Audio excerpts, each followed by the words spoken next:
Hi, I'm Brian Tracy, and welcome to the Phoenix Seminar on the Psychology of Achievement. Have you ever wondered why some people are more successful than others? Why some people earn more money, are happier, have better jobs, better relationships, better health, and seem to get far more out of life? Well, when I was 15 years old, this question began to preoccupy me. I've spent over 25 years. I've traveled in over 80 countries. I've worked at 30 different jobs, and I've spent, by my own estimate, about 30,000 hours in study to try to find the answer to why some people are more successful than others.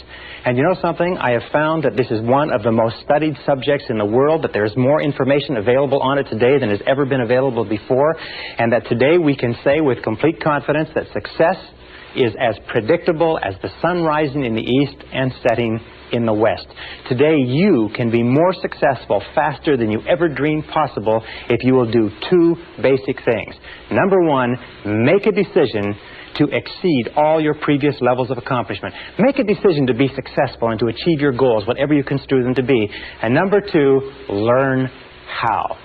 This seminar has been assembled in order to teach you how. Since we put it together several years ago, over 150,000 men and women have been through this seminar in one form or another, and many of them have said it's like getting a brand new chance at life. One gentleman said to us it was like getting a blank check on the future. We're going to teach you in the next few hours some of the most important things that have ever been found, that have been discovered and rediscovered, that go back 4,000 years into history, science, religion, metaphysics, psychology, philosophy, and all esoteric fields of study have come to the conclusions that we are going to talk about in this seminar. If you will just use some of the things you learn in this seminar, it can dramatically change your results for the better. Now, in studying the subject of success, one of the things we have to do is put some preconceptions aside. One of the things that I began thinking was that in order to be successful, you had to be especially intelligent, or you had to have a great education, or you had to be terrific looking, or you had to have contacts, or you had to have luck. Do you know that these items have been examined thoroughly, and there's no correlation at all between success and intelligence, education, luck, contacts, and appearance? They are helpful in some cases, but there's no direct correlation. Success is based on other things. Now, before we go any further, let's talk about what we mean by success. When we look at the difference between animals and human beings, we find that animals have what is called a survival instinct. Animals work to get enough to eat, a place to sleep, to reproduce their species, and then they either hibernate and or die. Human beings have what you might call a success instinct.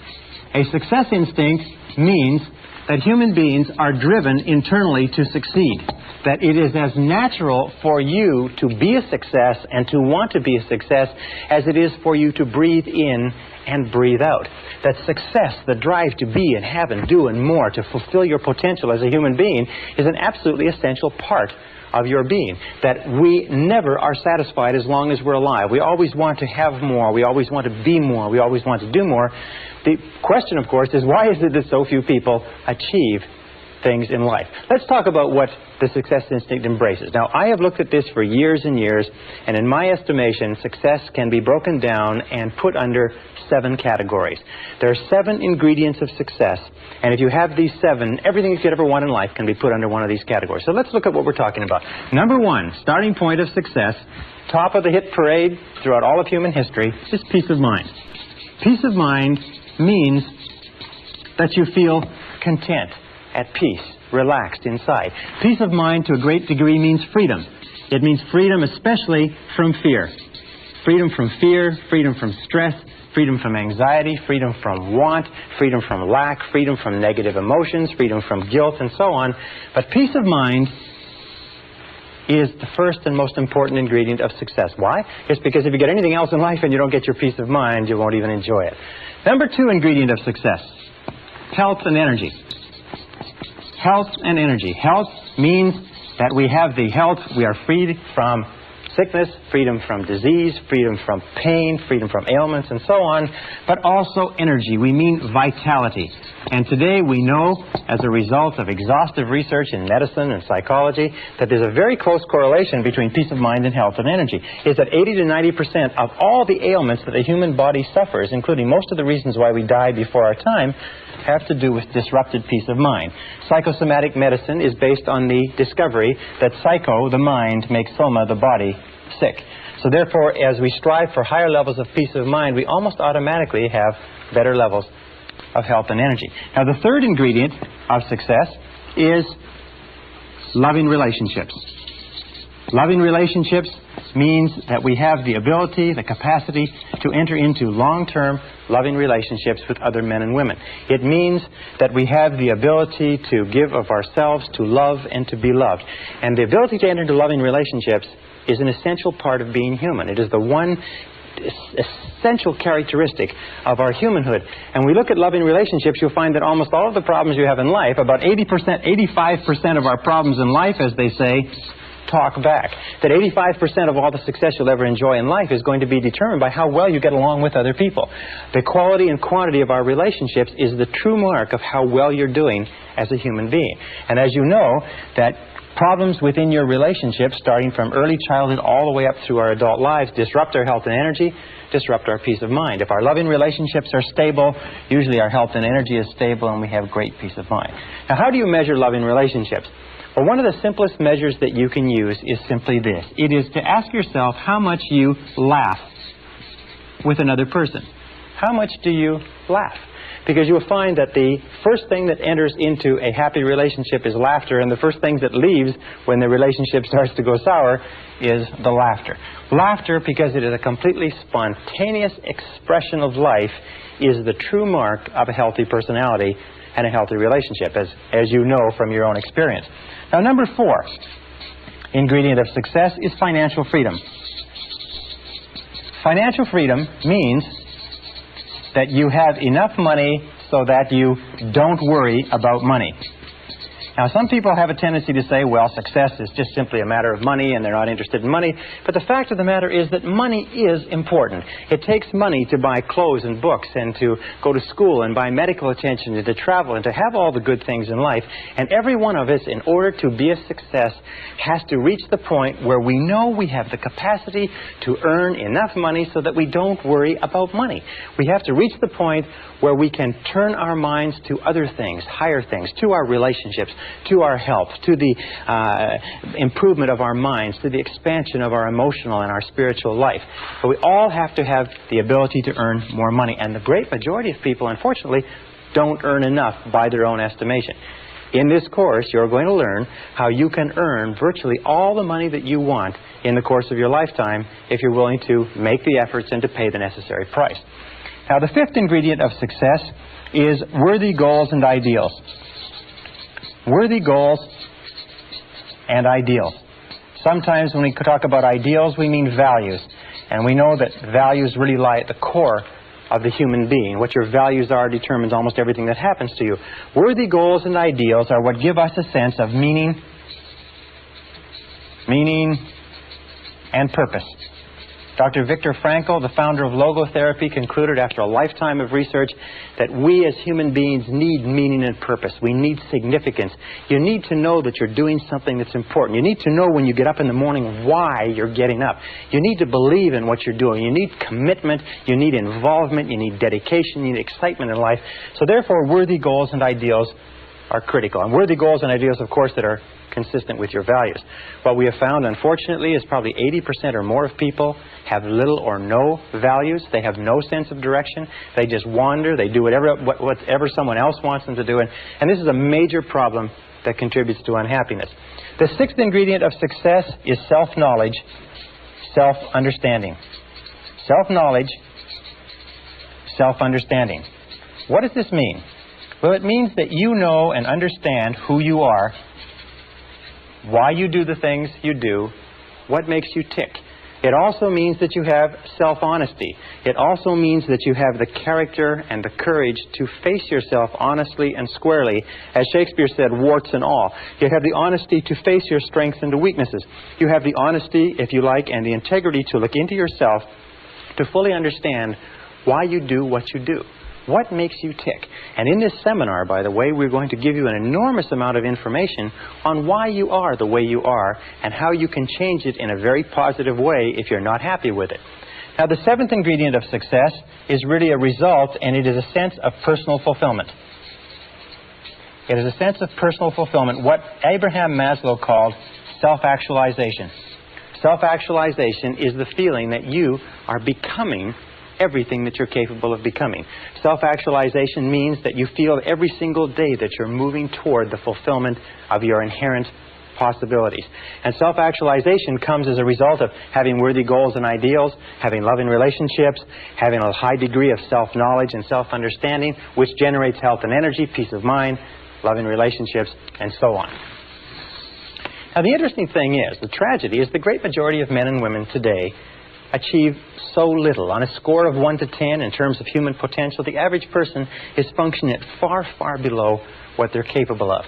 On a score of 1 to 10, the average person is scoring perhaps 2 or 3 on most of these scales. 84% of people working today are underemployed in that their jobs do not fully tax their abilities and their potential. 80% would rather be doing something else. In a study of married couples, what we found was that 38% of married couples would rather be married to someone else. We've also found that the great majority of people in our society, after a lifetime of well-paid work, retire broke. They retire poor, they retire on pensions. Only 1% become wealthy, only 5% become financially independent, 15% have some savings, and 80% are dependent on others. The average savings, lifetime savings of a retired couple in America or Canada today is less than $60,000. That's after earning between $500,000 and $1 million in an average working lifetime. Well, why is this? The number one reason is that we come into this world without an instruction manual. You can go through your entire education and never be taught anything about success. I personally believe that there should be a course on success in every single grade level, in every single school, in every single college and university. We come into the world like a computer. If you can imagine a computer, imagine that you bought this beautiful, sophisticated computer and you took it home. And you took it out of the box and you set it up, but you had no instruction manual. That you had to figure out how to work out this computer all by yourself. Or imagine a combination lock, being given a beautiful combination lock that is on a box that contains everything that you'd ever want, but you don't know the combination. We come into the world with no instruction manual, and we spend our whole lives trying to figure out how to do things right. Well, the key to success is, first of all, what we call understanding, learning how to do things right. And this course is an instruction manual on success. You'll be able to get more out of yourself as a result of this course that you can possibly dream of today. The second ingredient is E, which requires effort. There are many people, as you know, lifelong students who study and study and study, but they never make the necessary or the correct efforts. The middle point is a multiplication sign, and understanding multiplied times effort equals results. In this course, what we're going to do is we're going to dramatically increase your understanding. We're going to give you the tools to dramatically increase the effectiveness of your efforts, so you're doing not only things right, but you are doing the right things, and you're going to dramatically increase your results. Many people have taken this course and been able to earn more in the following year than they earned in the previous 5. Many people have taken this course and been able to make more progress in 1 or 2 years than they made in their lifetime to date. It is not unusual for a person to take this course and double or triple their income within a matter of a few weeks or a few months, simply by applying some of these principles. Now, do these principles work? These principles are the basis of all success and achievement in adult life. Every successful man or woman uses them to some degree. Every successful man or woman practices them consciously or unconsciously. What we've done is we've developed them together in this seminar program as a system, very much like a process of learning anything, that if you will take it, if you will use it, if you will apply it systematically, if you will put it into action and you'll work with it consistently for even a short period of time, you're going to start to see changes that are absolutely marvelous. It is my contention that you can be, have, or do anything that you want in life. You can grow and expand and fulfill your potential. You can earn more money. You can have greater peace of mind. You can have more health and energy. You can have better loving relationships. You can have financial security. You can have a sense of personal fulfillment. You can have a great feeling of peace inside simply by following what's in this course. So please come with me. Let's go and let's begin to explore everything that you're capable of doing. Let us look at what you may be in terms of your future.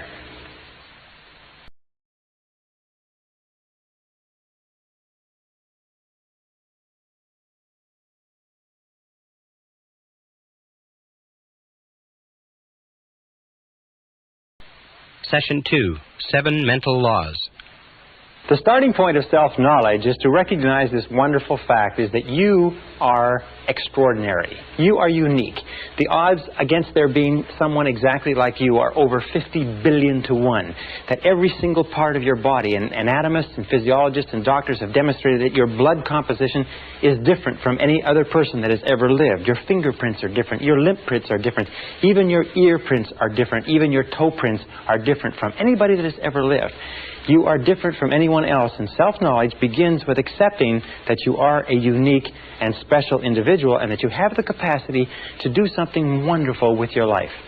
Now, that being said, you are also the same as everybody else with respect to certain basic principles. Throughout the history of mankind, the most intelligent men and women who have ever lived have sought answers to the question of the human dilemma. What can people do in order to change the quality of their lives, their relationships, and their results? The great philosophers, the great metaphysicians, the great scholars have pondered over this sometimes for their entire lifetimes. In our century, I know men and women who spent 10, 20, 30, 40, even 50 years studying success and achievement to find out what general rules and principles we can draw upon to be more successful. The first thing that we have to start with, the basis for this entire course, the psychology of achievement, is this, is that you are a mental creature. The only thing that makes you truly unique is your mind. Everything else you have in common, as Eugene O'Neill, the playwright, said, with a horse or a pig. Your mind is what makes you unique. Your body simply carries your mind around.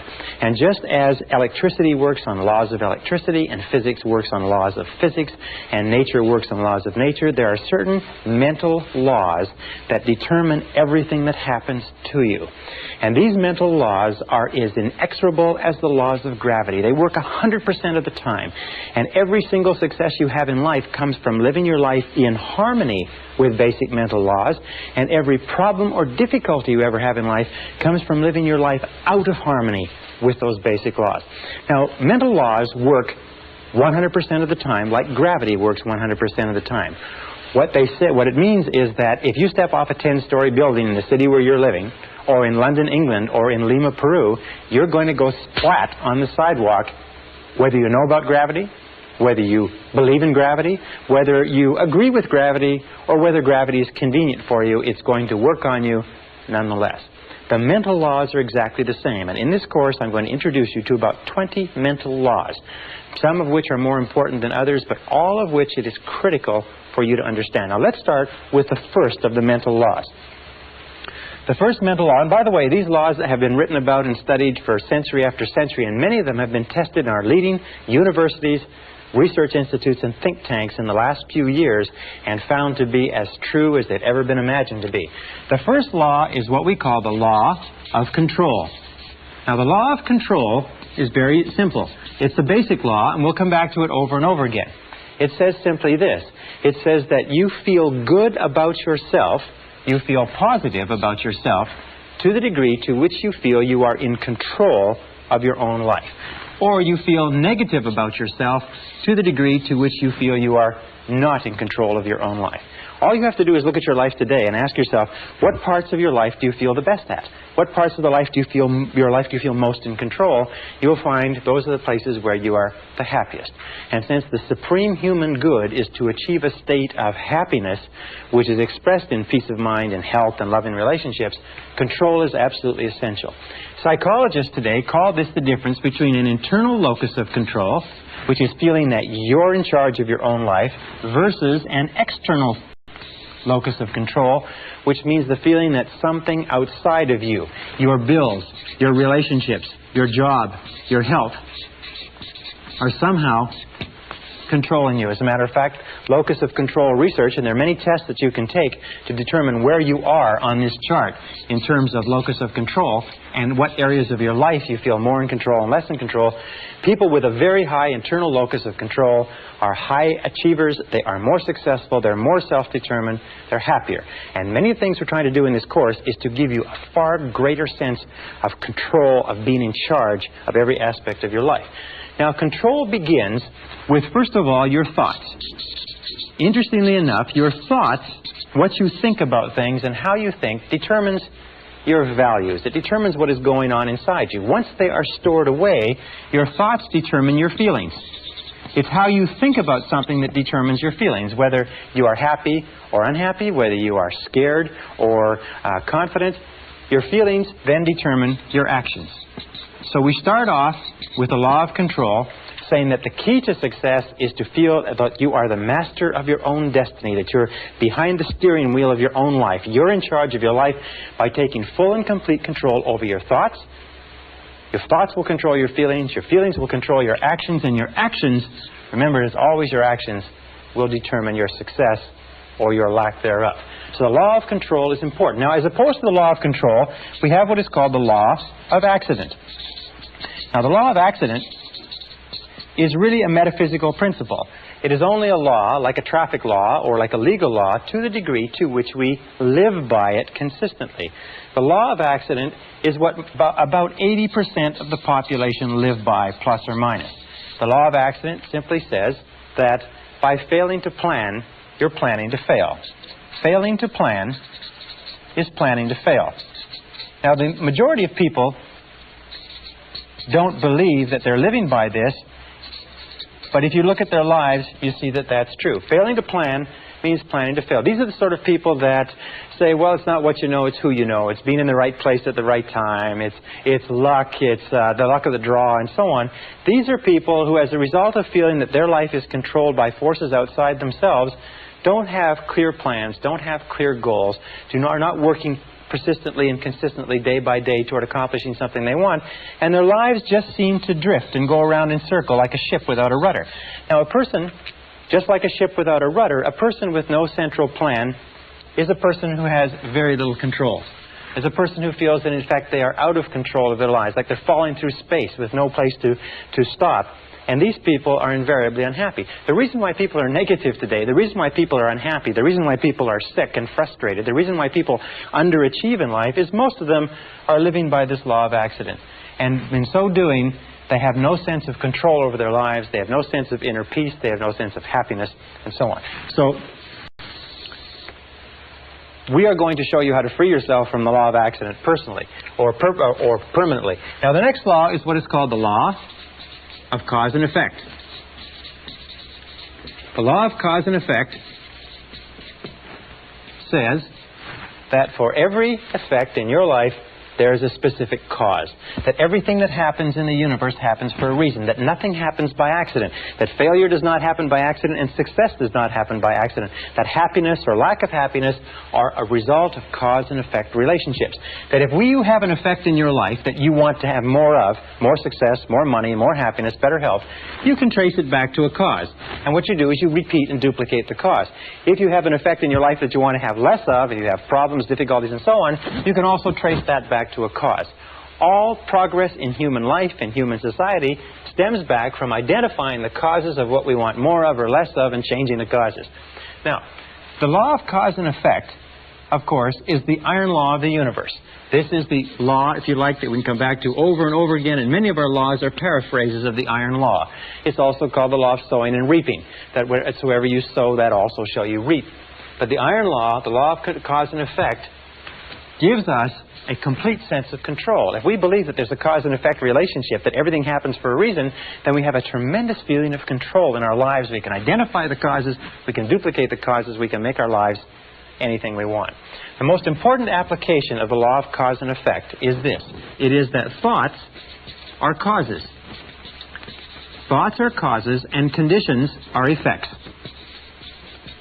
Thoughts are causes and conditions are simply effects. The starting point of everything is your thoughts about something. It's your thoughts about a job, your thoughts about a relationship, your thoughts about your health, your thoughts about your future. Your thoughts become causative agents. The conditions become the effects. That if you wish to change any of the conditions of your life, you have to change the thoughts that precede those conditions. You have to change what is going on in your mind. Now, wonderfully enough, there's only one thing in the whole universe over which you have complete control, and that is your thoughts. So if you take full and complete control over your thoughts and keep your thoughts on what it is you want, make them positive causes, the conditions or effects will take care of themselves with the inexorability of a law of nature. Now, the next law is what is called the law of belief. The law of belief simply says that whatever you believe with feeling, and this is the key, with feeling, and the more emotion you put into a belief, becomes your reality. It becomes your reality because you will always act in a manner consistent with your beliefs. As a matter of fact, your entire reality right now is simply an outward picturing of your most intensely held beliefs. If you believe something that is positive or believe something that is negative, or as Henry Ford said, if you believe you can do a thing or if you believe you cannot, you are right. Our beliefs do form our realities. To the degree to which we believe anything to be true, our beliefs act as sort of like a screen. They filter out any information that is inconsistent with our beliefs. We have a deep down desire inside of us to remain consistent. So we're always trying to view our world, rationalize our world, interpret our world so that it is consistent with what we have already decided to believe. We develop what is called scotomas. A scotoma is a word in psychology that simply says that we develop blind spots. We do not see opportunities if we are convinced that there are no opportunities. We do not see possibilities for success if we don't believe that success is possible for us. However, if we begin to change our beliefs, we begin to change our realities. Let me give you an example. There's a story of a young man who came from a small Midwestern town. It's a true story. It was reported in the psychological journals a couple of years ago. He got straight A's all through junior high school and high school. At the end of the 12th grade, he wrote his Scholastic Achievement Test to go to university. A few weeks later, he got back a letter from the university saying, "You have scored 98 on the Scholastic Achievement Test, and you're hereby admitted to the university for the fall semester." Well, he didn't know very much about Scholastic Achievement Tests, and he thought that the 98 was an IQ score. Now, an IQ score of 98 is slightly below average and is about 20 points below what is necessary for college-level work. He was convinced, and he just discarded his entire high school career, all the A's that he's gotten. He was convinced that he could not do college-level work, but he went off to college in the fall. After the first semester, he was failing or nearly failing in every subject. His counselor called him in and said, "What seems to be the problem? You did extremely well in high school. These courses are only 1 degree of difficulty removed from your high school courses. Are you having problems with girls? Are you having problems with drugs? Having problems adjusting? What is it?" He said, "Well, sir," he said, "I'm doing the very best I can, but you can't blame me. I've only got a 98 IQ. And the counselor had his file in front of him. He said, "What are you talking about?" He said, "Well, in my letter of admission to the university, it said that I got a 98 on the Scholastic Achievement Test." He said, "Son, that's not an IQ." They said, "That's not an IQ. That is a percentile. What that means is that you scored equal to or higher than 98% of the students in the country who wrote that test. You're one of the brightest kids in this university." Well, this young guy went out. He checked on the Scholastic Achievement Test. He found it was true that the 98 was a percentile, not an IQ. He went back to his courses, and 2 years later, he was in the top 10 in a 30,000 student university. He was leading in all of his classes. Once he changed his reality, once he changed his beliefs about his intelligence, his reality changed automatically. Now, an important point with regard to this is that every one of us has self-limiting beliefs. Every one of us believes ourselves to be limited in some way.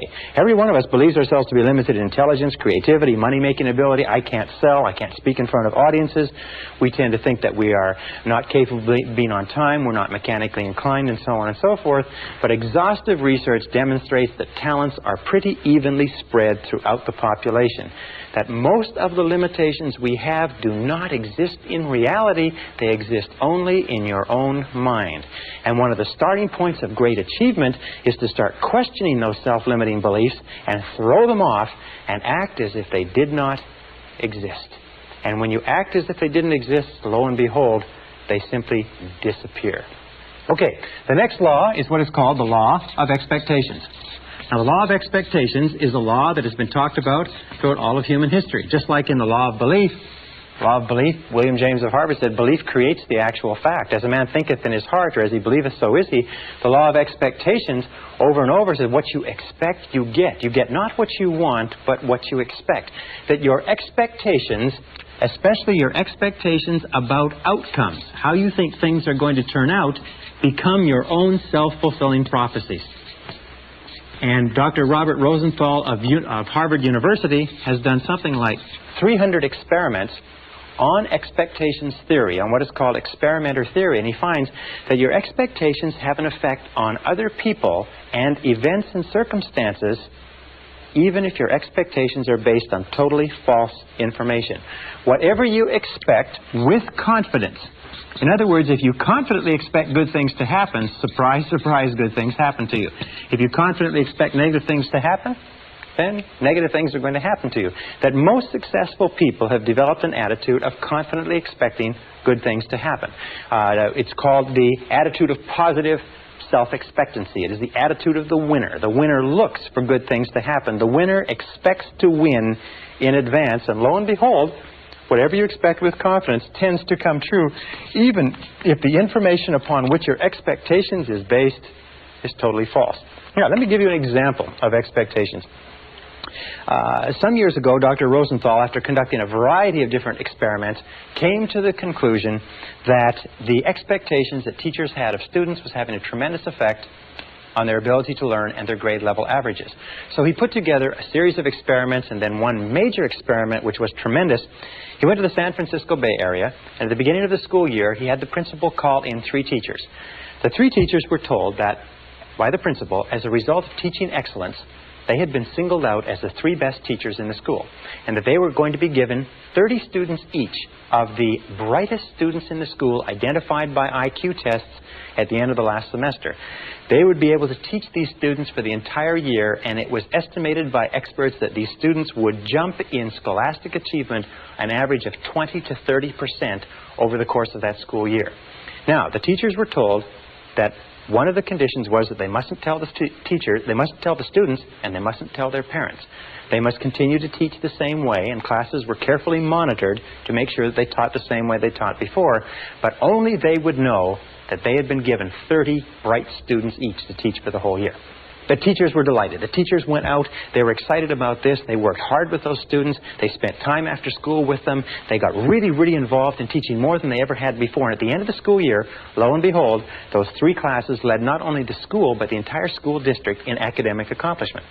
At the end of the year, they called the 3 teachers in. They sat them down and they said, well, you've had a good year. And they said, yes, well, it was great. Those kids were so bright. They were so eager to learn. They said, well, maybe we should tell you the truth, that this was an experiment. And the fact is that the beginning of the school year, we selected the names of 90 children by lottery from the school population at large and assigned them to your class. We didn't even know what their IQs were.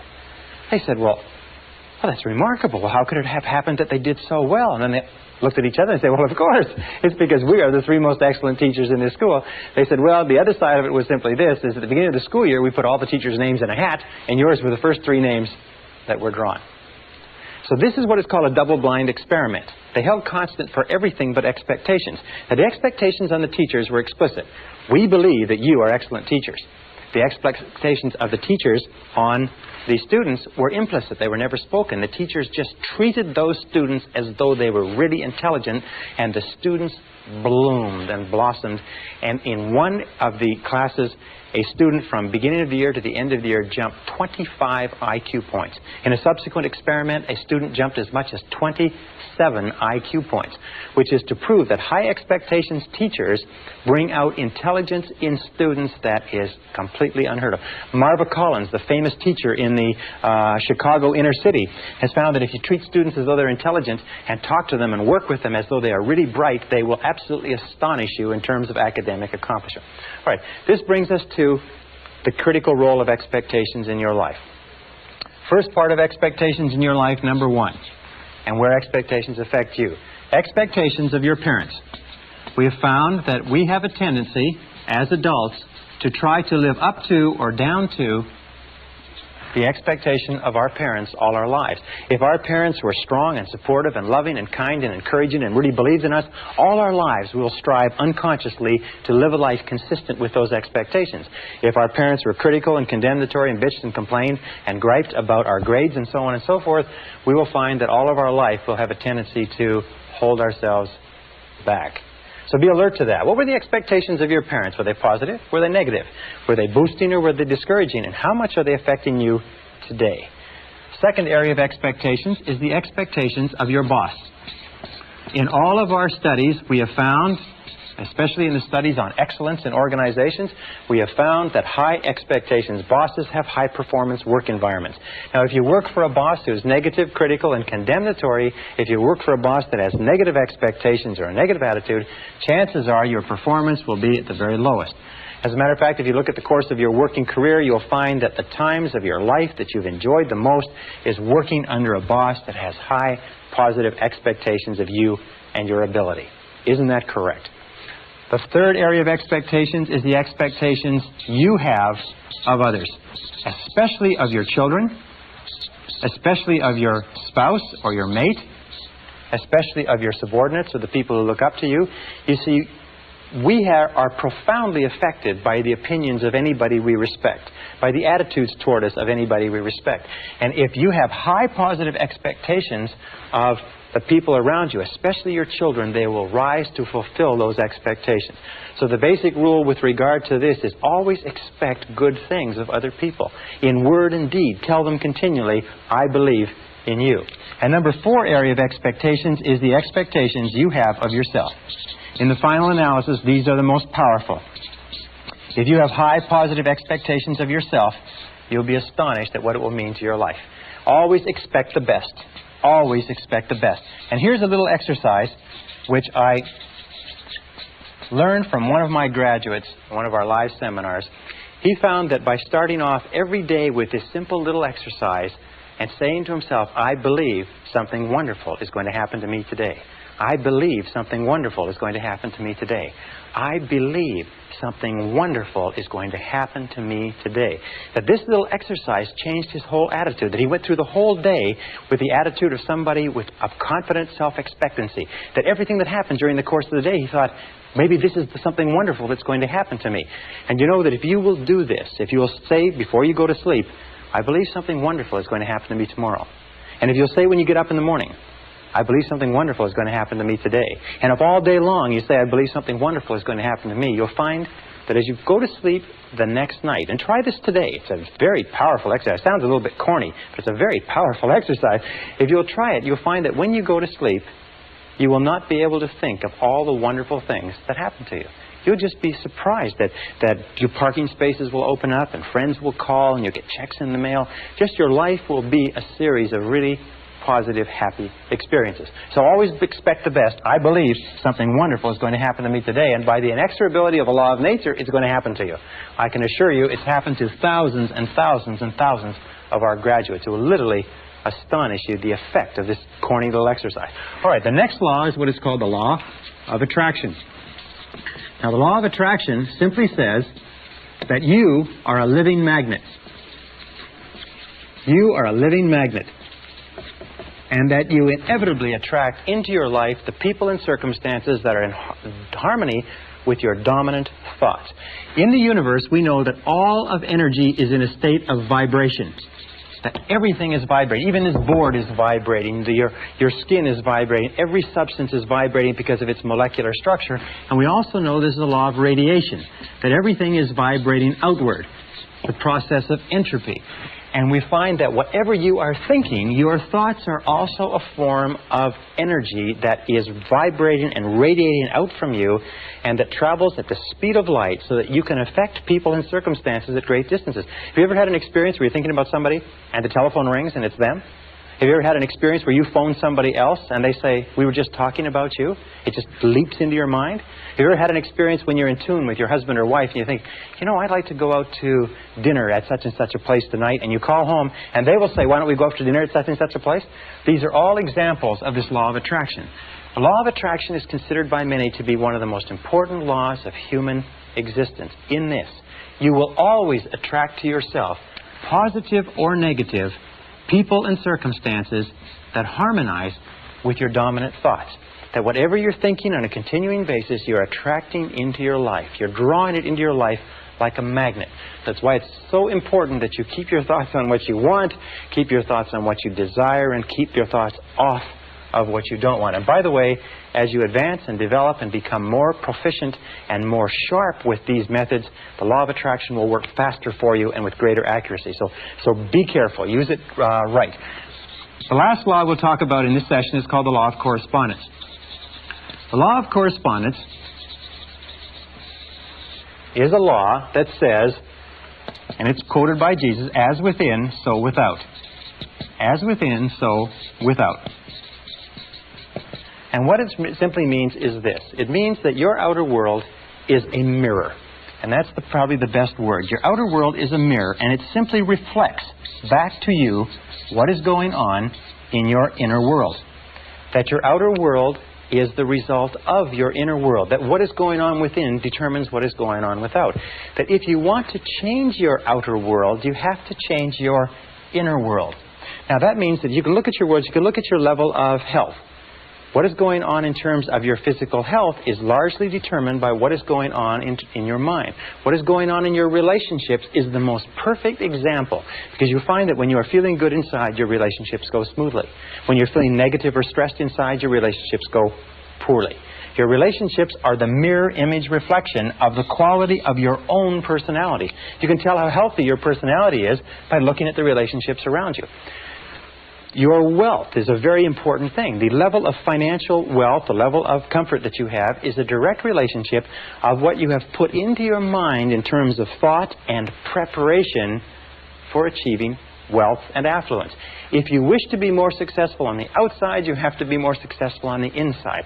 And the more you go to work on the inside, which is the only part of your whole life that you can control, the more you go to work on the inside, the more rapidly your external world changes. The big mistake in life, and the reason why most people are unhappy, is why? It's because most people try to change the external world, which they cannot control, and they leave the internal world messy. It would be the same as trying to make an automobile run better by washing the outside of it, polishing the outside of it, and changing the tires. No, you've got to go to work on the inside workings. As you change your mind, as you change what is going on inside, you change what is going on outside. Now, many years ago, Earl Nightingale, a great success philosopher, woke up in the middle of the night with a quotation which changed his life and changed the lives of millions of others, which sort of tacks on to all of these laws that we're talking about. And it was simply this, is you become what you think about. You become what you think about. And since the only thing that you can control is your thinking, if you change what you are thinking about, you will begin to change your reality. If you change what you expect, you change what you believe, you change your dominant thoughts, you change your inner workings, you begin to attract into your life people, circumstances, events, opportunities, and everything consistent with your new thoughts. The reason people are unsuccessful is they think thoughts of unsuccess or failure. Another line, which is very, very important, says that all causation is mental. We live in a mental universe. All causation is mental. If you wish to change your universe, you have to change your mentality. And this brings us to the most important line of all, which is simply this. And let me write it over here. If you change your thinking,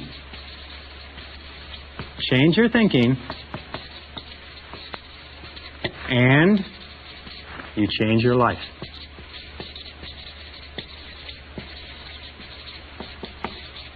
Change your thinking, and you change your life. Now, over the course of years, you have accumulated and gathered an enormous amount of information. You've accumulated and gathered an enormous number of experiences, some of them positive, some of them negative. Every single one of them is stored away. Every single one of them is having an effect on what is happening to you right now. In the New Testament, Jesus had a beautiful line, which I refer to and I think about all the time. He said, "By their fruits you shall know them." And what it simply meant was that you can tell what is going on inside the person, what the fundamental character and thought life of a person is, by looking at the fruits of their external life, by looking at their health, looking at their relationships, looking at their levels of success. If you change your thinking, you change your life. And as we proceed through this course, we're going to show you systematically how you can change your thinking and bring it into perfect correlation inside with a type of successful, happy, dynamic, vital, living, successful life that you desire on the outside.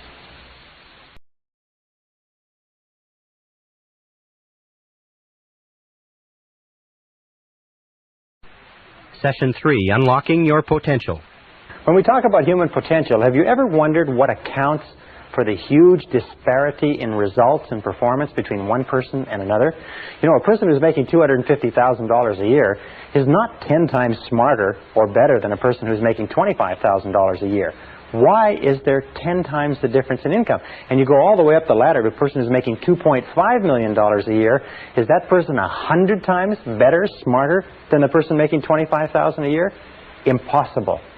In a recent study of IQs, they picked 1,000 men and women out of the population and tested them for IQ. They found that the top person in that 1,000 selection was only 2.5 times smarter than the bottom person in that selection of IQs. Only 2.5 times the disparity, and that's probably true over the whole population. So what accounts for this great difference? Well, we talk about human potential. We come down to a very simple formula that I came up with some years ago that probably explains it a little bit. The formula starts off with what we call IA, which is inborn attributes. That's the qualities, the intelligence, the ability, the temperament, the things that you're born with that you can't really change very much, plus acquired attributes. Now, acquired attributes are very important. Those are your education, your training, your skill, your experience, knowledge, wisdom, and so on. Multiplied times A, which is your attitude, equals individual human potential, or individual human performance, or individual human results, if you like. Now, of these three, inborn attributes are largely fixed at birth. Acquired attributes can be changed, but it takes a while to change them, although sometimes they can be changed very rapidly. One valuable piece of information can dramatically change your effectiveness. But attitudes can be increased or decreased dramatically in seconds. That every single time we improve our attitude, we multiply all our capabilities. So that attitude has been rightly called the most important language in the human, or the most important word in the human language. Everything that we do in life, according to a Harvard study amongst executive recruiters, will be 85% attitudinal.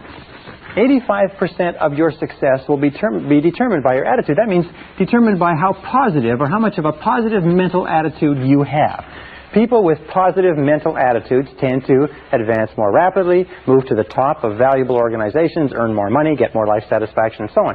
Now, a positive mental attitude doesn't mean that you dance around in the street and throw flowers. It just means that you take a generally constructive attitude or approach towards your work, your life, your problems, your relationships, and so on. That according to the Cox Report on American Business, according to Success Magazine, 85% or more of everything that you accomplish will be attitudinal. So our question is, where do attitudes come from? And we found that attitudes come from expectations. Very, very simple. We talked about that before. And a very powerful way to instantaneously improve your attitude is to say to yourself, I believe something wonderful is going to happen to me today. As we said before, our expectations about outcomes determines our attitude. In other words, if you expect things to turn out well, you're going to have a positive attitude. If you expect things to turn out negatively, you're going to have a negative attitude. And the wonderful thing is you can manufacture your own expectations. I mean, you can expect whatever you want. You can expect good things, you can expect negative things, and chances are you won't be disappointed. Where do our expectations come from? Our expectations come from our beliefs, if you like, and our values. These are the core or the central motivating factors in our personality, our beliefs and values. And this brings us to an understanding of human potential. It means that basically our attitude is the outward expression of what is going on internally, consistent with the mental laws that we talked about. And with regard to beliefs, each of us has a bundle of beliefs way down deep inside, which psychologists call the self-concept. Now, the self-concept, or the discovery of it, has been considered by many to be the most important single breakthrough in understanding human performance in the 20th century, and I personally agree. The self-concept is like, if you wanted to use a military analogy, is the command center. Or if you wanted to use a technological analogy, it is the central program of your basic computer. It is a bundle of beliefs, values, attitudes, feelings, ideas, and so on, which are stored away down inside, which are a result of virtually every experience you've ever had in your life. And some researchers say that the self-concept begins to form even before birth. But this self-concept, once it is in place, precedes, predicts, and determines your levels of effectiveness and performance in every area of your life. Your self-concept becomes the command center or the master program. The self-concept, or this bundle of beliefs, then determines what you will say, what you will do, how you will act, how you feel and react, and so on. What does it mean? It means that all improvements in your external life, all changes in your reality begin with a change in the self-concept. Let me give you an understanding of how it means. Here's a very simple graph. We talk about human potential. We say the average person uses 10% or less of their potential. According to the research, it's probably much less. Stanford Brain Institute in Santa Clara, California, estimates that it's probably closer to 2%. But we'll be generous and we'll say the average person is using 10%. It means that in the best of cases, the average person, you and I, have 90% of our potential untapped. One of the great philosophers, Oliver Wendell Holmes, said the great tragedy of the average person is that they go to their grave with their music still in them. They're still functioning on far, far less of their potential. So this is human potential. We find there's a direct relationship between human potential and the self-concept. That since our self-concepts, or our estimates of ourselves, if you like, are usually far lower than they need to be, our level of performance and effectiveness is far lower too. And we know that our self-concept is largely subjective. What does that mean? It means that the self-concept, what we believe to be true about ourselves, is really not based in reality. It's based on information that we've taken in, we accept it as true, and to the degree to which you believe anything about yourself, it becomes true for you because you act in a manner consistent with it. You know, there's some people who read their horoscopes and believe that their horoscopes are predicting their future. There's some people who will take criticism and condemnation from other people that they don't even respect and believe that that is an adequate or accurate reflection of their own abilities. But whatever you believe, whatever you accept as true, becomes true for you. Now, we also know that as an adult, you have a variety of self-concepts. You have a self-concept for how you dress, how much you weigh, how much you eat, how well you speak in public, what kind of a parent you are, what kind of a child you are to your parents, what kind of a husband or wife you are, what kind of a lover, what kind of a driver. Interesting about driving, all men have a very positive self-concept with regard to driving. Women don't understand this, but all men are born with an inherent genius at driving. That men are all great drivers. And if you don't believe it, all you have to do, ladies who are watching this, all you have to do is think about the last time you've tried to correct a man's driving. You'll find it is not well responded to. How do we respond when somebody challenges our self-concept by suggesting that we are not the person we think we are? We become defensive, we become angry, we become irritable, we become difficult to get along with. We have a self-concept for how creative we are, how intelligent, how fast we read, how good we are at athletics. And if you practice a variety of different sports, you have a self-concept for every one of those sports. We have a self-concept for how well we cook, how well we raise our children, how well we clean our home, what kind of cars we drive, and so on.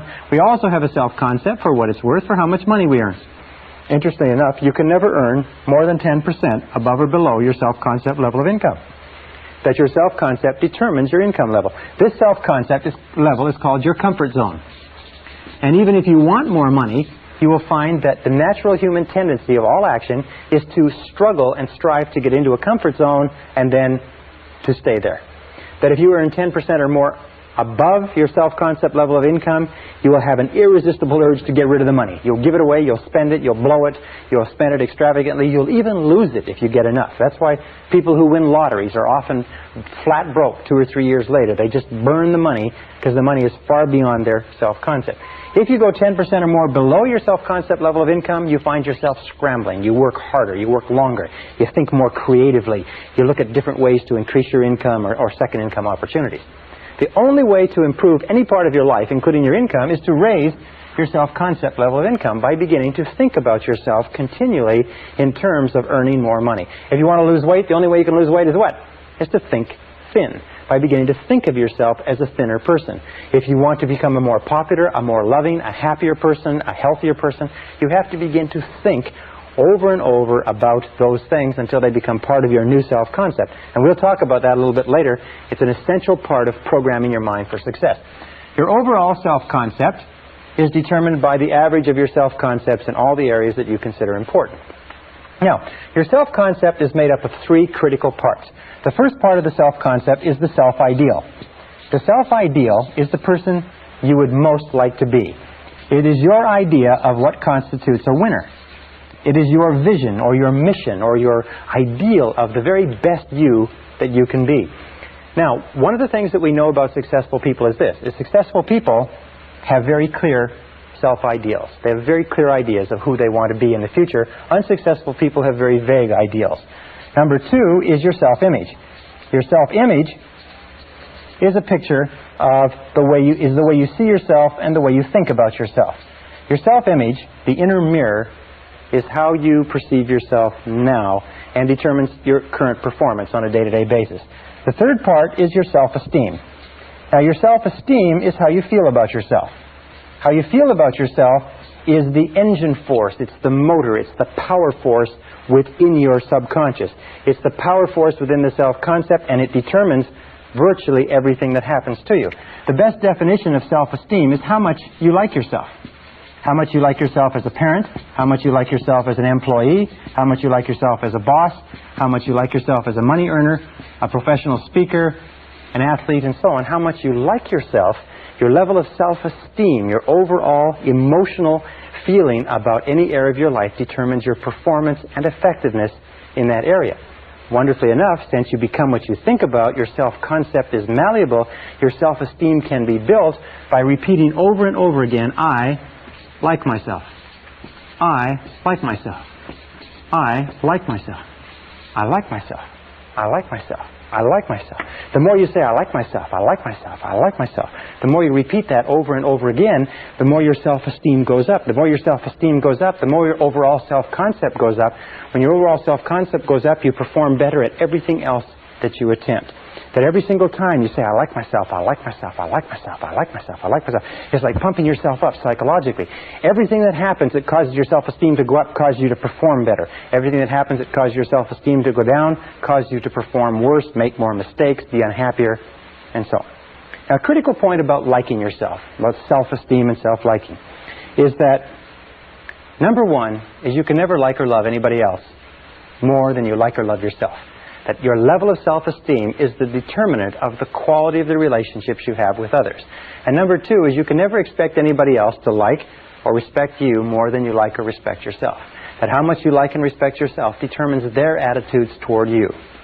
Every single school of psychology today is coming to agreement on the fact that how much you genuinely like and accept yourself as a valuable and worthwhile human being has an effect on everything that happens to you. How much you like yourself. And what you can do is you can improve your self-esteem by saying, I like myself, I like myself, I like myself, I like myself, I like myself. Well, this brings us to the question of where does self-esteem, where does the self-concept come from? And we found that self-concept, if anything, self-concept is malleable in that you are not born with a self-concept. Is that you're not born with any idea of yourself. You're not born with self-image or self-esteem, that you're born in a way as pure potential. It's probably the best way to put it. The average person comes into the world as pure potential and has no self-concept. That everything you are today, every feeling that you have, every attitude or value, you had to learn over the course of your lifetime. We also know that the child comes into the world with a very high need for love and touching. And a tremendous amount of research indicates that we need a lot of love and touching all of our lives, but especially in our formative years, because as a child, we learn who we are, how valuable we are, whether we're important, intelligent, attractive, lovable, funny. We learn all of these things by the way our parents treat us. If our parents, our siblings, our aunts and uncles, but especially our parents, treat us like we're really important kids, then we grow up thinking that we're really important. If our parents do not, then something else happens. We know that the first few years of life are the most important in developing the self-concept. That a child starts off at 0 when the child is born with no idea of who she is or who he is or how valuable they are. And in the first, second, third, fourth, and fifth years of life, and the psychologists used to think it was 5 years, but now they're saying it's 3 years. In these first 3 years of life, children learn who they are. They say if you give enough high quality and quantity of love to a child in the first 3 to 5 years, you set them up for life. You set them up on a solid foundation of self-esteem, self-confidence, self-worth, self-value. As a matter of fact, there's a direct relationship between the quality and quantity of love and the development of healthy personality. That the more love, unconditional love that a child receives in those formative years, the stronger is the foundation of the personality. To reverse the equation, that virtually all problems in psychosis, neurosis, personality disturbances, and behavior problems arise from problems way down in the self-concept. And we can go back as adults. Here's our adult personality. We can go back as adults. We can correct the flaws in our foundation, the cracks, if you like, by repeating over and over again, I like myself, I like myself, I like myself, and driving down that healing concrete deep into the foundation of our personality. Remember, children need love like roses need rain. Children that are deprived of love often die of love starvation. It's a disease called marasmus. Now, what else do we know about children? We know that children come into the world with two remarkable attributes. The first is that they're fearless. Children are born with no fears. They're not afraid of anything except falling and loud noises. And this is expressed in the attitude, I can. Children come into the world believing they can do anything. And anybody who's ever raised a child to the age of 3 or 4 or 5 knows you have to spend those first few years stopping them from killing themselves because they're little kamikaze pilots, because they're not afraid of anything. The second attribute is they come into the world completely spontaneous. They say what they want, they do what they want. They are completely uninhibited. They just are completely unafraid. They do anything that they want. And this is expressed in the attitude, I don't have to. I don't have to. If you ever try to control a child, you'll find that the attitude of a young child, the first thing they say is when you start giving them orders, the first thing they learn is no. They say, no, I don't have to. Well, of course, we eventually change their minds on that one way or another. But these are the two attributes that each of us come into the world with. You come into the world unafraid and uninhibited. What does that mean? It means that our natural birthright is to be unafraid and uninhibited.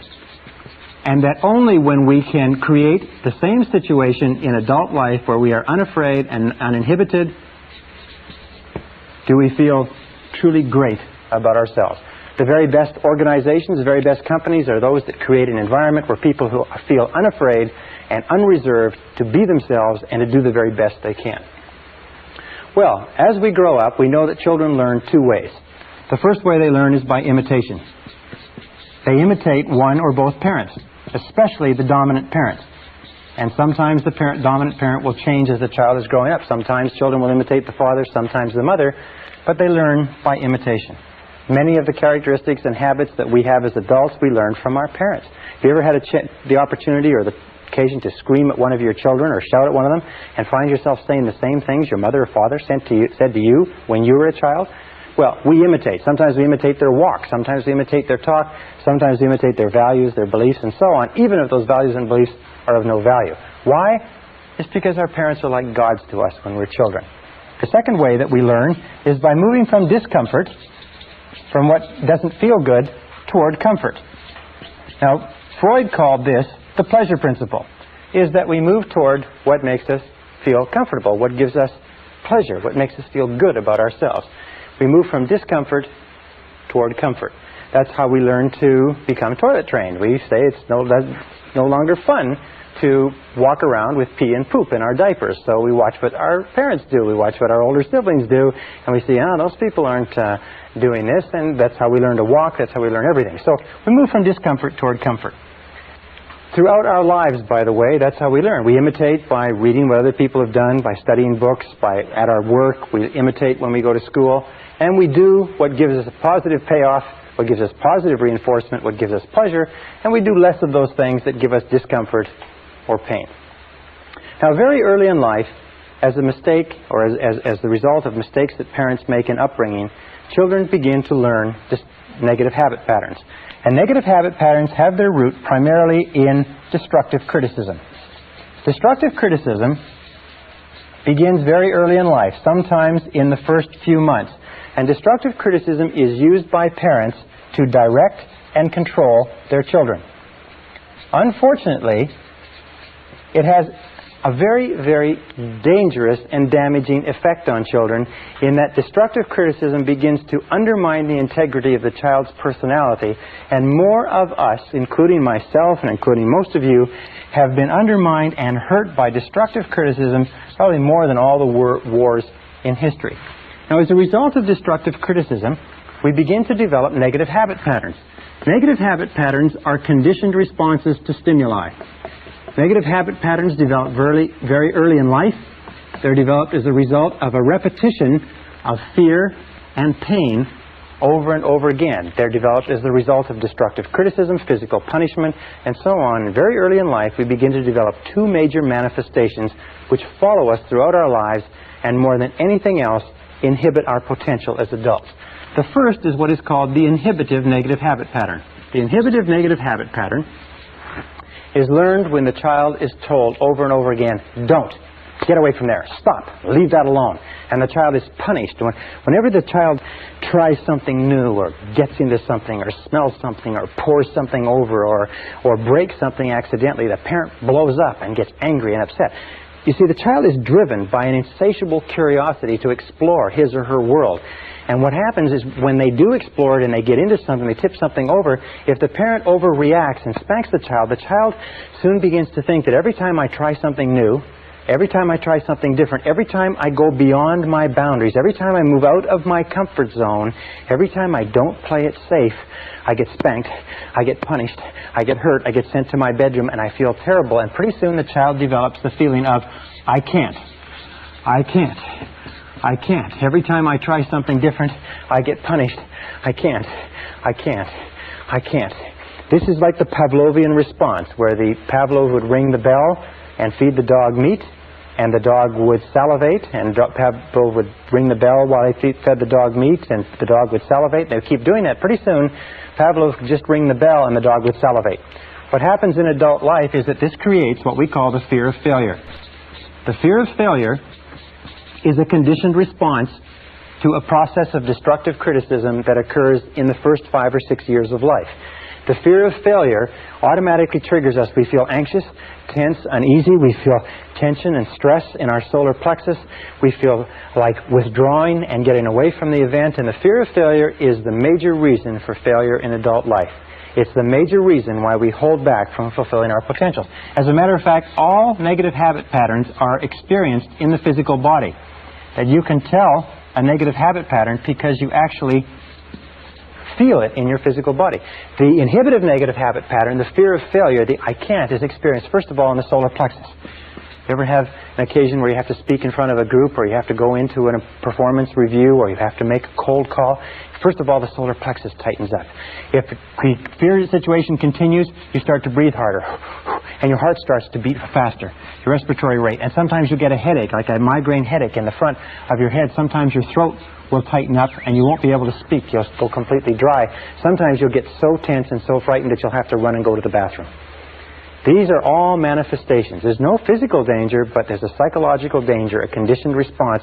And whenever we feel these things, the natural tendency is to back away from the situation that's causing them, which is the reason why we don't achieve very much if we are held back. The second negative habit pattern is the compulsive. Now, the compulsive negative habit pattern is learned when children are told over and over again, you'd better or else. If you don't, you're in big trouble. Now you're going to get it. It's when children are made the recipients of what is called conditional love.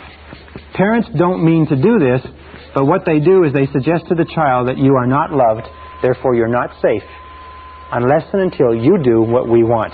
The child grows up feeling that I have to do what Mommy wants. I have to please Mommy. I have to please Daddy. I have to please other people. I have to please my siblings. Eventually I have to please my peers. I have to please my teachers. I have to please everybody. They grow up with this, I have to. I can't do what I want to do. I have to do what pleases other people. This compulsive negative habit pattern very early in life translates into the fear of rejection.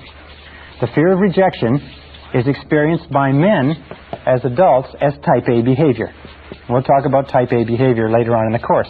Type A behavior is a compulsive, an obsessive-compulsive need to somehow please somebody with no standards of performance so that you can never accomplish it. The fear of rejection drives us. It makes us very, very sensitive to the opinions of other people. We do things that other people want. We don't do things that we want. We're always trying to please others. We have a preoccupation or a concern with the opinions and feelings and attitudes of others to the point where we deny our own needs. Now, the fear of rejection is felt down the back half of the body. You divide the body in half, it's felt right down the back half of the body. The first place you start to feel the fear of rejection is usually in the shoulders and in the neck. You start to feel stiff and sore and tense. Sometimes when you have a lot to do, you'll feel tremendous stress in the lower back. The muscles will start to pull in the lower back.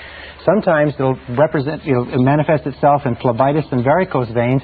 Very often it can give you very bad headaches in the back of the head because the carotid arteries, which carry blood up into the head, the muscles around them constrict, and the amount of blood flow to the head slows down, and you feel this pounding headache in the back of your head. These two fears, the compulsive, or these two negative habit patterns, the compulsive and the inhibitive, which are the result of destructive criticism, the great destroyer of personalities, plague us all our lives. Now, the wonderful thing about these is because they are learned habits, we can unlearn them. We can overcome the fear of failure that holds us back. We can overcome the fear of rejection that causes us to do things that please other people rather than pleasing ourselves by working on our own self-esteem. Because there is an inverse relationship between self-esteem and the basic negative habit patterns. Is the more you like yourself, the less you fear failure. The more you like yourself, the less you fear rejection. The more you like yourself, the less you fear anything. And if you continue to repeat, I like myself, I like myself, I like myself, over and over again, if you continue to say this, eventually, over time, your self-esteem goes up higher and higher and higher, and your fears go down. As your self-esteem goes up, your fears go in the opposite direction. Now, how do you deal with destructive criticism if you have to give criticism to other people? Well, that's very simple. Many parents have asked us that. How do you control children? One of the keys to controlling children is to redirect them so that they're doing something constructive versus something that is destructive.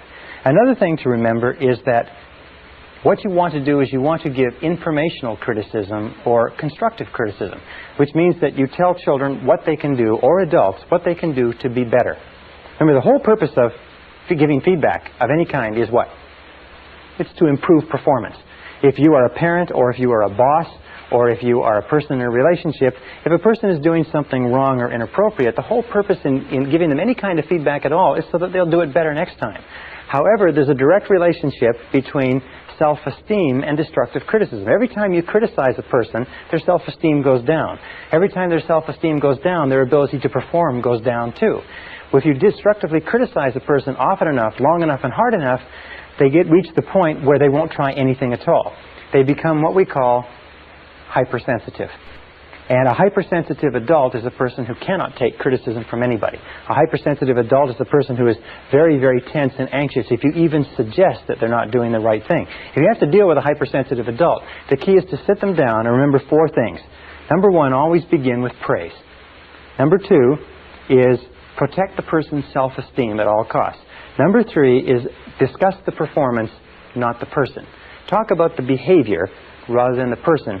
And number 4 is it number 4? Number 4 is to focus on the future versus the past. Focus on what is going to be done differently in the future rather than what has happened in the past. Why is that? A very simple reason is because a person cannot control the past. Not being able to control the past, any criticism over what they've done in the past causes them tremendous stress and frustration. So let me summarize.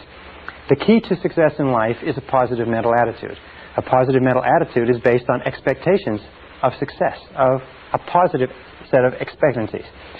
This positive set of expectancies is based on beliefs in your self-concept. The core of your self-concept, which determines your effectiveness in life, is your self-esteem, and your self-esteem is measured by how much you like yourself. The 2 things that hold us back more than anything else are the fears of failure and the fears of rejection. So one of the core secrets of success is this, is become a perpetual self-esteem generating organism.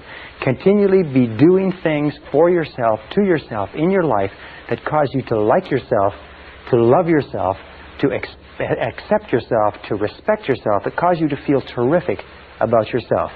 If you're a boss or a parent, remember that the key to peak performance in your home and in your workplace is to make people feel terrific about themselves. And the more terrific you feel about yourself, the more you like yourself, the more likely it is that you'll make the people around you like, love, accept, and respect themselves, and you'll create a peak performance environment. It is the starting point to great success and achievement in life. So say over and over to yourself, I like myself, I like myself, I like myself, I like myself. Session 4, Your Subconscious Powerhouse.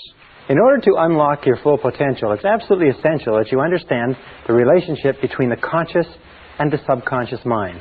There are thousands of books have been written on this subject. There's tremendous complexities. There's references to the conscious and the subconscious, especially the subconscious, throughout all of human history. The subconscious is often called the powerhouse of your being. And we're going to talk about how you affect the subconscious more as we go through this program. But let's start off talking about the relationship between the two minds and what you can do to begin controlling and changing the programming within the subconscious.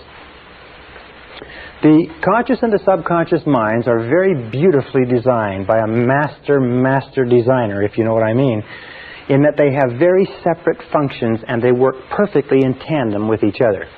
Probably a good way to illustrate it is to say this is the conscious mind and this is the subconscious mind. Actually, the conscious mind does about 10% of your thinking. It's responsible for about 10% of your conscious awareness, and the subconscious mind is at least 90% or more. When we talk about human potential and unlocking human potential, we mean unlocking the vast capacity or power of the subconscious. So what does the conscious mind do? Well, the conscious mind has certain specific functions. First of all, the conscious mind is objective. The conscious mind can look at the world clearly, if you like, with clarity, and think about it analytically, objective by meaning without emotion. Second of all, the objective mind, or the conscious mind, is rational. And it is also discriminating. These are three of the qualities. In other words, it can discern the differences between truth and falsehood. It can analyze. It is sort of like the mathematical or unemotional part of the brain. The conscious mind has four major functions. The first function is that the conscious mind identifies incoming data. Now, incoming data can come from a variety of different sources. It can be thoughts that you have, or it can be things that are happening to you in the external world. So let us say you're walking across the street. This is your mind. You're walking across the street and you hear the roar of an automobile engine. Your eyes immediately turn to the right to see what the sound is and to identify what is that sound. When you see the automobile, you identify, you attach the sound to the car. The second thing that the conscious mind does is it compares that moving automobile to all other moving automobiles of your experience. Now, if you live in a big city like New York, when you see a car and you compare that moving automobile with other cars, you've seen 100,000, maybe 1 million cars moving, and your reflexes are very, very sharp. If you live in a country that doesn't have very many automobiles, chances are when you see a moving vehicle, your reflexes will be very, very slow. The comparison is done by, if you like, making a quick inspection into the subconscious and checking every single previous experience that you've had with moving cars. As that is done, as the comparison is done, you instantaneously get a response back. As a matter of fact, it is said that the subconscious functions at about 30,000 times the speed of the conscious mind, in that you can just have one glance, hear one noise, or think one thought in the conscious mind, and you can instantly trigger a reaction that might take an enormous amount, hours and hours of evaluation if you were to do it consciously. The third function of the conscious mind is that it analyzes. Once it has a response back in its comparison, it analyzes the situation. You're walking across the street, you hear the sound of the automobile engine, you turn eyes right, you see the car moving down at you. Your comparison tells you that that car is moving at a speed of 50 miles an hour, and it will be where you are in 1 second unless you move. So you now analyze and you say, what do I do? Should I move or not? And if the answer is yes, what you do is you move. And that takes us to the fourth function of the conscious mind, which is to decide. The conscious mind decides what to do after the analysis. It says yes or no. The conscious mind functions like a binary computer. It is always saying yes or no to incoming information. And the conscious mind can only hold one thought at a time. Now, this is really amazing, as you're going to see. It's really a brilliant structure. So you're walking across the street, you hear the sound, you look to the right, you see the car moving. The comparison says that that car is moving on you. The analysis of the moving car says you've got to get out of the way. So you say, do I move, yes or no? Answer, yes. Do I move forward, yes or no? Answer, no. Do I move backward, yes or no? And as soon as you say, yes, I move backward, and you convey this word yes to the subconscious mind instantly triggers all the muscles, all the nerves, all the sinews, all the tissues to move yourself back out of the way. You don't have to sit there and think, well, should I move my right foot first? Should I move my left foot first? All you do is send a signal to the conscious mind, backed by a charge, if you like, or a detonation of emotion. And the stronger the emotion, the more instantaneously the subconscious responds to your command. The subconscious is activated by emotion. emotion of fear, emotion of desire, the survival instinct, the love instinct, but it is always an emotion that triggers the subconscious. Okay, what are some of the features of the subconscious mind? The subconscious mind is like a massive data bank. As a massive data bank, the role of the subconscious is to store and retrieve data. In other words, the subconscious mind is the subjective mind, in that it simply is the mind that obeys. Just as the conscious mind commands, the subconscious mind obeys. The subconscious mind has no thought of its own. By the way, the conscious mind has no memory. The subconscious mind is the seat of all memory. The conscious mind, remember, can only hold one thought at a time, whereas you can remember millions of facts. The relationship between the conscious and the subconscious is the conscious is like a gardener, and the subconscious is like a garden.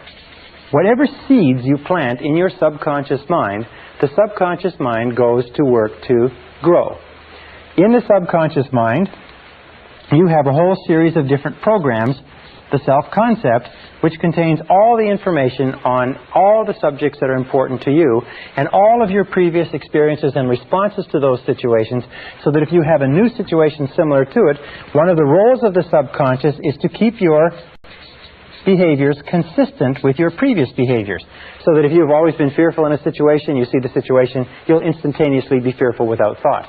If you're in a situation that you don't know anything about, the natural tendency is for you to be neither fearful nor unfearful, because you don't know enough until you build up an experience bank. And this brings us to three critical laws. Three of the most important mental laws that we talked about. Remember, we talked about how your whole life is determined by mental laws.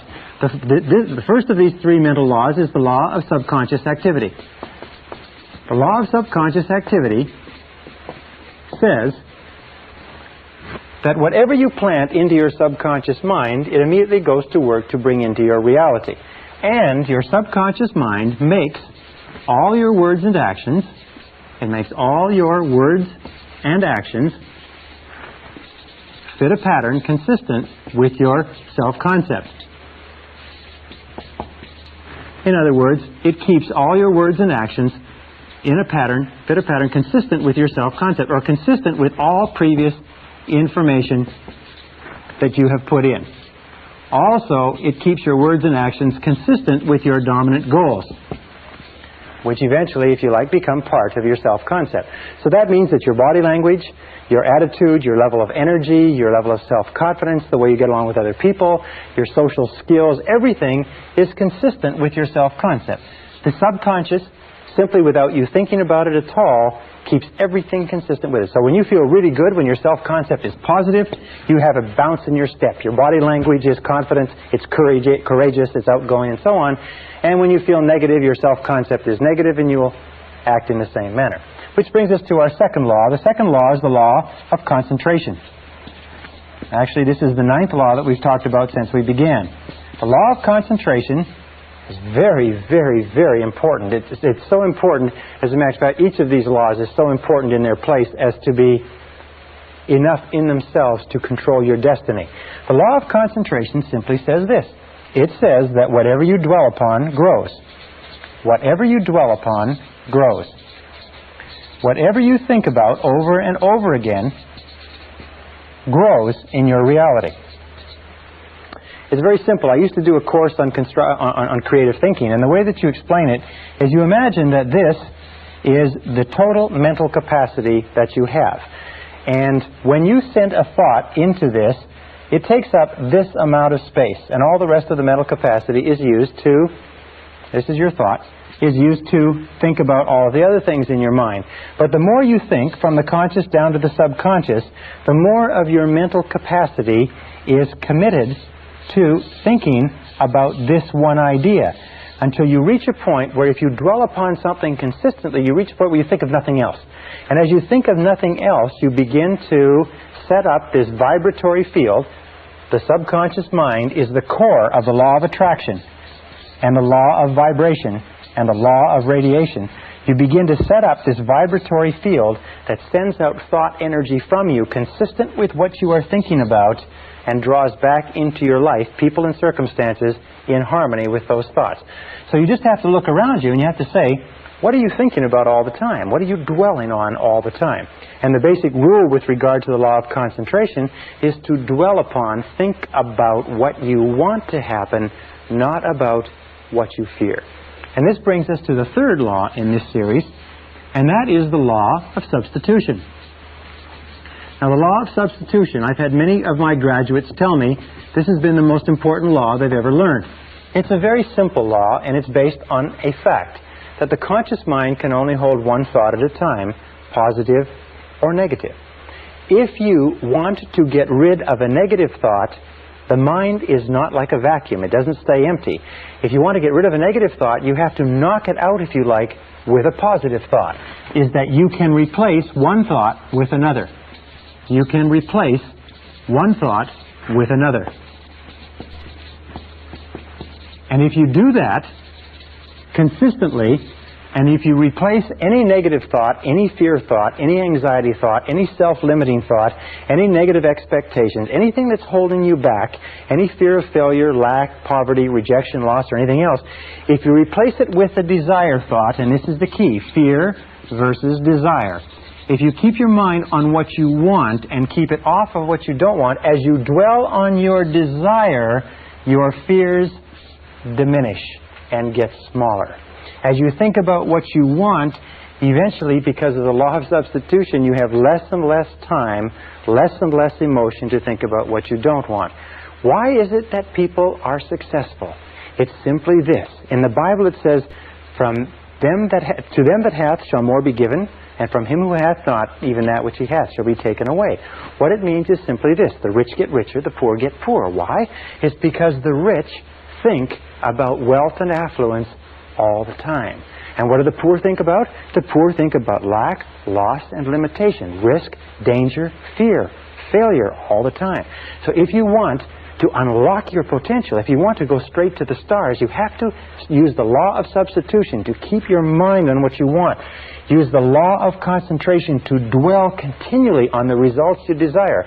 Be solution-centered rather than problem-centered. Be goal-centered rather than loss-centered. And the law of subconscious activity will begin to adjust your words, your actions, your feelings, your emotions, and everything to the point where you will draw into your life the people and circumstances that will harmonize with it. Now, what's the most powerful thing you can do? It's very simply this. Success begins with taking purposeful, systematic control of the content of your conscious mind. Purposeful, systematic control of the content of your conscious mind. Everything comes back to the law of control, as we talked about at the very beginning. Purposeful, systematic control is best taken by saying over and over again, I like myself. I like myself. I like myself. I like myself. When you repeat, I like myself, or better, I love myself over and over again, you drive this thought into the subconscious mind. More and more you think of yourself in positive terms. More and more you push out thoughts of inferiority, negativity, fear, failure, rejection, and so on. More and more you reprogram all previous data in your subconscious computer so that it is consistent with high self-esteem, personal effectiveness, and excellent personal performance. Is that the key to your success in life is to use the power of your subconscious mind to program it with thoughts, words, pictures, ideas, and feelings consistent with high performance, and keep your mind on what you desire and off of what you fear. Remember, the only thing in the world you can control is your thinking. The only thing in the world you can control are your conscious thoughts, and if you will do that, everything else will become possible for you.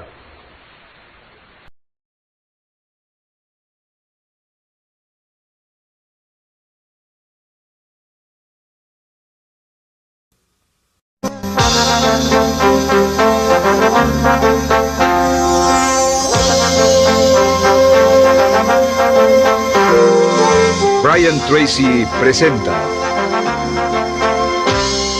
el curso Fénix sobre la psicología del conocimiento.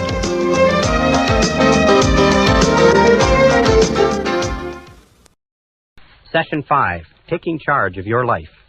We said in the first series of modules that the starting point of all peak performance is self-esteem. It's how much you like yourself, how much you love yourself, how much you accept yourself as a valuable and worthwhile human being. The second part of peak performance, I think the two key requirements, the second part is self-responsibility.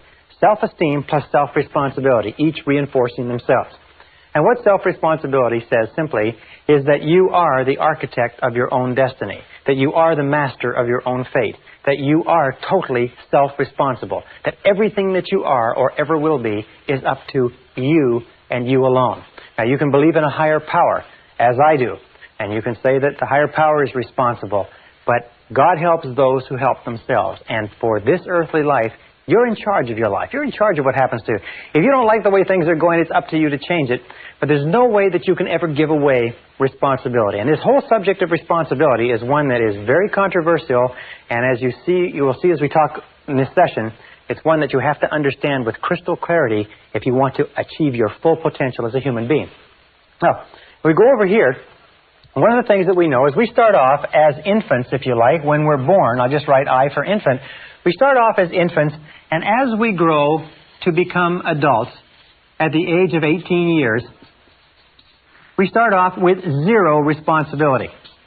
And as we grow toward becoming adults, we gain responsibility more and more, until by the time we become adults at the age of 18 years, if our parents have brought us up properly, if they have prepared us, if they've encouraged us to be self-reliant, if they've encouraged us to make our own decisions and think for ourselves and plan our own lives, at the age of 18 years, legally speaking, psychologically, morally, mentally, physically, and everything else, you are ready to take over your own life.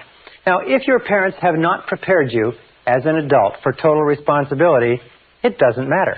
At the age of 18, and from 18 onward, you are 100% responsible. For the rest of your life, you can never absolve yourself of responsibility. For the rest of your life, everything that happens to you is up to you, totally and without forgiveness. The slogan of the truly responsible person is, if it's to be, it's up to me. Which means, as Henry Ford said, never complain, never explain. Never complain, never explain.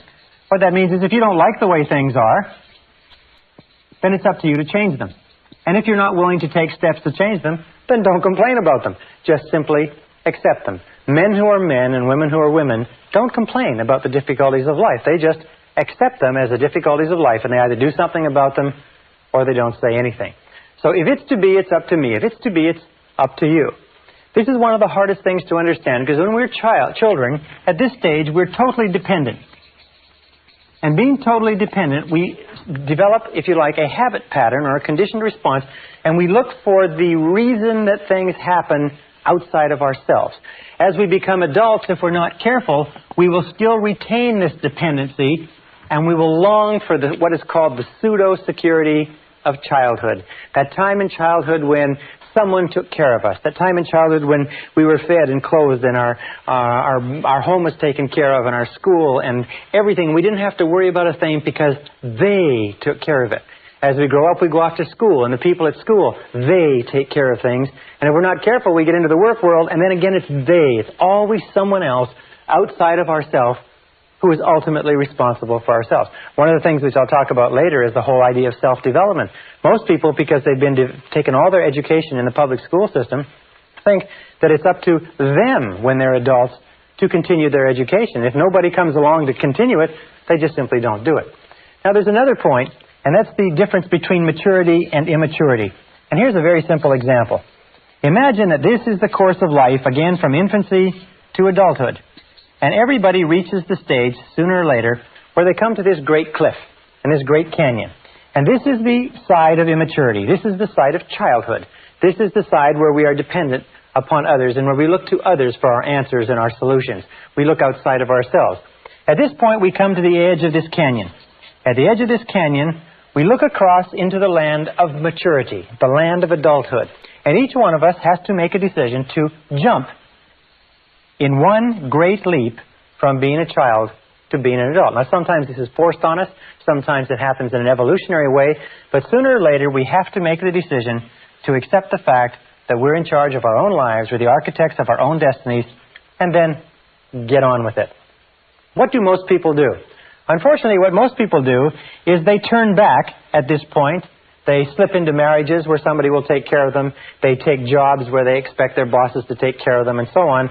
Or they just simply avoid responsibility by looking for the cause of everything that happens to them in other people and other circumstances. It's their bills, it's their health, it's the way their parents treated them and so on. They're not really responsible. On the other hand, sometimes they decide to take a little responsibility but not too much, which is the equivalent of trying to leap over a canyon in 2 jumps. And where the vast majority of people end up, unfortunately, is in the valley. And this is the valley of excuses. The great majority of people spend their whole life in the valley of excuses, making excuses rather than making progress. There's an old saying that says the disease of excusitis, which is the habit of making excuses to excuse away our failures and our inadequacies, is fatal to success. The habit of making excuses is fatal to your success. So the question you have to ask yourself when we talk about responsibility is, what excuses do you use not to move ahead? There was a very famous story by Tolstoy, where Tolstoy and his brothers would play, and they had a game. And the game was that out in the garden there would be a box. And in the box was the answer to all the riddles of life. And you could find the box under a certain bush as long as you didn't think about a big white rabbit. As long as you kept your mind clear of that big white rabbit and you didn't think about the rabbit, you could find the answer to all the mysteries of life. Well, of course, nobody ever found the box, or nobody ever found the answer to the mysteries of life because they couldn't stop thinking of the big white rabbit. The question you have to ask yourself is, what is your big white rabbit? What is it that you think of? What is the excuse that looms into your mind whenever you think of something that you could do or have or be? A new job, a new challenge, an opportunity, changing something in your life that you're not happy with. What is the white rabbit? What is the excuse that pops into your mind? You say, well, I can't do that because. Or another thing is, yes, but. I'd like to, but. There's always a reason. I'm too young, I'm too old. I'm too tall, I'm too short. I don't have enough education, I've got too much education. It's the wrong time, it's the wrong place, and so on. What is your white rabbit? What is it that sticks in the back of your mind that causes you to make excuses, that causes you to hang back from taking responsibility, that keeps you in the land of childhood, immaturity, and irresponsibility? Very, very important question to ask. Now, when we talk about responsibility, we talk about something else. It's simply this, is that the acceptance of responsibility is not optional. Many of us like to think that, well, I'll take a little responsibility here, I'll take a little responsibility there. No, the acceptance of responsibility is not optional. From the time you become 18 years old, you are 100% responsible. You have no choice in the matter. As a matter of fact, there are very few things in life over which you have no choice, but you have no choice in this. It is mandatory.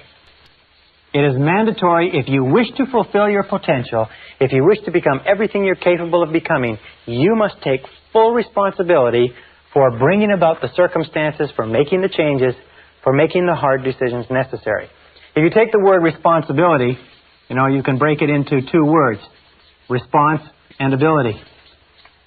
And one of the things which I've learned as I've studied history is that all of life is a series of challenges, difficulties, problems, setbacks, obstacles to face. And the difference between the winners and losers in life is not the difference in problems, because everybody has problems. And most people, and many people, have more and bigger problems than you or I could ever dream of. The difference in life, the difference between winners and losers, is the responses to the problems. Many years ago, a man named Oswald Spengler wrote a book in which he talked about what he called the challenge-response theory. The challenge-response theory simply said that civilizations grow and decline to the degree to which they meet challenges effectively and respond effectively.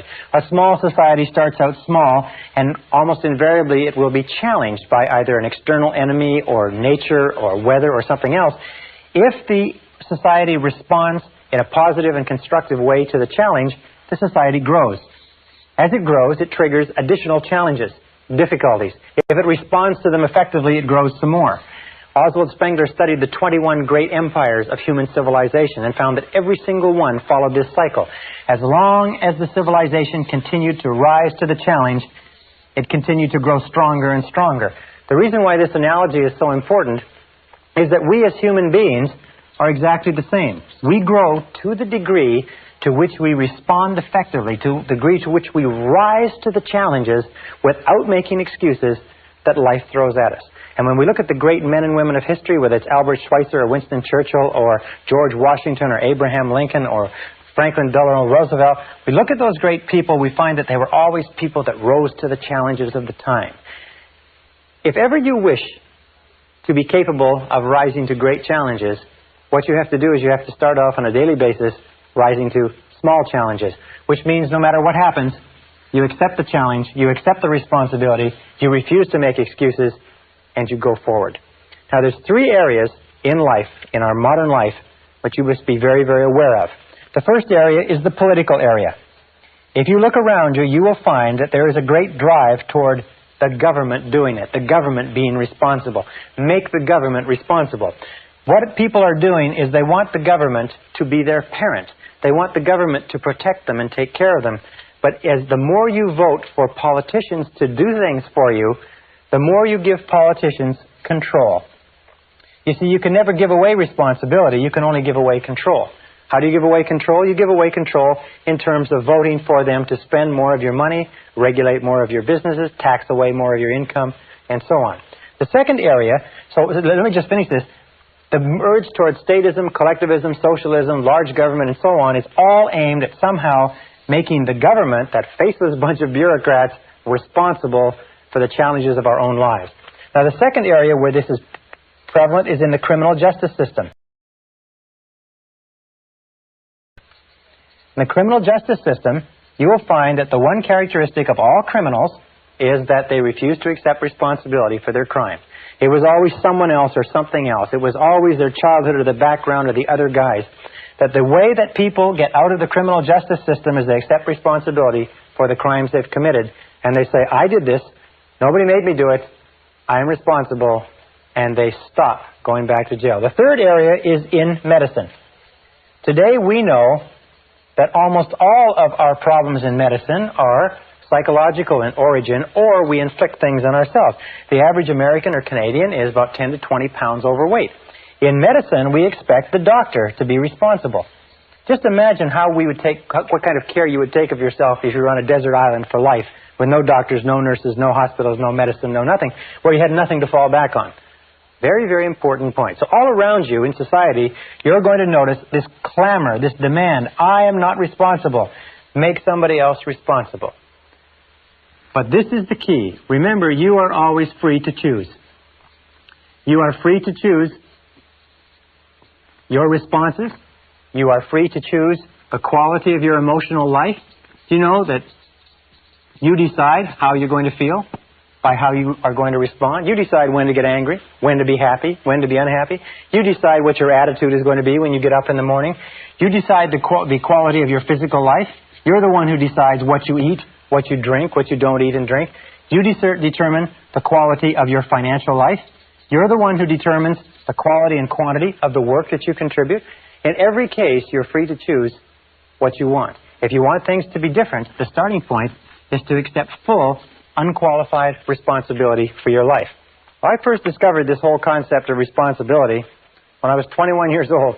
I was living in a little apartment. I was working on a construction job. It was 35 degrees below zero outside. I didn't have a car. I didn't have any money in the bank. My clothes were old. I had failed out of high school. And I looked around me in that cold winter in that little apartment with no future and not much of a past. And I said to myself, if ever I want anything to change, it's up to me. That's the time where I really got scared. It suddenly hit me right between the eyes that if I wanted my life to be different, it was up to me to make my life different. And if I can get only one point across to you in this simple segment, this little segment, is that the starting point of flying to the stars, the starting point of taking complete charge of your life, the starting point of great success and great achievement is to accept complete, unconditional responsibility. If it's to be, it's up to me. If it's to be, it's up to you.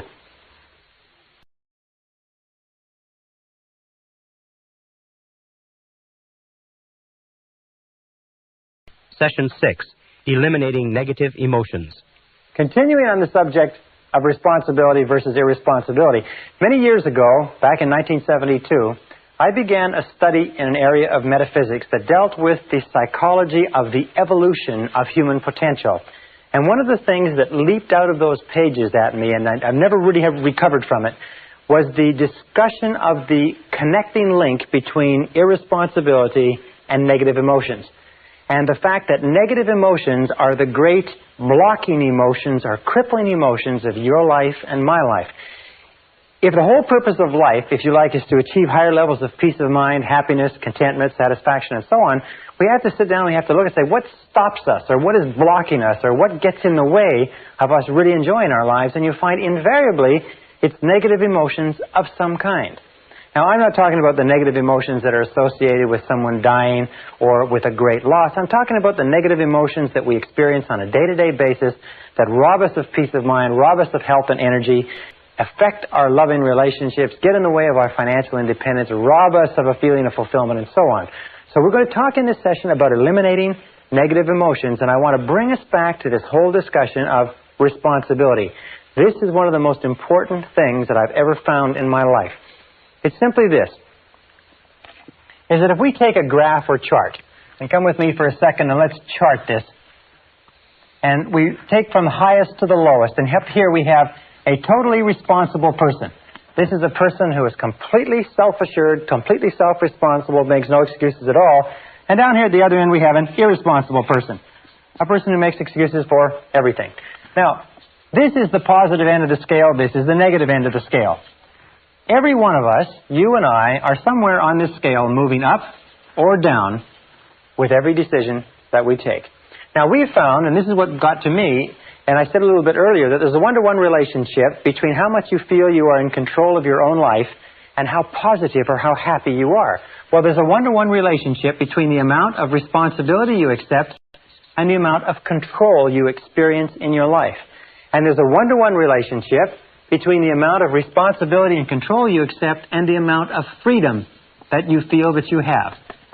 Freedom is the indispensable requirement for happiness. That true success, true happiness in life means being free to live your life your own way as you decide, without anybody else telling you what to do. Living your life as a bird, free as a bird, to do whatever you want. Well, there's a direct relationship between responsibility, control, and freedom, and there's a direct relationship between these three and positive emotions. Now, positive emotions are the great emotions. Positive emotions are those of happiness and love and joy and vitality and energy and exuberance and enthusiasm and excitement and so on. Now, down at the other end, however, we have an attitude of irresponsibility. And what does that lead to? This is what shocked me so much when I first learned it. It leads to a lack of control. Is that to the degree to which we are irresponsible, we lose control. Our inner selves disintegrate and fragment. It also leads to a lack of freedom, because we no longer see ourselves as free agents choosing the direction of our own lives. We see ourselves as pawns, as victims, if you like, of external forces. And a lack of control and freedom leads to negative emotions. When I first began to understand this, I thought, well, yeah, but what about my parents, and what about my childhood, and what about my condition? I didn't have a very good job, and what about my friends? I had crummy friends, and what about my health, and what about the weather, and what about the economy? When I began to realize this, I began to realize that you can put all that aside. If your highest aim, your highest goal is positive emotions of happiness, joy, freedom, enthusiasm, and so on, then you have to stop making excuses. Now, Carl Menninger, the great psychoanalyst, said a very interesting thing some years ago. He said that physical ailments are all different, caused by different bacteria, different viruses, and so on. He said, but mental illness is the same illness, simply spread along a spectrum from the least to the worst. And Thomas Szasz, the psychiatrist, said in his book, The Myth of Mental Illness, that there is no such thing as mental illness. There are merely varying degrees of irresponsibility. So when we say that an irresponsible person is not only negative, we say an irresponsible person is also mentally ill. A totally responsible person is mentally healthy. How does this affect you? Well, I know you want to advance as much as you can in life, or you wouldn't be going through the efforts of taking a program like this. There is a direct relationship between the amount of responsibility you accept for the results of your organization and the amount of power, influence, position, prestige, and status you will have in your work now and in the future. At the top of the graph of responsibility, we have people who accept total responsibility, and power and opportunity gravitates toward them. Down at the other end, we have no power or powerlessness, until you reach the extreme example of a person who's totally irresponsible, completely out of control, who has to be constrained in a straitjacket and locked up in a padded room for their own safety and for the safety of others. Completely powerless, completely without control or freedom. Now, every time we make a decision to be self-responsible, we move up on this graph. Every time we make a decision to make excuses, we move down in this graph. So let's take it a little bit further, and let's talk about the relationship between negative emotions and irresponsibility so that you understand it perfectly clearly. And a perfect example is this. Imagine here is a tree. All right? Here's a tree, and here is the bushes. This is what is called the negative emotion tree. In the negative emotion tree grows the predominant negative emotions: fear, doubt. Many people have considered that self-doubt is the most destructive of all negative emotion, holds you back more than you can imagine. Also, hate is a negative emotion. Then there's envy. There's resentment. And then, of course, there's resentment's sister, guilt. These are all the big negative emotions. These are the ones that have led the hit parade for years. There's about 54 different negative emotions, but these are the top one. And if you take these negative emotions and you boil them all down, and you can put in your own favorite, by the way. Everybody has their own favorite negative emotion. Jealousy could be yours. Self-pity is a good, strong one. It's doing well. But if you boil it down, you find that all negative emotions eventually boil down to anger. Either inwardly expressed, that is where you make yourself sick, or outwardly expressed, that is where you make other people sick. And this negative emotion tree, if we just take a look at its structure, we find the negative emotion tree has a root system. Now, the root system is where the nutrients come from that keep the negative emotion growing and keep the fruit of the negative emotion growing and blossoming. We look at the root system, we say, what are the nutrients? What keeps negative emotions going? What are the fertilizer? What is it that you heap on the fire, if you like, or put into the ground? And we find that there's two things essential to keep negative emotions alive. The first is justification. Justification. That's merely telling yourself and anybody else who will listen why you are justified in having this emotion. And the other is what we call identification. Identification means taking things personally. That's why, of course, they suggest that a person who acts as their own lawyer has a fool for a client.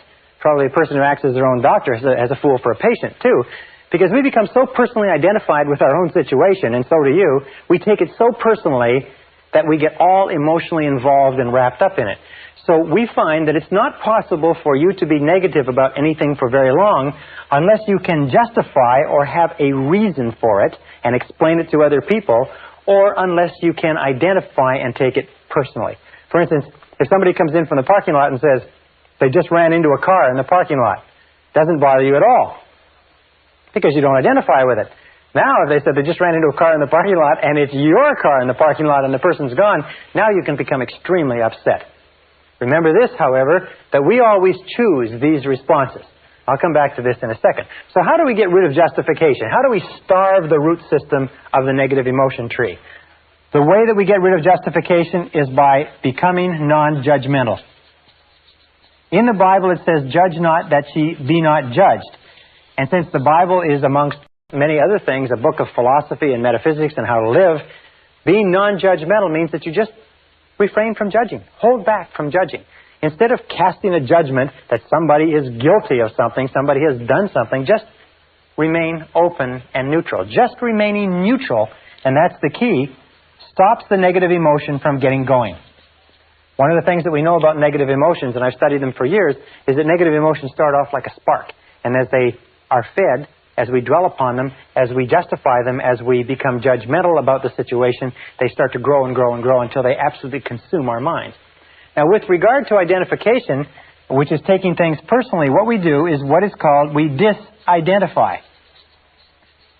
We objectify, or we again remain neutral. We try to keep it at arm's length. We say there is a problem, but I am not the problem. There is a difficulty, but the difficulty is not me, and we keep it at arm's length. So these two, once we begin to stop justifying and stop identifying or taking things personally, stop getting emotionally involved. Have you ever had the situation where somebody comes to you with a problem and you get so emotionally involved with their problem that that you start to feel upset, and they go away and they don't have a problem anymore, and you're still there and you're upset. This is because we've taken it so personally. However, the key to getting rid of negative emotions, and this is the most important part of this, is the trunk. It's cutting down the trunk of the negative emotion tree. And the trunk of the negative emotion tree is blame. Blame is 99% of negative emotions. Now, it's very important to understand where negative emotions come from. Negative emotions come from inside you. Negative emotions are not contained in external situations. Negative emotions are not caused by other people or other situations. Negative emotions are caused by your response to other situations. Perfect example. Two people meet the same situation, a traffic jam, a rude waiter, whatever it happens to be, and one person gets all upset and uptight and angry, the other person lets it go off their back. Another example. The same person, 2 different days. One day they've had an argument or a flat tire or they're late for work, they get into a traffic jam and they're angry and they're uptight. The next day, they leave with plenty of time, they had a lovely breakfast with their family, they got lots of time to get to work, they have a traffic jam, it doesn't bother them at all. In both cases, it's an example of the negative emotion does not come from the situation. Is that you are always free to choose the quality of your emotional life. Is that you choose to become angry. Now understand this, nobody makes you feel anything. Nobody makes you feel angry. Nobody makes you feel tense. Nobody makes you feel upset. You always decide how you're going to feel, and then if you're not careful, you will fall into a negative habit pattern of blaming the other person. Blame is the core of all negative emotions. When you stop blaming, you cut down the negative emotion tree. You cut it off, you kill it, and all the negative emotions die simultaneously. It's almost exactly as if this negative emotion tree were a Christmas tree and it were plugged into the wall. And the negative emotions were Christmas tree lights. And you took this plug and you jerked it out of the wall, what would happen? Well, what would happen is that all the negative emotions, the lights, would go out simultaneously, just like that. How do you do this? You do this by using the law of substitution. Remember, the law of substitution says that the conscious mind can only hold one thought at a time. It's the thought that the conscious mind holds that determines how the emotions will react, how the subconscious mind will react.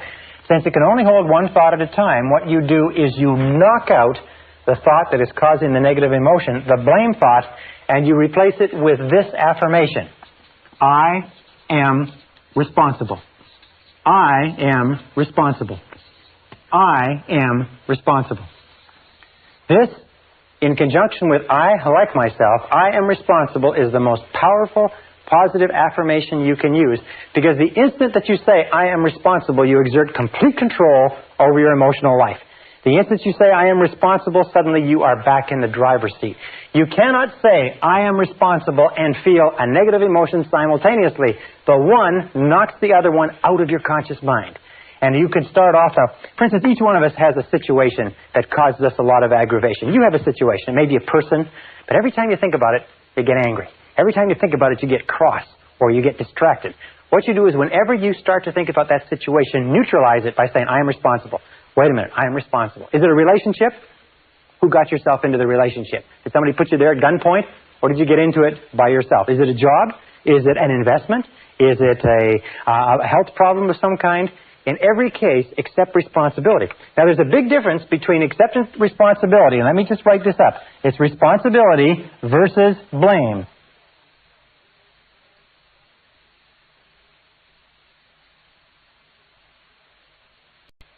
Responsibility versus blame. What is blame? Blame always looks backward toward the past. Blame looks toward the past, toward what cannot be done, toward what can't be changed. Responsibility always looks to the future.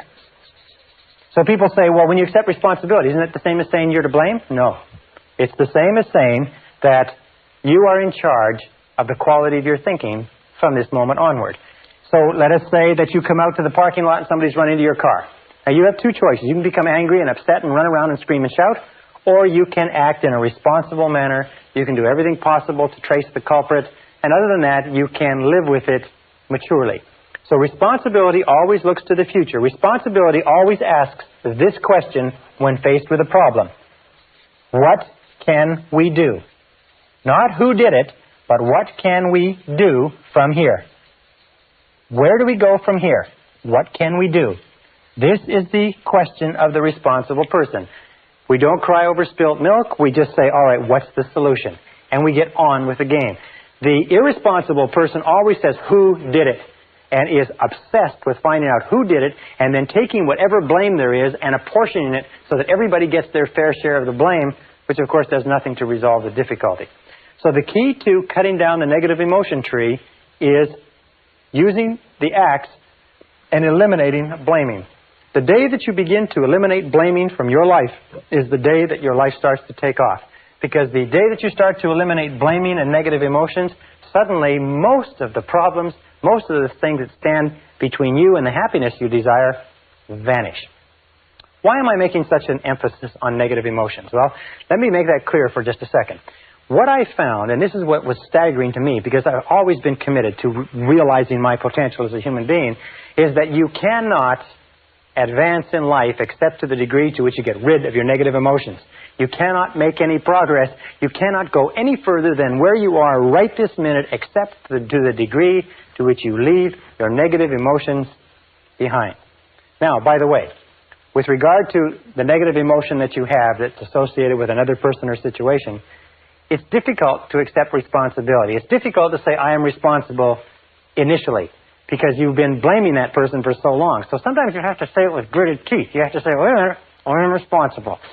I am responsible. But the more you repeat this, I am responsible, I am responsible, I am responsible, it comes easier and easier. Eventually it gets to the point where as soon as you think of that person or situation, you can neutralize the thought by the law of substitution by saying, wait a minute, I am responsible. I am responsible.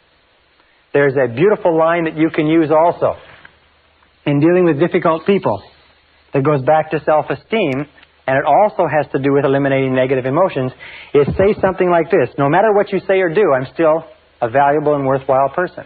Or, no matter what happens, I am still a valuable and worthwhile person. Or, no matter how this situation turns out, I am still a valuable and worthwhile person. The natural course of life is this. Here's the road of life. And when we're children, we start off with no negative emotions. All negative emotions, by the way, have to be taught to a child. They have to be taught, and the child has to learn them from their parents. Have you ever seen a negative baby? There's no such thing as a negative baby. Babies just laugh, and they're happy, and they cry when they have needs, but babies are not negative. But as we grow up, we watch the people around us, and we begin to develop our own negative emotions, which we carry in a sack on our back. As we become teenagers, this sack grows big enough to the point where we can even go to slumber parties, or we can get together with our buddies, and we can talk about how terrible our childhood has been, how rotten our parents are, how rotten our siblings, teachers, and everything else are. Now, when we become adults, what is the mark of adulthood in our society? The mark of adulthood is that you have a great gunny sack full of negative emotions because you have suffered. And what happens is you spend most of your time when you're with other people letting down your guards and telling them about how much you've suffered. What you do is you use exchanges of negative emotions as the basis for your relationships. You say, look, I'll show you my negative emotions if you'll show me yours. Remember, like we used to do as kids? And what you do is you get together like a couple of traders in an Arab bazaar, and you display your negative emotions. You say, oh, look at this rotten childhood I had, and look at this terrible relationship, and look at how crummy my boss is, and how rotten this is, and so on. And you exchange them back and forth. Now, what happens when you talk about and think about your negative emotions? Remember the law of concentration? Whatever you dwell upon grows. Whatever you dwell upon grows and gains strength and stays alive. Negative emotions, by the way, and this is another thing that I learned in the study, is negative emotions are very fragile and ephemeral things. Is that if you don't keep them alive through constant talking, through constant cultivation, you know what happens? They die on you. Yes. You see, negative emotions just die. It's like a fire. If it falls where there's nothing, or a spark, if it falls where there's nothing to burn, it goes out. Negative emotions, unless you talk about them and keep them going, unless you dwell on them all the time, they die on you. You ever had an experience where you're really worried about something, you're really upset about something, and it's preoccupying all of your time, and then you get to work or you get home and you get so busy doing something else that for about 3 or 4 hours, you don't have time to think of anything else. And about 3 or 4 hours, you stop and say, geez, I haven't worried about that for a long time. I've got to get back to worrying about it, because what's happening is going out. It's like a fire that's going out. So you've got to get back to it. You've got to think about it and talk about it and worry about it and hassle it to get it back up to the point where it's preoccupying your whole mind. How many times does that happen? Well, what the mature adult does is the mature adult leaves their negative emotions by the side of the road and gets on with the rest of their life. They get on with the rest of their life. They leave them there instead of dragging them along. They leave them like a big pile of garbage at a garbage strike. They just leave it there. And when people say, how are things going? You say, wonderful. You say, how's life? You say, terrific. You say, how's your relationships? Couldn't be better. How is your health? How are you feeling? I feel great. In other words, don't talk about negative things, because when you talk about negative things, you actually increase them and you draw more of them into your life. Look at the people that you know who have problems. You notice the people that you know who have problems all the time, never seem to solve their problems, are people who talk about their problems all the time. To him that hath shall more be given. From him who hath not, even that which he has shall be taken away. Now, this is another critical point with regard to relationships. And I learned this again in my studies. It is that each of us has a certain amount of suffering that we've gone through, and people fall in love with their suffering. People love their suffering. As a matter of fact, they feel that they've paid for it, they've thought about it, they've lived with it for so long that most people are very reluctant to give up their suffering. You can't talk them out of it. You say, well, why don't you just forget it? Why don't you just put it behind you? Why don't you just get on with it? They say, well, I can't do that. Do you know how much I've suffered? Do you know how much emotional investment I've put into this relationship, this job, this career, and so on? I remember, I can tell you 1,000 people who've come up to me who are in bad relationships. And they say, well, I've been in this relationship or in this marriage now for several years, and I'm miserable, I'm unhappy, we don't like each other, it's going nowhere. I say, why don't you do something about it? But after all these years? And what I say to them is I say, look, the average life expectancy of the average American today is between 75 and 80 years, and it's going up. By the time we reach the end of the century, the average life expectancy will probably be 80, 85, 90 years old. Do you know what that means? That whatever age you are now, and you may be 20, 25, 30, 35, it doesn't really matter, you subtract that from 80, you get the number of years that you've got left to live in this current situation. You ask yourself, do you want to live in this situation for the next 30, 40, 50 years?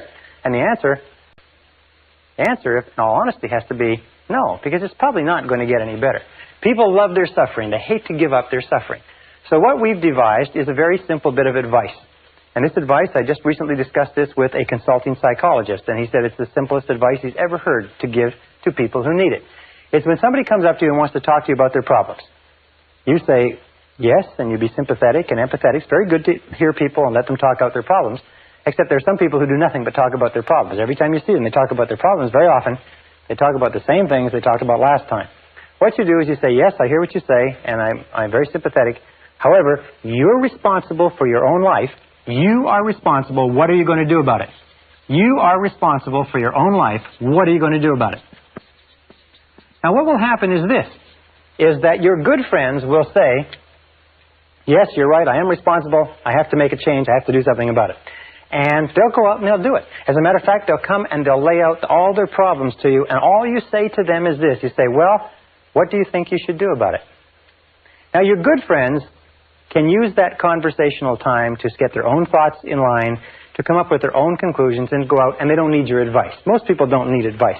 There's an old saying that says that don't worry about the universal propensity to give advice, because the propensity to ignore it is equally universal. People don't need advice sometimes, they just need a sounding board.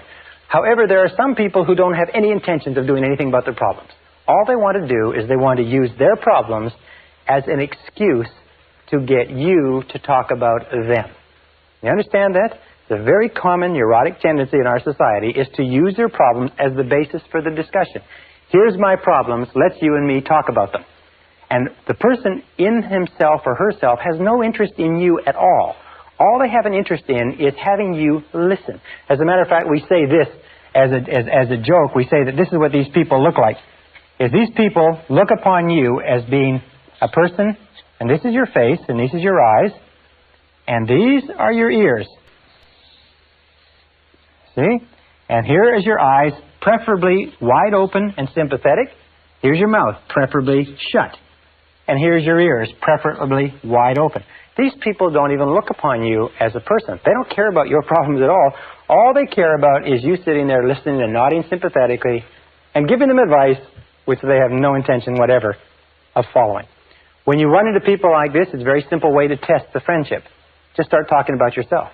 Say, well, you know, I'm really glad you brought your problems to me because I've got some problems of my own, and I'd like to discuss my life with you. You will find these people will run for the door. They'll watch their watch. They've got an appointment. They'll take off so fast you can't imagine. All right, now one final point, and this is critical. It's absolutely critical to the whole subject. It's the wrap-up point, if you like. It's this. is that when we start talking about giving up negative emotions, almost everybody says, yes, I agree. What you say is true. It makes sense to me, Brian, and I am going to give up my negative emotions. I am going to accept responsibility. I am going to take charge of my life, and I'm not going to blame anybody else anymore, except for one. Everybody has one that they're not going to part with. Everybody has that favorite negative emotion that they've been paying for and holding on to for years. Now, let me tell you why it's so important that you give it up. Here's a car. Imagine it's a beautiful Mercedes automobile. Brand new from the factory. Absolutely spitting 560 SEL, $55,000, beautiful vehicle. Tested in every aspect. Absolutely perfect. It's given to you without a flaw. Except for one. This is the front of the automobile, and there's one small problem. Is that for some mechanical reason, this brake is locked on. Now you get into this beautiful Mercedes, just as you are. Beautiful mind, beautiful body, beautiful potential, incredible capability. You get into this beautiful Mercedes and you start it up and you step on the gas. And what happens? Well, if the front brake is locked on, what will happen to the car? No matter how hard you step on the gas, what will happen to the car? What will happen is that the car will spin. It'll go around in circles. It'll spin and it will go around in circles until you stop stepping on the gas and you give up. As long as that front brake is locked on, you can't go anywhere. What I found was this, is that the existence of just one negative emotion that you will not let go of for whatever reason, and the reason is always an ego reason, the reason is always has to do with your own ego, will cause you to stay in the same place and spin your wheels and go in circles for the rest of your life. That you all know people who are talented, who have opportunities, good educations, and so on and so forth, and their life just goes around in circles. They just seem to be spinning. They've got everything going for them, and they just continually have problems. Why is it? Almost invariably, and this is what all psychoanalysis does, all psychotherapy, is they've got one negative emotion locked on, and the negative emotion they have locked on is blame. There is somebody that they are still blaming for something. There's somebody that they are not going to let off the hook because that son of a gun did something to them. You know what I'm talking about? You know what I'm talking about, because we're all in the same boat. We're all human beings. The reason this makes sense to you and I is because we do have a tendency to fall in love with our suffering. We do have a tendency to gunny sack and to think that part of our humanity is all these negative emotions. We do have a tendency to see that other people are responsible. Other people have hurt us. They did cost us money. They did hurt us in a relationship. But the key to peak performance, the key to happiness, the key to success is to use the law of substitution and knock those negative emotions out of the box. By the very first time you think of anything that causes you any stress, you say, I am responsible. Wait a minute, I am responsible. I am responsible. I am responsible. I like myself and I am responsible. I like myself and I am responsible. And nothing outside of me is going to disrupt my peace of mind. I am in charge of my emotional life. I am responsible. You are responsible.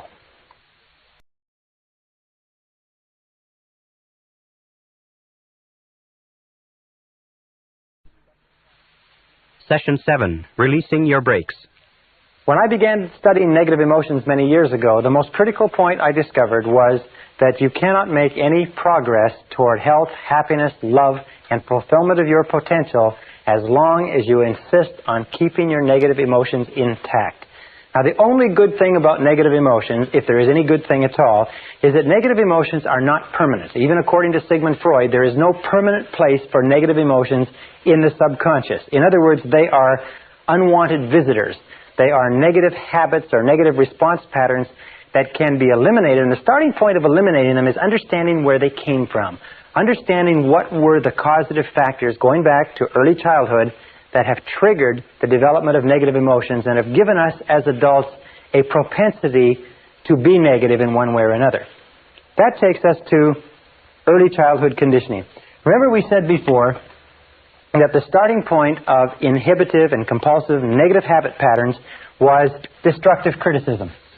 Destructive criticism is the great destroyer. Destructive criticism destroys people on the inside and leaves them walking around on the outside. More personalities have been undermined and destroyed. More self-esteem has been cast aside as a result of destructive criticism than anything else that we can possibly imagine. So destructive criticism is the great killer. Now, why is it so bad? Well, we know that children as infants, children as they're growing up, have a tremendous need for love and approval from their parents. In fact, many psychiatrists and psychologists have said that the number one reason for mental illness in adulthood is withdrawal of love, or love withheld. We know that any prestigious person, any person who is important to a child, has an inordinate impact on that child, and that children up to the age of 6 years have very little ability to discriminate between valid and invalid criticism. What this means is that anything that a parent or an older sibling or an older relative, anything that a prestigious person or important person says to a child is accepted as true. It's accepted as a valid representation of reality. If a mother says you're a bad boy, if daddy says you're lazy, if someone says that you're not dependable, if someone says you're stupid or you're clumsy or you're ugly, the child has no capacity whatever to discriminate between valid and invalid. The child accepts that as a true representation of reality. It bypasses the conscious mind, goes straight into the subconscious, and is stored. Many of us, as adults, are still living on the basis of negative information that was programmed into us when we were children. And then as adults, what do we say? We say, well, that's just the way I am. Or, I've always been that way. Or some people even say, well, it runs in the family. Your father was like that, children are like that. Or your mother was like that, and so on. But where did it come from? None of these things run in the family. For instance, when I was growing up, my parents had gone through the Depression. And the Depression had made an inordinate impact on them. So whenever we talked about buying anything, all the time I was growing up, my parents would become very, very tense, and they said, we can't afford it. We can't afford it. We can't afford it. We can't afford it. They had this lack mentality, this we can't afford it mentality all their lives. And I grew up, so even though I've never experienced the Depression, and you've never experienced the Depression in most cases, 10, 20, 30, 40 years later, we're still saying, I can't afford it. I can't afford it. I can't afford it. We're still going on the basis of those critical remarks, those emotionalized remarks that our parents said. Maybe your parents said, as my father told me over and over again, you never finish anything you start. You never finish anything you start. You never finish anything you start. Or you're lazy. You never finish anything you start. You know, when I was an adult, I had a terrible time finishing things that I started. As I would get close to the end of a task, I would actually begin to seize up and look for every single excuse to procrastinate and delay. Now, the second factor that predisposes us to negative emotions is lack of love. We know that children's personalities develop to the degree to which they receive a high quality and a high quantity of love from their parents. There's a one-to-one relationship between the amount of love, the quality and quantity of love, and healthy personality. That love withdrawn or deprivation of love is the key cause of unhappiness, negativity, and mental illness in adulthood. Now, in order for a child to feel truly loved, the child must have high self-concept parents, and most of us, unfortunately, had parents that were the victims of their parents and the victims of their parents. What one of the writers says, everybody is a victim of a victim. We are all victims of victims. In other words, parents meant to raise us the best way they could, but they were victims of victims themselves. Now, in order for a child to feel fully loved, three conditions have to exist. Number one condition is that parents must love themselves. Parents must love themselves. Remember, you can never give any more love to others than you have for yourself. If you don't love yourself, you can't love your children. If you have a little bit of love for yourself, you have to spread it over your children. If you have a little bit of love for yourself and that's all taken up by your husband or your wife, then sometimes, even though you want to love your children, you don't have the love. Even if your parents wanted to love you, in many cases, they didn't have the love to give. Why? It's because they never got it when they were growing up. The second requirement is that parents must love each other. In order for a child to grow up feeling self-confident, to grow up feeling loved, to grow up feeling safe and secure, he or she must grow up in an environment where the parents love each other. There is nothing that is more frightening to a child than to grow up in a household where the parents are fighting with each other, where the parents don't love each other, where there's difficulty, because the child always has a tendency, first of all, to be a victim, in that the child is shouted at and screamed at, and the child believes that the reason my mommy and daddy are fighting is it's my fault. Now, interesting research. Since there are so many single-parent families today, interesting research shows that when one of the parents leaves as a result of a separation or a divorce, the remaining child or children are invariably convinced that the reason the other parent left was because of something they did. And it's critical, if a marriage or a relationship is going to end and one is going to leave, that the remaining parent tell the children over and over again that the reason the relationship didn't work out has nothing to do with you. It has only to do with me and Daddy or me and Mommy. It has nothing to do with the child. The child needs to hear it many, many times before the child feels confident and secure. And of course, it's always better that a child be raised in a home with one parent that loves them rather than two parents that don't love each other. Now, the third condition that must be fulfilled if lack of love is not to exist is that parents must love the child. Parents must love the child. Well, this seems pretty obvious. I mean, it's pretty logical. The fact of the matter is, though, and this is the hardest thing for you or I as adults even to think about, but it is possible that our parents didn't love us. Not that they didn't intend to. I mean, they meant to love us, and they wanted to love us, and they had us intending to love us, and so on, but simply because they had conflicts with each other, and they had unresolved problems with their parents, and they had the war and the depression, and they had their careers, and they had other responsibilities, they just never got around to it. You see, that was the difficulty. They meant to, but they never got around to it. The only way that you can really love a child is by spending a high quantity and high quality of time with the child. High quantity, high quality with the child. 10 minutes a day doesn't do it. Children consider themselves valuable to the degree to which the most important people in their lives spend time with them. If the most important people in their lives, their parents, only spend little time with them, the children conclude that the reason for that is because they are defective. There is something essentially wrong with them, and that's why their parents don't spend time with them. The children don't think rationally, they think purely emotionally. They only think if the parent is here, he loves me or she loves me. If the parent doesn't spend time with me, he or she doesn't love me. So if any one of those three conditions or more existed when you were growing up, the parents didn't love themselves, the parents didn't love each other, or maybe the parents didn't love you because they never got around to it, although they meant to, then you will have grown up in conjunction with destructive criticism with what is called guilt. Now, what is guilt? Well, guilt is a feeling of not being worth very much. Where do we get this feeling? Well, when we're continually criticized by the important people in our lives, and simultaneously we are not given the amount of love that we need, we feel that we're not worth very much. We feel that we are worth less. And a feeling of guilt leads to a feeling of worthlessness. Worthlessness. And guilt, the feeling of worthlessness, is the underlying fundamental problem of the 20th century. It is the main source of mental illness. It is the main source of problems in relationships. It's the main source of psychosomatic illness. It is the main source of most of the problems that beset our society, is this deep down feeling of guilt and worthlessness, which is expressed or unexpressed in the thought or the attitude, I'm not good enough. I'm not good enough. I'm not good enough. You know, we talked about self-esteem and how important it was. Self-esteem means I like myself. I like myself. I like myself. I like myself. People who've been raised with destructive criticism and lack of life not only don't like themselves, they don't feel that they're good enough for anybody or anything, and in many cases, they are plagued by self-hatred. They hate themselves. Self-hatred or self-condemnation.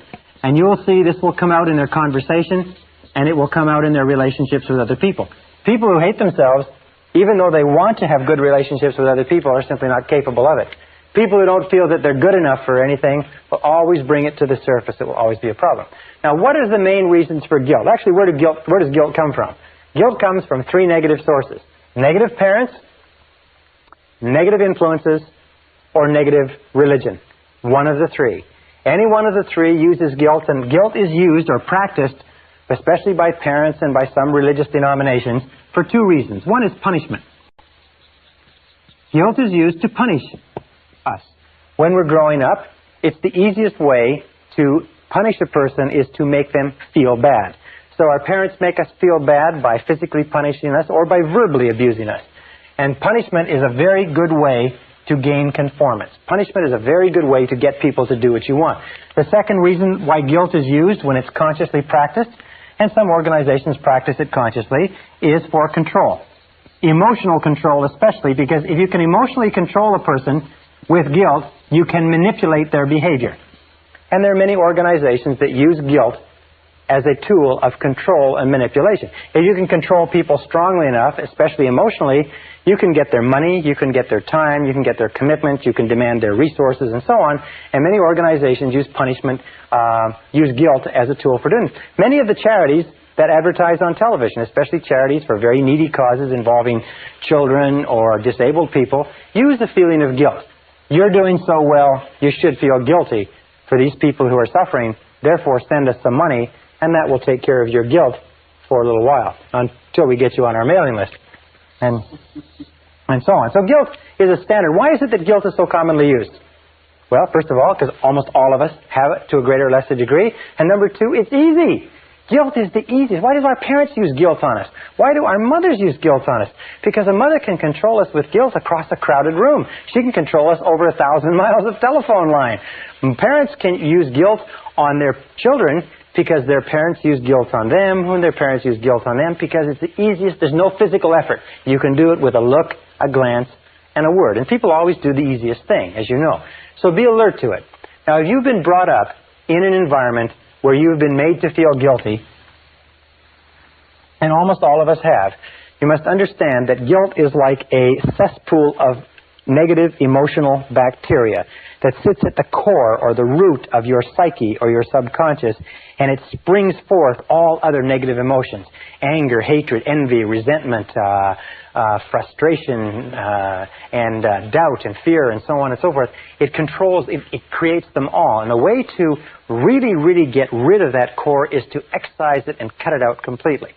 So that's what we're going to do in the rest of this session. First of all, how can you tell if you have been brought up with feelings of guilt?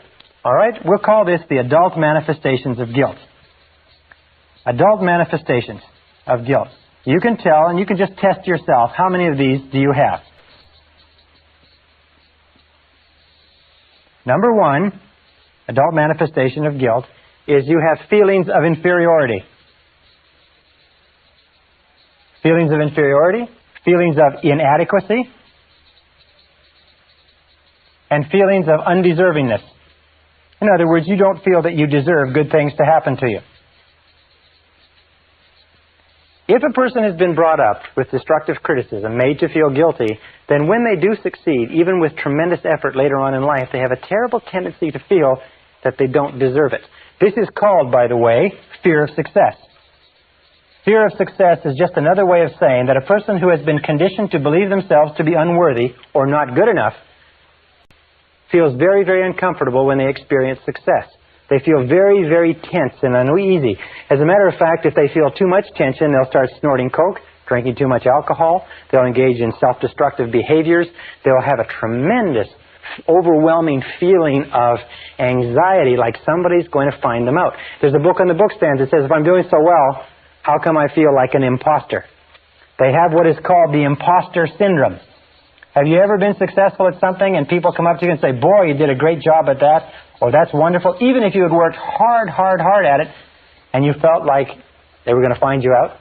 You felt like, you know, they would find out that you weren't really that good, that it was just a fluke, it was just an accident. And of course, that's what people say. They say it was just a fluke. It was just an accident. You know, I don't know how it happened. I'll blow it next time. They do everything possible to get away from this feeling of inferiority and undeservingness.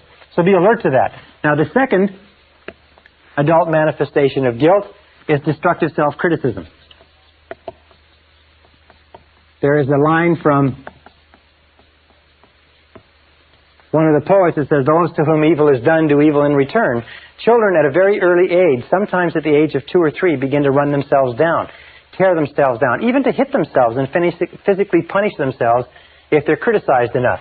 They're always saying the equivalent of, I'm not good enough, or I'm not very good, and they punish themselves. So destructive self-criticism is a real symptom of an underlying feeling of guilt and inadequacy.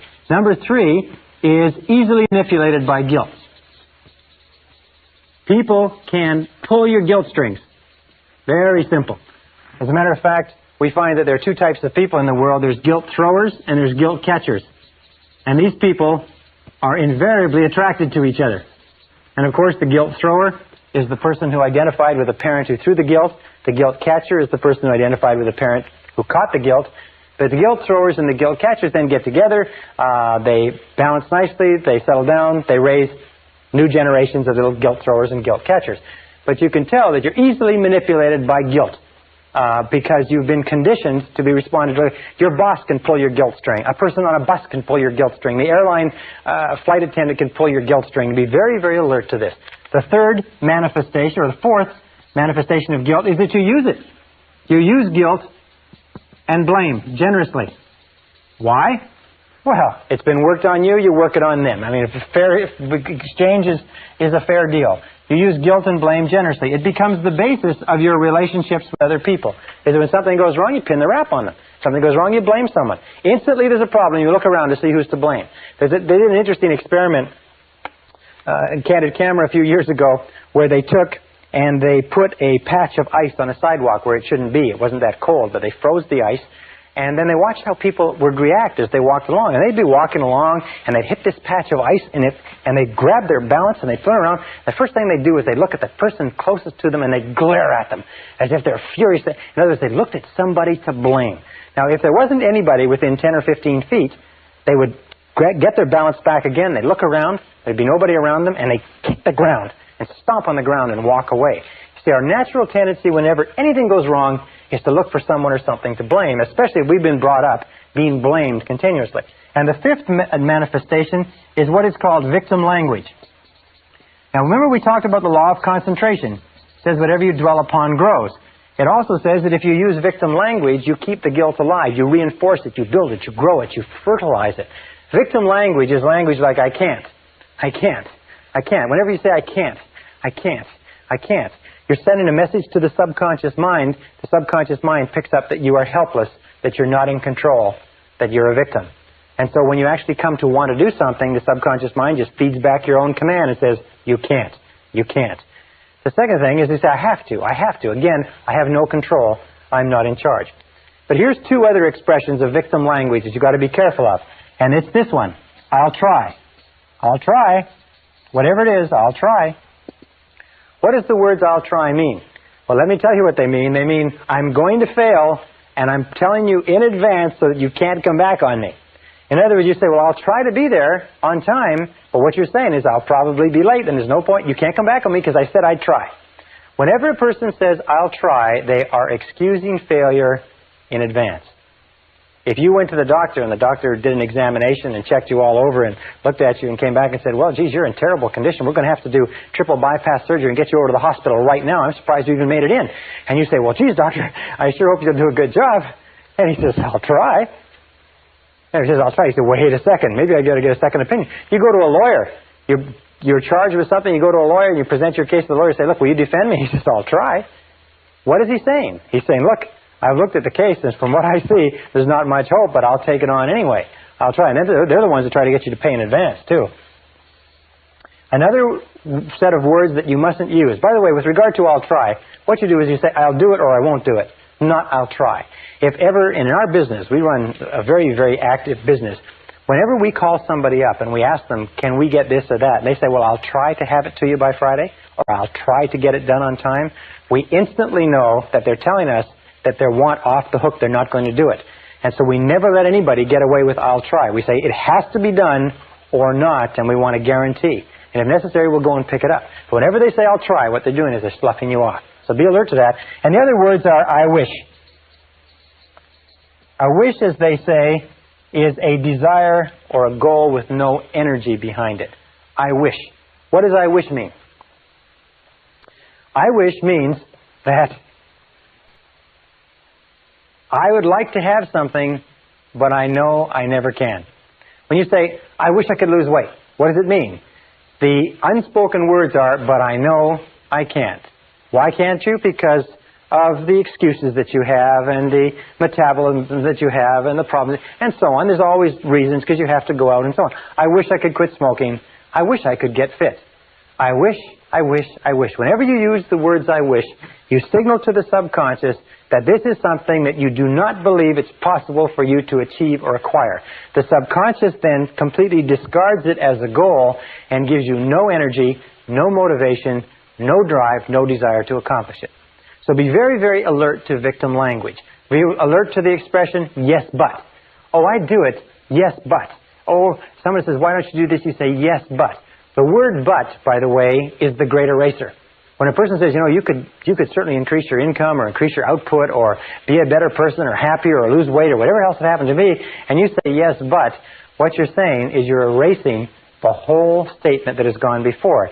You send a message to your subconscious that says, no possibility, make no effort, focus no energy, commit no capacity to the accomplishment of this goal. So people who've been brought up feeling guilty have 5 qualities or 5 adult manifestations. One is they feel inferior, they feel inadequate, they feel like they don't deserve good things to happen to them. You're very alert to that. Number 2 is they run themselves down continually. They use destructive self-criticism. Number 3 is they use guilt and blame on themselves and on others. Number 4 is they're easily manipulated by guilt. Number 5, they use victim language. So let's go and say, how do we get rid of guilt? Isn't it amazing how this board just clears?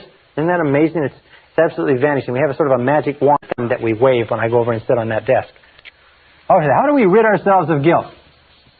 Ridding yourself of guilt. Here's the process. It's got a few really critical steps. Number 1, top of the list, eliminate destructive self-criticism. Eliminate destructive self-criticism.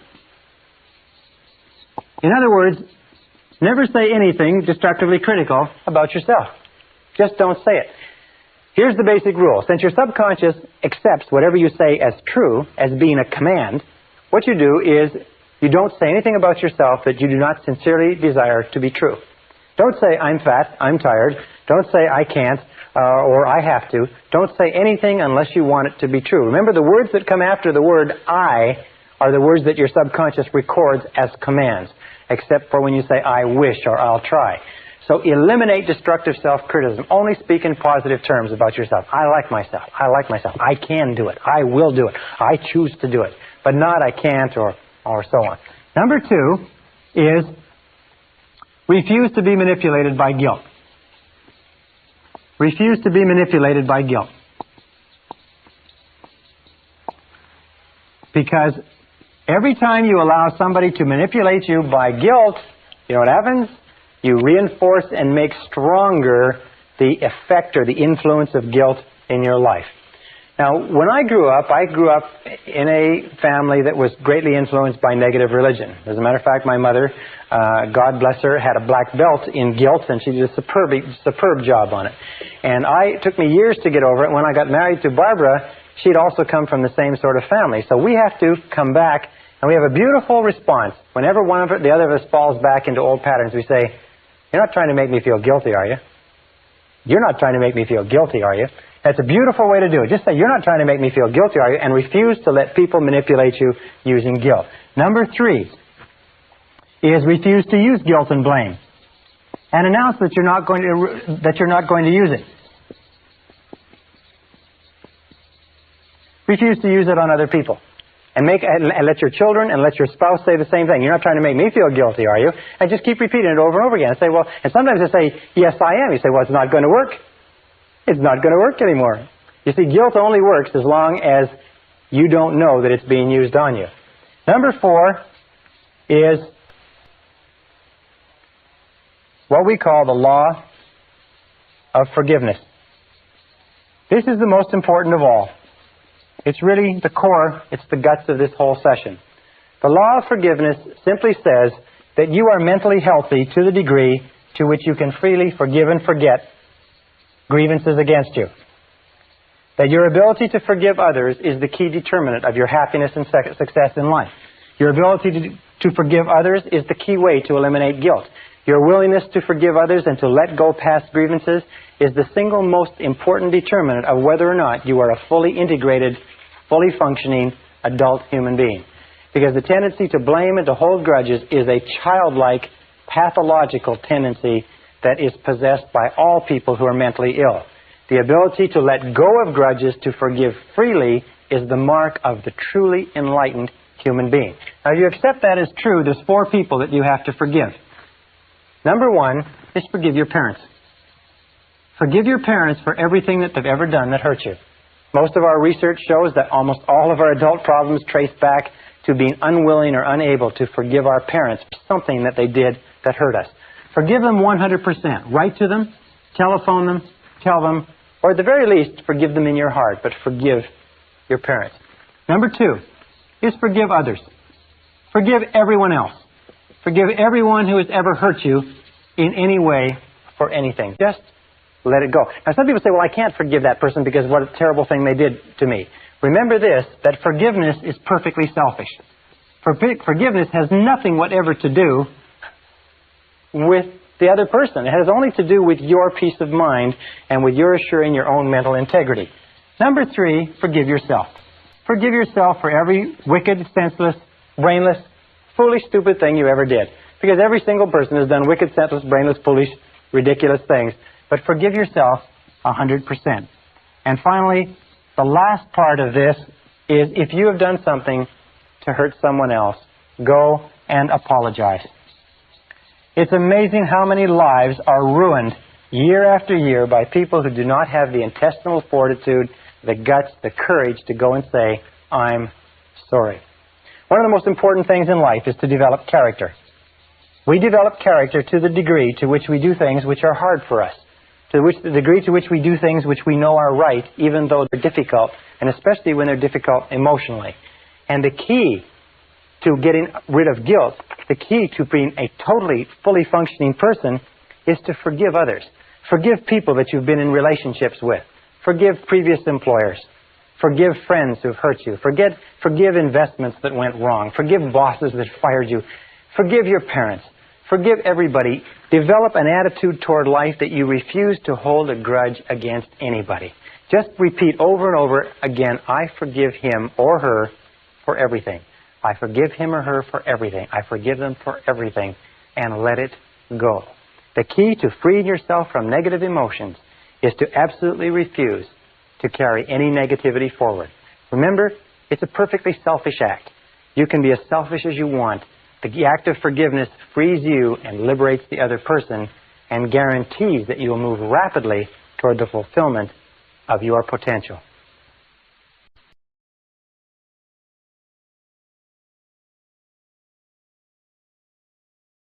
Session 8, The Worry Buster.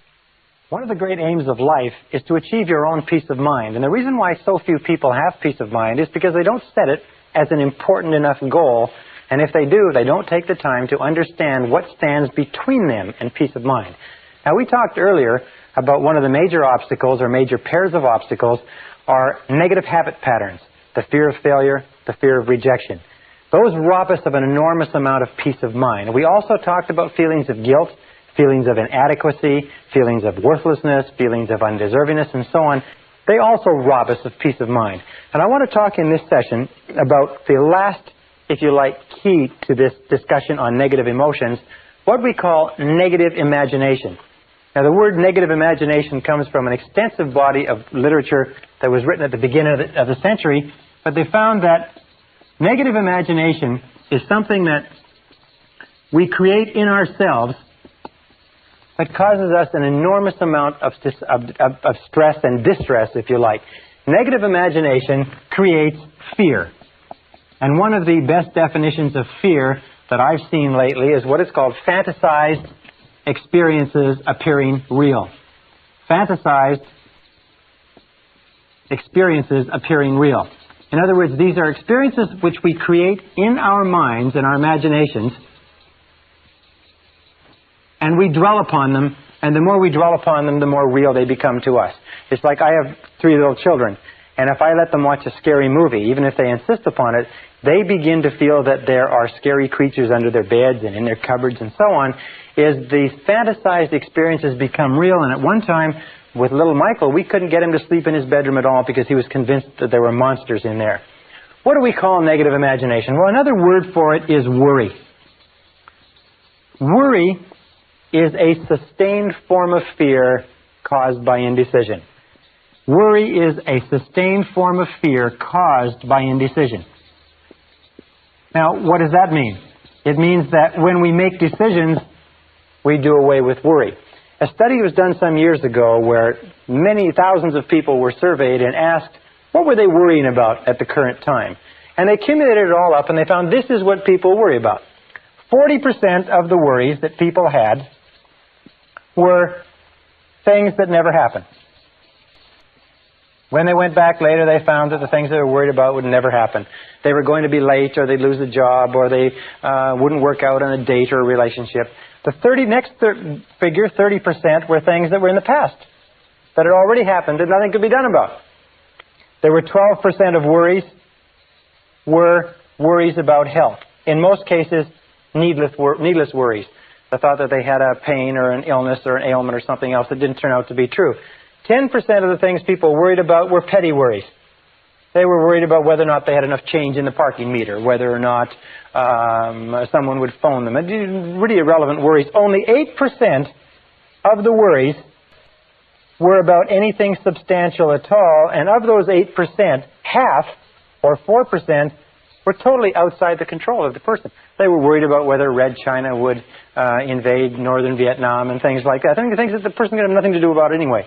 So basically the research shows that as much as 96% of everything that we worry about or more is irrelevant. It never happens. It's not worth worrying about at all. But where does worry come from? Well, worry comes from a worry mentality. As a matter of fact, if you were brought up in a family where your mother or father was a worrier, they worried all the time, then you're probably a worrier too. It's a conditioned response. You saw them worrying, you want to be like your mommy and daddy because they're the most important people in your world, so you worry too. And I've seen little kids 4 and 5 years old that are really good, accomplished worriers, and they and their parents will sit together and worry, even though there's nothing involved. But it's fantasized experiences appearing real. Our job is to eliminate worry, and I'd like to give you 2 or 3 simple ideas that you can use. Number 1, which is one of the most popular of all, is just simply this. It's live one day at a time. Live one day at a time. Is don't worry about what might happen tomorrow. Don't worry about what may happen a year from now or 6 months from now. Just do the very best you can right now. There's a beautiful line from Teddy Roosevelt. He said something to the effect that do what you can where you are with what you have and don't worry about the rest.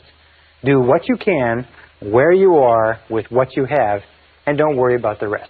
Live one day at a time. Just worry about getting through today and taking care of today.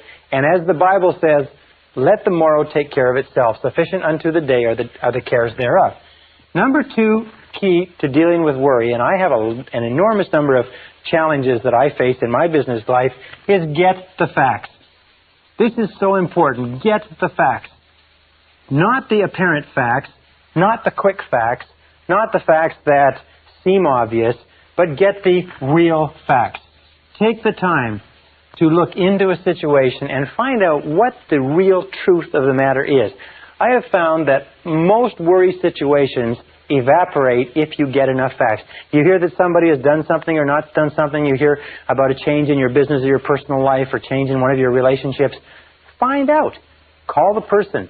Find from the right information source the answer, and you'll often find that the facts eliminate the worry.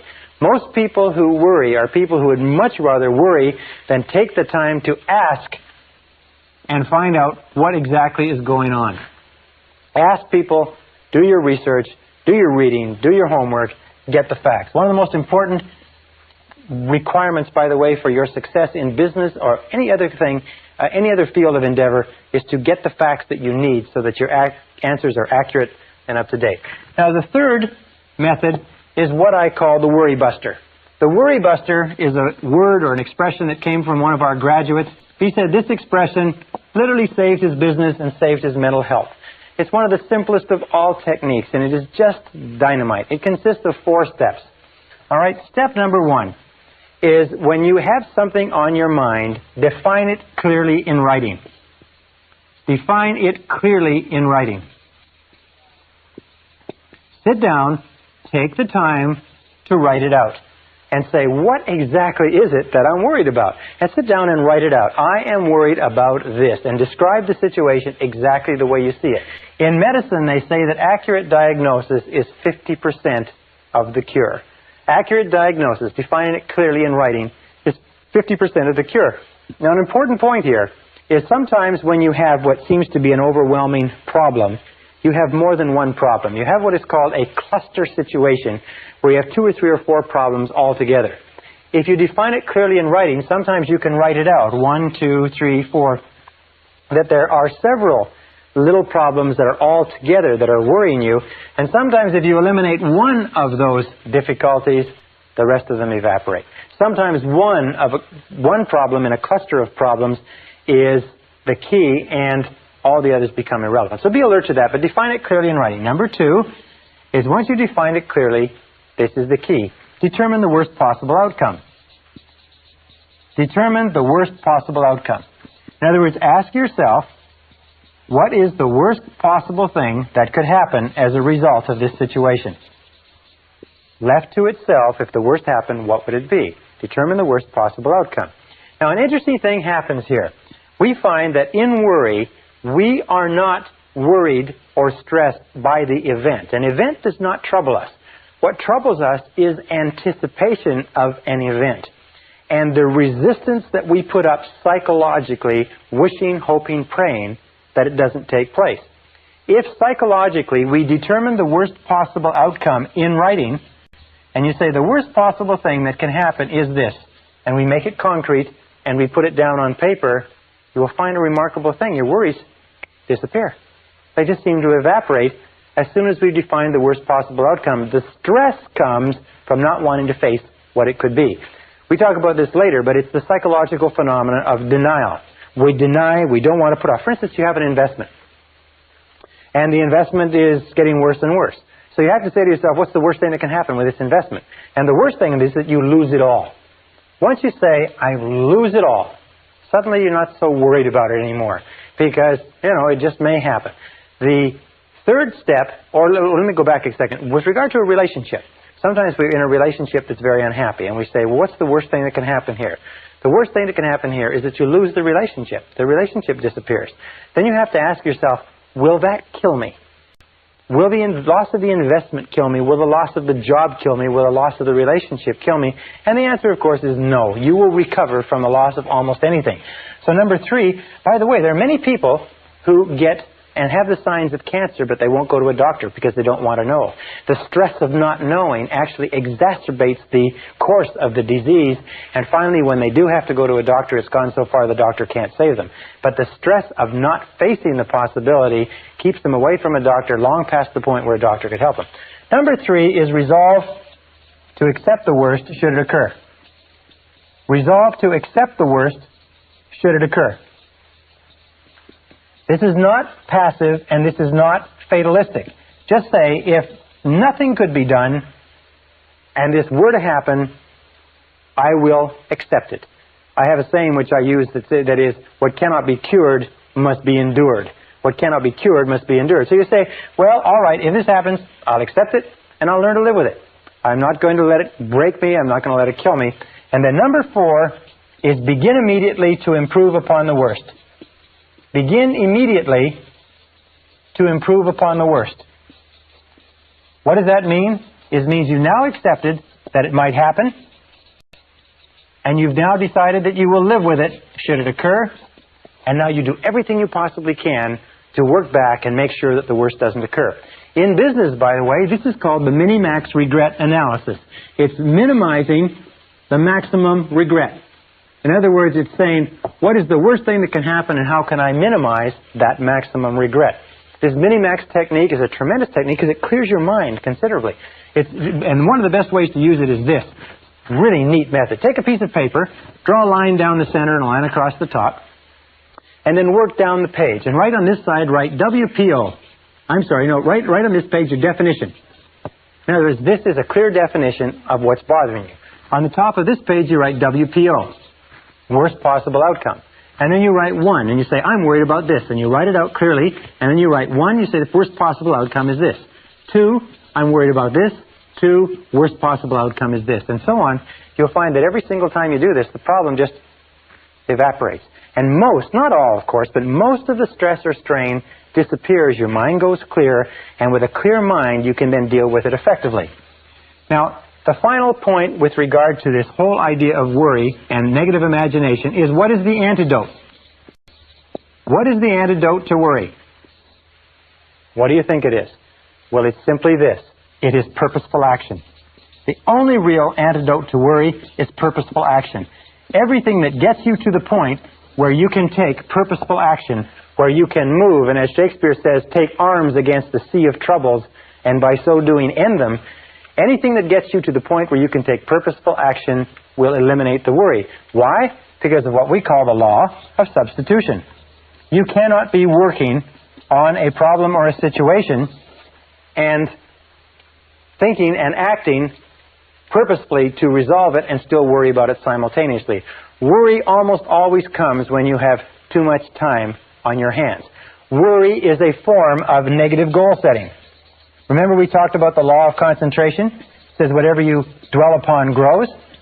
Well, whenever you have a worry situation, what do you find yourself doing? What you find yourself doing is thinking about, talking about, dwelling upon, vividly imagining exactly what you don't want. By the law of expectations, is whatever you expect will come into your life. That which I greatly feared has come upon me, is what it says in the book of Job. Or the law of attraction says, you will attract into your life the people and circumstances in harmony with your dominant thoughts. The reason why we're taking a whole module to talk about worry is this, is that there are some people who don't worry about anything. This method, by the way, of determining the worst possible outcome, the worry buster, is also a tremendous method for decision making.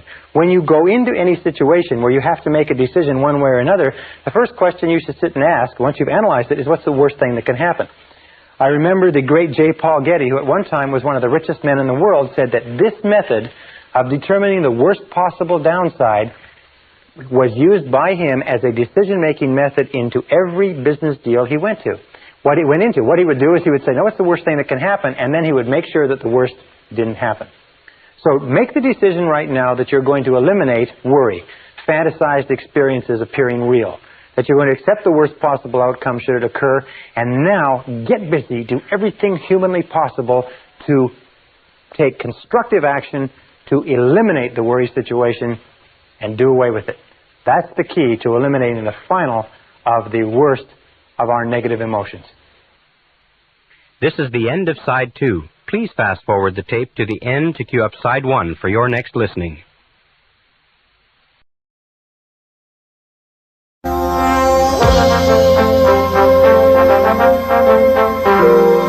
Brian Tracy presenta el programa Fénix.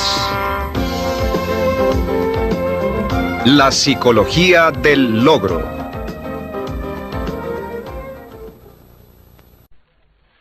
Session 9, Programming Your Mind for Success. Everything you are or ever will be is a result of what is going on inside your mind. This is the most awesome concept that I've ever discovered, that anybody has ever discovered, that you can dramatically change the outer realities of your life by changing your inner attitudes of mind, as William James said.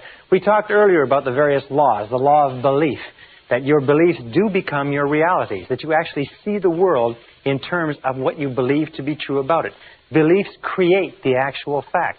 As a man thinketh in his heart, or as a woman thinketh in her heart, so are they. We also know that law of correspondence says that your outer world will always correspond with your inner world. That means that there is something in your inner world that corresponds to everything in your outer world. The great Emmett Fox said this when he talked about the mental equivalent. He said that everything in your outer life has a mental equivalent in your inner life. Anything that you want to see different in your outer life, you must first provide the mental equivalent internally. And the law of attraction says that anything that you keep holding your mind on a continuing basis, you draw to you. That your dominant thoughts set up a force field of energy that draws into your life the people and circumstances that you need. I mention that because of this. Many people say, well, how will I get a better job or a better relationship? How will I find the information I need or get the education and so on? You don't have to worry about it. All you have to do is get it crystal clear in your mind, and you trigger into and get into the flow of these universal mental laws, and everything that you need will be brought to you exactly as you need it, exactly when you need it, and exactly in the form that you need it. Now, we're going to talk in this session. We talked about self-concept before. We said that your self-concept is that bundle of beliefs inside that determines everything that happens to you. Your self-concept is the sum total result of every single piece of information that you've ever taken in about yourself or your world, accepted as true. It becomes part of your self-concept, and your self-concept is the corresponding inner mechanism that determines what happens to you. What does this mean? It means that all change begins with a change in the self-concept. All change begins by you taking in new information that changes your beliefs.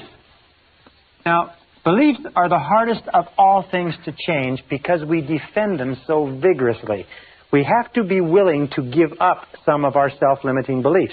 We have to be willing to look at our beliefs honestly. Remember, we talked about self-knowledge. You have to be willing to look at our beliefs honestly and say, do these beliefs serve me?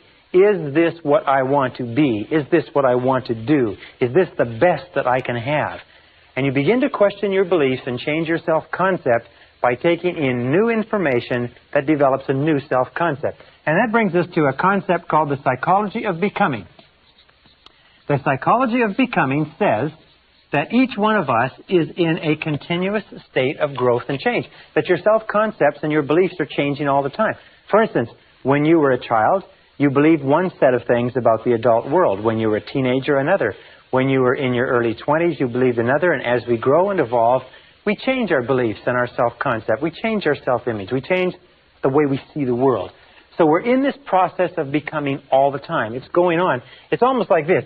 It's like a tumbleweed, is that you are evolving and changing and growing all the time, but always in the direction of your dominant goals. Always in the direction of what you are thinking about the most intensely at the time.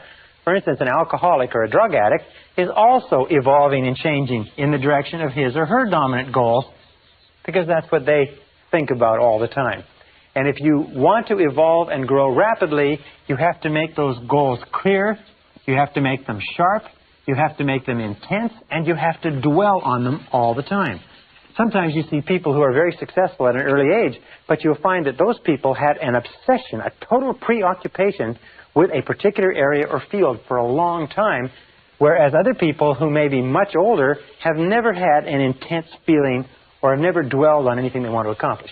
Now, there's two obstacles to this psychology of becoming. Number one is called homeostasis. Now, homeostasis is the desire for consistency. It is a natural desire within the human mind to stay constant with what has happened in the past. If you like, we like to maintain the status quo.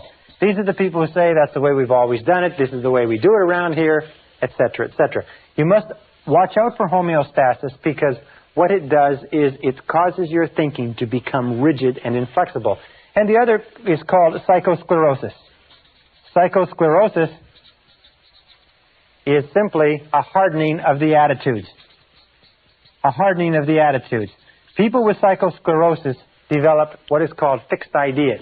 Fixed ideas lead to rigidity and an unwillingness to change. Both of these lead to getting stuck in the comfort zone. Remember, the natural tendency of all human behavior is for you to start doing something in a certain way and then get stuck in a comfort zone. You get stuck in a comfort zone in a relationship, even if you're not happy, in a job, even if you're not satisfied, with a particular level of income, even if it's not enough. You have to fight the comfort zone, because the comfort zone very soon becomes a rut. And they say that a rut becomes a grave. And the only difference between a rut and a grave is the depth. Or another way that it's been put is that a grave is simply a rut, or a rut is simply a grave with the ends kicked out. So be very alert to that, because the great majority of people in our society tend and evolve naturally to get into a comfort zone, to become very rigid defenders of the status quo, to become very hardened in their attitudes. They get into this comfort zone, they fall into this rut, and even if it would be good for them, they don't change. Now, this leads us to the two great powers that control everything that happens to you. And the first power is the power of love. The power of love is the power that shapes your personality and shapes your destiny. The power of love simply says that everything that we do is either to get love or to compensate for the lack of love. We said earlier that children's entire personality is formed by the quality and quantity of love that they get, and that all adult problems are as the result of love withheld. Love withheld from our parents, and perhaps love withheld from people when we grow up. The other power is the power of suggestion. Now, the power of suggestion works on us all of our lives. The power of suggestion is extremely strong. What it does is it begins working on us almost from the time that we're born, sometimes from before birth, and the power of suggestion shapes us. It means that every single thought you think, everything you hear, everything that you see, touch, taste, or smell, everything that affects you in any way has an effect on your personality. We say it this way. We say everything counts. Everything counts, and especially when you become an adult, remember that everything counts. Now, the average adult in America watches 20 to 25 hours of television every week. The average senior citizen watches about 7 hours of television. Average child watches 3 or 4 hours of television per day. Do you know that the average chief executive officer of major American corporations watches less than 5 hours per week? Now, let me ask you a very simple question. Do you think there's a correlation between the number of hours that a person watches television and how successful they are in life?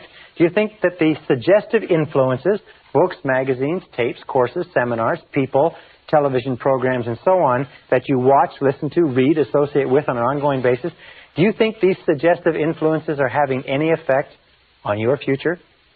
Let me just put it this way. Everything does count. And you have to ask yourself this question. I learned this many years ago. Is ask yourself this question: what is it that you want in life? Once you've asked yourself what it is you want in life, then you can look around your world and you can determine what is right for you and what is wrong for you. What does that mean? It means that everything that moves you toward what you want is right, and everything that moves you away from what you want is wrong, but everything counts. Well, I have a good friend who goes on a diet on a regular basis. And every so often, I catch him eating cheesecake. And sometimes he's eating 2 pieces of cheesecake with lunch. And I say to him, I said, I thought you were on a diet. I said, I thought you only eat fresh fruits and vegetables and natural foods. And he said, sure. He said, well, I said, what about the cheesecake? He said, well, I don't count that.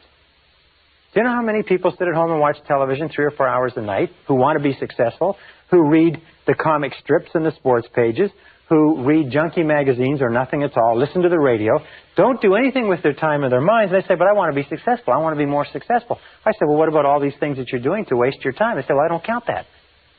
But unfortunately, nature counts everything. So this brings us to some laws that I want to share with you. The first law is the law of habit. Now, these are also mental laws. The law of habit is very similar to the law of inertia.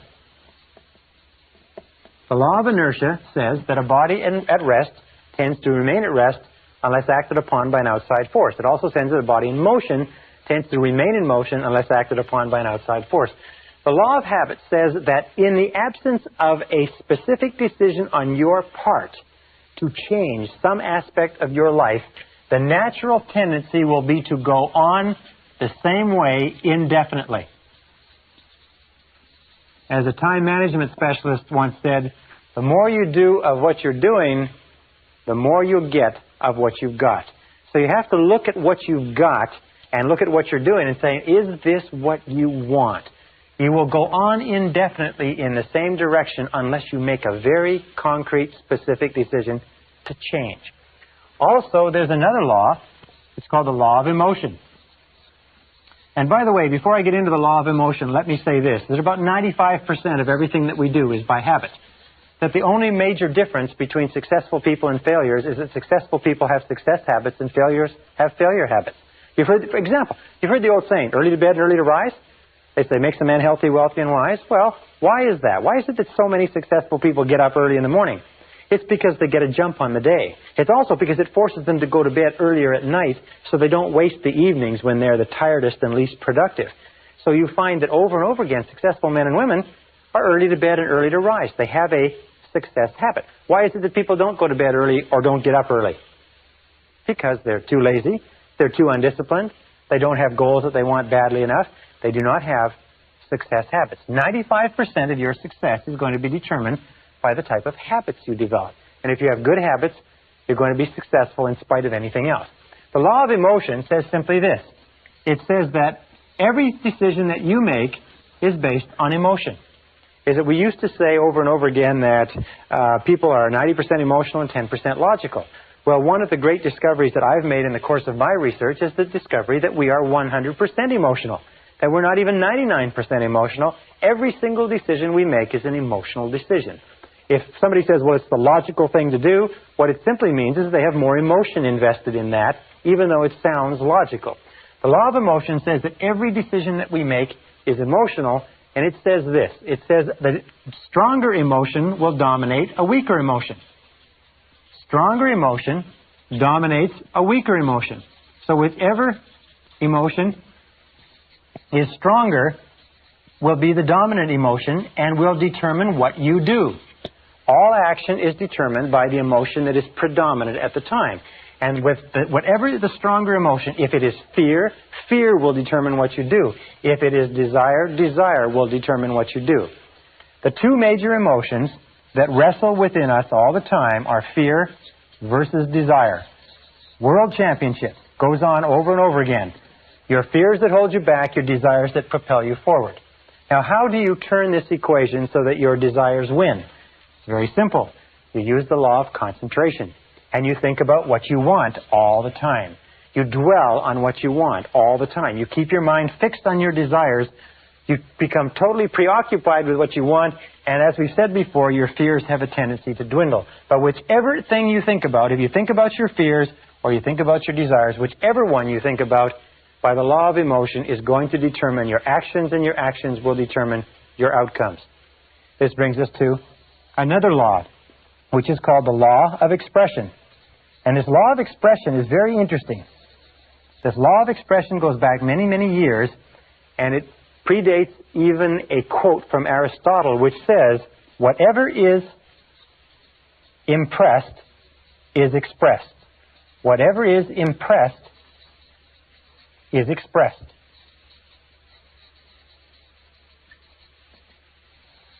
Whatever is impressed is expressed. Now, what does this mean? Let me go and sit down while we get the board cleaned off. It means simply this, is that whatever is impressed into your psyche for any reason, and from whatever source, whatever is mixed with emotion and dropped into your self-concept will eventually be expressed as part of your personality, part of your reality. It says, in effect, that you see the world through your self-concept. You actually see your concept of the world. You do not believe what you see what you believe. Whatever has been impressed on your mind as a fact, or as a truth, or as a reality, will then be expressed in your reality, or expressed in your world, because that is what you will see. If you believe that a certain type of people are good, then you will see goodness in those people. If you believe that members of a particular political party are fools, then all members of that political party will appear foolish to you, even the wisest and most intelligent. If you believe that there is opportunity everywhere, you will see opportunity everywhere. If you believe that you're in complete control of your own destiny, then you will see indications of that. If you believe that you are a popular, courageous, confident, influential person, then you will act in a manner consistent with it, and you will see it all around you. I was reading a very interesting story not long ago about a young man who came from poor beginnings and had no self-confidence at all, but was convinced by a fortune teller that he was the reincarnation of Napoleon Bonaparte. Wonderful story, true story too.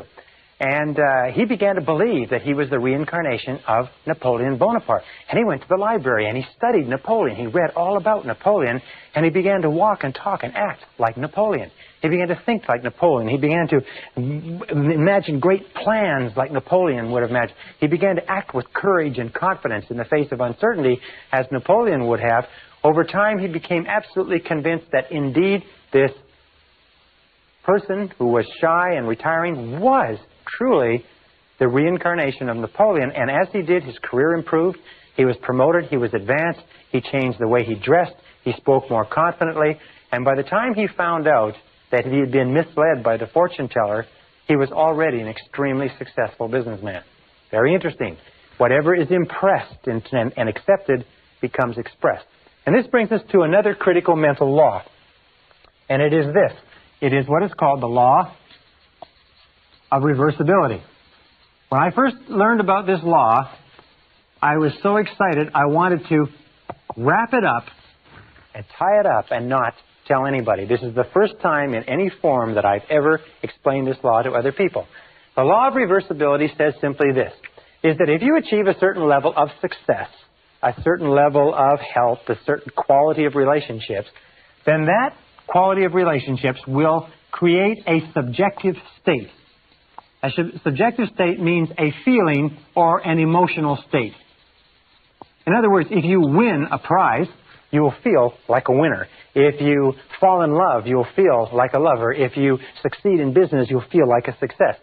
The objective creates, in other words, the objective reality or the fact actually creates the subjective or the emotional state. That makes sense to you? In other words, something happens, you feel great, you get the feeling. However, the law of reversibility says this. If you can grasp this, this one fact alone can change your life because it has changed mine. Is that if you can create artificially the subjective state, the feeling will trigger the law of attraction and correspondence into motion and will draw into your life the people, circumstances, and opportunities necessary to create the objective that is constant with the subjective. And here is the method. It's so simple, it's astonishing. It is this, is whenever you think of something that you really desire, imagine that you have it already. Imagine that you have it already. It sounds like a game, like children would play. But it is so powerful that it is awe-inspiring, and all I suggest you do is try it for a little while. Just imagine, close your eyes, driving along, think about it if necessary, stand, relax, do whatever you want, but just imagine that you've already accomplished it and try to get the feeling. Get the feeling. As though it were already a success, as though it were a past tense, as though it were already accomplished, that you don't have to worry about it again. You've already got the feeling. And if you will play that feeling over and over again, this law of reversibility will create this feeling. As you dwell upon the feeling more and more, the feeling will actually begin to change things inside you and outside of you, draw you toward your goal and draw your goal toward you, and the objective will come into reality exactly at the right time and place. You don't even really have to worry about the process between the two or what the steps are. All you have to do is hold that feeling very, very intensely. And we'll talk about this a little bit more when we talk about mental programming methods. Now, the next law is the law of practice. The law of practice is also called the law of repetition, but it says that whatever you do over and over again, often enough, becomes a new habit. Do you want to be a positive, exciting, enthusiastic person? Do you want to become wealthy and successful? What is it that you want in life? Whatever you want in life, if you will practice it over and over again, it eventually becomes a new habit. If you practice it by thinking about it, you see, a new habit takes about 21 days to develop. It takes about 21 days to develop a new habit. 21 days of repeating it over and over again. Now, what we're going to ask you to do as a result of this course and as a result of what we've talked about is we're going to ask you or suggest that you go on what we call a 21-day PMA diet. That means that for 21 days, we're going to ask you to do a very difficult thing. One of the most difficult things you'll ever do in your life is for 21 days, we want you to keep your mind on what you want and keep it off of what you don't want. Keep your conversation on what you want. Keep your conversation off of what you don't want. Keep your dreams, your imagination, your thoughts, your feelings, everything in your environment consistent with what you desire, and keep it off of what you don't want. It's very simple. It's not very complicated. It's one of the most difficult things that you'll ever do. Now, why do we pick 21 days? Well, a very good reason. You see, it takes 21 days for a chicken that has a brain the size of a pea to sit patiently, calmly, faithfully on an egg to hatch the egg. Now, we feel that if a chicken with a little brain like that can sit on an egg for 21 days without seeing any change, just in faith, for 21 days it can sit there on that egg, then we could probably ask adults who have brains that are the size of 3 pounds, that have 12 to 20 billion cells, and have the capacity to remember and retain all the knowledge known to man, if their brain could be tapped, we ask them to keep at it for 21 days. If you will go on a positive mental attitude diet for 21 days, keep your mind on it, the goal is to become what we call a purely positive person. A purely positive person. Because we know that if you're a purely positive person, if your conversations, your acts, and your relationships are purely positive, what we call a PPP person, and you practice that for 21 days, you will find that your life will change. That everything around you will change. Your health, your relationships, your work, your opportunities, and everything else. It's simple, but it's not easy. If you can do it, if you can practice it, it will become a new habit. The very law of reversibility, the very law of emotion, the very law of habit that we talked about will actually begin to be changed. Now, what are the 4 things you need in order to make this great change? Number 1 is you need desire. Desire is the starting point of all change. The most important question that you have to ask yourself in life is, how badly do you want what you want? How badly do you want it? Or do you want it at all? You see, there's an awful lot of people who want an awful lot of things. But how badly do they want it? If you want it so badly, if you want it with tremendous intensity of desire, there's really nothing in the world that can stop you from getting it. There's an interesting story was told about Socrates, and Socrates was talking to one of his students, and the student said, I am hungry for knowledge. What can I do to increase my knowledge? And Socrates said, knowledge is something that is readily available and easy to get if you want it bad enough. He said, I'm sure I want it badly enough. And Socrates said, come with me. And he walked him offshore into the ocean, and walked him offshore into the Aegean Sea. And they got about 3 or 4 feet, and Socrates, a very, very strong man, grabbed the young man and put his head under the water. And the young man began to struggle and struggle and struggle, and finally became incredibly frantic, and finally brought him up. And he said, now what did you want while you were under the water? And he said, all I wanted was air. He said, all I could think of in the whole world was air. He said, when you want knowledge with the same intensity that you wanted that oxygen, you will get all the knowledge that you could desire. And when you want anything with great intensity, if you have the desire, you'll get it. Now, the second step is decision. Over and over again, where I travel, I find that the major change in a person's life begins when they make a decision. I also find that the great majority of people are incredibly indecisive, is that they're very reluctant to make decisions to cut off their options. They are very, very reluctant to make a commitment of any kind. And in not making a commitment, they just drift. They unfortunately condemn themselves to living by the law of accident. So the next step is to make a decision, a very clear, unequivocal decision, is that this is what you want and you are willing to pay the price to get it. There's a very interesting little book called The Ultimate Secret by Michael Hernacki, and he said that the key to success, after he's studied many, many successful people, says the key to success is simply this, is be willing to do whatever is necessary. Be willing to do whatever is necessary. Be willing to do whatever is necessary. That means once you've made the decision, be willing to go the extra mile. Be willing to do whatever is necessary. And the interesting thing is that you won't ever have to do everything that's necessary, but you must be willing to do it. And it's that unequivocal decision, that do or die, that complete, total, 100% commitment that makes all the difference in your success. Most people are unwilling to make the commitment. And if they do make the commitment, they hold themselves back. They say, I want it, but I'm not willing to do this, or I won't do that, or I won't move, I won't go back to school, I can't sacrifice this, and so on. I've spoken to many parents, for instance, who have undergone great sacrifices so that the mother can stay home with the young children during their first 3 to 5 years.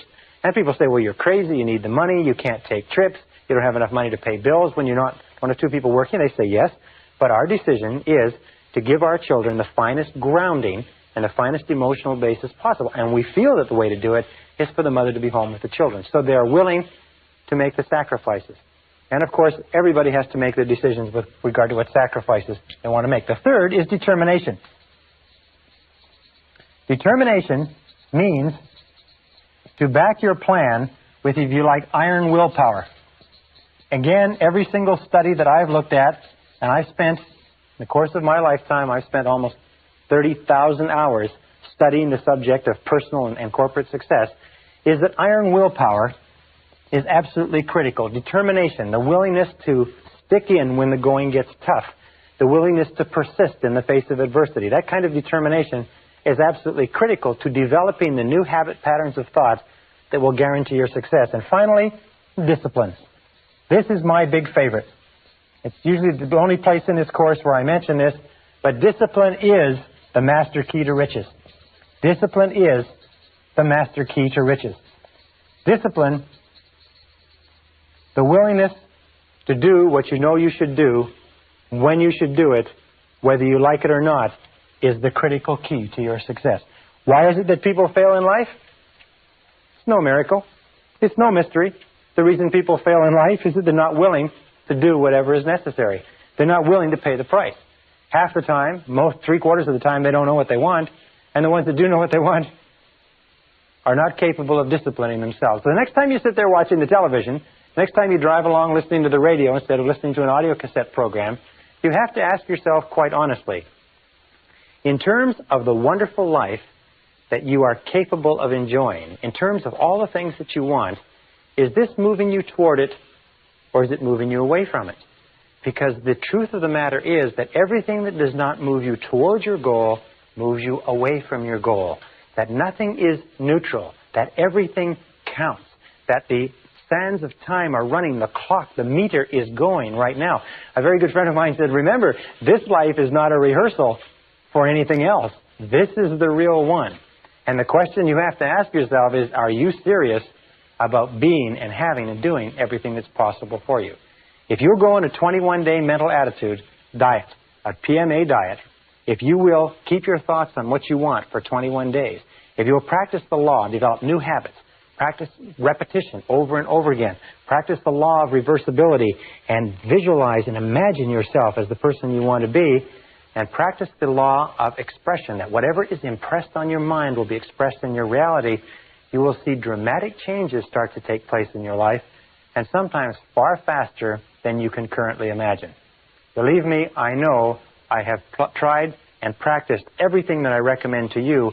Thousands of my graduates have done it, and the results they have accomplished have been stupendous.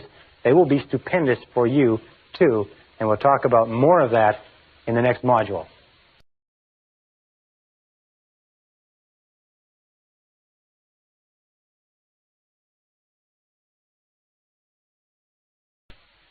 Session 10, Changing Your Self-Concept. To repeat, all change in your life begins with a change in your self-concept. And that brings us back to what we talked about when we talked about the three ingredients of self-concept at the very beginning. We said that there were three parts: the self-ideal, the self-image, and the self-esteem, or how much you like yourself. And what I'd like to do now is I'd like to talk a little bit about what we call the self-ideal. Because the self-ideal is the person that you would most like to be. When you start thinking about changing your personality, improving the quality of your life, your inner and your outer life, you have to start off with a target. You have to start off with something to shoot for, something to aim at. So let's talk about this. The self-ideal is a fundamental part of your personality. The self-ideal is a combination of all of the qualities of men and women that you have read about, studied about, associated with, or admired throughout your entire life. Your self-ideal is sort of like a role model for you, an internal role model. And this internal role model acts as a directional mechanism within your psyche that determines your words, actions, thoughts, behaviors, and so on. As a matter of fact, you are today, in many respects, the sum total composite of all the different men and women whose qualities and characteristics that you've ever admired. If you read a biography, an autobiography, a story about a person who has done something that you think is admirable, displayed qualities of intelligence or character or compassion or perseverance or persistence or courage and so on, if someone has done those things and you have a tendency to admire them, if you admire them, what happens is you have a tendency unconsciously, even without your knowing it, to try to be more like them. Now, there is a difference between the self-image, which is where you see yourself now, and your self-esteem. which is how much you like yourself. And there's a difference between your self-image and your self-ideal. The distance between these two, the way you see yourself now and the way you would ideally like to be, has a major impact on your self-esteem. People who see themselves working progressively toward becoming more and more like the people they want to be have high self-esteem. People who see themselves as having an enormous, almost unbridgeable distance between the person they see themselves as now and the person they know they should or could be usually have low self-esteem. So the starting point of change in the self-concept, to repeat, comes with defining clearly what it is you want to look like. Now, when I was about 17, 18 years old, I sat down with a notebook and I wrote out a description of the person that I wanted to be when I grew up. I wrote several pages. I described my personality and my height and my weight and how I would get along with people and so on. And many years later, 10, 15, 20 years later, after I had traveled around the world twice, after I'd been in 80 countries, after I had done a great variety of things, I came across those notes in an old suitcase. And I looked and I read them. And you know, the surprising thing was that I had become, over the course of that time, the person that I had described in that notebook. So I suggest to you this, is you start off by saying, who is it and what is it that you would like to look like 1 year, 3 years, 5 years from now? Or let's put it this way, and here's a really good question. Name 3 men or women, living or dead, that you really admire, that you really feel are wonderful, fine, upstanding role models. And then ask yourself the question, why is it that you admire them? Why is it that you like them? What is it about them? What are their qualities, if you like, that you consider outstanding? Because those are the qualities, if you can identify them, that you'll begin moving toward accomplishing in your own life. Remember, we said that desire, discipline, determination, and decision are the keys to success, but also definition. You have to define clearly what you want to be. I remember a wonderful story of a young fellow who decided he wanted to improve his life, and he was working for an insurance company. And he sat and looked around him, and he was number 28 or 29 out of 30 people in an insurance company selling insurance, and he'd been there for several years, and his career was going nowhere. And he began looking about him, looking at this, and he said, now, who do I admire? Who would I like to be like? Who would my ideal be? And he decided he wanted to be like the top salesman in the branch. And he started to look at the top salesmen and the top 1 or 2 salespeople in the branch, and he started to think about them and think about what they did. And he began to talk to them and get advice from them. And over the course of the next few years, by using this process, by patterning himself after the people he admired, he became more and more like them. He dressed like them. He walked like them. He talked like them. He worked the way they did. He studied the way they did. And in time, he became not only the top salesman in the branch, the top salesman in the region, the top salesman in the division, eventually the top salesman in the country, and he became a marketing vice president for one of the biggest insurance companies in the nation, simply by establishing a self-ideal and then working progressively toward it. Well, what are the stages? The first starting stage, as we say, of changing the self-concept, of changing your mind, becoming a new or a different person, is that the change must be perceived by you as being both desirable and necessary. In other words, you must see that if you were to make this change, it would be a worthwhile change, and in terms of what you want to be, have, and do, in terms of the future of your life, it's necessary that you make this change if you want to get ahead. I'll give you another example of a famous gentleman from a Fortune 500 corporation, was promoted to president, came up through engineering, left brain, had no people skills at all, was very, very concerned about this part of his personality in that he didn't know how to get along with people. He preferred problems that didn't talk back. But he recognized that a change in his self-concept, a change in his ability to communicate effectively with others was essential to his success. So he began taking courses on interpersonal communications. He began taking courses on relationships. For 2 solid years, he read books, listened to tapes, took courses, and became an authority within the company on human relations, and then put together a course of his own and went throughout the company as the president of the company and taught this course within his company, becoming the things that he was teaching. In other words, he decided that to be very good with people was both desirable and necessary for himself, his company, and his future. And then he went about through the process of gradual defining the ideal and began working progressively toward it. In 2 years, he had rounded out his personality from being a lopsided, left-brain, linear, analytical person to being a totally rounded, fully functioning human being. One of the hallmarks of great leaders, one of the hallmarks of outstanding men and women, is that they're willing to make the efforts necessary to bring about the changes that are essential. Now, the second stage, or the second step in changing your self-concept, is to begin thinking about yourself as you would ideally be. Begin thinking about yourself as your ideal person.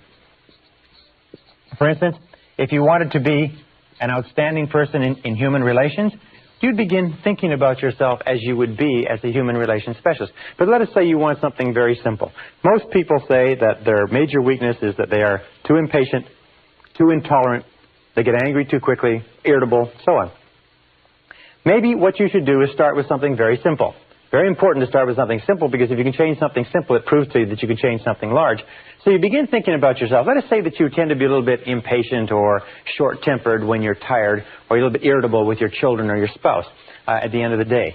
So then you begin thinking about yourself as you would be if you were a warm, patient, kind, loving, tolerant human being. Begin thinking about yourself in the situations where you normally become cross and irritable, and begin thinking about yourself as being relaxed, positive, supportive, encouraging, unruffled. Begin thinking about yourself as the ideal. Think now, who do you know who has the type of personality? Now, it can be a television personality. It can be Bill Cosby, if you like. It can be somebody that you admire in sports. It can be somebody whose biographies or stories you've read. It doesn't really matter, but keep thinking about how would that person act in this situation. One thing that many people do, many Christians do, is whenever they get into a difficult or stressful situation, they say to themselves, I wonder how Jesus would act in this situation. I wonder how Jesus would act if they were dealing with a difficult person. Or I wonder how Jesus would act if he were put in the same position I'm in. And what it does is, irrespective of your belief, what it does is it gives you a role model to pattern yourself after. The great tragedy of many young people growing up in the inner cities today is that the role models that they have are not positive role models. The people who are the most successful sometimes in the ghettos in the inner cities are not admirable people who are working hard and building families and businesses. What they are is they're criminals who are engaging in criminal activities. So the role models that you choose have a critical effect on who you become. So begin thinking about yourself as you would like to be. As you would like to be. Now that's the starting point. Because of the law of expression, whatever is impressed is expressed. If you begin thinking about yourself, you begin finding it's almost like turning the wheel of your personality. You begin to become a different person. Now the third stage, the third step, is you begin to visualize. Now what does visualize mean? Well, there are thousands of books written on visualization. One of the most powerful of all human abilities is the ability to create clear mental pictures. You see, your subconscious, which is where all of your programming takes place, is activated by mental pictures combined with emotion. So when you create clear mental pictures, when you begin to dwell on a clear mental picture of the person that you would like to be, you begin to close your eyes or think about the person that you would like to be, the subconscious cannot tell the difference between a real experience, one that is actually happening to you, and one that you vividly imagine on the screen of your mind. And this method of visualization, of creating a clear mental picture, and then remember we talked about the law of practice, which is the law of repetition. By practicing it over and over and over again. Imagine, for instance, that you wanted to become a proficient public speaker. Simple as that. And let us say this is you, and this is your eyes, and here is your conscious mind, and here is your unconscious mind. Let us say you wanted to become a proficient public speaker.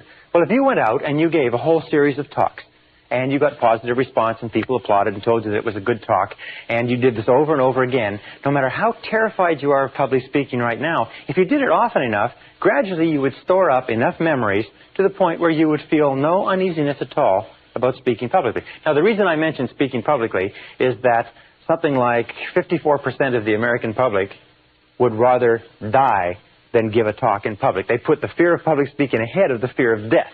It's one of the greatest of all fears in our society. However, no child is born as afraid of public speaking. No child comes into the world with a fear of speaking in front of audiences. As a matter of fact, every one of us gave our first public talk stark naked, upside down, in front of a room full of strangers, if you remember that, and it's been downhill for most of us ever since.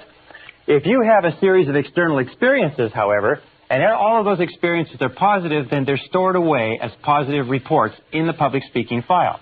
However, let us say that you have a tremendous feeling of anxiety about speaking, and that can come from 100 different reasons, but you begin to play on the screen of your mind. You have this continuous real projector. You begin to play on the screen of your mind a picture of yourself speaking effectively in front of a group. You begin to read about other people who speak effectively. You begin to read the books of successful speakers who tell how they did it and how nervous they were. You begin to take a course and you begin to study and you begin to learn how to do it. You begin to learn how to prepare and to outline a talk. And you begin thinking about yourself over and over again as capable of doing it. The picture that you play on the screen of your mind is accepted by the subconscious as a real experience as long as you vividly imagine it. And this is the key. It is the vividness of the picture. The more clearly you visualize it, the more frequently you visualize it, the more emotionally or intensely you visualize it, and the longer you visualize it, the more of an impact it has on the subconscious mind, so that you can, in many respects, actually become halfway or three-quarters of the way toward being a competent speaker or being competent in almost anything simply by visualizing and playing this picture over and over again. By the way, I use the example of speaking in public for a very specific reason. Most of us are afraid of it. And what I have found is that if you can use these methods of mental programming to eliminate one major fear that may be holding you back in life, you will prove to yourself forever that you can eliminate any self-limiting belief and overcome it and go on to accomplish what you want. I have given this advice to thousands of people. It's simply this. If you have an uneasiness with regard to public speaking or any other fear, but public speaking for this example, make the decision right now to get over it. Now, here's two ways that you can get over it. Toastmasters. Does this method work? Well, I'll guarantee you that it works. Toastmasters was set up in 1923 as an organization, a voluntary organization. Groups of men and women come together, small groups. They meet once a week, and they have breakfast, lunch, and or dinner meetings. And at each meeting, each person has a chance to talk. People who are so terrified of public speaking they could not lead silent prayer in a phone booth, after 10 or 15 weeks in Toastmasters are capable of standing up with 1 minute's notice and giving an extemporaneous talk in front of an audience of strangers. Toastmasters works. Why? It's because every single time a person stands up, they get positive feedback, they get correction, they get advice, they get applause, they get support. Eventually, what you do is you build up a whole series of positive reports in your subconscious mind that says, when it comes to public speaking, it's easy. If you want to be effective at selling, if you want to be effective at leading, if you want to be effective as a parent, if you want to be effective with other human beings, all you have to do is practice over and over again, and practice in your mind over and over until eventually you will find that when you think about whatever it is, the fear level will go down, confidence level will go up. By the way, one other area that you can go to if you want to learn to be more capable speaking is Dale Carnegie. Dale Carnegie has a wonderful course, which is just called the Dale Carnegie course, which really helps people become proficient in public speaking. Over 10 to 14 weeks, you get an opportunity every single week to get up and speak in front of your peers. The next is affirmations. Now, with affirmations, your potential is unlimited. Affirmations are the most powerful words that you can possibly say. Affirmations are based on what we would call the 3 Ps. In that with affirmations, we reprogram ourselves unconsciously. Affirmations are strong, positive, assertive statements that you say about yourself, to yourself, and believe. And they're based on the 3 Ps. And the Ps are, first of all, personal. All affirmations, all statements that you say to yourself have to be couched in the personal tense, the I. If you say, I like myself, I like myself, I like myself. When you say, I like myself, it accesses the subconscious directly. Every single command that begins with an I opens the subconscious mind and says, valuable information coming down. Prepare or get ready. And also, positive. All all affirmative statements must be couched in the positive tense, because the subconscious mind filters out negatives and only takes the words that the positive expression. For example, if you wanted to quit smoking, you wouldn't say, I don't smoke anymore. I don't smoke anymore. You would say, I am a non-smoker. I am a non-smoker. The words I am are two of the most powerful words in mental programming. When you say I am, because only you can say I am about you. In the whole world, nobody else can use those two words with regard to you. And your subconscious recognizes it. When you say I am responsible, I am responsible, you can actually feel the impact of these words on your unconscious mind. You can feel the words I am responsible and feel their effect on your emotions. Now the third is that they must be in the present tense. Not I will lose weight, or I will quit smoking, or I will get a better job, but I have a better job. I weigh X number of pounds. I earn X number of dollars. I earn X number of dollars. Whatever it happens to be, you always place it in the present tense, because the subconscious mind can only take language that is couched in the now.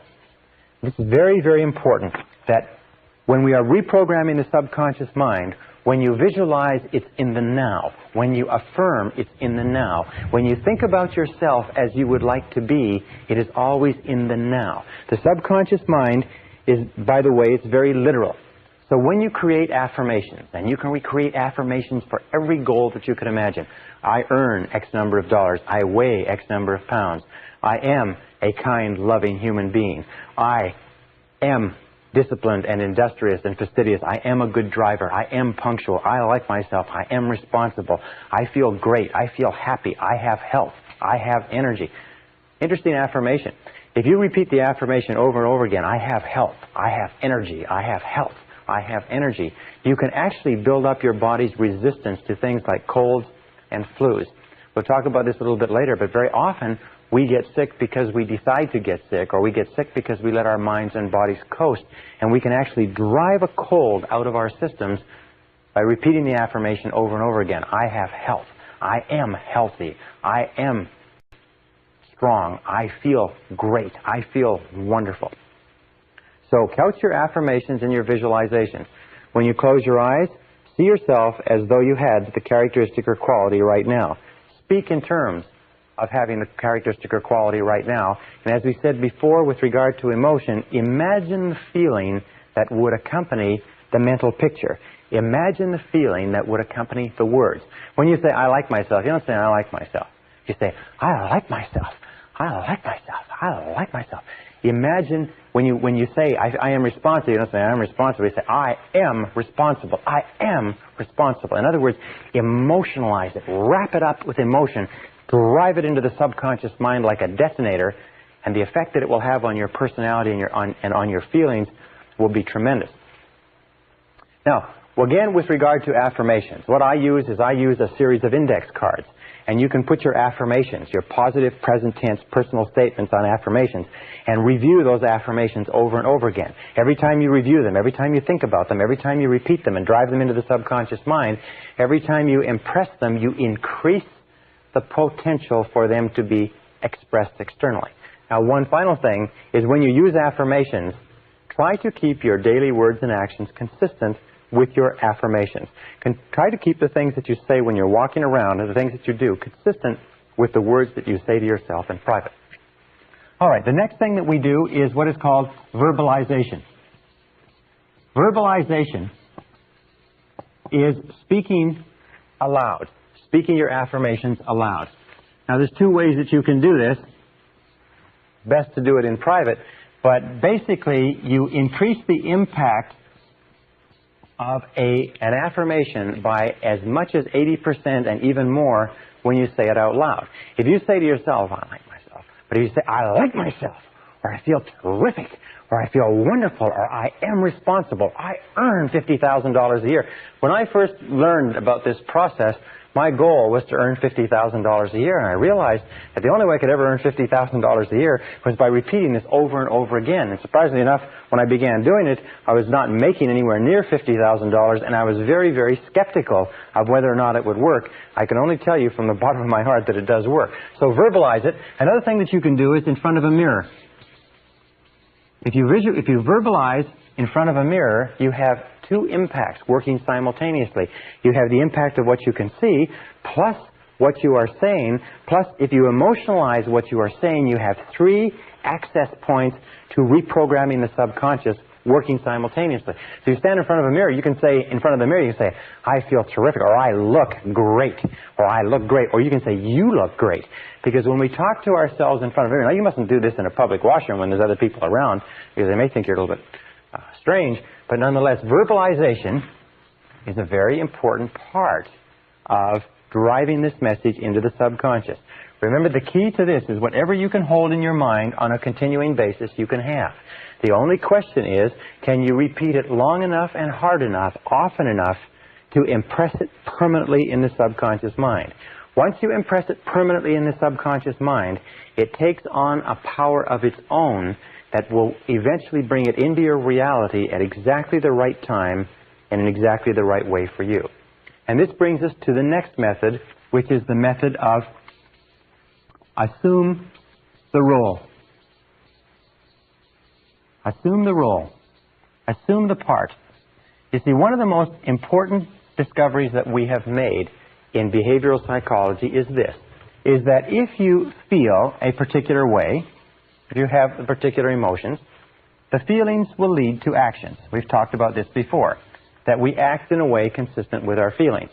However, what we've found is that most of us do not start off feeling motivated. Most of us do not start off feeling positive. Most of us do not start off feeling confident and capable of accomplishing our goals. Most of us start off feeling average to negative. However, if you will act exactly as if you had the feeling, the action will generate the emotion just as the emotion generates the feeling.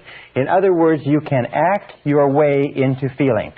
This is very important. You can act your way into feeling. Have you ever had the occasion where you are sitting comfortably, relaxed, and somebody says, come on, let's go and do this, or let's get up and do that, and you say, no, I'm comfortable. Remember, you're into your comfort zone. Comfort is a great killer of human potential. You say, no.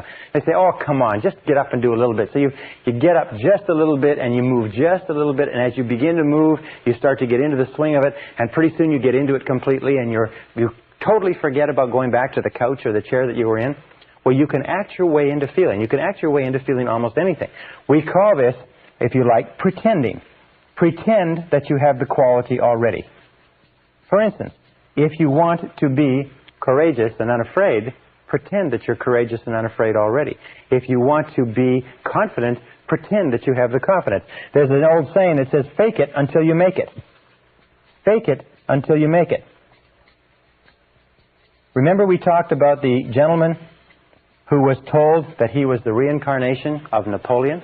That all he had to do was he had to act like Napoleon and realize that he had this cultural history behind him, that he had the decisiveness, the power, the courage, the genius, the brilliance, the tenacity, the foresight of one of the world's great leaders.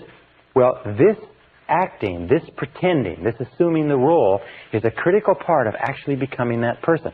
If you want to be the finest salesperson in your organization, if you want to be a superb executive, if you want to be a tremendous technician, if you want to be an excellent medical professional, if you want to be the best mother or the best father, if you want to be excellent in athletics, there's an entire body of work today in neuro-linguistic programming and what is called the inner game of winning that says that if you want to be a better tennis player, for instance, what you do is you imagine that you were a championship tennis player. Imagine that you are Arthur Ashe or Jimmy Connors or Chris Everett Lloyd or Maria Navatra, whatever her name is, Navatra, or one of the great tennis players, and play tennis exactly as if you were one of those.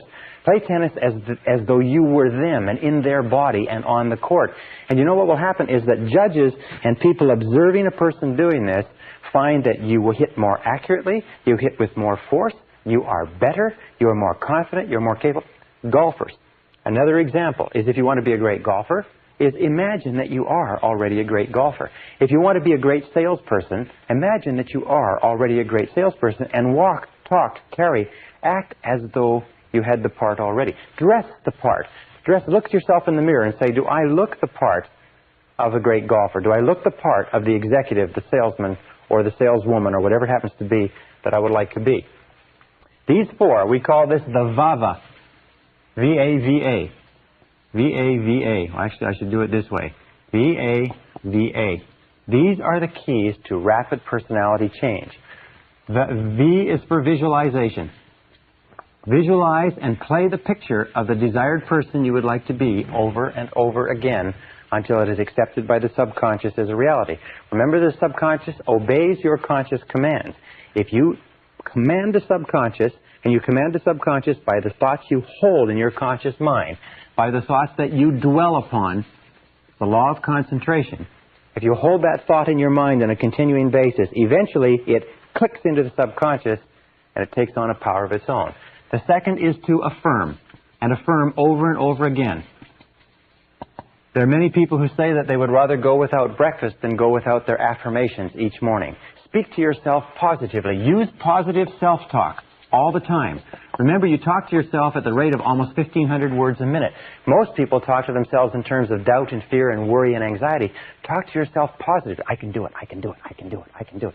Just repeating, I can do it, over and over again. Boost your self-confidence and boost your self-esteem. When you have nothing else to do, say, I like myself, I like myself, I like myself, I like myself. Because saying I like myself or I love myself expands your ability and your capacity in every area of your life. Also, verbalize. Speak out loud. Make sure the things that you say out loud are consistent with the person that you want to be and the things that you want to do. Verbalize and say, I like myself. Don't say aloud things that, like, I'm never on time, I can't lose weight, I can't quit smoking, I wish I could, and so on. But always speak in positive terms. Remember that you can almost double the force of an affirmation by speaking it aloud. And if you speak it really loud, I like myself, I like myself, I like myself, you speak it really loud and really strong, it has double, triple, sometimes several times the impact. And finally, assume the role. Pretend as though you already had the part. Assume the role. Imagine you have been hired to play the role of an extremely successful person in a Broadway play. And in this role, what you are going to do is you're going to walk, talk, and act as though you were the success, as though you were the role model, as though you were the ideal image of the perfect person that you want to become. And if you walk it, talk it, pretend it, visualize it, think it, and affirm it over and over again, that is the person that you become as inevitably as the sun rising in the east and setting in the west. And in the next session, I'll tell you more about how to incorporate these personality attributes into your character.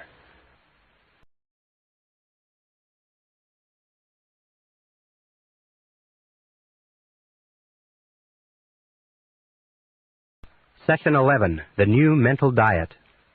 Back in the 1930s, a man named Gaylord Hauser shocked the medical world by coming out with a series of claims and statements that said that everything that we ate in some way affected our body. He said that everything that you eat is translated into something and has a positive or negative effect. And he wrote a book called The New Diet Does It. Now, in this session and in the previous sessions, we've been talking about the new mental diet. And just as everything that you eat has an effect on your physical body, everything that you take into your mind has an effect on your mental body, on what's going on inside you, which determines what happens around you. When we were talking a little bit earlier, we said that the power of suggestion is one of the most important powers in your life. The power of suggestion says that everything that you take in, everything that you think about, everything that you read, everything that you listen to, all of your conversations, radio, television, newspaper, books, papers, magazines, everything that you allow to influence your thinking affects your subconscious mind, affects your attitudes, your expectations, your values, your beliefs, and ultimately your potential as a human being. In fact, the great difference between human beings is not intelligence and not education and not opportunity. It is what they are feeding into their minds on a regular basis.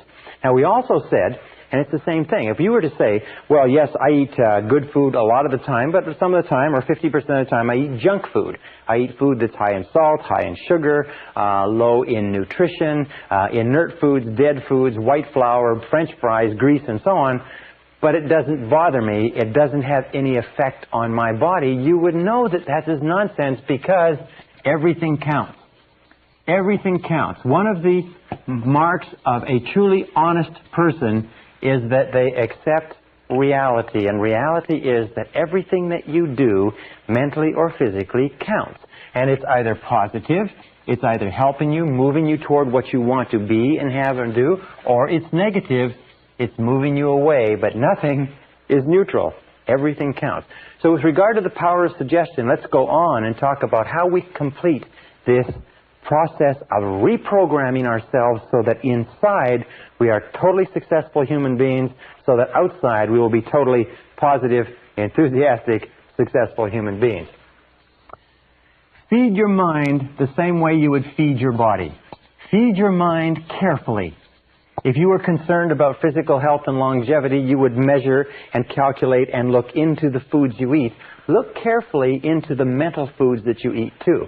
Because these mental foods, by a process that we call the law of accumulation. Now, the law of accumulation is both a mental law as well as a physical law. And what it says is that every single thing that you do, positive or negative, accumulates. That every single great achievement in life is the result of thousands of ordinary achievements, struggles, fallbacks, failures, minor disappointments. Every single big accomplishment is preceded by thousands of tiny little accomplishments. Every overnight success is preceded by years and years and years of working off-Broadway. Every single great fortune. By the way, in studying self-made millionaires in America, do you know what we found? Is the average time that it takes to become a millionaire in America is over 20 years of hard work.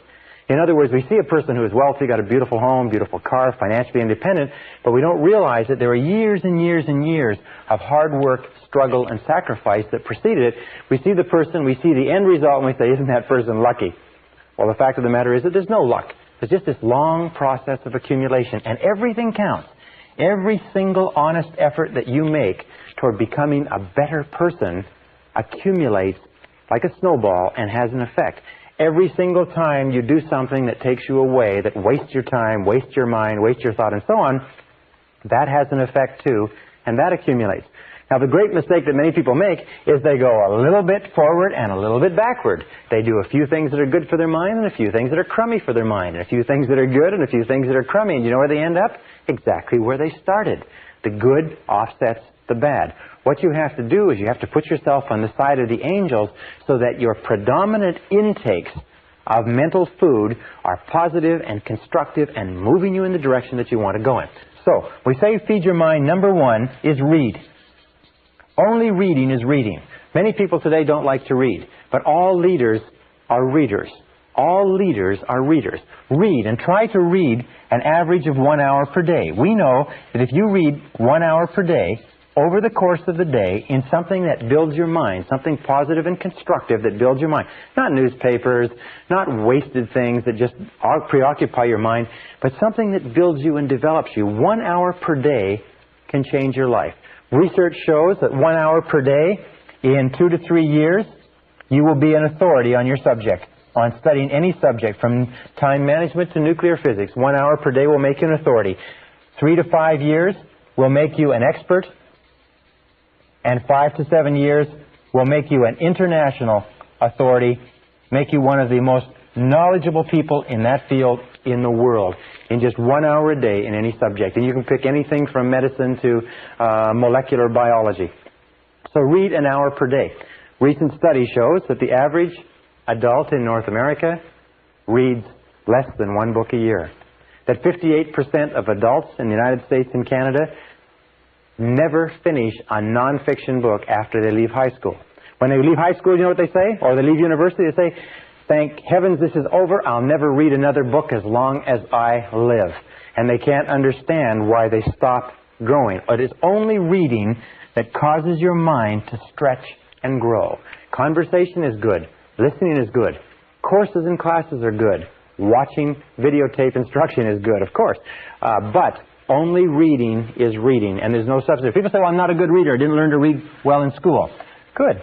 Then set that as one of your goals, to become an excellent reader. In 1 year of remedial reading at an evening course, you can be reading 300, 400, 500 words a minute, and it will change your life. In fact, according to the Gallup organization's poll on who's who in America, the Great American Success Story, they found that the top people, the top 1% in this country, read an average of 12 nonfiction books per year. That means that you can join the top 1% in the nation by simply reading one book per month. One nonfiction book that develops your mind and expands your ability to think in a subject that interests you. One book a month will put you in the top 1% in a very short period of time. If you were to read 30 to 60 minutes each day, as I'll recommend later, 30 to 60 minutes each day would translate into a book per week. A book per week would translate into over 50 books a year. Now just imagine if you were to read 50 books a year for the next 10 years. How many books would that be? That would be about 500 books, if you can work it out. Now let me ask you a very simple question. Do you think that if you read one book a week for the next 10 years, in a world where the average person reads less than one book a year, do you think that would give you the edge? Do you think that would affect your life in any way? Do you think that would change your career and your income? Do you think it would change your environment? Do you think it would change everything that goes on around you? You bet your bippy it would, because by the power of suggestion, by feeding your mind with new information, 500 books in 10 years will transform your life in such a way that you will never be able to recognize it. Right, the next thing with regard to feeding your mind is listen to tapes. The discovery of audio cassette learning has been considered the greatest single advance in education since the discovery of the printing press, or the invention of the printing press. Audio cassette learning brings the finest minds in the world with their finest thoughts thought out, scripted, edited, tightly compressed and put together into your hands for a few dollars a tape, and you can walk, travel, jog with some of the greatest minds alive for only a few dollars. Listen to tapes in your car. Do you know the average person who drives spends 500 to 1,000 hours a year in their car? 500 to 1,000 hours a year. The majority of those people sit there and listen to the radio. As we call radio, with all due respect to people in the radio industry, it's called chewing gum for the ears. Because it just goes on and on. 500 to 1,000 hours is the equivalent of 12 and a half to 25 40-hour weeks. You know what that means? It means that you are getting the benefit of, or could be getting the benefit of, as much as 12 and a half to 25 40-hour work weeks. Imagine if your company would send you away for 25 weeks to study every single year at no extra charge. Do you think that would affect your career and your earning capacity? That's the equivalent of 1 to 2 university semesters. Imagine if you were taking the equivalent of 1 or 2 university semesters of additional education every single year. Do you think that would affect your life? Yes, it would. So, listen to tapes and finally take additional courses. Become a lifelong student. And when I say take additional courses, the very best place to take courses is from people who are experts in their field. Try to avoid taking courses from people who've only got their education out of a textbook. Take courses from people who are experts. Take seminars. Seminars, for instance, like this seminar that you're attending, you can get more information in a 1 or 2 day seminar taught by people who spent 10, 20, 30 years gathering and compressing the information than you can in an entire university course. So take additional courses. I recommend a minimum of 4 per annum. 1 every 3 months. In a world where the average person never takes an additional course, 80 to 90% of people never take a course after they leave high school or university. If you take 4 per year, listen to tapes in your car and read on a regular basis. And by the way, where do you get the time for reading? Just don't read so much newspaper. Simple as that. Just cut back on the newspaper a little bit and expand the amount of self-development reading that you do. Where do you get time to listen to tapes? Just don't listen to so much radio. I'm not saying don't listen to the radio at all, but just don't listen to so much of it. Where do you get time to take additional courses? Instead of sitting around on the weekends, take a course. Instead of watching television in the evenings, go and take a course. But remember, the clock is running. If you want to get to the top of your field, if you want to be a leader, if you want to be a star in your field, knowledge is power. Knowledge today is more important than anything else. Knowledge is the great power in our society, and the more knowledge you have, the more practical knowledge that can be put to purposes that can help other people and benefit yourself and the people around you, the more knowledge you have, the more power you will have, the more self-esteem you will have, the more status, the more position, the more security, everything. The most insecure person in our society is the person who has stopped learning and growing, and they know it. All right. By the way, one other thing. According to the Harvard studies, one of the keys to self-motivation is perpetual growth. As long as you're growing and learning and feeding your mind with new material, you will be continuously motivated exactly as if you were taking psychological vitamins. As soon as you stop growing, you start stagnating. When you start stagnating, your self-esteem goes down, your energy level goes down, your health level goes down, you become prone to more diseases, and so on and so forth. So as long as you're learning and growing, you'll be vital physically and mentally. The next part of feeding your mind is what we call the reference group. Or put it another way, get around the right people. Get around the right people. Now, getting around the right people simply means this, is that when we talked about the power of suggestion, we said that about 85 to 95% of all of the influences in your life, all the reasons you do anything, is because of suggestive influences around you. Not only physical suggestions, the weather, the heat, the cold, and so on, but also the emotional suggestions, the impact of the people you associate with. And the more you associate with people, especially people in your family, people in your close social circle, people that you work with, the more you associate with these people, the more of an impact they have on your thinking and on your future. David McClelland found at Harvard University, after 25 years, he found that the choice of a reference group was one of the key determinants of success or failure in life. Now, a reference group are the people that you identify with. Remember we talked about identification? The people that you consider yourself to be one of. It's as simple as that. Who do you identify with? Well, let me give you an example. I was reading the story of a self-made millionaire not long ago, and he had started off as a young man when other kids were collecting baseball cards or football cards or hockey cards. He became fascinated with executives of Fortune 500 corporations.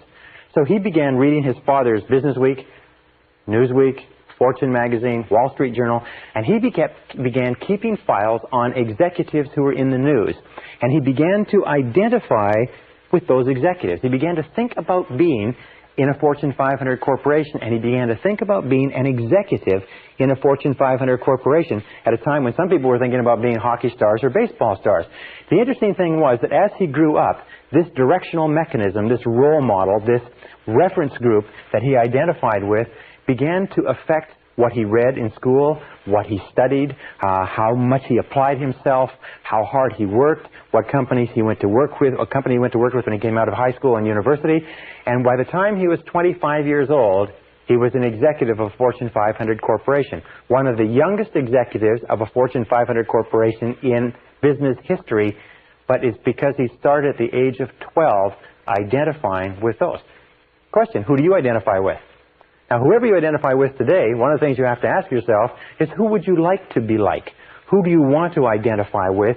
And then you start getting around the right people. The starting point of getting around the right people is to start to read the magazines that they read. If you want to be a successful person in business, read successful business magazines. If you want to be a top salesperson, read successful sales magazines, marketing magazines, books written by top salespeople. If you want to be a successful executive, if you want to be a successful marketer, if you want to be a successful parent, then begin getting around these people through their writings, through their tapes, and through their courses.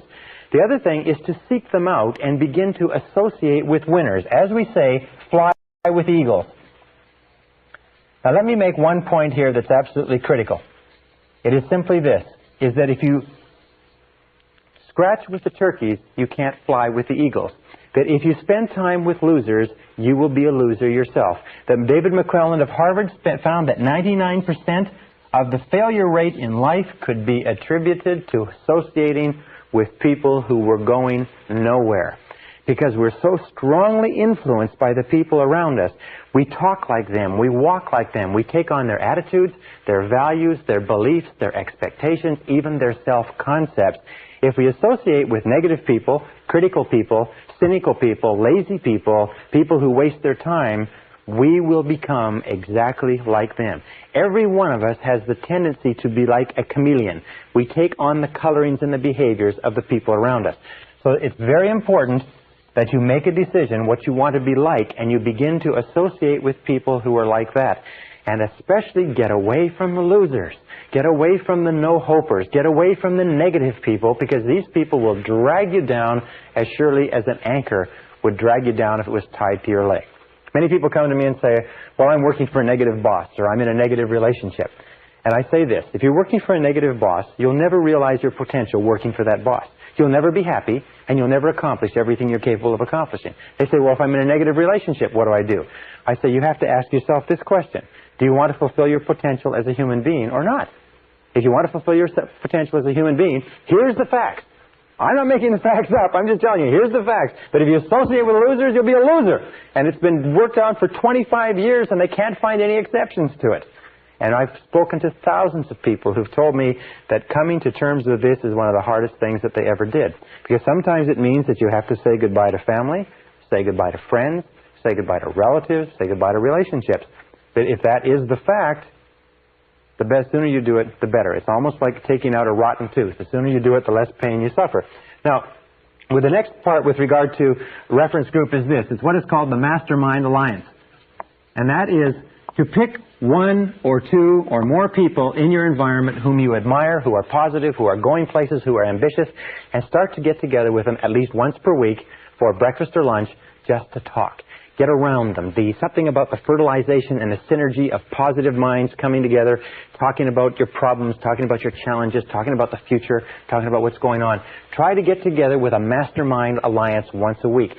We have found in the research that I've done, the research that Napoleon Hill has done, that associating with other positive people is one of the triggering influences to peak performance.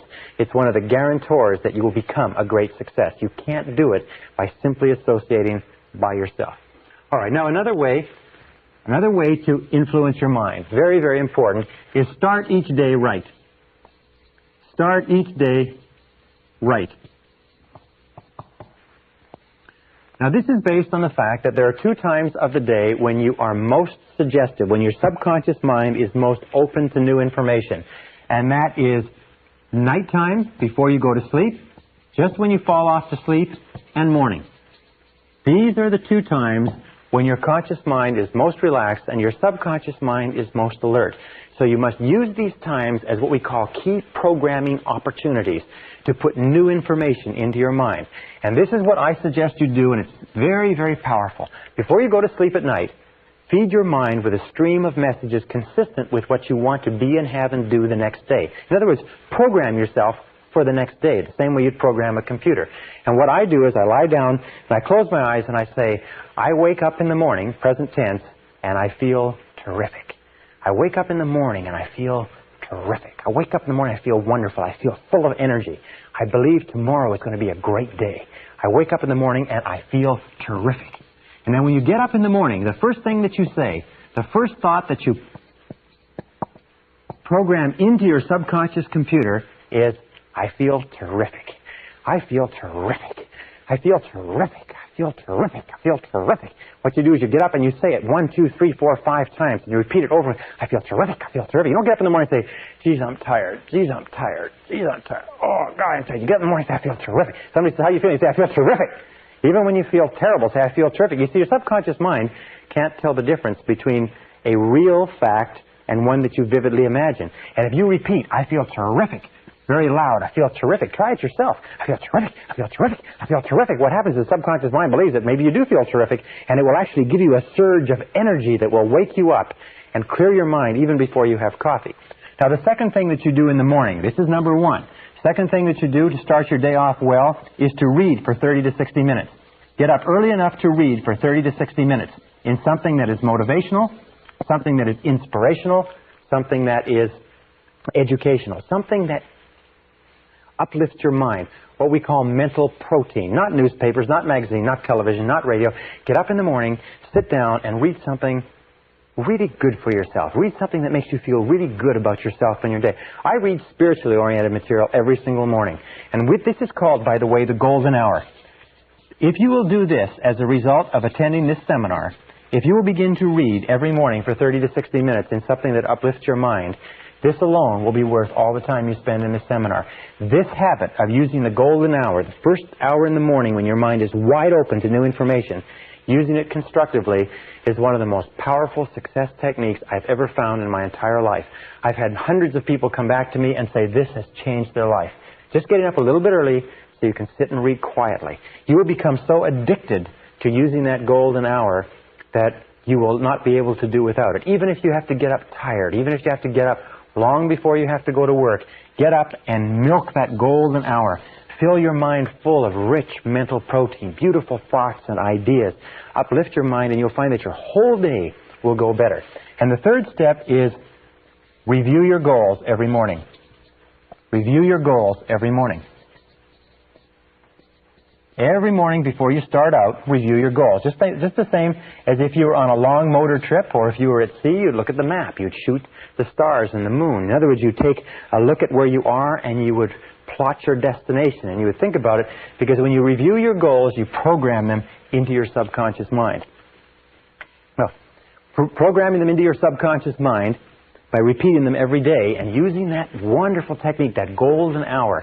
I learned this many years ago, and I've been absolutely astonished. Those 3 points: wake up in the morning and say, I feel terrific. Read for 30 to 60 minutes and write and review your goals every single morning. And the most remarkable thing that happens is you start off every day supercharged. You start off every day feeling positive. You start off every day feeling energetic. So let's just review for a second, and I'm going to wrap up with 2 really critical points.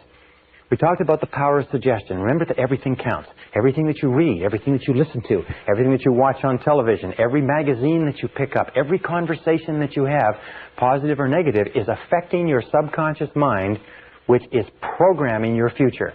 Remember, your external world is a reflection of your internal world. Your external world is a reflection of your internal world. If there is negativity, concern, anxiety, fear in your internal world, then it's going to be reflected in your external world. So be sure that what you're taking into your mental diet is just as pure as what you would take into a physical diet if you wanted to sustain high levels of physical health and energy. Absolutely important. Feed your mind with books. Feed your mind with tapes. Feed your mind with positive conversations. Feed your mind with courses. Go and attend them. Listen to experts. Feed your mind with positive people. If one of the recommendations that one of the business philosophers says is poor people should take rich people out to lunch. Why? Because taking a rich person out to lunch is an opportunity to learn from that rich person, to get information from that person that you could not buy at any price. Poor people should take rich people out to lunch. Get around the winners. Think about the winner that you want to be and look around you in your world and say, who is like the person that I want to be? Here's another very important point in terms of mental programming. It's simply this, is discard past labels. Discard past labels. Don't ever allow anybody to tag you with the way that you used to be. If you were late before, don't allow anybody to say, well, you're always late. You say no. You say, in the past, I was late, but now I am punctual. You can't control your eating. In the past, I overate, but now I eat sensibly and soundly. You're irritable and impatient. No, in the past I was, but now I am. These are the words. In the past I was. Past tense. In the past I was. Remember, the subconscious is listening, but now I am. But now I am blank, blank, blank, whatever it happens to be. In the past, I didn't work very effectively, but now I am an effective worker. In the past, I didn't manage my time well, but now I manage my time well. Now, if you make a mistake and you fall back, then what you do is you just simply cancel the mistake by saying, well, next time, I'll. You show up late for an appointment, you say, well, next time, I'll be on time, etc. Next time, I'll. Those are the words. You cancel every mistake. You refuse to carry past labels forward. Underlining all this, teach others. Teach what you know to people who are interested. Teach what you know to people who are interested. Because remember, you become what you teach. You will find that the more you teach other people and share this information with other people, the more you internalize it yourself. You become what you teach. Does this material work? I can tell you, yes, it does work. Since I began to teach this material, since I began to lecture on it and tape on it, since I began to speak to hundreds and thousands of people, I have internalized all the things that we talk about in this course. And everything that I talk about here when I first began teaching, I hoped it worked, I thought it worked, I sort of believed it worked, but now I know it works. Having taught it, I've internalized it. Having internalized it, I have seen examples of every single bit of this. Back everything that you do with confident expectations. An attitude of confident expectations is the mark of the truly healthy personality. Remember we talked about the power of expectations? An attitude of confident expectations means that you confidently expect good things to happen. You have an attitude of positive self-expectancy. You become what W. Clement Stone calls an inverse paranoid. An inverse paranoid, as you know, a paranoid is a person who is convinced that the world is out to get him, that the whole world is conspiring to get him. An inverse paranoid is a person who is convinced that the world is conspiring to do him or her good. So become an inverse paranoid. Be absolutely convinced that the world has got a plot out there. It's plotting to do you good. It's plotting to somehow get good to you, whether you like it or not. That no matter what happens, look into it for the good. No matter what happens, this is the key to becoming an inverse paranoid. Look for the good. Expect the best and look for the good. Expect the best and look for the good. Ralph Waldo Emerson said that the measure of a healthy personality is your ability to look for the good in everything around you, your propensity to look for the good. You have to ask yourself, how much of the time do you look for the good? How much of the time do you expect the bad? The degree to which you look for the good is the degree to which you are healthy as a human being. And finally, remember this. The process of changing from where you are now, here's where you are, to here's your goal. This is where you want to go. The process of getting from here to here is progressive, but this is what happens. When you begin to visualize and affirm and imagine and write and plan your new self, that is, say you want to earn $50,000 a year, and you're currently earning $25,000 a year, and your goal is to earn $50,000 a year, what happens is this. You keep saying, you start to affirm and visualize over and over again, I earn $50,000 a year, I earn $50,000 a year, I earn $50,000 a year. Your subconscious mind disbelieves it. But as you say it over and over again, your subconscious mind still disbelieves it. But as you repeat it, I earn $50,000 a year, I earn $50,000 a year, I earn $50,000 a year, the disbelief shrinks, and your disbelief gets smaller and smaller. Eventually, you actually overcome your own skepticism, and finally you reach the position where you neither believe nor disbelieve. But as you keep repeating it and thinking about it and reading it and studying it and saying over and over again, I earn $50,000 a year, I earn $50,000 a year, I earn $50,000 a year, eventually you start to believe it just a little bit. Also, you start to get a slight increase in pay, and your salary goes to $26,000 a year. And then you get a bonus and you find yourself earning $27,000, and so on. You find that the more you repeat it and affirm it and visualize it and plan for it and prepare for it, the more it comes into your life, and you just keep saying, I earn $50,000 a year, and you begin to believe it more and more, and you believe it more and more. And as you repeat it and visualize it and affirm it and over again, your belief grows and grows and grows, and eventually it gets to the point where you absolutely believe that you earn $50,000 a year. And if somebody were to wake you up at 3 o'clock in the morning and give you a check and say, how much do you earn? You say $50,000 a year, even though still at this point you've never earned more than $27,000 in your whole life. Now, this is the way all our beliefs change. We start off with where we are now. We look at where we want to be in the future, and we begin to feed our mind with new mental food consistent with where we want to be. As we feed our mind with that new mental food, we start off with a lot of disbelief and skepticism. As a matter of fact, your skepticism and disbelief is the biggest obstacle to your success. But as we repeat it over and over again, as we continue to work on ourselves and to work on the situation, we begin to believe more and more that it's possible. We begin to impress the possibility of it deeper and deeper into the subconscious. Now, in propaganda, this is called the big lie. The big lie theory was the discovery that if you repeated anything over and over again often enough, that even the most intelligent person would come to believe it. With regard to your life and to my life, this is called the big truth. The big truth is that you can be, have, and do anything that you want if you want it badly enough and are willing to make the efforts. That anything that you can hold in your mind on a continuing basis, you can be, have, or do. You will become what you think about. Your only job is to make a very, very clear decision about the person you want to be, the things that you want to have, the goals that you want to accomplish, and then make sure that you feed your mind continuously, day by day, week by week, hour by hour, with words, pictures, images, ideas, thoughts, and information consistent with your goals and your ideals. Keep your mind on what you want, keep it off of what you don't want, and everything is possible for you.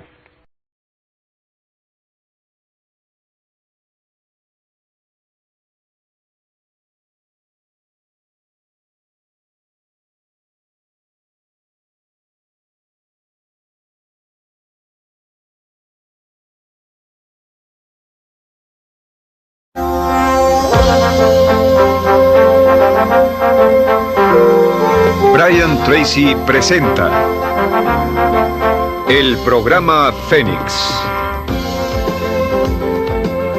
La psicología del logro.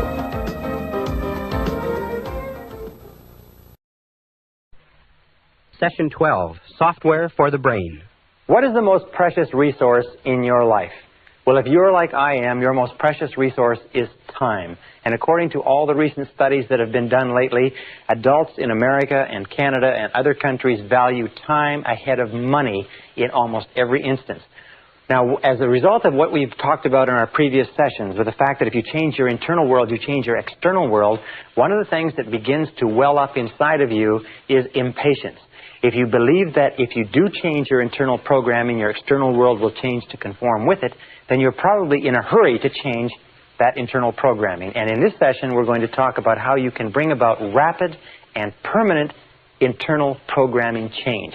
We call this session Software for the Brain. Now, I don't know a lot about computers, but I do know this.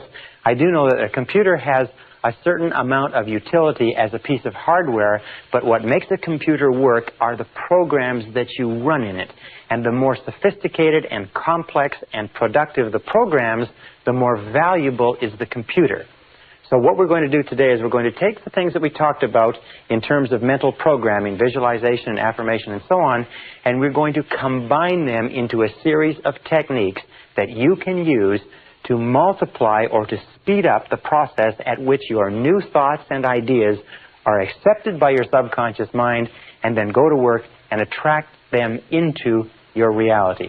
And the first technique we're going to talk about is what I call written programming technique. It's one of the simplest of all, and yet it is so powerful that it's almost scary. Again, I've said this to many audiences, but I'll say it to you, is that if you just practice this one technique, it will be worth 10 times the time and price of this program. If it's all you learn is this one technique, it will have an astonishing difference on your results. When I first learned about this and applied it some years ago, I couldn't believe how effective it was.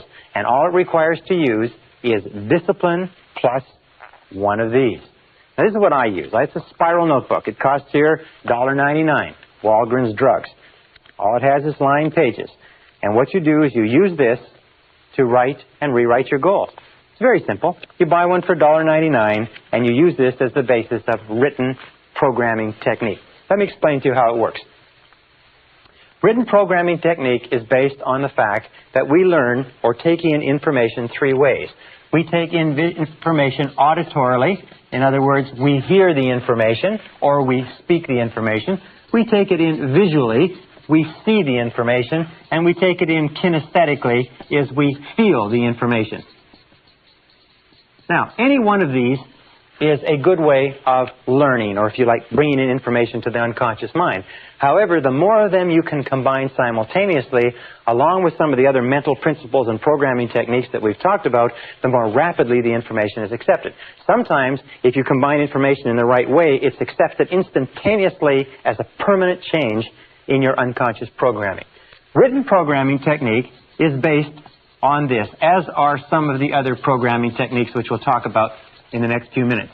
Written programming technique is based on the fact that when you write something down, it requires total concentration, law of concentration. You cannot write accurately and correctly and think of anything else at the same time. So writing requires concentration. It also requires intensity, it also requires visual, because you can't write without looking. And when you do write, you have a tendency to what is called sub-vocalize. In other words, you say the words to yourself as you're writing. So even though you can't hear them with a conscious ear, you hear them internally. And kinesthetically, you move and you feel. It requires tremendous mental, emotional, and physical energy to write. So written programming technique simply says this, is that every single morning, without fail, you rewrite your major goals. After you've done your reading, you rewrite your major goals. Now, this whole process, by the way, can take about 2 minutes, maybe 5. You may get to the point, as I do, where you'll write 10, 20, 30, sometimes even an hour. But you just rewrite your major goals as positive, present tense, personal affirmations. In other words, your goals could be, I earn X number of dollars per month. I weigh X number of pounds. I am outstanding in my field. I do this. I achieve. I accomplish. I choose, and so on. Whatever you want to be, have, or do, you just write it out in a series of affirmations, one at a time. Now, you'll find, and we'll talk about goal setting later on, you'll find that as you write your goals over and over again, an interesting thing will happen, is that your more important goals will tend to be rewritten first, and they'll tend to become clarified and to become sharper and more distinct. And every single time you rewrite your major goals, you are driving them, you are impressing them deeper into the subconscious, which leads to the guarantee that they will be expressed in your reality. Every time you rewrite your major goals, you're programming them into your subconscious, and you're setting them as a directional mechanism, the same way you would set the directional mechanism on a guided missile, so that it will move you unerringly in the direction of accomplishing it. Number 2 is close your eyes after you've rewritten your goals.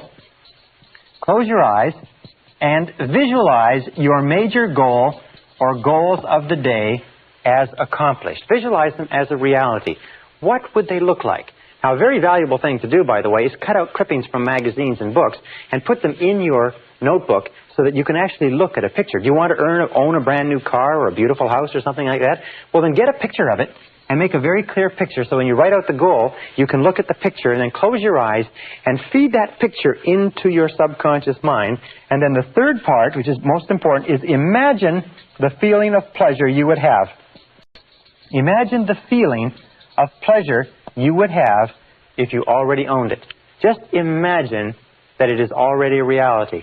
The way that you imagine that it's a reality is imagine that you are on a path toward your goal, and your goal is on a path toward you, and that there is a predestined time when you are ready and it's ready, when everything is ready, that you and the goal will meet. And that you cannot speed up the time. You can't make it go faster and you can't make it go slower, but what you can do is continually repeat the picture and the feeling and the description over and over again, and at exactly the right time and place, it will meet.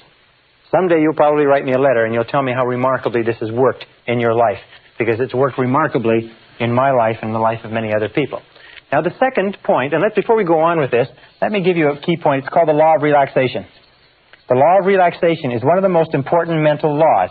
The law of relaxation simply says this, that in the physical world, if you want to drive a nail, the harder you hit it, the more physical effort or energy you put behind it, the faster you accomplish something in the physical world. If you want to drive a car faster, you step on the gas, which causes the engine to work harder and propels it forward.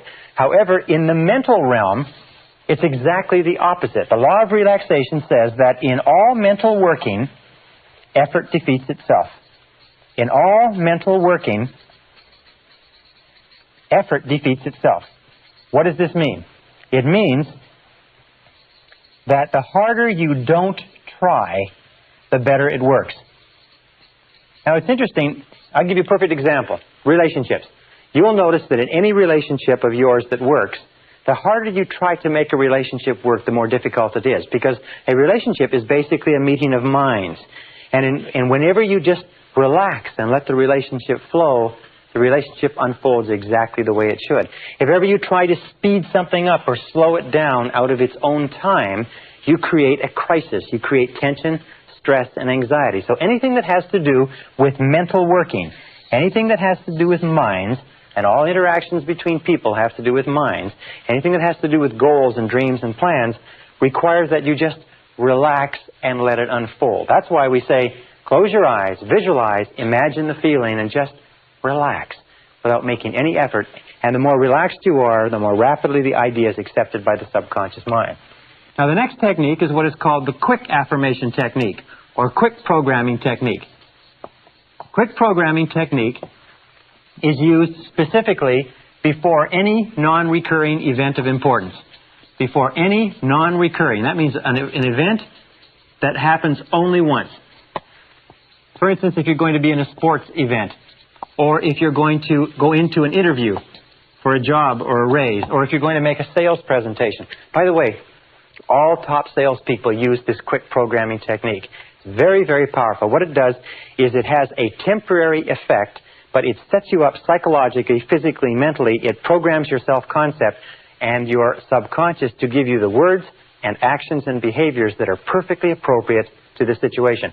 All athletes use this, as we'll talk about in a second. Now, how do you use quick programming technique? Well, let us say that you have a talk coming up. A good friend of mine just gave a very important talk to 2,500 people.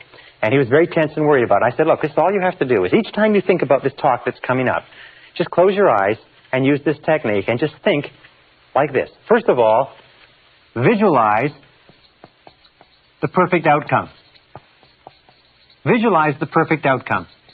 In other words, visualize, if you could script what was coming up, the interview with your boss, the sales presentation, so visualize the perfect outcome. In other words, the perfect outcome for a discussion about a raise would be the boss giving you the raise. The perfect outcome of a sales conversation is the person signing the sales order. The perfect outcome of a job application is getting the job. In this case, my friend's situation, his perfect outcome was a standing ovation. So he visualized a standing ovation. That's what he programmed into his mind. He saw the entire audience rising to their feet in a standing ovation at the end of the talk. Then affirm the visualization. In other words, it could be as simple as, this talk goes beautifully, or this talk is extremely successful, or I feel absolutely perfect going into this talk, or this talk is a complete success. In other words, give an affirmation that is consistent with it, and affirm the visualization, and then emotionalize it, or imagine how you would feel if you experienced it, and release. And this is the key word. And then just release it as though it had already happened. Just let it go. As though it had already happened, as though you were already past the event and the perfect outcome of the event has already occurred. As you release it and let it go, it drops like a computer card into the computer, and the subconscious computer goes to work on it. Powerful, powerful technique. And this technique is based on what is called mental rehearsal. Now, mental rehearsal is a technique that is used by all peak-performing men and women. It's used by all self-made millionaires, all outstanding salespeople, all top executives, all Olympic athletes, all world champions in any field use mental rehearsal. And mental rehearsal is the process of living the experience inside before you have it on the outside.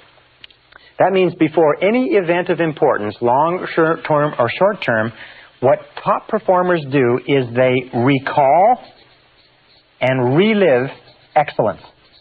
They recall and relive excellence. In other words, they think of the last time that they engaged in a performance like this, and the satisfaction that they had, the pleasure that they had, the feeling of an excellent performance, and they take that feeling. It's almost like you have a screen here, and here's the screen. You take a split screen, and on this side of the screen, you recall the last time you did this in an excellent fashion. And on this side of the screen, you imagine the upcoming event.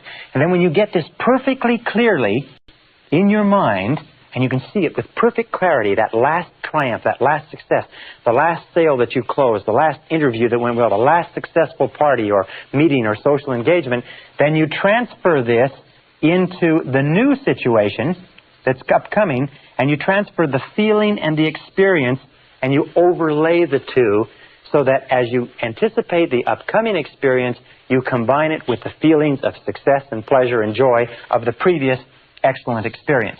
What that does is it programs the subconscious mind for you to go into that experience and engage in the same words, actions, and behaviors that got you the results of success and winning the last time.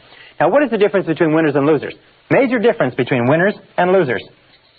Can you imagine what it is? Winners versus losers. It's simply this.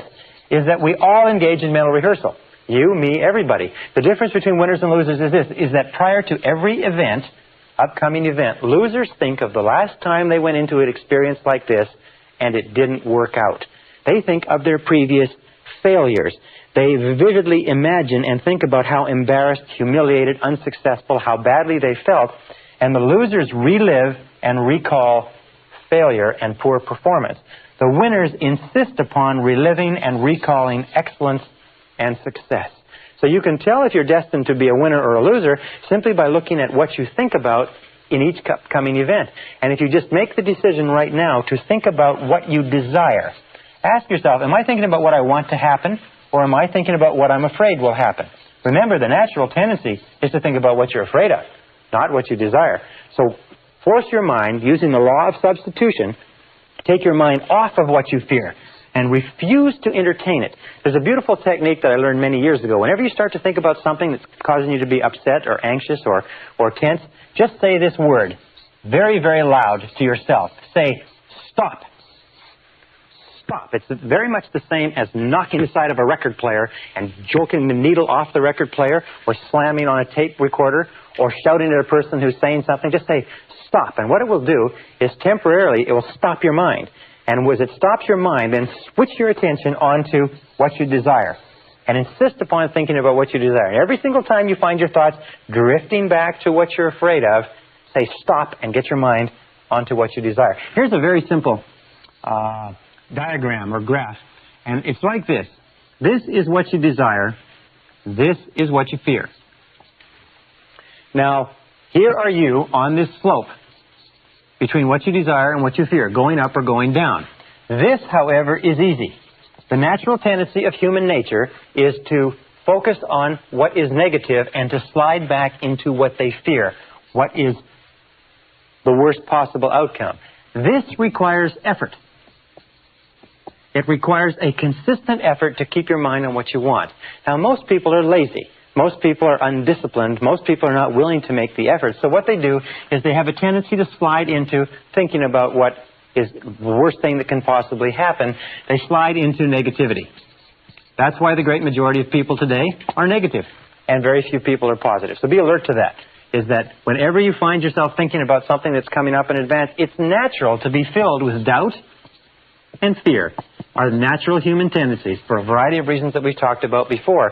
But the superior human being keeps their mind on what they want. The superior human being stops the negative thoughts. The superior human being concentrates on excellent performance. Now, somebody will say, well, I've never done it before. How can I concentrate, or how can I recall and relive excellence? Easy, in your imagination. You can pretend and imagine that you've done this before. Pretend that you've already succeeded at this. Think about how you would act if you were a superb success in this area. Walk as though you were a success.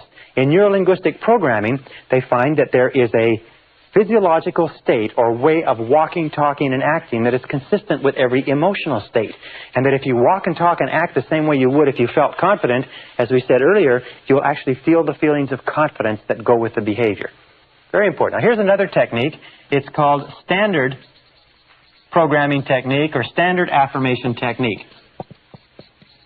And this technique is done with cards, index cards.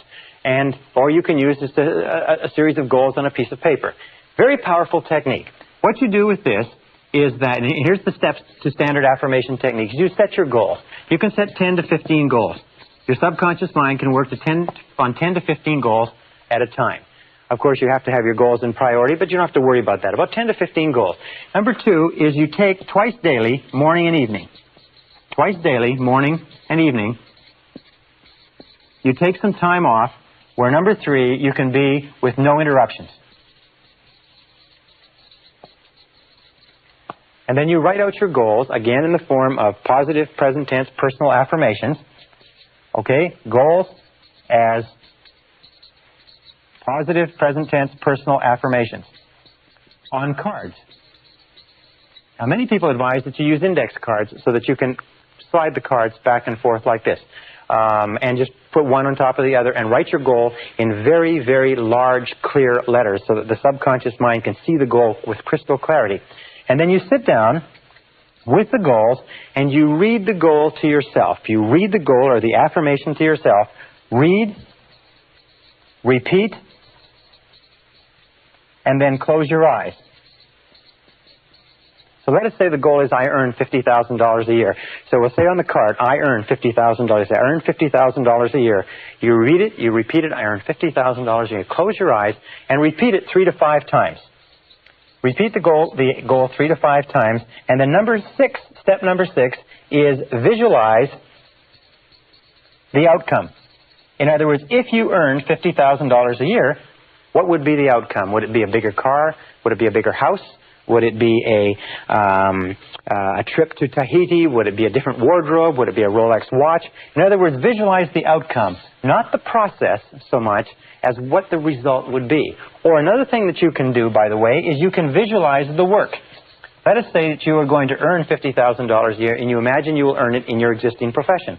Then visualize yourself doing the work in such an excellent fashion that it will actually generate the income. And then step number 7 is imagine the feeling. Imagine the feeling that would accompany the accomplishment of your goal. Imagine the feeling. Close your eyes, and as you sit there with your cards, looking at your cards, imagine the feeling of satisfaction as though the goal is already accomplished. Imagine the feeling of pleasure. Imagine the feeling of accomplishment. Let us say that what you're going to do is you're going to give yourself a trip to Tahiti. You're going to go to the South Seas. You're going to lay on the beach. You're going to swim in the beautiful surf. You're going to soak up the sun and get this beautiful tan. Then start thinking about that.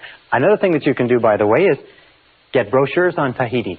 Get a poster of Tahiti. Get a poster of a cruise ship. Get pictures of the things that you're going to do and have and enjoy that you associate, because the more emotions you can associate with the accomplishment of the goal, the more rapidly the subconscious accepts it as an instruction and the more rapidly you go to work on it. Now here's what I use, by the way. Here's what you can use. You can use cards like this, which are just index cards. These ones don't have any lines, but you can use cards with lines, and you just sit there and you just write out your goal, and as you read the goal, repeat it 3 to 5 times, imagine it, visualize it, see yourself doing whatever is necessary, visualize the outcome, and then just change the card and go on to the next one. The more relaxed you are when you do this exercise, because of the law of relaxation, the more rapidly the subconscious accepts it. Here's something else that you might want to get. It's one of these spiral cards with index cards throughout it that you can write a variety of different affirmations on, carry it around with you, and just flip it. Write affirmations down. Whenever you think of something that you want, write it down, and then just take some time every so often to review your affirmations. Now, one final technique is what is called sports programming technique, which combines all the others. It's used by all top Olympic athletes. It combines mental rehearsal and relaxation. It's based on what is called autogenic conditioning, which means that if you want to become better at a sport, the technique is very simple. First of all, get some instruction in the sport. Learn from an expert. Study and learn what excellent performance in the sport constitutes. Second of all, before you go to sleep or sitting in a very relaxed position, take several deep, deep breaths and relax your body, and then visualize perfect sports performance. Say you want to be a better skier. Very simple. What you do is you learn how to ski, you look at films and pictures of people skiing excellently, and then you visualize yourself actually being the skier. You close your eyes and you do 2 types of visualization. The first type of visualization is where you look at yourself actually skiing. You look at yourself and you look at your performance. Look at yourself going down the slope. Look at yourself turning, putting in the poles, twisting, and so on. You look at yourself skiing beautifully and watch yourself going almost as though you were a spectator. The second part of the visualization is you then shift your point of attention and you look at yourself from your own eyes and actually see yourself going down the slope. Sports affirmation technique is used by all the major football teams, the basketball teams, the major figure skaters, the top golfers. Virtually all Olympic athletes train in their minds over and over again. For instance, skaters will sit down, close their eyes, put on their music, and then they will go through their entire skating routine in their minds while their music is playing. What happens is, of course, that in your mind you never fall. So they program their minds over and over again. And this is based on a very simple fact, is that every time we visualize an action, we actually send measurable impulses of nerve energy to the legs, arms, muscles, and nerves that would control the muscles that we would use if we actually engaged in that action.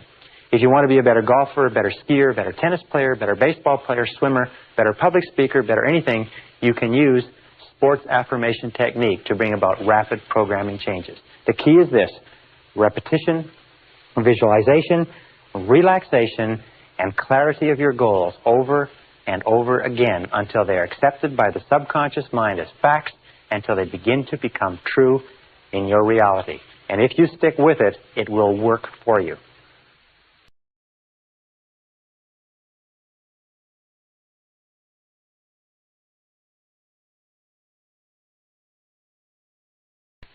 Session 13, Rapid Learning Techniques. At the beginning of this seminar, we talked about human potential and about how the average person uses less than 10% of their potential, how Albert Einstein's brain was removed from his cranium when he died, and it was studied at Cornell University, and they found that he never used more than 15% of his mental potential in his entire lifetime, one of the great geniuses of this century. What does this mean, mental potential? Well, it means the ability to use our thinking capacity. It means the ability to activate the brain cells in what is called the neocortex, or the thinking brain of mankind. And one of the things we're going to talk about in this session is how you can use your brain more effectively, and some of the things that have been done to help people develop and learn rapid learning techniques, or what we call whole brain learning, accelerated learning, or even super learning. One of the things that we know is that the average person really uses not much more than 1 or 2% of their thinking capacity.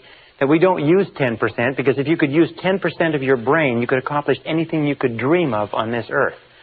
Our role in this session is to show you how to use more of it. We know some things about the brain.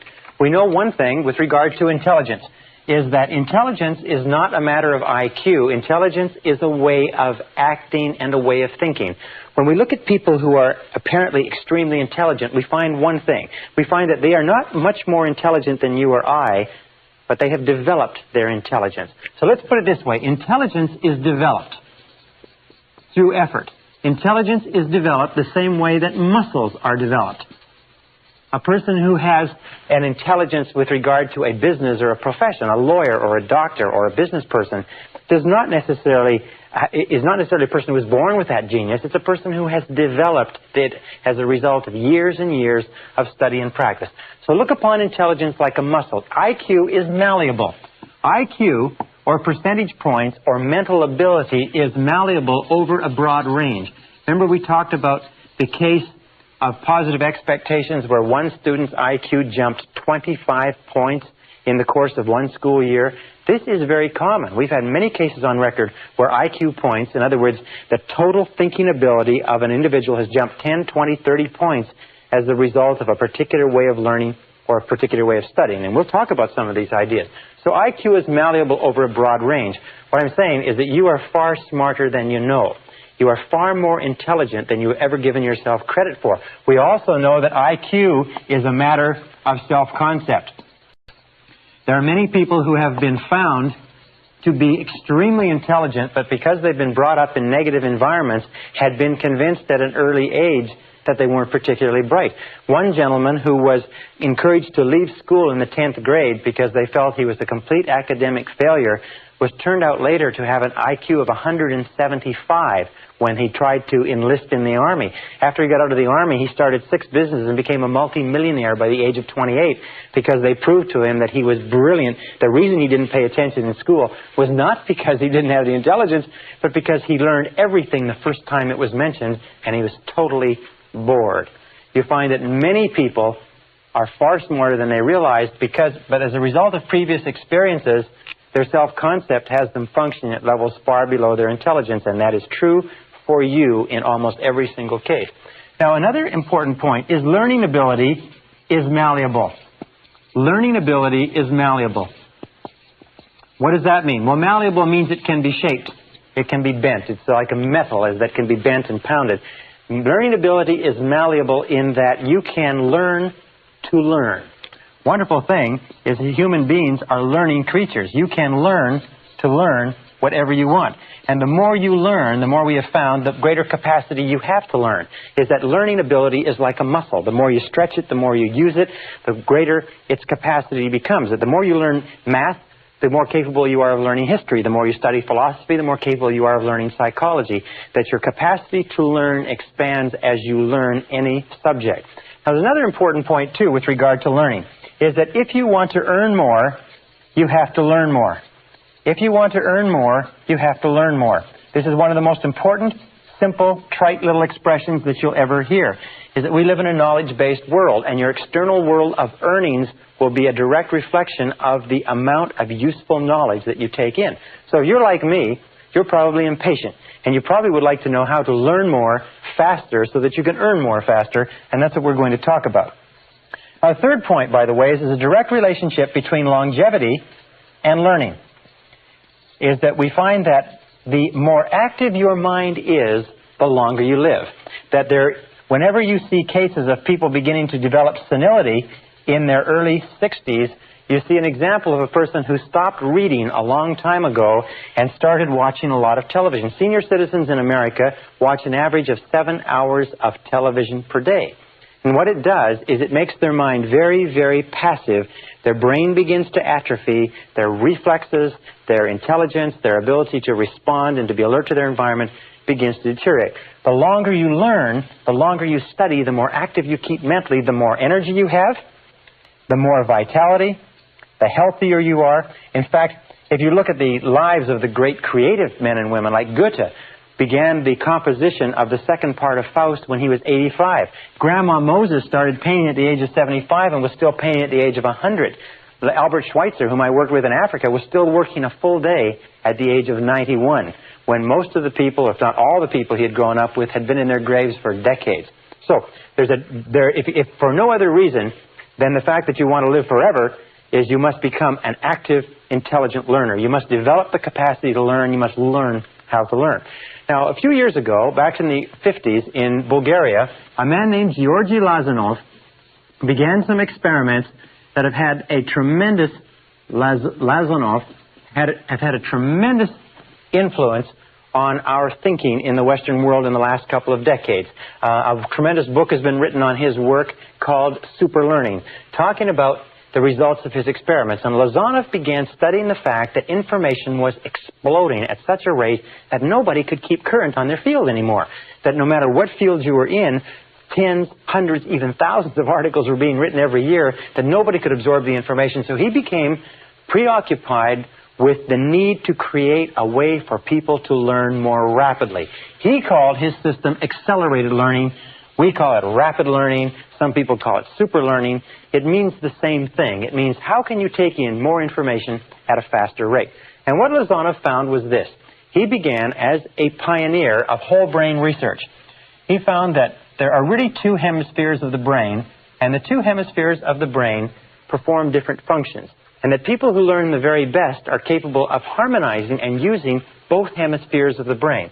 If the left hemisphere is responsible for certain functions, the right is responsible for certain functions. He also found that there's a massive tissue that divides the brain called the corpus callosum, and that children up to the age of 5 or 6 learn at about 25 times the adult rate. And his thoughts were, would it be possible to recreate the conditions that exist in early childhood that enable children to learn at a fantastic rate of speed in adult life?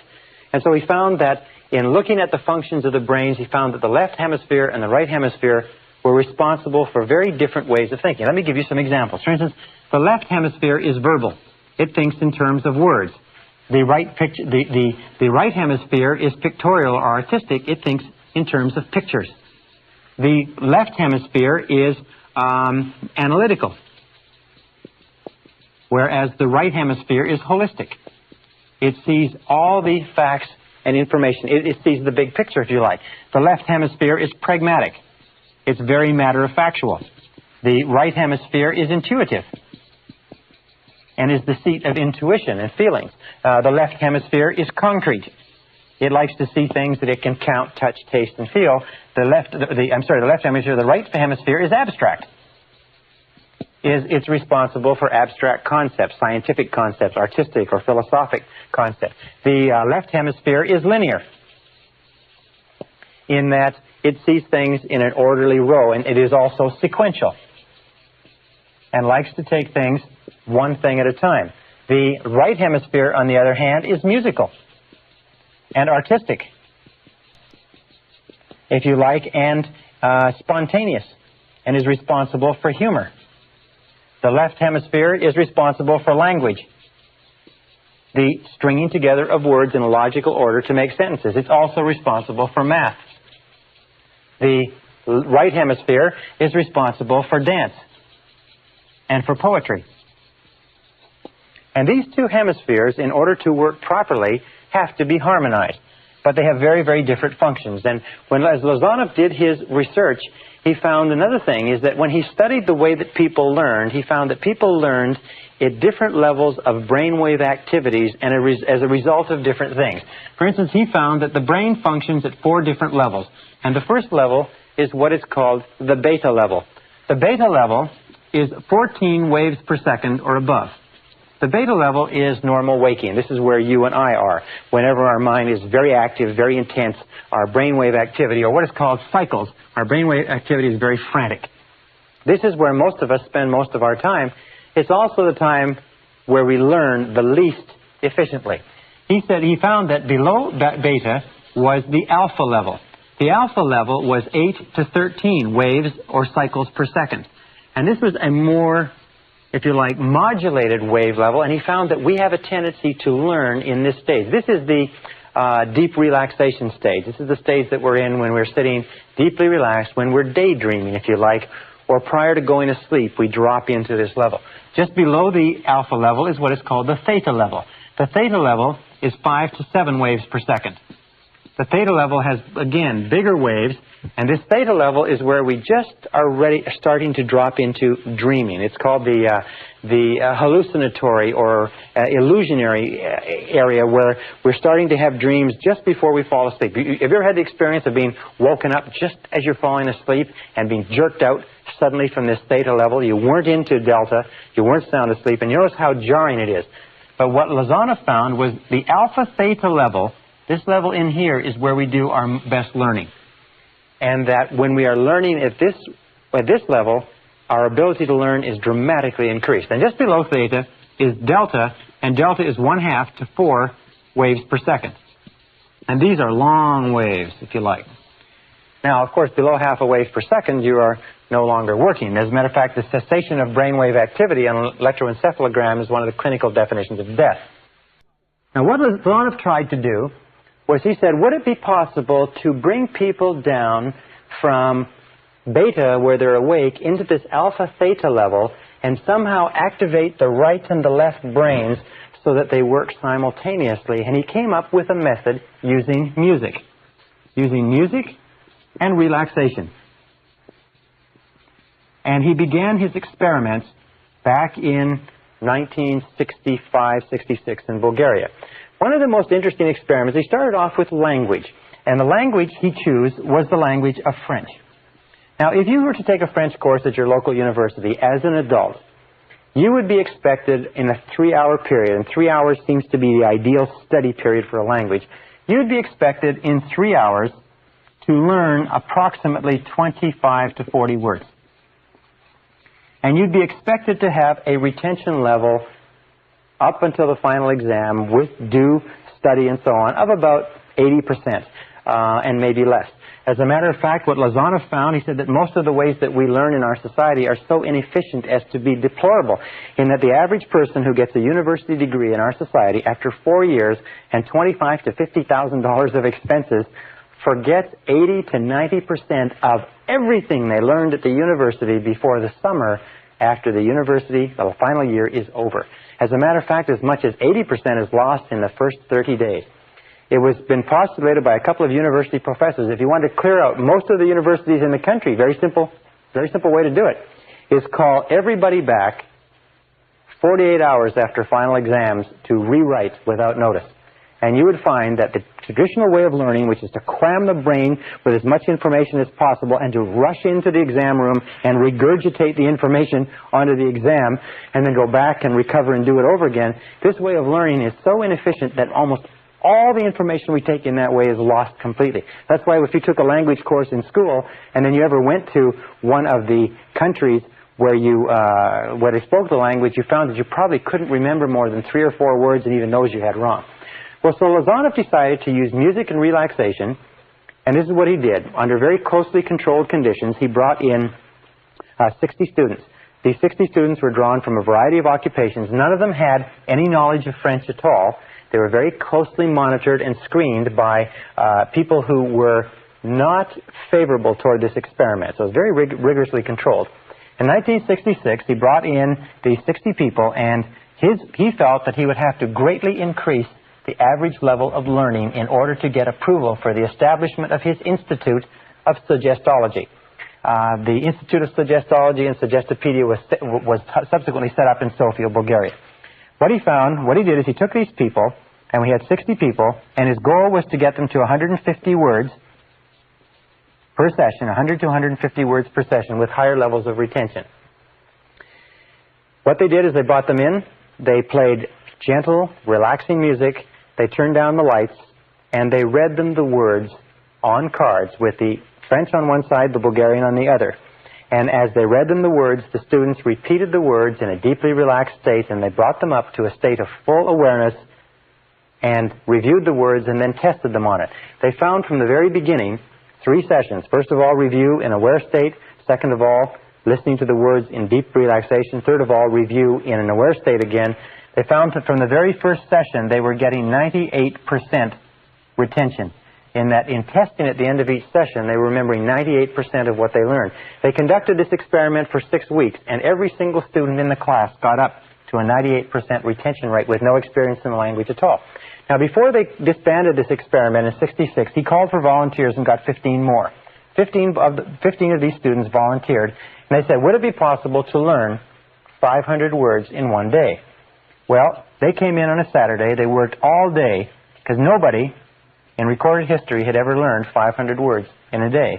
And at the end of the day, they tested out at 98% retention of 500 words. Now, an interesting point is that many of these people were suffering nervous disorders. As a matter of fact, 40% of them were drawn from the registers of psychologists and psychiatrists. And after this 6-week learning period, learning 150 words a day, almost every one of them was completely better. That there was no stress in this type of learning, that it was very, very relaxing, that they found that it cleared their minds and they felt wonderful afterwards, as opposed to our current way of learning, which is so stressful and so tense and so competitive. They found that after this 500 words, at the end of the day, everybody felt great. There was no stress, no fatigue, nothing. Well, he said, let's see if it's possible to increase this before we disband the experiment. And he called back 12 of the students, the best learners. 2 weeks later, they got together to see if they could learn 1,000 words in one day. 1,000 brand new words in one day. The result of it was that at the end of the day, they were able to learn the 1,000 words and test out at 98%. Interesting, later on, about 6 months later, they brought these students all back to see how much of the language they had retained with no opportunity to read in it, no opportunity to speak it. They found that they tested out at 69% recall without any review, and with one review, the entire class was back up to 98%. In other words, this method of music with deep relaxation, dropping into alpha theta and activating both brains had led to a dramatic increase in learning ability. Now, in 1974, Lazanov, under a controlled experiment, got the rate up to 1,800 words in one day with 98% retention. In 1979, in a special experiment with selected students, Lazanov got the rate up to 3,000 words in one day. In other words, by activating the brain and with still 98% retention. Now, this is a phenomenal thing. It's almost an unheard of thing to believe. But what Lazanov has found is that the learning capacity of the brain is infinite. That the capacity of your brain to learn and to take in information. For example, if you speak English well, you probably speak and use about 1,200 to 2,000 words in the course of your day-to-day life. All you need is 2,000 words to be functionally fluent in any language. The average English-speaking person uses less than 1,200 words. As a matter of fact, some people, and especially as you go down the educational ladder, use sometimes less than 500 words in their entire language. But 2,000 words will enable you to read any newspaper, any magazine, watch any program, radio, television, except something of a technical nature. What Lazarov proved was that it's possible for a person to learn one language per day, permanently. Now, this learning technology is beginning to change the way that we learn. It's beginning to revolutionize all of our understandings about language. Lazarov has also developed many other techniques and understandings. He found that gentle classical music is a critical part of this learning. That Baroque music, with 60-beat Baroque that slows down the heart rate and slows down the brainwave activity rate so that the body and the mind get into sync with the music and the incoming information, is critical. That you can learn technical subjects, you can learn medicine, philosophy, psychology. I have taken extended courses now in accelerated or optimal learning to learn these methodologies, and what I have found is that you can learn, even without any of the science or technology, you can learn things very, very rapidly if you'll do 2 or 3 things. Here are the keys to speeding up the way that you learn. Number 1 is define what it is you want to learn and need to learn in order to be more successful and more effective. You cannot learn something that you're not interested in. You cannot learn something that does not hold your attention. You cannot learn something that is boring. So make sure that what you're studying is important to you. So number 1 is to define it. And when you begin to study, define your purpose. Why are you learning this subject? Think it through, read it through, study it, and only study things with an aim in mind. Remember, you have to have a goal. Number 2 is you must have an intense desire to learn. You must have a desire. In other words, you cannot learn because somebody else wants you to learn. Number 3 is always study, when you can, with classical music. Gentle classical music with no words. Gentle classical music of any kind, especially music from the classical period of Mozart, Bach, Brahms, Dvorak, Beethoven, and Stravinsky, for instance. These composers have a classical 60-beat Baroque backbeat within their music. And if you play with classical music or even environmental sounds like the sounds of waves or the oceans, white music as it's called, if you have that in the background, it relaxes the brain, it opens the left and the right hemisphere, and it allows information to come in through the left brain and be internalized into the right brain where it is stored in the seat of memory. So what you want to do is, through music, you want to relax the corpus callosum, relax the brain so that information can flow in through the left brain and into the right. A 4th key point is spaced repetition.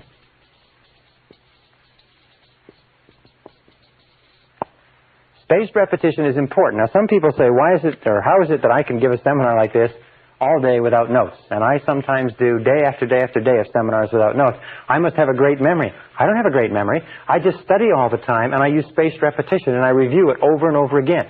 There's another thing, too, by the way, is that the more you learn, the more you learn. When you start to study, remember that it takes practice to learn how to learn. It takes practice, practice, practice. Is that the more you practice learning how to learn, the more likely it is that you'll learn. The first few days when you're studying a new subject, you'll find it takes tremendous effort. Now, here's another important point, and that is variety. Variety of stimulation is critical. The number of different ways that you stimulate your mind, different books, different magazines, plays, different exposures to different conversations, different subjects, and so on. If you bombard your mind continuously with stimuli that challenges your mind, you will find that you'll develop the capacity to learn and remember more. And number 7 is, remember this, it's called attention span, is the time when you learn the most is at the beginning of a period of study and at the end of a period of study. What does this tell you? It tells you that instead of studying or reading for a long period of time like this, say 2 or 3 hours, what you do is break it up and take several breaks so that you have a series of breaks. And you'll always remember what you learn at the beginning of the break, at the beginning of the period, at the end of the period, the beginning and end. So the more breaks that you can take, the more variety that you can put into your studying, the faster you'll learn. The key to remember this is that everything that you are or ever will become is going to be as a result of the information you take into your mind. The practical, usable information that you can take and use to bring about some kind of improvement in the world around you. If you want to earn more, you have to learn more. If you want to be happier, you have to learn more. If you want to realize your full potential as a human being, you have to learn more, which means read, study, and learn how to learn. And if you'll do that, you'll be amazed at how much of your mental potential you can release.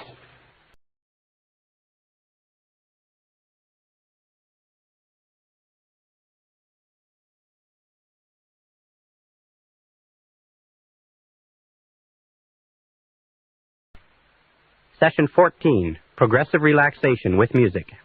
The work of Georgi Lazanov in establishing the sciences of suggestology and suggestopedia, which is the application of the power of suggestion to the process of learning, also have applications with regard to you and I in terms of reprogramming our subconscious mind.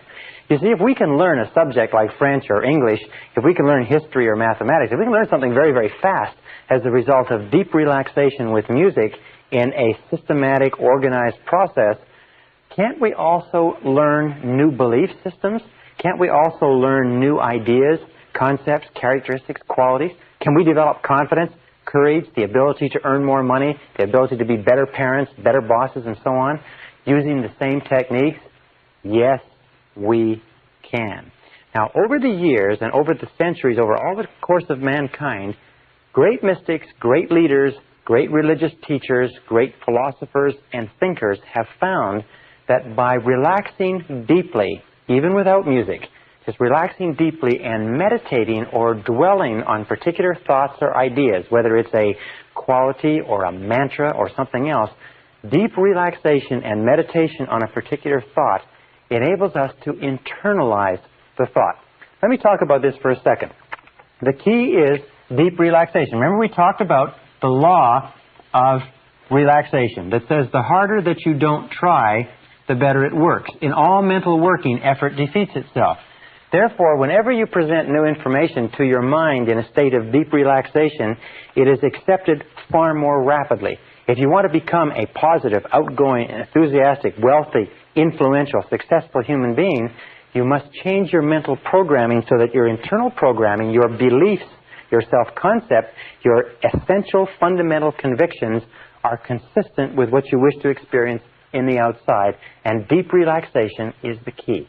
That relaxation is the key to the vault of riches. That relaxation is what unlocks your tapped potential. And most of our modern times have been spent on finding ways to do things harder, to force things, to drive things, but we're finding more and more as we study the history of man and the Eastern religions and the research that's been done in this field that deep relaxation is the key. Even Harvard University has done experiments on relaxation and found that even one process of deep relaxation changes brainwave activity over that of people who don't. Now, there's several ways. One is meditation. Well, what is meditation? Meditation is simply closing your eyes, taking a deep breath, dropping into alpha. It's as simple as that. As you take a deep breath and close your eyes, you drop into alpha, and your brainwave activity from here just goes here. When you sit on a park bench and daydream, you're in a form of meditation with your eyes closed. Meditation is very, very healthy, restful, very refreshing, and many people have gotten into what is called transcendental meditation, which is really a systematization of the process of meditation, where you take a mantra and you sit down, close your eyes, relax, and you repeat the mantra. Now, what is a mantra? A mantra is merely a meaningless word. Dr. Herbert Benson at Harvard University found that if you just repeat the word one over and over again, that'll be good enough. In terms of closing your eyes, repeating the word one, each time you exhale, you'll drop into a state of meditation in a matter of a few seconds, even if you've never done it before. Now, meditation is very healthy. What does it do? It relaxes the whole body. It relaxes the mind. It integrates the personality. It causes you to feel more calm and more assured. It lowers your flashpoint in that it causes you to be more self-assured and less likely to get angry, to get tense.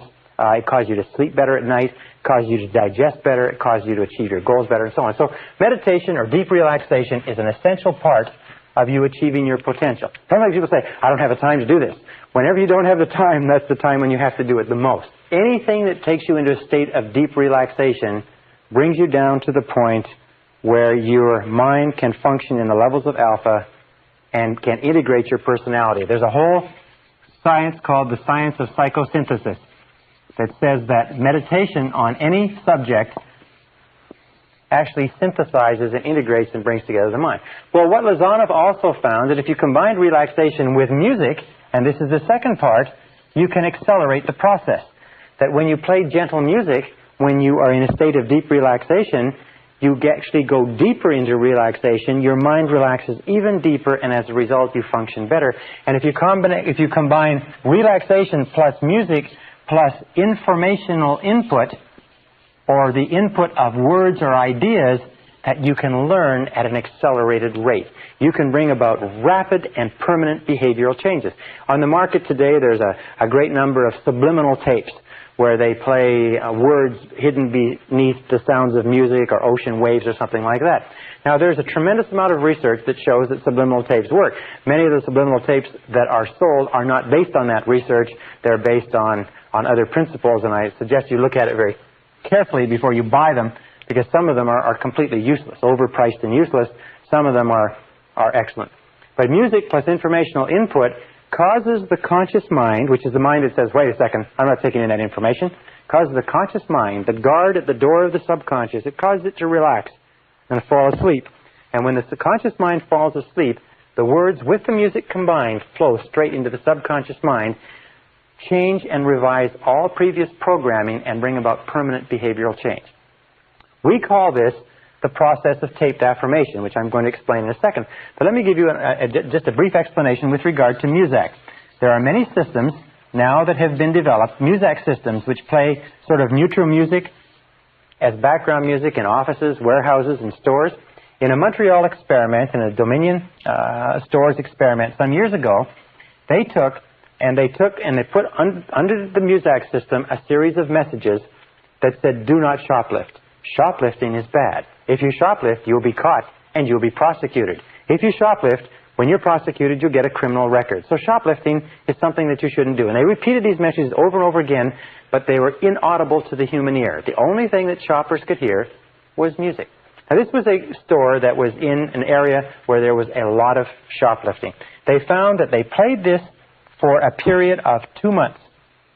For 2 months, they played this message under the Muzak system, and in 2 months, the level of shoplifting dropped 50% in that store. They left it on for 2 months, and it stayed at that level, and then they put back the regular music. Over the course of the next 2 months, the level of shoplifting went right back up to normal. They are now using this same process, by the way, where they will put Muzak. There's sales messages, for instance, in sales organizations, they will put a whole series of messages behind the Muzak system. They'll tell everybody that they're there, because they'll say, you love to sell, you're a great salesperson, you love this product, you eagerly make calls, you are a good closer, you're a good prospector, you manage your time well. A whole series of messages like that, which will be played behind the Muzak system, and they will find that sales will go up 10, 20, 30, 40, 50%. In some warehouse operations, they have systems where they'll have a Muzak system that says, do not steal from your employer, do not pilfer from the warehouse, and so on. They'll find that theft and pilferage will drop 20, 30, 40% in a matter of a very short period of time. Now, this brings us to what we call taped affirmation, which is progressive relaxation with music. Taped affirmation is absolutely wonderful. Taped affirmation is a way of putting your goals onto a tape with music and playing them over and over to yourself in a relaxed state so that they bypass the conscious mind, drop into the subconscious, and begin to come true in your reality. I began using taped affirmation several years ago. I have now thousands of graduates who use taped affirmation. I'll just tell you this, is that every single goal I have ever put on a musical tape and played to myself over and over again has materialized in my reality. Every single one of them has come true, and some of them in a surprisingly short period of time. This is one of the most astonishing discoveries. Like taped learning is one of the most astonishing discoveries in education. Taped affirmation is one of the most astonishing discoveries in the whole process of goal setting and goal achieving. You can change your personality, achieve goals, increase your income, lose weight, quit smoking. You can do remarkable things with your life, and you can do it rapidly and permanently using this method. Now, here's some of the keys to taped affirmation that you should understand. Number one is a form of progressive relaxation with music.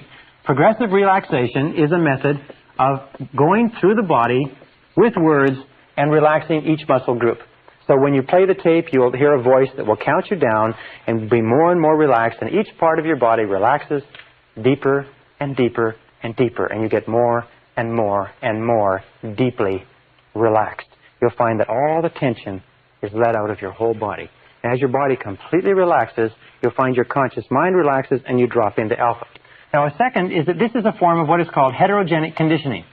Now, heterogenic conditioning means hetero means other and genic means mind. So in this, we use the word you. It's a conditioning process so that when you listen to the tape, it always says you. You like yourself very much. You really like yourself. Or you accept complete responsibility for your life. It uses affirmations that are very simple and clear, positive, present tense, but they in the you case. Why? It's because whenever we listen to another voice, even if you make your own tape with your own voice, you always use you. Whenever we take in information from another voice, we are accustomed from infancy to our parents or someone else saying you. Now, there are some people who say that you're supposed to put on the tape the words I earn or I weigh or I like myself. But whenever we listen to somebody else talking about themselves, it makes no impression on our subconscious. So when you make a tape that you listen to, it's always you taking the message in. When you speak to yourself, it's always I. I am, I can, I do. Our third point is that this is healthy. This is relaxing. And this is refreshing. You will find that if you play this tape, which is about 20 minutes, and we're going to give you this tape in a little while, if you play this tape, when you come home in the evening, if you play it in the middle of the day, it's better than a nap. It's better than taking a sleep. It's better than a steam bath because it will relax you, it will refresh you, and you'll feel healthy. And even if it does nothing else, it makes you feel great. Now, a third or fourth requirement is that you do it twice daily. Optimum is to do it twice daily, morning and evening, and do it on an empty stomach.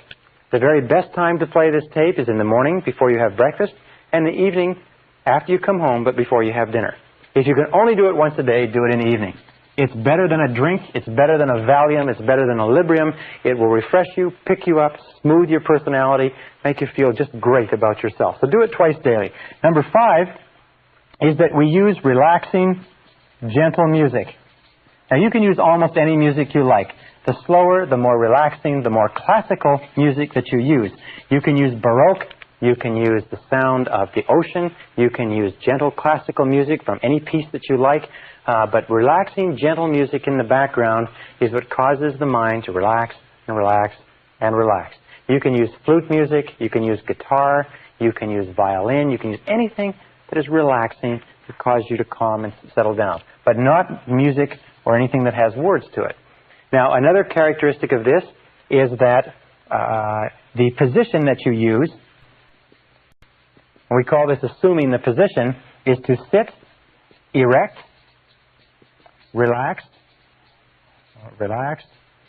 eyes closed. We call this assuming the position. And basically the position is you sit in a chair, you sit completely erect, you put your hands on your lap, not touching, close your eyes, take a deep breath, and just listen to the tape. The tape is complete. All you have to do is put it on, and it will count you down into a state of deep relaxation, very much like this, into a state of deep relaxation. While you're in that state of relaxation, it will play a series of 10 affirmations, 5 each. And at the end of the 10 affirmations, it will then count you back out to a state of full awareness. The entire process takes 21 minutes, maximum. Very simple. It's completely harmless. You don't have to worry about it. Now, it's very important with regard to this position that you be sitting erect. Some people say, well, can I do it before I go to sleep?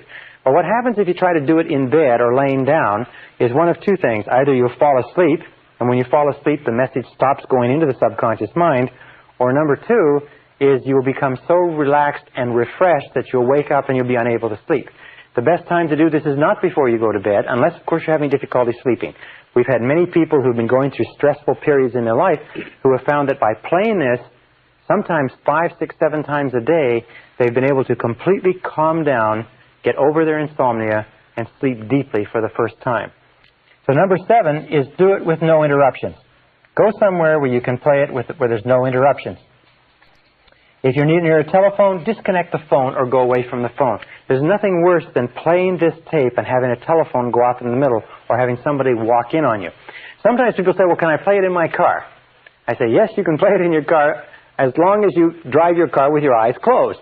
People say, well, can I do it when I'm jogging? Yes, if you jog with your eyes closed. Because if your eyes are open, this is critical, if your eyes are open, your eyes are bombarded with so much stimulation that you do not drop into alpha.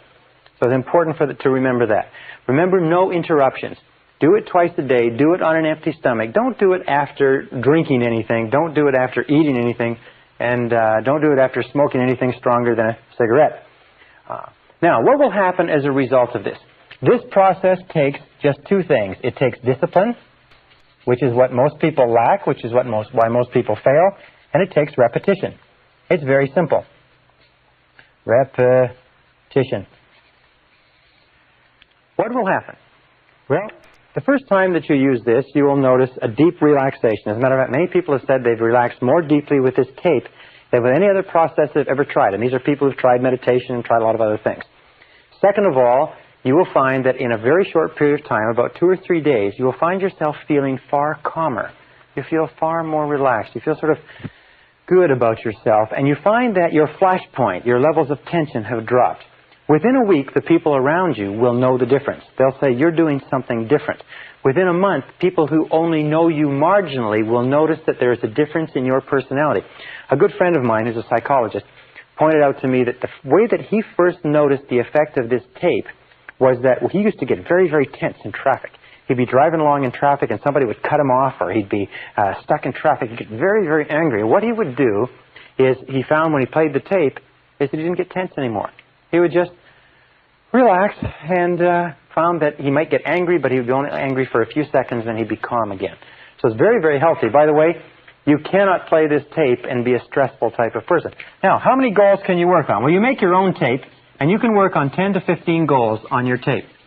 When you write out the goals, what you do is you repeat at the beginning of each goal, which is a positive present tense affirmation, you repeat, yes, I agree, or yes, that's true.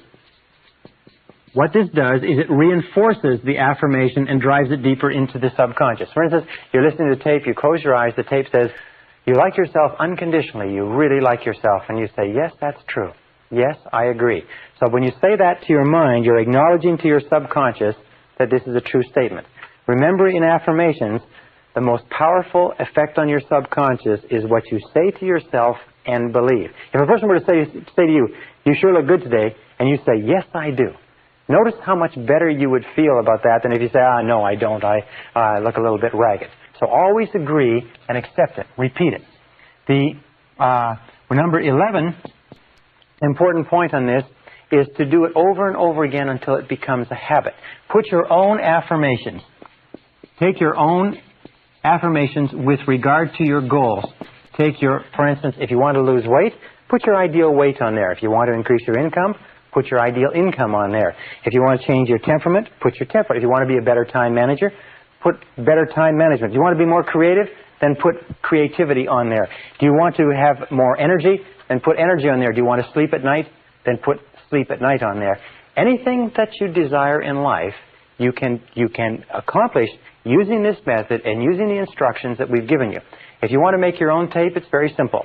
Pick a piece of relaxing music, play it on your record player, put a cassette on a separate cassette recorder, and with the music in the background, read the script onto the cassette program, and then read your own affirmations and repeat each of them 5 times. If you'll do that and then read the whole script, then you have your own tape, and as you achieve your goals, what you can do is make a new tape and make a 2 tape. The tape that we supply you with this program is good enough to last you for a long time because it's been developed over years of experimenting with other people, and we find that the 10 goals on this tape are the 10 most important. If you use this method of taped affirmation in a very short period of time, you'll notice changes in your life, changes in your results, changes in your health, changes in your temperament, changes in your personality. And I will repeat what I said before. I have never set a goal on taped affirmation that I have not accomplished exactly at the right time, exactly in the right way, and it will work for you as it has worked for me. Good luck.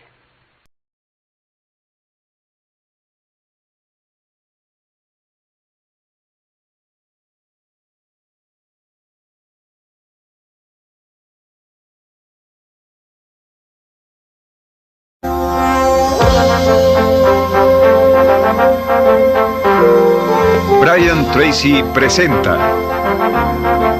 el programa Fénix. La psicología del logro.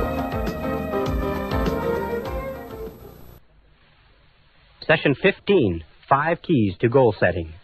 We started this seminar asking the question, why is it that some people are more successful than others? And a friend of mine who's been working in this industry for many years told me a story that I think you'll enjoy and which I found very relevant. He said that he invited, as the deacon of his church, he invited a Jewish gentleman to come to his church, a Christian church, and speak to the congregation on comparative religion, how the Jewish religion compared with the Christian religion. Well, the Jewish gentleman came after several weeks, and he stood up, and he began his talk. And he said, ladies and gentlemen, he said, I've examined your books, and I've examined our books. He said, I've examined your basic teachings, and I've examined our basic teachings, and I've come to this conclusion. He said, the Bible and the Talmud and all of our books say that the two great rules of life are to love God and to love your neighbor as yourself. He said, ladies and gentlemen, all else is commentary. All else is commentary. He said, we've been working in the field of success for 25 years, and we sat down around the table not too long ago, and we said, what is success? What are the determinants of success? And the unanimous conclusion was simply this. Ladies and gentlemen, success is goals, and all else is commentary. Success is goals, and all else is commentary. And I don't think there's anything that you'll ever learn that is truer than that. During the course of this seminar, we've talked about many different laws, the law of attraction, law of correspondence, law of belief, expectation, and so on. But you find that the only way to utilize all of those laws, or the easiest way to utilize all of those laws, is just to simply set a goal. When you set a goal, what do you believe in? A goal. What do you expect to happen? A goal. What do you attract into your life? People and circumstances in harmony with your goal.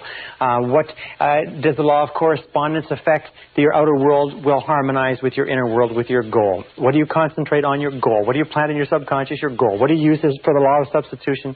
A goal. A goal makes it possible for you to bring to bear all the laws of the universe to help to make you successful, without even thinking about any of the laws. That's why in every single study of successful men and women, you find intense goal orientation. And yet even knowing that success is dependent upon goals, crucially dependent upon goals, we find that less than 5% of the population have goals at all. I once wrote a paper or an article for a newspaper, and the quote they pulled out of the newspaper was, those who do not have goals are condemned forever to work for those who do. If you don't have goals for your life, you're condemned forever to help other people achieve their goals.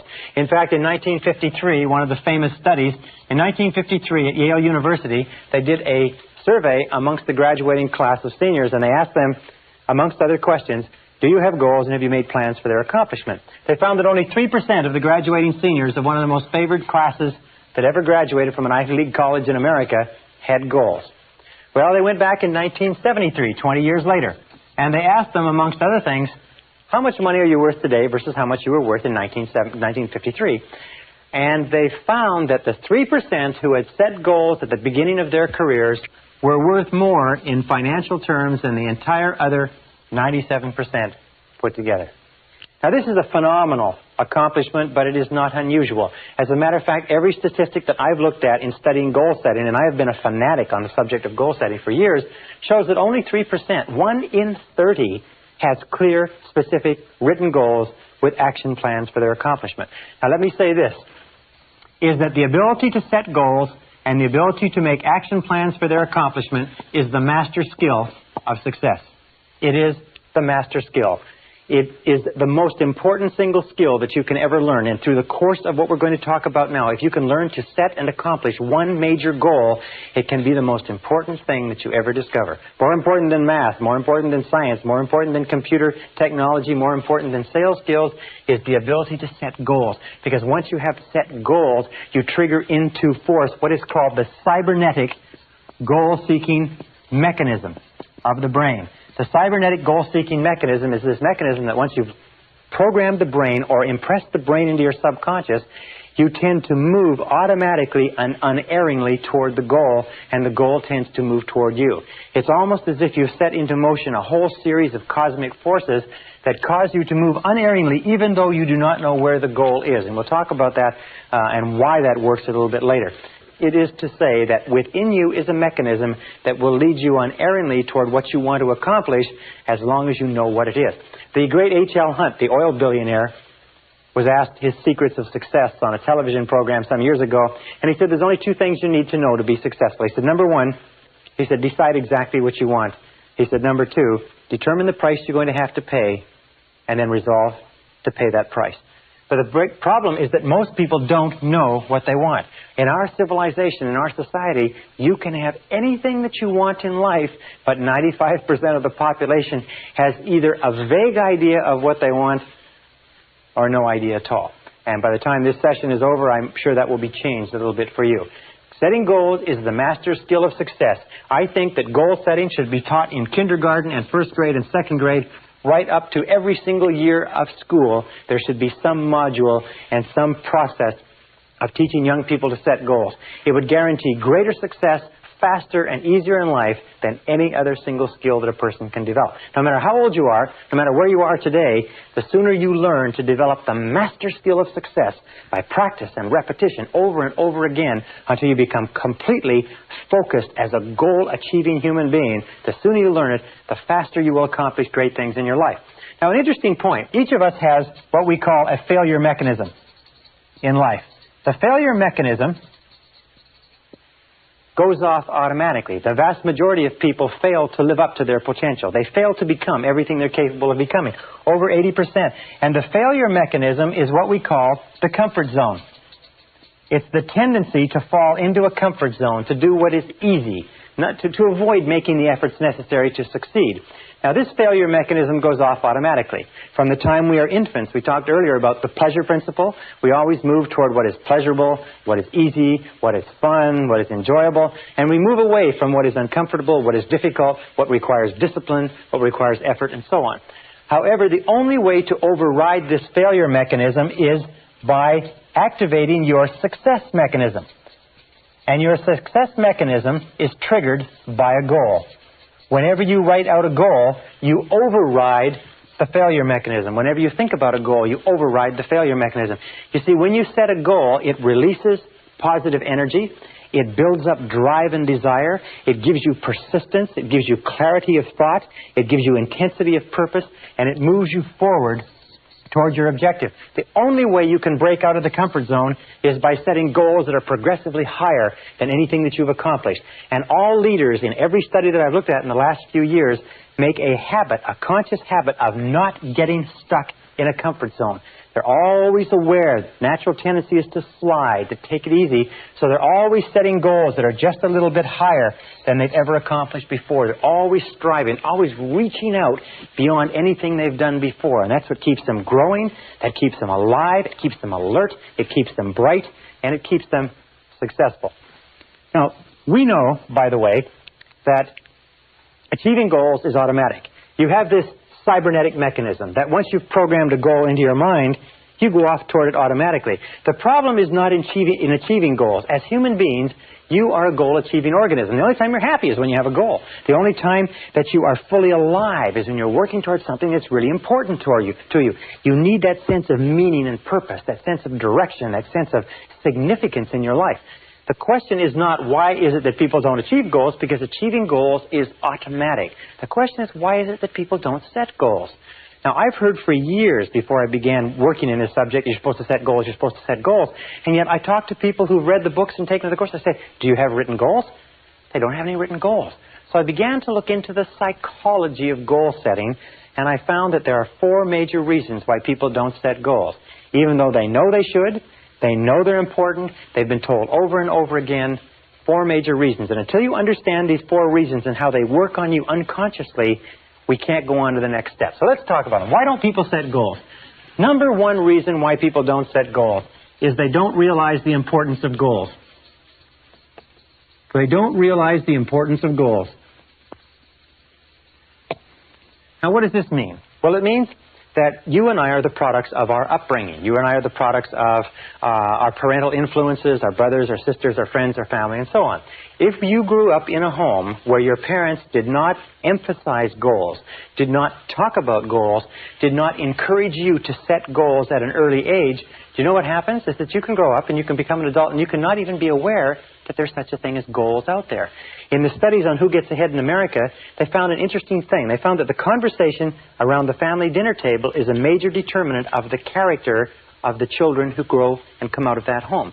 That if the conversation around the dinner table is achievement-oriented, success-oriented, goal-oriented, then young people will grow up believing and working toward goals as naturally as they eat with a knife and fork or wash their hands after dinner. So, people don't realize the importance of goal setting. Please understand that goal setting is critical. It is the vital skill of success. And the kindest thing that a person could ever do for their children is to help them set worthwhile and realistic goals from an early age and then give them all the encouragement possible to accomplish those goals. Second reason why people don't set goals, see if this applies to you, is they don't know how. Surprisingly enough, and when I started studying this subject, I found that everybody said to set goals. Very important to set goals. Got to set goals, got to have goals, got to put a timeline on goals. But the fact is that there were no really good goal-setting methodologies. And in this course, I'm going to teach you a goal-setting methodology that is absolute dynamite, considered one of the best goal-setting methodologies that anybody's ever seen. But if you don't know how to set goals, I can tell you how to set goals, to tell you to set goals all day, and it wouldn't do you any good. You can go through 12 to 15 years of school in our society and never get 1 hour on goal setting. Imagine 12 to 15 years. I have taken a postgraduate degree in business from a major university, and never once did they spend 1 hour talking about how to set and achieve goals. Never once did they discuss the master skill of success. Well, after this course, you're going to know how to set goals. So that won't be a problem. Now, the third reason why people don't set goals, and this is in order of increasing importance, is fear of rejection. The fear of rejection, as we talked about before. One of the most profound and powerful fears in our life is the fear of being criticized or ridiculed by other people. And every one of us, as children, when we were young, we said, I want to do this, I want to be a fireman, I want to go here, I want to go there. And we had somebody saying, that's stupid, or you can't accomplish that, or don't be silly, or you're too small, and so on. And what we learned at a very early age is that if we talked about a goal or something that we wanted that was bigger than we were, the most important people in our lives would ridicule us and would criticize us and make us feel bad and small. So unconsciously we made a decision, if you want to get along, you've got to go along, so we don't talk about our goals. That way nobody criticizes us. Now, as adults, we fall into the trap, an unconscious habit, we fall into the trap of not setting goals at all, and not talking about goals and not thinking about goals, then nobody can criticize you. And I will tell you this, that 80-90% of the people around you, if you decide you're going to do anything from finding a new parking spot to finding a new job or a new marriage, they will tell you that it can't be done. They'll tell you all the reasons, and they'll line them up, and they'll try to discourage you from doing anything different than you're doing. So here's the key. Keep your goals confidential. Keep goals confidential. Don't discuss your goals with anybody, except that the great majority of people are threatened by anybody who has a goal. They're worried. It makes them feel inferior and inadequate because they don't have goals of their own. So only discuss your goals with people who also have goals of their own. Discuss them with the people close to you whose help you need to accomplish them, but just don't discuss your goals with people at random, and don't give them a chance to shoot the goals down. Now, the fourth reason why people don't set goals. This is the top of the list. This is the worst of all. It's our old friend, our old enemy, if you like, fear of failure. The fear of failure is the number one reason why people fail in adult life. The fear of failure, the fear that I can't. I might lose my money. I might lose my time. I might lose my investment. I can't. It causes us to become tense and stressed. It causes our heart to pound and our stomach to churn. This fear of failure is the number one reason why people underachieve and fail in life. It's because the fear of failure holds them back from ever trying. The reason why people fear failure is they don't understand failure. They don't understand this critical point. If you can understand this point, it can turn your whole attitude around. It's simply this, is that it's impossible to succeed without failing. That failure is an indispensable part of success. Failure is essential to success. That if you avoid failing, you cannot succeed. That every single great success in human history has been a failure up until the moment of their success. That the key to success is to fail and fail in a forward direction, is to continue to learn from everything that goes wrong. To every setback, every obstacle, every disappointment, step back and say, what can I learn from this situation? Use the law of substitution and derive a valuable lesson from every single failure. Remember we talked about the becoming an inverse paranoid, confident expectations? Every time something goes wrong, look into it and say, now, I wonder why this is happening to help me. And you'll find that in every single setback or disadvantage, as Napoleon Hill said in his book, there's a valuable lesson, an opportunity, or a benefit that you can find if you look for it. That successful people, leaders, are people who never use the word failure. They never think of the word failure. Thomas J. Watson, the founder of IBM, was once asked by a young man, he said, Mr. Watson, what can I do to be more successful? And Watson said without hesitating, he said, double your failure rate. Double your failure rate. Why? It's because, let me put this down. It's because if you look at the life stories of successful men and women, if you look at the life story of a person like Thomas Edison, one of the greatest failures in history. Thomas Edison, in the course of his lifetime, patented 1,052 devices at the U.S. Patent Office. Over 1,000 of those devices were actually turned into commercial products that made enormous amounts of money. Watson, or Edison, was also the greatest failure in the history of invention. He failed 17,000 times to come up with a plant that from which natural latex could be drawn. He failed thousands of times in other experiments. He failed over 11,000 times in his attempt to come up with a filament for the electric light bulb. After he had failed 5,000 times, and it was in the newspaper, it was called Edison's Folly, this attempt to somehow light the world with an incandescent light bulb. Everybody knew the world, people were supposed to light their way through the world with a kerosene lantern. A reporter came to him, young reporter, said, Mr. Edison, why do you persist in spending all of this time and money after you failed 5,000 times? And Edison said, young man, he said, you don't understand how the world works. He said, I haven't failed at all. He said, I've just successfully discovered 5,000 ways that will not work. He said, that puts me just 5,000 ways closer to the way that will work. It was over 11,000 experiments before he found the tungsten or the carbon impregnated filament that lit the first electric light bulb and changed the world. Colonel Sanders went to over 1,000 restaurants. A 66-year-old man went to over 1,000 restaurants to try to sell his recipe initially before he found one restaurant that would pay him a 5-cent a chicken royalty. But he kept on. Would you keep on after 100, 200, 500, 1,000 people had told you no? Sanders did, and became one of the richest and most well-known and most respected men in America. So you have to understand that success and failure go hand in hand, that wherever there is a possibility for success, there's also the possibility for failure. There is nothing wrong with failing as long as you learn from every lesson. And remember, if you have a certain number of failures that you have to go through in order to learn the lessons and gain the experience in order to achieve your great success, the sooner you do it, the faster you get on with it, the more mistakes you make, the more times you fall on your face and pick yourself up and learn from it, the faster you're going to achieve what you're capable of achieving. All right. This brings us to the second part of goal setting. And these are what I call the 5 keys.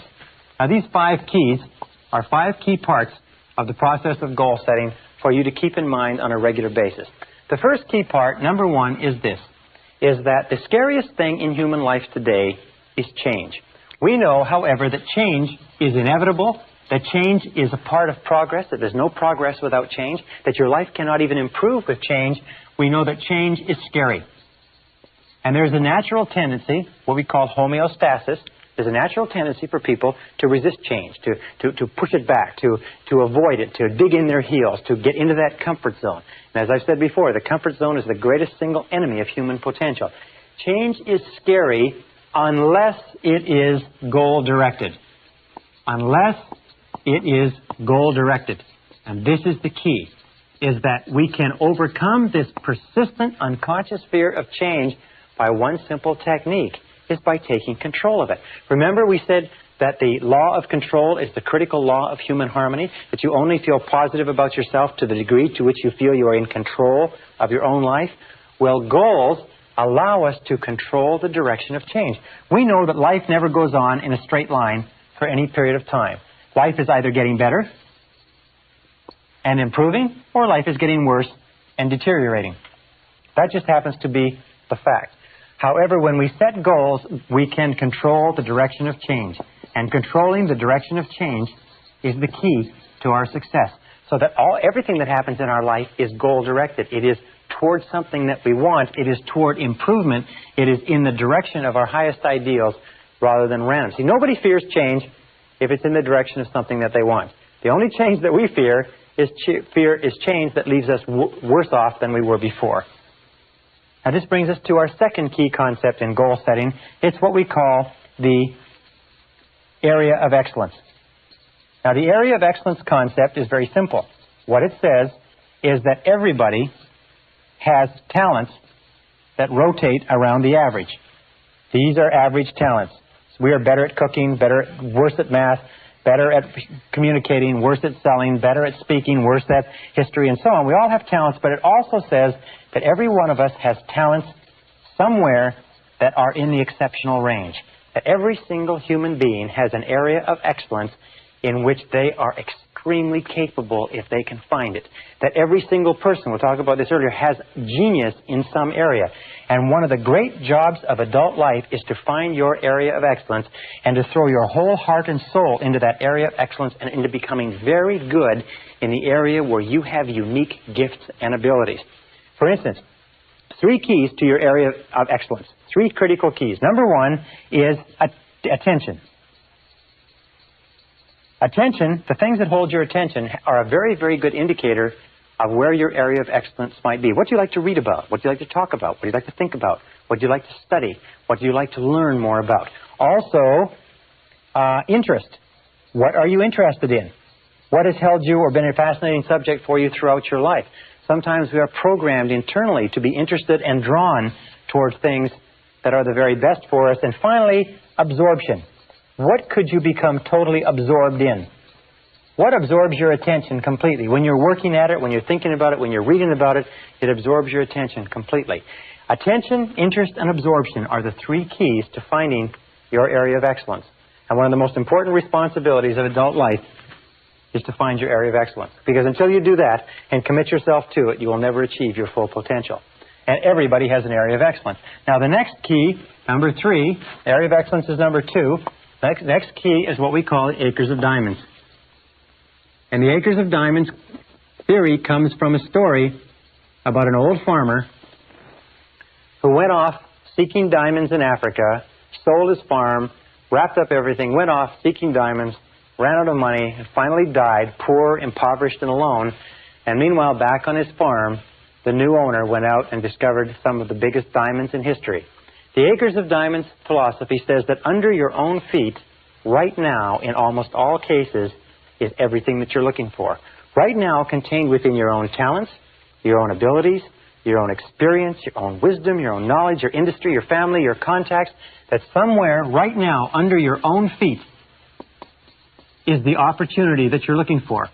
You don't have to go across the world. You don't have to move to another city. You don't have to change. All you have to do is mine your own acres of diamonds. But the interesting thing is that diamonds don't look like diamonds in their rough form. Diamonds or opportunities always come disguised as hard work. The reason why people are always looking somewhere else is because they don't recognize that your great opportunities always come disguised as hard work, and they take a tremendous amount of work and effort to develop and to realize. So look under your own feet for your acres of diamonds. Look into your own unique talents for your area of excellence. Absolutely critical to goal setting. Now the fourth is the importance of balance. In life, in order to be truly successful, you must have balanced goals. You can't have just goals that are all money. You can't have goals that are all in any one direction. You need a balance of goals, and here are the three key areas. Number one is you need personal and family goals. Now, your personal and family goals are the goals that, more than anything else, determine the quality of your emotional life, determine how good you feel about yourself and life. And your personal and family goals, you need about 3 to 5. These are the reasons why. These are the why of your life. This is why you're alive in the first place, which is to achieve a life that is significant and important and pleasurable to you. And you must never sacrifice these for anything else. The second set of goals are business and career goals. Now, your business and career goals are the way that you earn the wherewithal. They're the way that you fulfill your potential as a productive member of society. They're the way you make a contribution. These are the what goals. But remember, these are not as important as the why. The natural tendency for us, if we're not careful, is we get so caught up in the what, the business and career goals, that we forget the personal and family, which are the reasons why we started in the first place. And you need 3 to 5 goals in the business and career area. And number 3 is the self-improvement goals. Now, self-improvement goals means that you look upon yourself as a do-it-to-yourself project. It means that you look into yourself as a person who has infinite capacity, but it has to be developed. And you need 3 to 5 self-improvement goals, too. Now, your self-improvement goals are what we call the means. Self-improvement are the means to get the what, which is what you need in order to accomplish your why. One more point, and that's this. And it's point number 5, and that is the need for a major definite purpose. A major definite purpose is the number one goal in life. And every single study that we have looked at, every single study that I've looked at in peak performance, high achievement, and so on, comes back to this very simple equation, this very simple factor, is that your life only begins to become great when you fix upon a major definite purpose. One goal, one mission, one goal that is bigger than any other single goal in your life. Now, it doesn't mean you can't have several goals. You can have 10 to 15 goals going. You can have 200 to 300 if you want. But you have to have one. If somebody were to wake you up in the middle of the night and give you a shake and say, what is your major definite purpose? You should be able to open your eyes and be able to tell them just like that. Your major definite purpose must be measurable. In other words, you can't have a major definite purpose to be happy. I had one woman come up to me and she said her major definite purpose was world peace. And I said, well, your major definite purpose, in order for it to have any meaning for you, in order for it to give purpose and direction to your life, has to be under your own control. It has to be measurable. It has to be specific. It has to be tangible. It has to be something that you can do or have or be. It has to be something that when you've accomplished it, you can look at it and say, here it is, it's achieved. It can't be something nebulous, because setting a big, broad, unbounded goal is a way that we trick ourselves into setting no goals at all. Now, with regard to your major definite purpose and your other goals, 2 points. You can have tangible and intangible goals.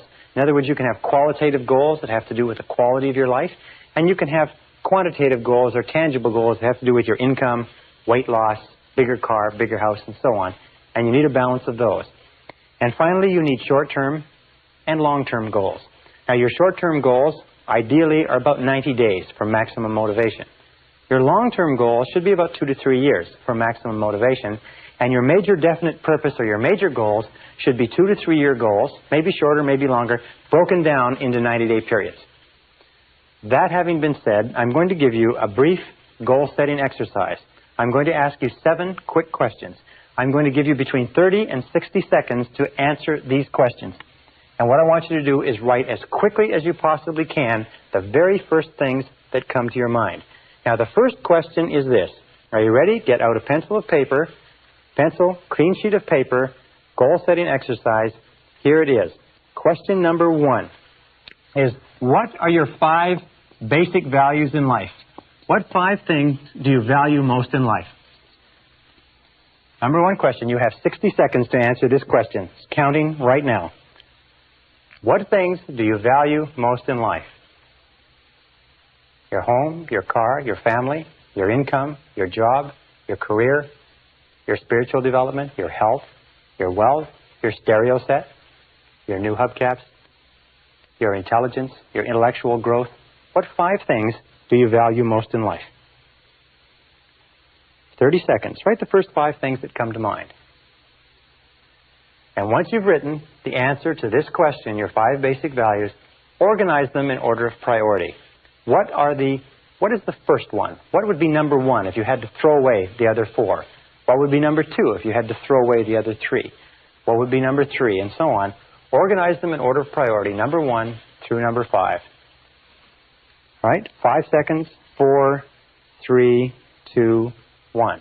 Question number 2 is write your 3 most important goals in life right now. You have 30 seconds. What's your 3 most important goals in life right now? Counting. 25 seconds left. Write the first 3 goals that pop into your mind. If you can't think of anything else, write money, money, money. But write the first 3 goals that pop into mind, quickly. Okay, 10 seconds. This is an easy question. 5, 4, 3, 2, 1. Question number 3. You have 1 minute. What would you do, how would you spend your time if you found today that you only had 6 months to live? How would you spend the last 6 months of your life if you only had 6 months to live? Write everything that you do in the last 6 months. Time is counting now. Write it as though everything you put on this list you can do in that last 6 months, but if you don't write it down, you can't do it. How would you spend your time? Who would you spend your time with? Where would you go? What would you do? What would you want to finish up? What would you want to start? Who would you want to see? What phone calls would you make?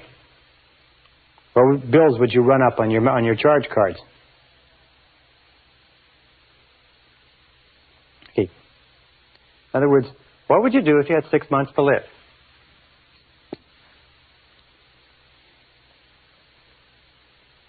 All right, 10 seconds. Write everything you can think of. Remember, if it's written down on this sheet in front of you, you can do it. If you forget to write it, you won't be able to do it. 5 seconds. 4, 3, 2, 1. Question number 4. What would you do, how would you change your life if you won $1 million in the lottery tomorrow? If you became an instant millionaire, what would you do differently from what you're doing today? If you became an instant millionaire, what would you do differently? You've got 1 minute to write. Everything that you write, you'll be able to do with that $1 million. If you don't write it down, you won't be able to spend it. The $1 million won't be given to you.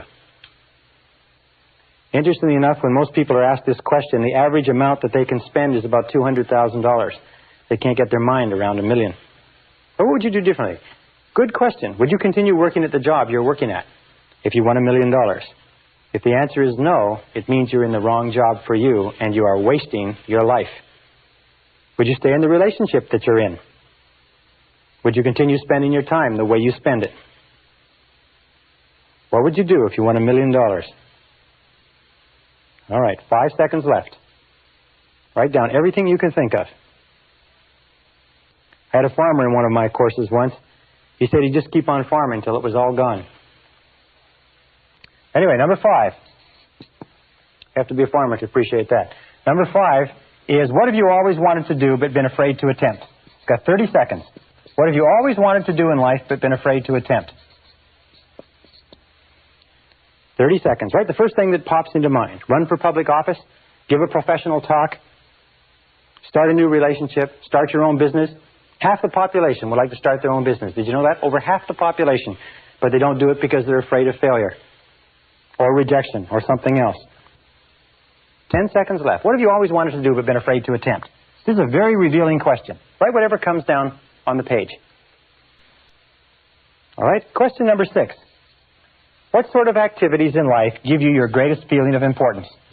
What sort of activities give you the greatest feeling of pleasure, self-esteem, happiness, joy, and fulfillment? What do you really like to do? Look back over your life and ask yourself, when have you been the happiest? 30 seconds left. 30 seconds to go in this question. When have you been the happiest in life? When have you been the most fulfilled? When have you felt the very best about yourself? When have you had the greatest amount of peace and personal satisfaction?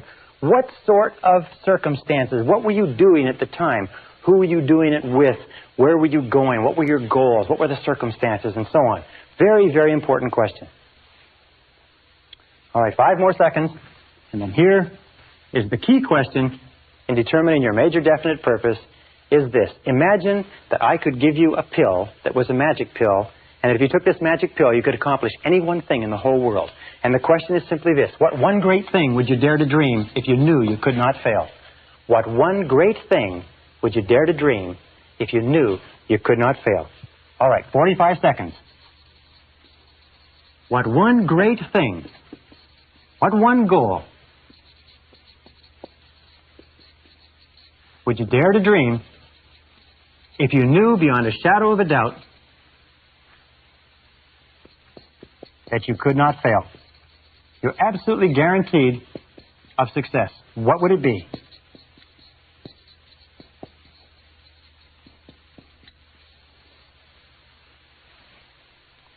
Five seconds. Now, in almost every case, by the way, the answers to these questions will spring to your lips. Some people, however, have been able to go through this whole exercise and not been able to answer a single question. And there's nothing wrong with that. The whole purpose of this exercise is to help you begin crystallizing your goals and especially your major definite purpose. Let's look at these goals. Let's look at these questions, and I suggest that you take this exercise every single month until you can pop out the answers to every one of these questions and they begin to improve and crystallize. 5 basic values in life. We said that self-esteem is the key to peak performance. Well, self-esteem only comes when your goals and your values fit like a hand in a glove. So the most successful men and women in our society are people who know what they believe, who know what their values are, and they organize their time so that it's consistent with their values. And you'll find that most stress, most unhappiness, most irritability, most health problems, most burnout comes from living a life that is inconsistent with your basic values. So always be asking yourself, what are my values? What do I believe in? And make sure that your outer life is consistent with your inner life. It's the key to peak performance, the key to self-esteem, the key to happiness. Number 2, what are your 3 most important goals in life? Whenever you're given only 30 seconds to answer that question, the 3 goals that the subconscious pops to your mind will almost invariably be the 3 most important concerns or goals that you have right now. This is a very revealing question, and you can give it to yourself and give it to other people. What would you do if you had 6 months to live? If you only have 6 months to live, it refers you back to your basic values. It tells you what you really value in life. And an important question is this, is that how much of your current life is consistent with what you would do if you only had 6 months to live? Would you spend more time with your family? If you would, are you spending more time with your family now? Remember, you never know when you only have 6 months to live. What would you do if you became an instant millionaire? Perfect question. That simply asks you, what would you do if you had all the time and money in the world? What would you do if you had no fear of failure and no fear of rejection? What would you do if you were free to choose? If you had complete freedom to choose, the fact is that anything that you could write down as an answer to question number 4, you can accomplish. You don't need $1 million. All you need to do is set it as a goal and make a plan and start working toward it. You may not get it as fast as if you were a millionaire, but you'll get it nonetheless. Asking the question simply frees your mind. Question number 5, what are you afraid to attempt? That may tell you what the self-limiting belief or block is that's holding you back from achieving your full potential. Question number 6, what gives you your greatest feeling of importance? This is simply asks you what gives you a feeling of self-esteem, and this will lead you unerringly to your area of excellence, because you will always and only become excellence doing what gives you a tremendous feeling of importance. And question number 7, what one great thing would you dare to dream if you knew you could not fail? Let me just say this as we close, that whatever you wrote as an answer to that question, whatever you wrote as an answer to the question, what one great thing would you dare to dream if you knew you could not fail, you can be, have, or do.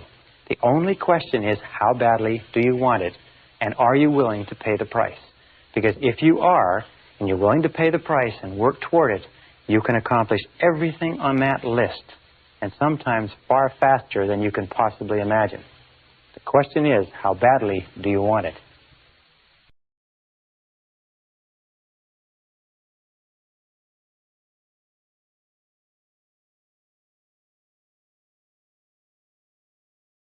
Session 16, 12 Steps to Goal Achieving.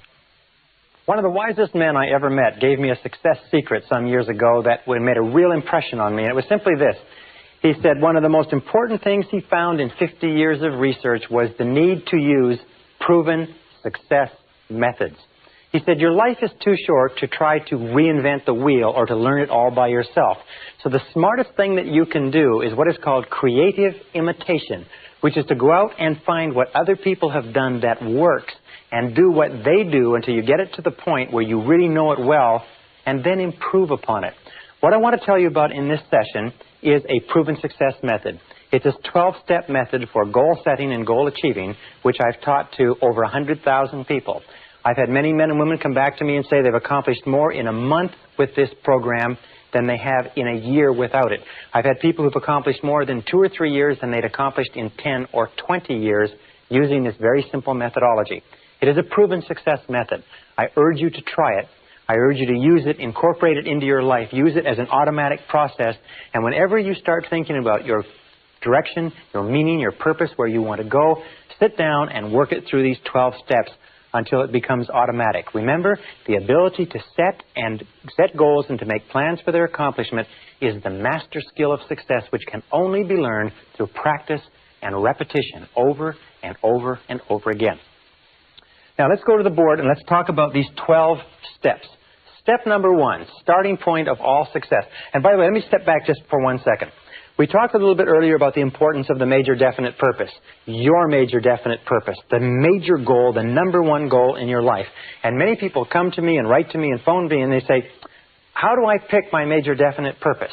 And the only solution I can give you is go through the 7-step goal setting exercise, which we did in the previous session. And also, if you can't come up with it then, make it your major definite purpose to find your major definite purpose.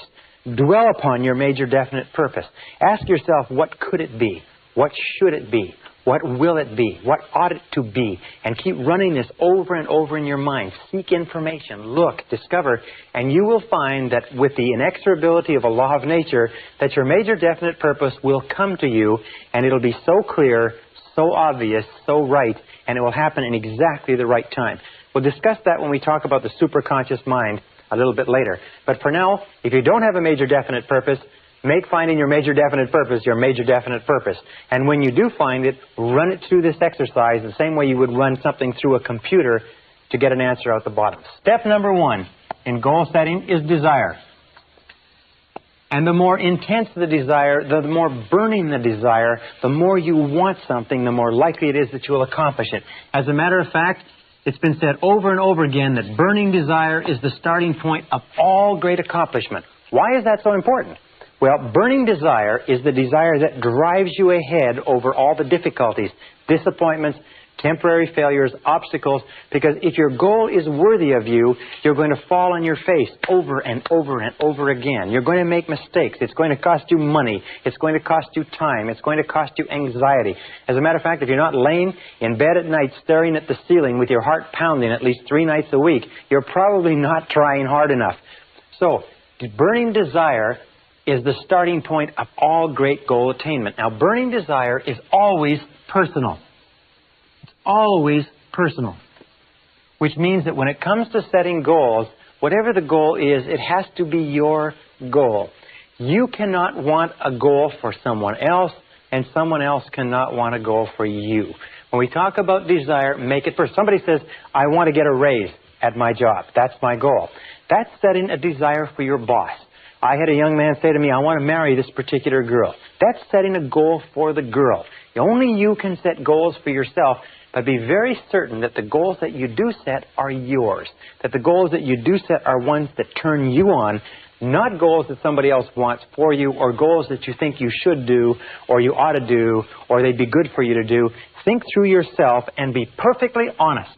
Be perfectly honest. Ask yourself, what is it that you want? Now, interestingly enough, it takes tremendous courage to be perfectly honest and perfectly selfish in goal setting.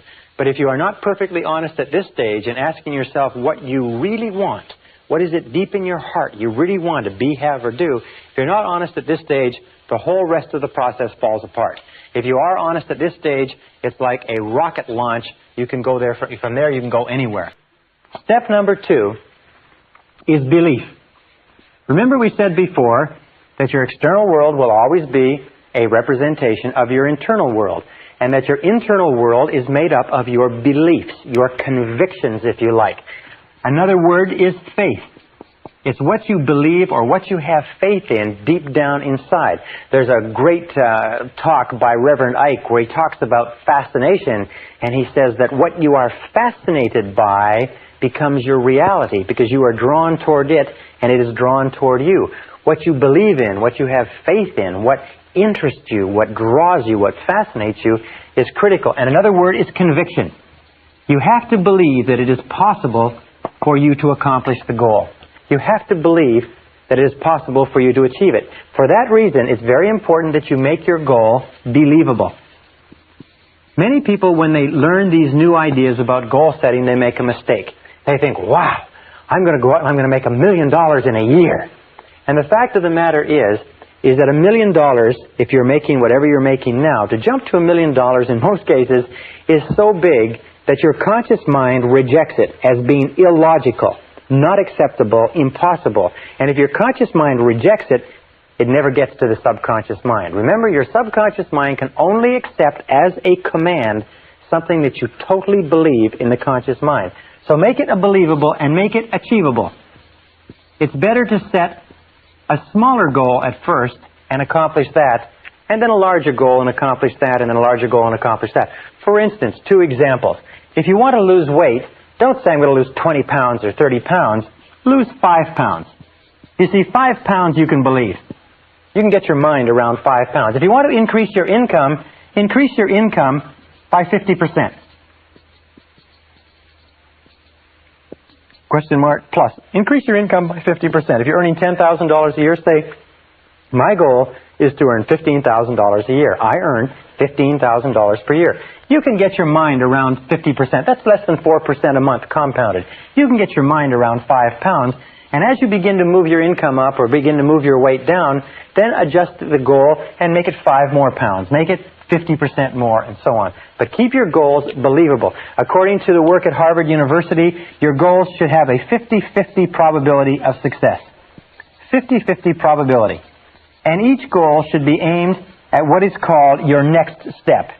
Your next logical step on the road to accomplishment. So if you want to run a marathon and you've never run before, the first thing is to run a mile. Then run a mile without pain. And then run 2 miles and then run 3 miles. But to go from 0 to running a marathon has been found to be a self-defeating exercise. It'll actually hurt you more than it will motivate you. Remember, in order for a goal to unlock the motivational capacity that lies within you, you must be able to believe that it's possible of accomplishment. So better to set it lower to start with and then raise the standard than set it so high that it defeats you right at the beginning. Number 3 is write it down. Now this is very important because most people don't write their goals down. Only 3% of the population have written goals. Only 5% have goals at all. Only 3% have written goals, and I venture to say that probably you don't have any written goals either. And if you do have written goals, you probably don't have them written out in any detail. Write the goal down. Remember the reasons why people don't set goals. One of the reasons why they don't write the goals down is that when you write a goal down, you make it concrete. Suddenly, your subconscious wakes up and says, ha, you mean business. When you don't write it down, you are avoiding making a commitment.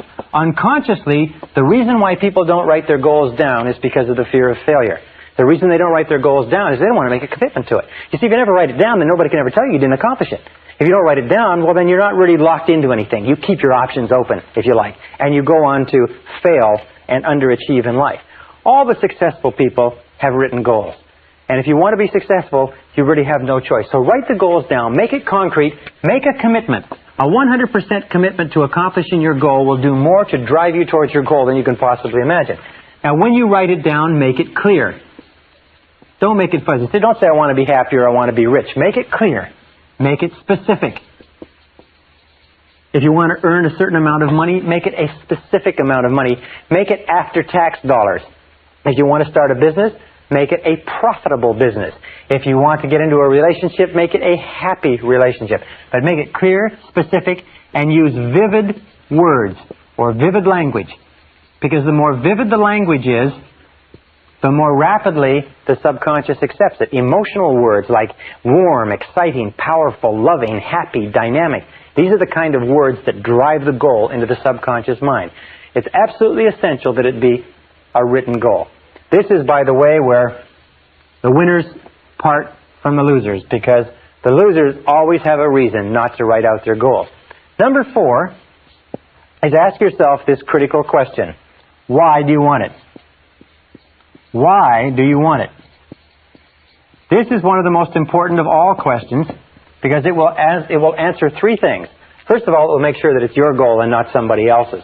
Second of all, it will intensify your desire because the more reasons that you have, these are what is called your reasons why. Your reasons why, in most cases, are more important than the goal itself. The goals can change. The reasons why stay the same. Do you want it because it will make you happier, healthier, more popular? Do you want it because it will fulfill your deepest needs? It will give you a sense of meaning and purpose in life? Why do you want it? You see, the more reasons you have to want something, and if you make a list of them, list the reasons. The more reasons you have, the more desire you'll have, because reasons are the fuel in the furnace of achievement. Reasons are the fuel in the furnace of achievement. The more reasons you have for accomplishing something, the more likely it is you'll accomplish it. For instance, if you say, well, I'd like to earn $50,000 a year, or $30,000 or $100,000, doesn't matter.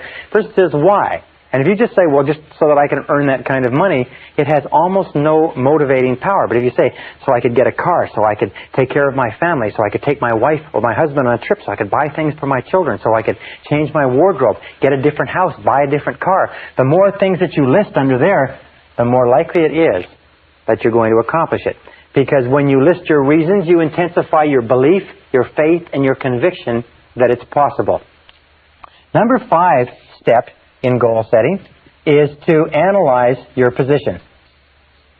Analyze your starting point. Now this is important because in analyzing your starting point, you know what your next step is. When we say analyzing our starting point, what do we mean? Well, let me give you a couple of examples. In analyzing your starting point, you have to ask yourself, what are your strengths? What are your basic strengths and what are your basic weaknesses? What is it that you need to learn? What is it that you need to improve? You see, before you accomplish any big goals, major efforts are necessary. Before you bring about any major change in your life, you're going to have to bring about major changes in you. Before you accomplish anything extraordinary, you're going to have to do a lot of ordinary things. So you have to ask this question. If you want to lose weight, what's the first thing you do? Is you weigh yourself. If you want to increase your income, the first thing you do is you figure out how much did you make last year? How much are you making right now?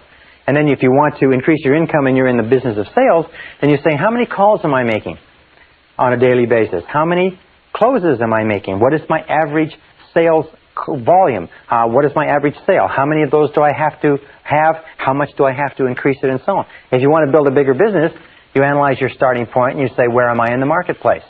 How am I fixed with regard to capital resources? How am I fixed with regard to manpower? How am I fixed with regard to market opportunities and credit? And you sit down and you do a very, very clear analysis, exactly the way a military commander would do a strategic analysis of his or her position before launching a major battle campaign. One of the big mistakes that people make in goal setting is they launch without taking the time to think through what their launching pad is. And when they find themselves driven back, if you like, or falling on their face, they don't have a foundation underneath it. So those are the 6 starting points. Determine what it is that you desire. The 5 starting points. Determine what it is that you desire. Believe that you can accomplish it. Write it down. Determine the reasons why. Analyze your starting point. And number 6, set a deadline. Set a deadline. You see, a goal without a deadline is not really a goal at all. A goal without a deadline is an exercise in self-delusion. So be very alert to that. Set a deadline on your total goal and then set mini deadlines. Not many, but mini. So,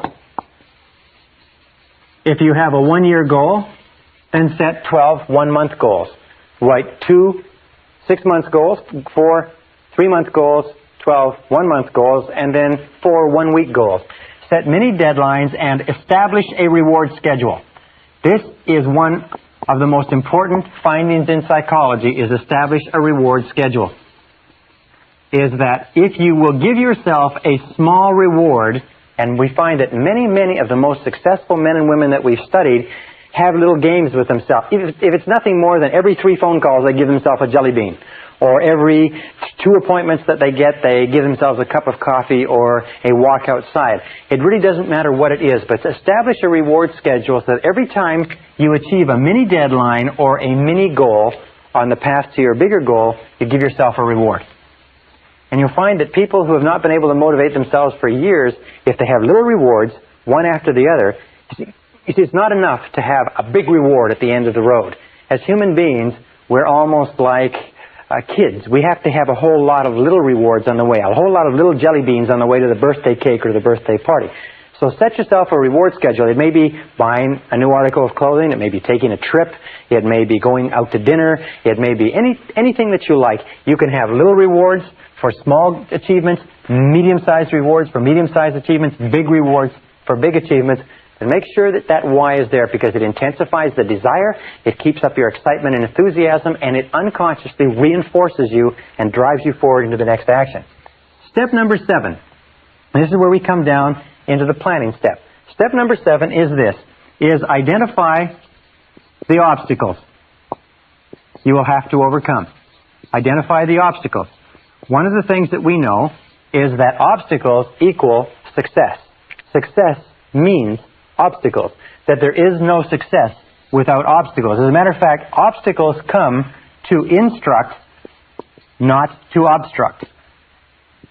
Instruct versus obstruct. Remember this, every obstacle or difficulty that you meet on the way to your goal has come to instruct you in some way. So identify the obstacles you're going to have to overcome on the way to your goal. One of the things that holds people back from great accomplishment is that they see that there's an enormous number of obstacles that they have to overcome. It's like the settlers coming across the prairies 100 years ago saw those enormous Rocky Mountains and said, how are they ever going to get through that massive mountain range of mountains? Until some of the trappers and some of the scouts found that there were valleys that they could find that would lead them through the mountains. And all they needed was one valley through one set of mountains in order to be on the other side. So identify the obstacles and then list the obstacles. Ask yourself, what are all the things that are holding you back from accomplishing the goal right now? Why aren't you at the goal right now? You see, if there aren't any obstacles, then it's not a goal at all. It's just an activity.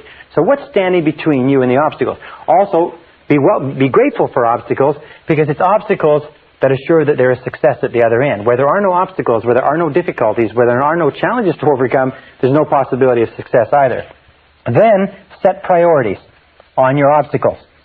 In other words, look at them and say, of all the things that are standing between me and my goal, which one is number 1? Which is the number 1 obstacle? Imagine that this is you, okay? Hope you can see that this is you, and here is your goal.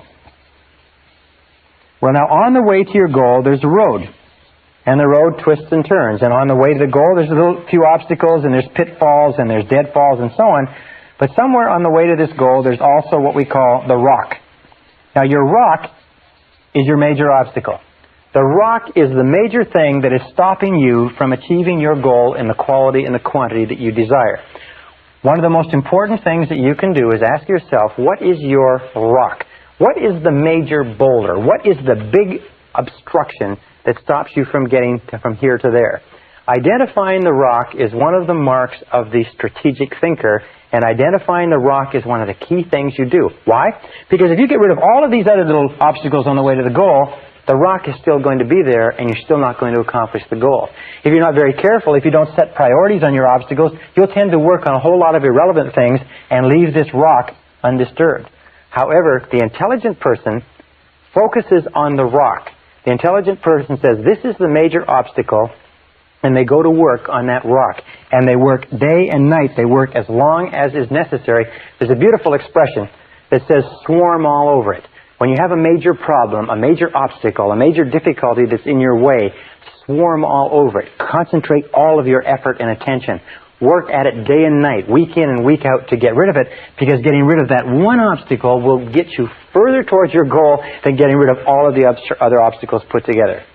So, in terms of your major definite purpose, what is your rock? What is your major obstacle? What's stopping you from going ahead? It could be internal. It could be lack of self-confidence. It could be self-doubt. It could be fear of loss. It could be a lot of things. That's quite normal.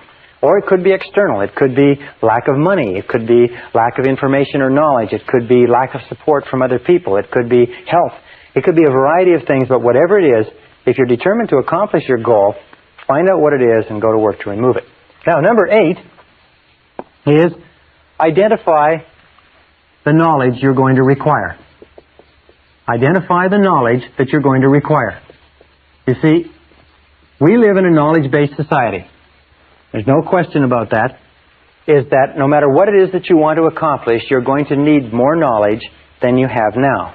The basic rule of life is that to a greater or lesser extent, you have gone as far as you can go in your life at this moment with what you now know. That's why I've emphasized so strongly the need for in continuous self-development, reading, learning, taking in new information, because you need more knowledge. Now, there's 2 ways that you can get knowledge. You can go out and get original knowledge, which is to read, research, and find it yourself, or you can get knowledge from other people. But in any case, identify the knowledge you require. What do you need to know?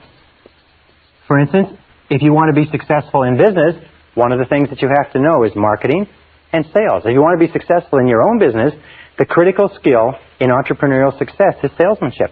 The critical skill in executive success is the ability to sell your ideas to others and to persuade others.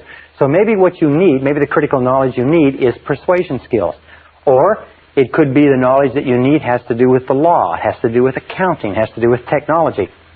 2 points is set priorities on your knowledge. You see, when you set priorities and you determine what's the number 1 piece of knowledge that you need, what's the number 1 piece of knowledge that more than anything else can hold you back from accomplishing your goal. And you'll find that if you concentrate on the number 1 piece of knowledge, it's like the rock in terms of obstacles. The number 1 piece of knowledge, once acquired, will catapult you toward your goal. Whereas if you accomplish a whole lot of other knowledge, it won't help you at all. Now, finally, and this is the last part with regard to knowledge, is ask your way to success. Ask your way to success. This is one of the pieces of advice by a great success counselor is ask, ask, ask. What he said, and what every person who's ever studied this has said, is that this 3-letter word, ASK, is the key to your success in life. Ask the people who have the knowledge. If you need, hire the lawyers, hire the consultants, hire the specialists, hire the accountants. Ask your way to success. Find other people who are in your field. Find people who have the success. Find people who are experienced and go to them and ask. Why is it that people don't ask? Very simple reason. Most people are afraid of rejection.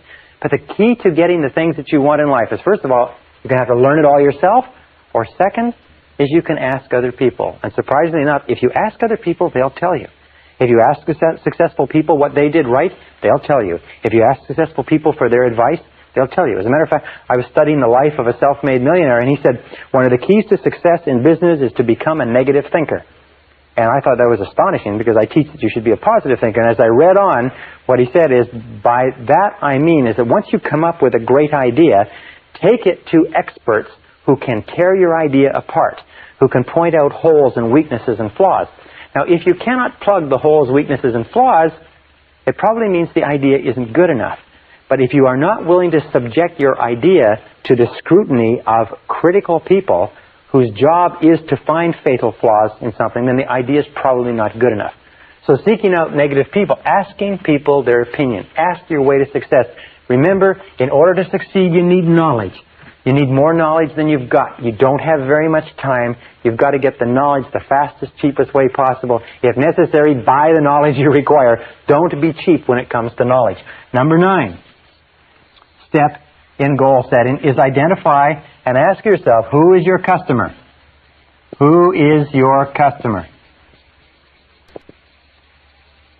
This means that you have to identify the people, the groups, and the organizations whose cooperation you require in order to be successful.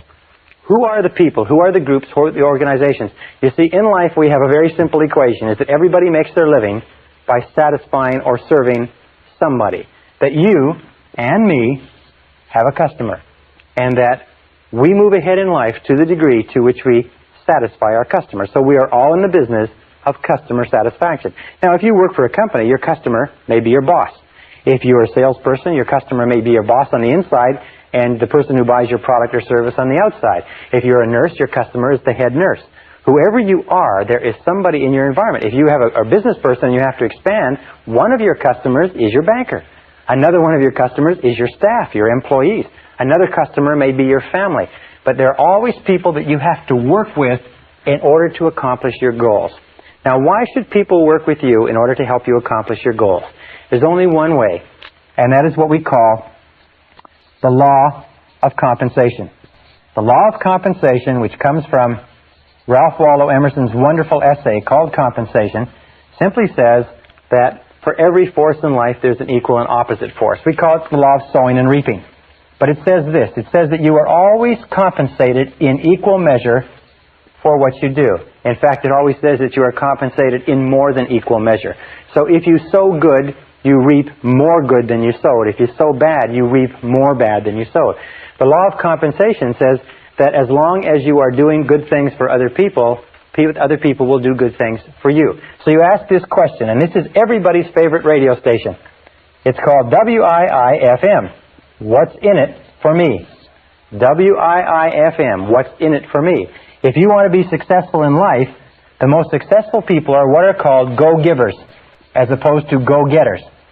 Go-givers are people who are always asking, what can I do to please my customers? What can I do to give value? What can I do to earn their cooperation and their help to accomplish my goals? They're always trying to put themselves on the side of this law of compensation, knowing that if they put in, they'll get out. All the best companies in America or Canada, anywhere in the world, are built on the law of compensation, built on the law of sowing good seed and reaping good harvests. All unsuccessful laws, or all unsuccessful individuals and companies, are built on the premise of taking as much as you can get, putting in back, or as little as you can put in. Now, a second law, which ties in with this, is what is called the law of service. The law of service says that you will always be rewarded in life in exact proportion to the value of your service to other people, to your customer, whoever your customer or customers are. The law of service says that your returns will always equal your service. That if you want to increase the value of your returns, you have to increase the value of your service. But it also says this wonderful thing, is that the great satisfactions in life, the great joys that you will enjoy in life will always come from serving other people. It'll always come from doing a good job, from contributing something of value to others. And the more work you do on yourself to increase the value of your contribution, the happier you will be and the bigger your rewards will be. It also triggers the third law, which is the law of return. The law of return says that whatever you put in terms of service, you will get back in terms of return. And it brings us to one more law, again from Napoleon Hill, called the law of overcompensation. The law of overcompensation, to me and to many people, is the key to success in life. And it simply says this. It says, always do more than you're paid for. Always put in more than you take out. Always go the extra mile. Always do more than you're paid for. You can never be paid more than you're getting now until you do more than you're being paid now. And you put yourself on the side of the angels when you put in more and more than you're being paid for. Number 10 is make a plan. Make a plan, and make the plan over and over. All successful men and women are successful planners. And how do you make a plan? Simple. A plan is a list of activities. In other words, you just identify from everything that we've talked about, what are the activities that you have to engage in to achieve your goal. And then you organize the list, just like a ladder. You organize the list in terms of priorities and in terms of time. What do you have to do first? What do you have to do second? What's more important? What's less important? And then you take action and get going on your plan and continually revise the plan. Number 11 is visualization. Visualization is worth all of the other 10. Visualization is create a clear mental picture of the goal that you desire. Create a clear mental picture and then imagine or image the results. Get a clear mental picture and see your goal as already realized. See it as a reality and play that picture over and over again on the screen of your mind. Play that picture on the screen of your mind until you can see it with perfect clarity. Design it, draw it out, do whatever is necessary in order to create that mental picture, and then think about that mental picture. Think about your goal as a reality over and over again. Repeat it until you impress it deeper and deeper and deeper into your subconscious. Number 12 is back your plan with determination and persistence. Back your plan with determination and persistence. In the final analysis, the key to your success is your ability to hang in longer than anybody else. In all the studies that we've looked at of winners, of peak performance, we find that the quality of persistence is to the character of a man or woman as carbon is to steel. That persistence is only necessary when the going gets rough. That persistence only comes to the fore when everything falls apart around you and you feel like quitting. That persistence has no value at all when things are going well. Persistence only has value when you are willing to press on in the face of obstacles, difficulties, disappointments, falling on your face, losing your money, and so on. In the studies of self-made millionaires, we find that the average self-made millionaire in America has been broke or nearly broke 3.2 times. But irrespective of anything that they faced, male or female, they kept on struggling. And that's one of the reasons why they became successful. We also know this, by the way, that in order for you to achieve great success, you have no choice but to be willing to face temporary setbacks, temporary defeats, temporary obstacles. Winston Churchill, in one of the great stories of human history, was asked, in speaking to a boys' school, if he could summarize the lessons of his life in a few words. And he stood up and he said, I could summarize the major lesson of my life in 7 words, he said. And he stood there leaning on his cane and he said, they are these words, young man. He said, never give up. Never, never give up.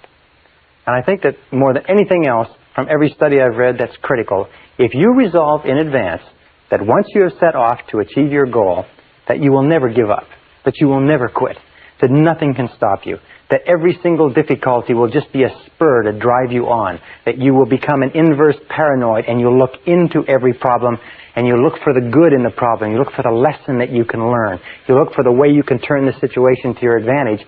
If you keep on doing that, if you keep optimistic, if you keep this attitude of confident expectation going, you will be successful. And finally, with regard to persistence, the iron quality that determines all your success, let me just say this, is that your persistence is your measure of your belief in yourself.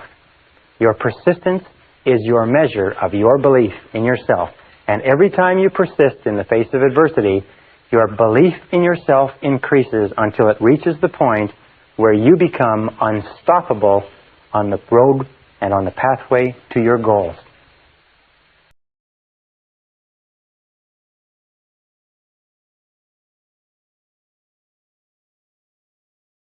Session 17, Time Management Strategies. At the beginning of the seminar, we talked about mental laws and we talked about the law of control. We said that you feel positive about yourself to the degree to which you feel you are in control of your life, and you feel negative about yourself to the degree to which you feel you are not in control, or the degree to which you feel you are controlled by external events. Now, there is no place where this is more important as part of the discussion than in the subject of time management. Charles Hobbs, the time management specialist, has come up with a great definition of time management. He says, time management is the control of the sequence of events. That most of your stress in life comes from a feeling that you are out of control of the sequence of events. Now, all successful people practice good time management skills. All unsuccessful people do not. Period. That each one of us has 24 hours a day. You have 24 hours a day, and I have 24 hours a day. Yet the top 20% of every graduating class, the top 20% of every industry, the top 20% of every social grouping accomplish and achieve 80% of the rewards. Not because they have more talent, not because they have more skill, not because they have more ability or intelligence or education or opportunity or anything else. It's because they use their time better. We've talked throughout this course about keys to success. We said over and over again that one of the most important keys to success is self-discipline. Self-discipline. And we know that none of us have enough self-discipline. But self-discipline has a specific application. It means self-mastery. It means many things. It means keeping your mind on what you want and off of what you don't want. But it also means self-control. It means self-control in terms of time, in terms of controlling the sequence of events. If you cannot master your time, then the seeds of greatness are not in you. If you cannot master your time, then it's not likely that you'll ever accomplish what you are capable of accomplishing in life. In this session, I want to give you 7 keys to time management. Now, I do entire 1- and 2-day time management programs. I can speak for hours on time management without referring to a note. I have studied countless books. I've listened to all the tapes. I've been to the courses. I'm going to give you 7 keys. If you will follow these 7 keys until they become automatic, you can double your time efficiency in almost no time at all. So without further ado, let's go on. But remember, time management is essential. We all have the same time. The only question is, what do we do with the time? And in that and out of that comes the stuff of life. Starting point of time management, number 1, which I've been repeating over and over again, is clear, specific goals. Clear, specific goals. Do you know how many people waste their time because they do not have clear, specific goals? They don't know what they're doing. At least 80% of all time wastage or more is because people aren't sure of what they're supposed to be doing. They're not sure of what they want to do, and if they work for a company, they're not sure what the company wants them to do. As a matter of fact, the first thing I do when I go into a company is I say, what you have to do is you have to clearly define the expectations of each person in each position. And you know, in most cases, they are not sure how to do that. Clear, specific goals. If you work for a company, if you work for a boss, the first thing that you should do is go to your boss and ask your boss exactly what he expects you to do. What are the most important things that you have been hired to accomplish? Clear, specific goals defined in terms of outputs, in terms of results. What results do you want? In fact, when you set your goals, you should always ask yourself, what outcomes do you desire? Rather than goals, ask yourself, what outcomes? Now, what do I mean by outcomes? Well, here's a perfect example. A person says, I want to be successful in my job. What does that mean? Well, what it means, the outcome that they desire is they want interesting, challenging work that pays well. And sometimes we find ourselves working at a job where it's not interesting or challenging, and we can't understand why we can't get any satisfaction out of it. Or a person says, I want my relationship to work. However, what are they saying? What they're saying is, the outcome I desire is I want to be happy in my relationship. And it doesn't matter who you're happy with, if the outcome is clear that you want to be happy in a relationship, that's very different from insisting upon being happy in this relationship. Another thing, a person says, I want to be rich. Well, you say, what does rich mean? What would rich look like? What would your outcome be if you were rich? How much would it take to accomplish that outcome? And then you start looking, you say, well, if I had a certain amount of money, I'd be able to do this, I'd be able to do this, I'd be able to do this. And sometimes you find that it's possible to achieve that outcome without accomplishing that kind of financial acquisition. Sometimes you find you cannot achieve the outcome you desire in life from the work that you're in. So be alert to outcomes. Clear, specific goals written down. Step number 2 is clear, written plans. As we talked about before, clear, written plans. And organize your plans, if you like, in a list of activities so that you know all the things that you have to do. These 2 alone, taking the time to plan, they say every minute spent in planning will save you 5 to 15 minutes in execution. And action without planning is the cause of almost every failure. Action without planning is the cause of almost every failure. So clear written plans and clear list of activities to work on, as we talked about in previous sessions. Step number 3 is make a list. All successful time managers work from lists. All unsuccessful people don't bother to write lists. Make a list for every day. Make a list for every week. Make a list for every month. Be a chronic list maker. When you have a series of things to do, the first thing you do is grab a piece of paper and write a list. Think on paper. All good time managers think on paper. They make a list of everything that has to be done. They don't try to carry it around in their minds. Consolidate all of your thinking. If you have to accomplish something, write down every single thing that you're going to have to do in order to accomplish it, and then begin working on your list. Call it a to-do list. By the way, the best time to make a daily list is the night before. Because if you make a list the night before, the subconscious goes to work on it while you're asleep, and in the morning, sometimes the subconscious has organized it, processed it, and gives it back to you and solves problems for you while you're asleep. Step number 4, once you've made a list, and this is the key to time management, is set priorities. You see, there's never enough time to do everything if you're living a busy life. But there's always enough time to do the important things if you can decide what they are. Setting priorities means using the 80-20 rule. The 80-20 rule says that 80% of the value of what you do comes from 20% of what you do. If you have a list of 10 things to do, that 2 of those things will be worth all the rest put together. Setting priorities means always looking at what is called the vital few versus the trivial many. The vital few versus the trivial many. The 1 or 2 things that you can do that make a real difference. Now, most people waste their time not because they're not working hard or not because they're not busy, it's because they're working on the trivial many, and no matter how many of them they do, it doesn't make any difference. The truly successful people do a few things, they do the right things, they do things 1 at a time, and they stay with them until they're complete. So set priorities. A very simple time management system is what is called the ABCDE system. The ABCDE is very simple. A stands for top priority tasks. Number 1 must be done. B is secondary priority tasks, things that should be done. C are not particularly important tasks, which could be done if you have enough time after you've done your A's and B's. And D is delegate, and E is eliminate. Then what you do is you take and you list all of your A goals from your list, and then you write A1, which is the most important of all. And then you write A2, which is the second A goal, and so on. And then you begin to work, and you work on your A1. And you never work on an A2 or a B of any order until your A1 is complete. Very simple. Now here's the key question for time management. This can be worth a fortune to you. It's been worth a fortune to me. Ask yourself over and over again. Repeat it and repeat it and repeat it until it rings in the back of your brain. What is the most valuable use of my time right now? What is the most valuable use of my time right now? What is the most valuable use of my time right now? Every time before you start any new task, ask yourself this question, and then discipline yourself to do only what is the most valuable use of your time. Remember, Benjamin Franklin had a beautiful line. He said, "Do you value life, then waste not time, for it is the stuff of which life is made." If you are not working on the most valuable use of your time, just exchange the word time for life. And say, what is the most valuable use of my life right now?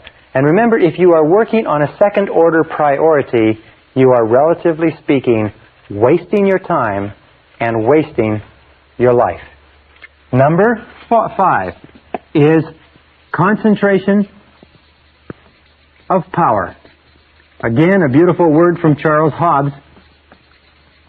Concentration of power means that you do first things first and second things not at all. Do first things first and stay with them until they're complete.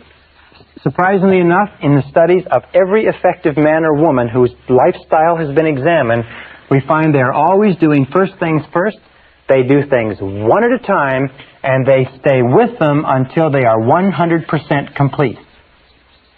They don't do a lot of things, but they do the most important things. They do them right, and they carry them through to completion. You know, one of the most valuable attributes of executive life is the ability to carry a task through to completion. So once it's been assigned to you, the person who's assigned it to you never has to think about it again. Concentration and single-handling. Single-handling means once you've picked it up, don't put it down. Most of our time wastage comes from picking up things and putting them down, and starting them over and putting them down, and starting them over and putting them down. So concentrate single-mindedly, 100%, stay with it until it's finished. As in my estimation, the ability to concentrate is one of the most important abilities of success, because no success is possible unless you can concentrate single-mindedly on your most important task. Number 6. Number 6 is overcome procrastination. Overcome procrastination. It's not the thief of time, it's the thief of life. And the way that you overcome procrastination is by using affirmations. And the most powerful affirmation of all is do it now. Do it now. W. Clement Stone built a $1 billion fortune by rehearsing and then getting everybody in his company to say 50 times every morning, do it now, do it now, do it now, do it now, do it now. Drive that, impress that into your mind. When I first learned this simple technique, I used to find myself procrastinating just like we all do. But the more I repeated this, do it now, do it now, do it now, do it now, do it now, do it now, the more you repeat it, the more you find that eventually it works automatically. And it has a tendency to drive you to start a task when your natural tendency is to put it off or procrastinate. The most important quality that you can develop with regard to this is what is called a sense of urgency. A sense of urgency means that you get on with it and you do the job fast. We said earlier that time is your most precious resource. Time is the scarcest and most precious resource of accomplishment in our civilization. And that people who have a sense of urgency are always the most valued people in our society. Develop what is called fast tempo. Fast tempo is essential to success. Fast tempo is essential to success. What that means is that the harder and the faster you work, the more energy you have. The harder and the faster you work, the more drive you have, the more you get accomplished. The more you get accomplished, by the way, the more tasks you conclude, the more energy and self-esteem you have, because every time you finish a task, you get a jolt of positive energy. Every time you procrastinate on a task, it tires you out and makes you depressed. So whenever you find yourself procrastinating, say to yourself, I have to develop a sense of urgency. I have to develop a sense of urgency. Do it now. Do it now. Do it now. And then work fast. Work fast. Work quick. You will find that if you will just pick up your tempo, you can get to a tempo that will enable you to go through more in 2 hours than the average person goes through in an entire day. In a study done by a business journal amongst 104 chief executive officers of major American corporations not long ago, they found a very interesting thing. They asked them what qualities would put a person most rapidly onto the fast track in their corporations. They said the two most qualities, 84% of them agreed, the two most important qualities, number 1, the ability to set priorities. Number 2 is a sense of urgency to get on with it and get the job done. And number 7, the 7th key to success is balance. Keep your life in balance. Make sure that you take time every day to spend with the people who are close to you. Make sure that you take time every day to think through your values. What is it that you really care about? Why are you doing what you're doing? What is it that you believe in that is relevant? And who are the people that you love? Who are the people that you care about and who care about you? Keep your life in balance. Don't let it get all work. Don't let it get all play. Don't let it get all anything. Keep your life in balance. Spend time with the people that you care about. Work hard when you work. Play hard when you play. Manage your time well. Control the sequence of events. And you can become anything that you want to become.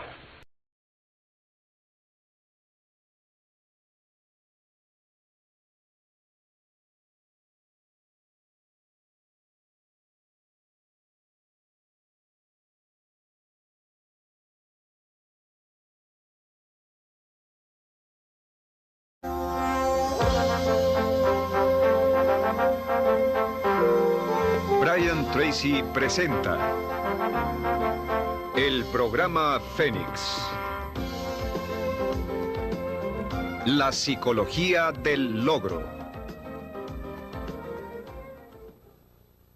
And in the next module, I'm going to tell you why and how this works. Session 19, Tapping Your Inner Genius. Another reason that I can say with complete confidence that you are a genius is that you have access to a mind that is far greater than anything that you could ever devise or develop on your own. Throughout all of human history, going back 4,000 years to the ancient Egyptian writings, there has been discussion of mankind having access to a greater mind. And this mind has been called things like the universal subconscious mind, or the collective unconscious, or the superconscious. Napoleon Hill calls it infinite intelligence. Ralph Waldo Emerson says we lie in the lap of an immense intelligence like a cork floating in the ocean, and that we have access to this intelligence at any time to bring us the answers we need and to solve the problems that face us. Carl Jung called it the superconscious mind, the mind that is above other minds, and we call it, for the purposes of this talk, we call it the superconscious. You have a superconscious mind which you use in a random and haphazard way all the time. As a matter of fact, your superconscious mind is the source of all inspiration, it's the source of motivation, it's the source of enthusiasm, it's the source of excitement, it's the source of hunches, it's the source of insights, it's the source of flashes of intuition, it's the source of creativity and innovation, it's the source of all brand new ideas or thoughts or information that come into the world. For instance, Mozart was able to hear in a single second, he was able to hear an entire concerto, an entire symphony would come into his mind complete in one instant, and all he would do is sit and transcribe it and write it out of his mind onto paper. They said that he used to write his music note perfect the first time. Beethoven came up with one of his great concerts or his great symphonies in a single instant, although it took him 6 weeks to write it down. The entire concert was perfect, complete in his mind in a second.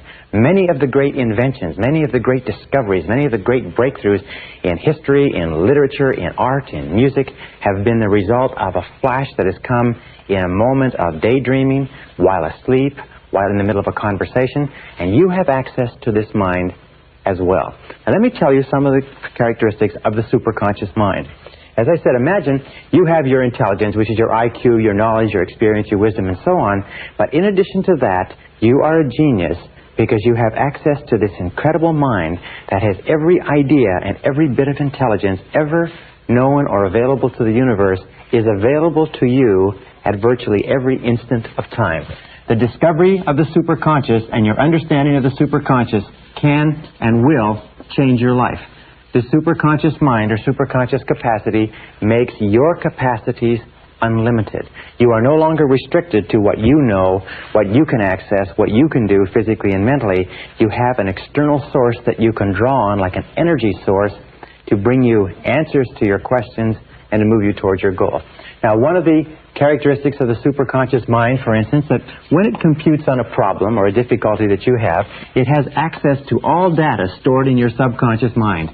It has access to all data stored in the subconscious. That means everything that you've ever learned in your life, every bit of information you've ever read, every experience you've had, every conversation, every movie, television, radio, magazine, it's all stored in your subconscious mind permanently. As they say, we have permanent memory, but we have lousy recall. Every experience you've ever had in your life has been permanently stored. However, when the superconscious mind calculates or computes, it has access to everything you've ever learned.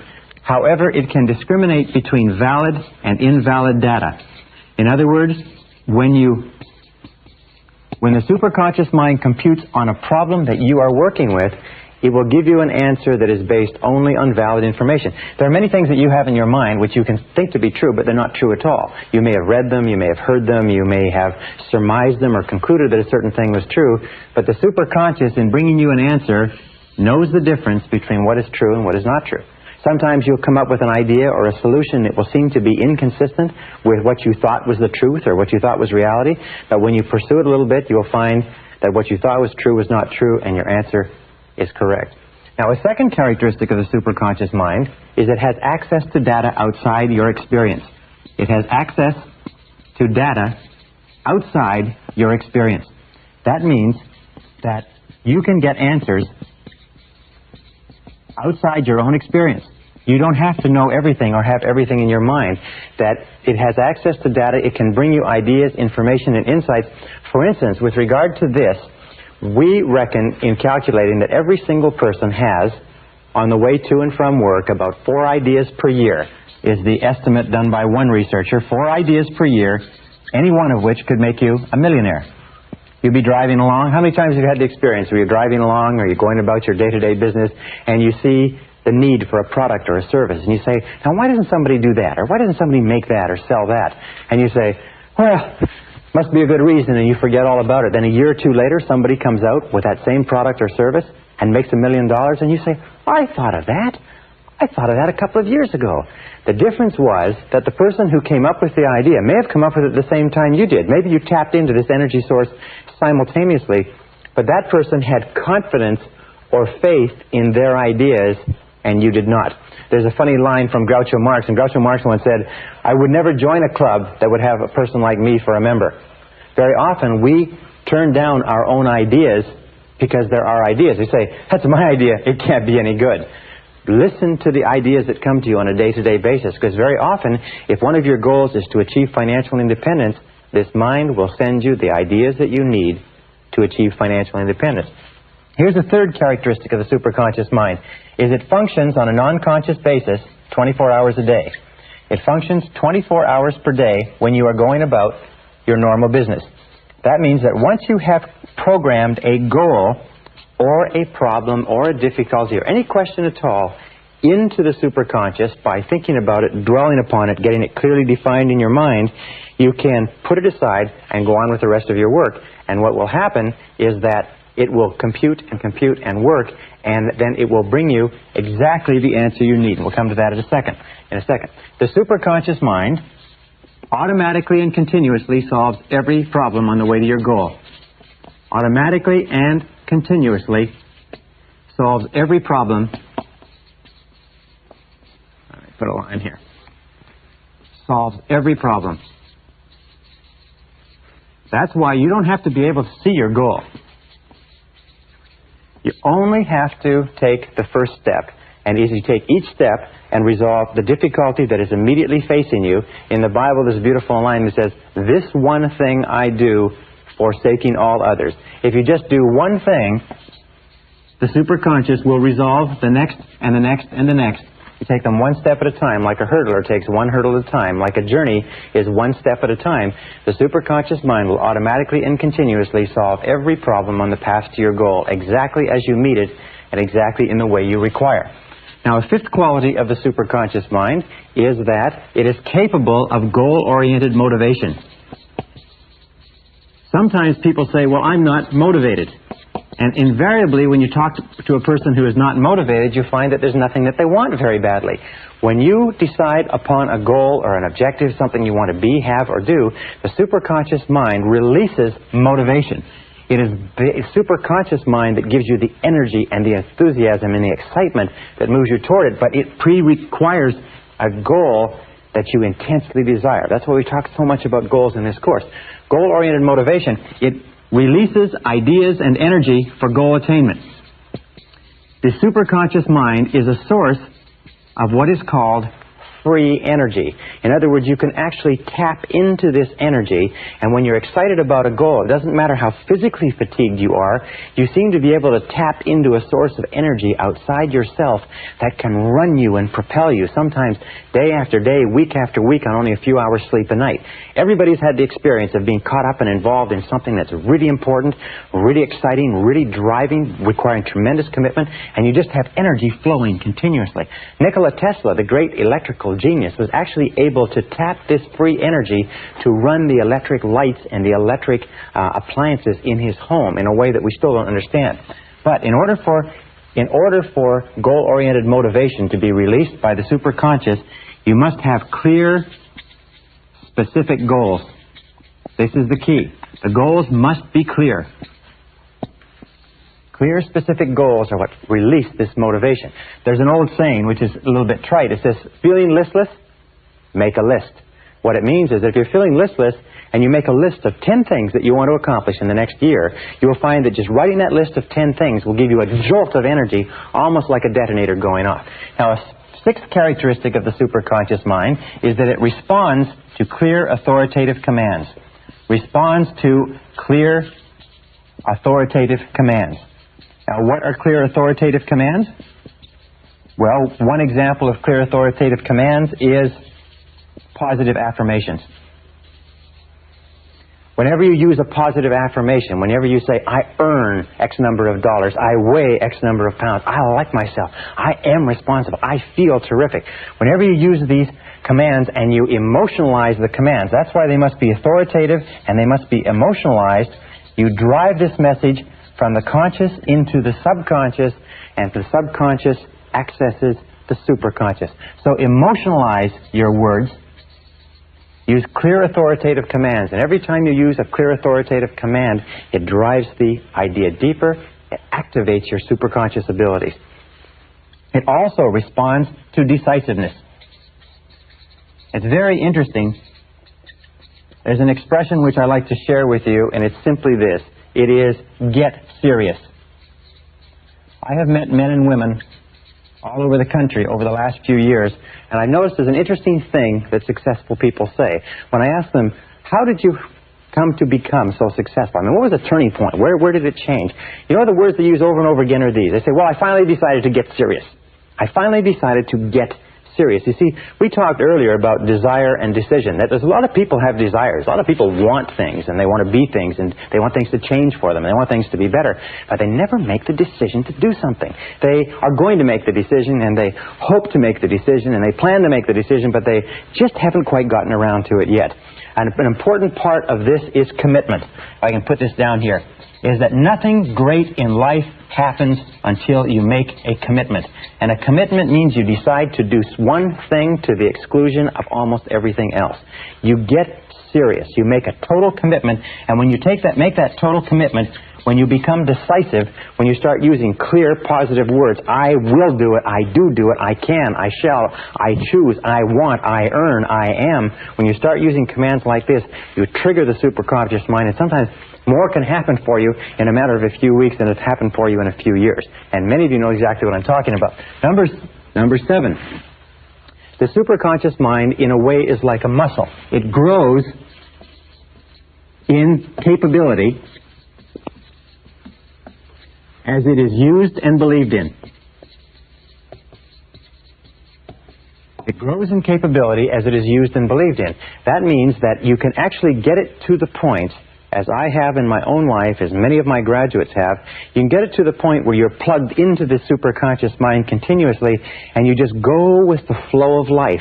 That all the things that you require, the answers that you need, the solutions, the people, the circumstances, will be drawn into your life in exactly the order, exactly the sequence that you require. And the people that you don't need, the circumstances that are old, the circumstances that have nothing to do with where you're going, they fall off as exactly as they're no longer needed.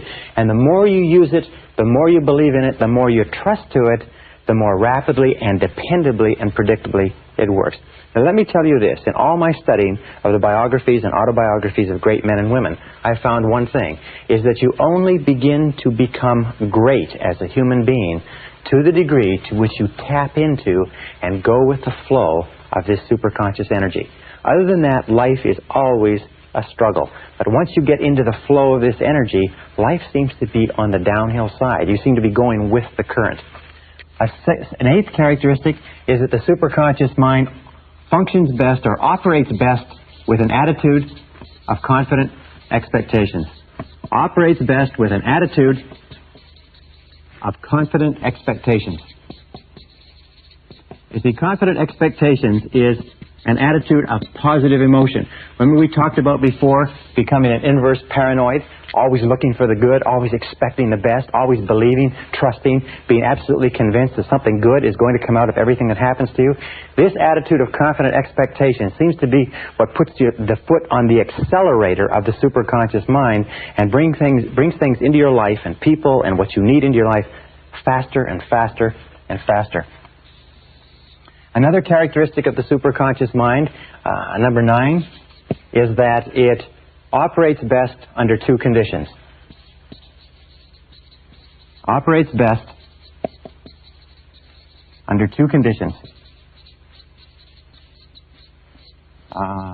Condition number 1 is when you are concentrating 100% of your time and attention on the problem. 100% concentration on the problem. And the other time when it works best is when you are concentrating 0%, when your mind is busy elsewhere.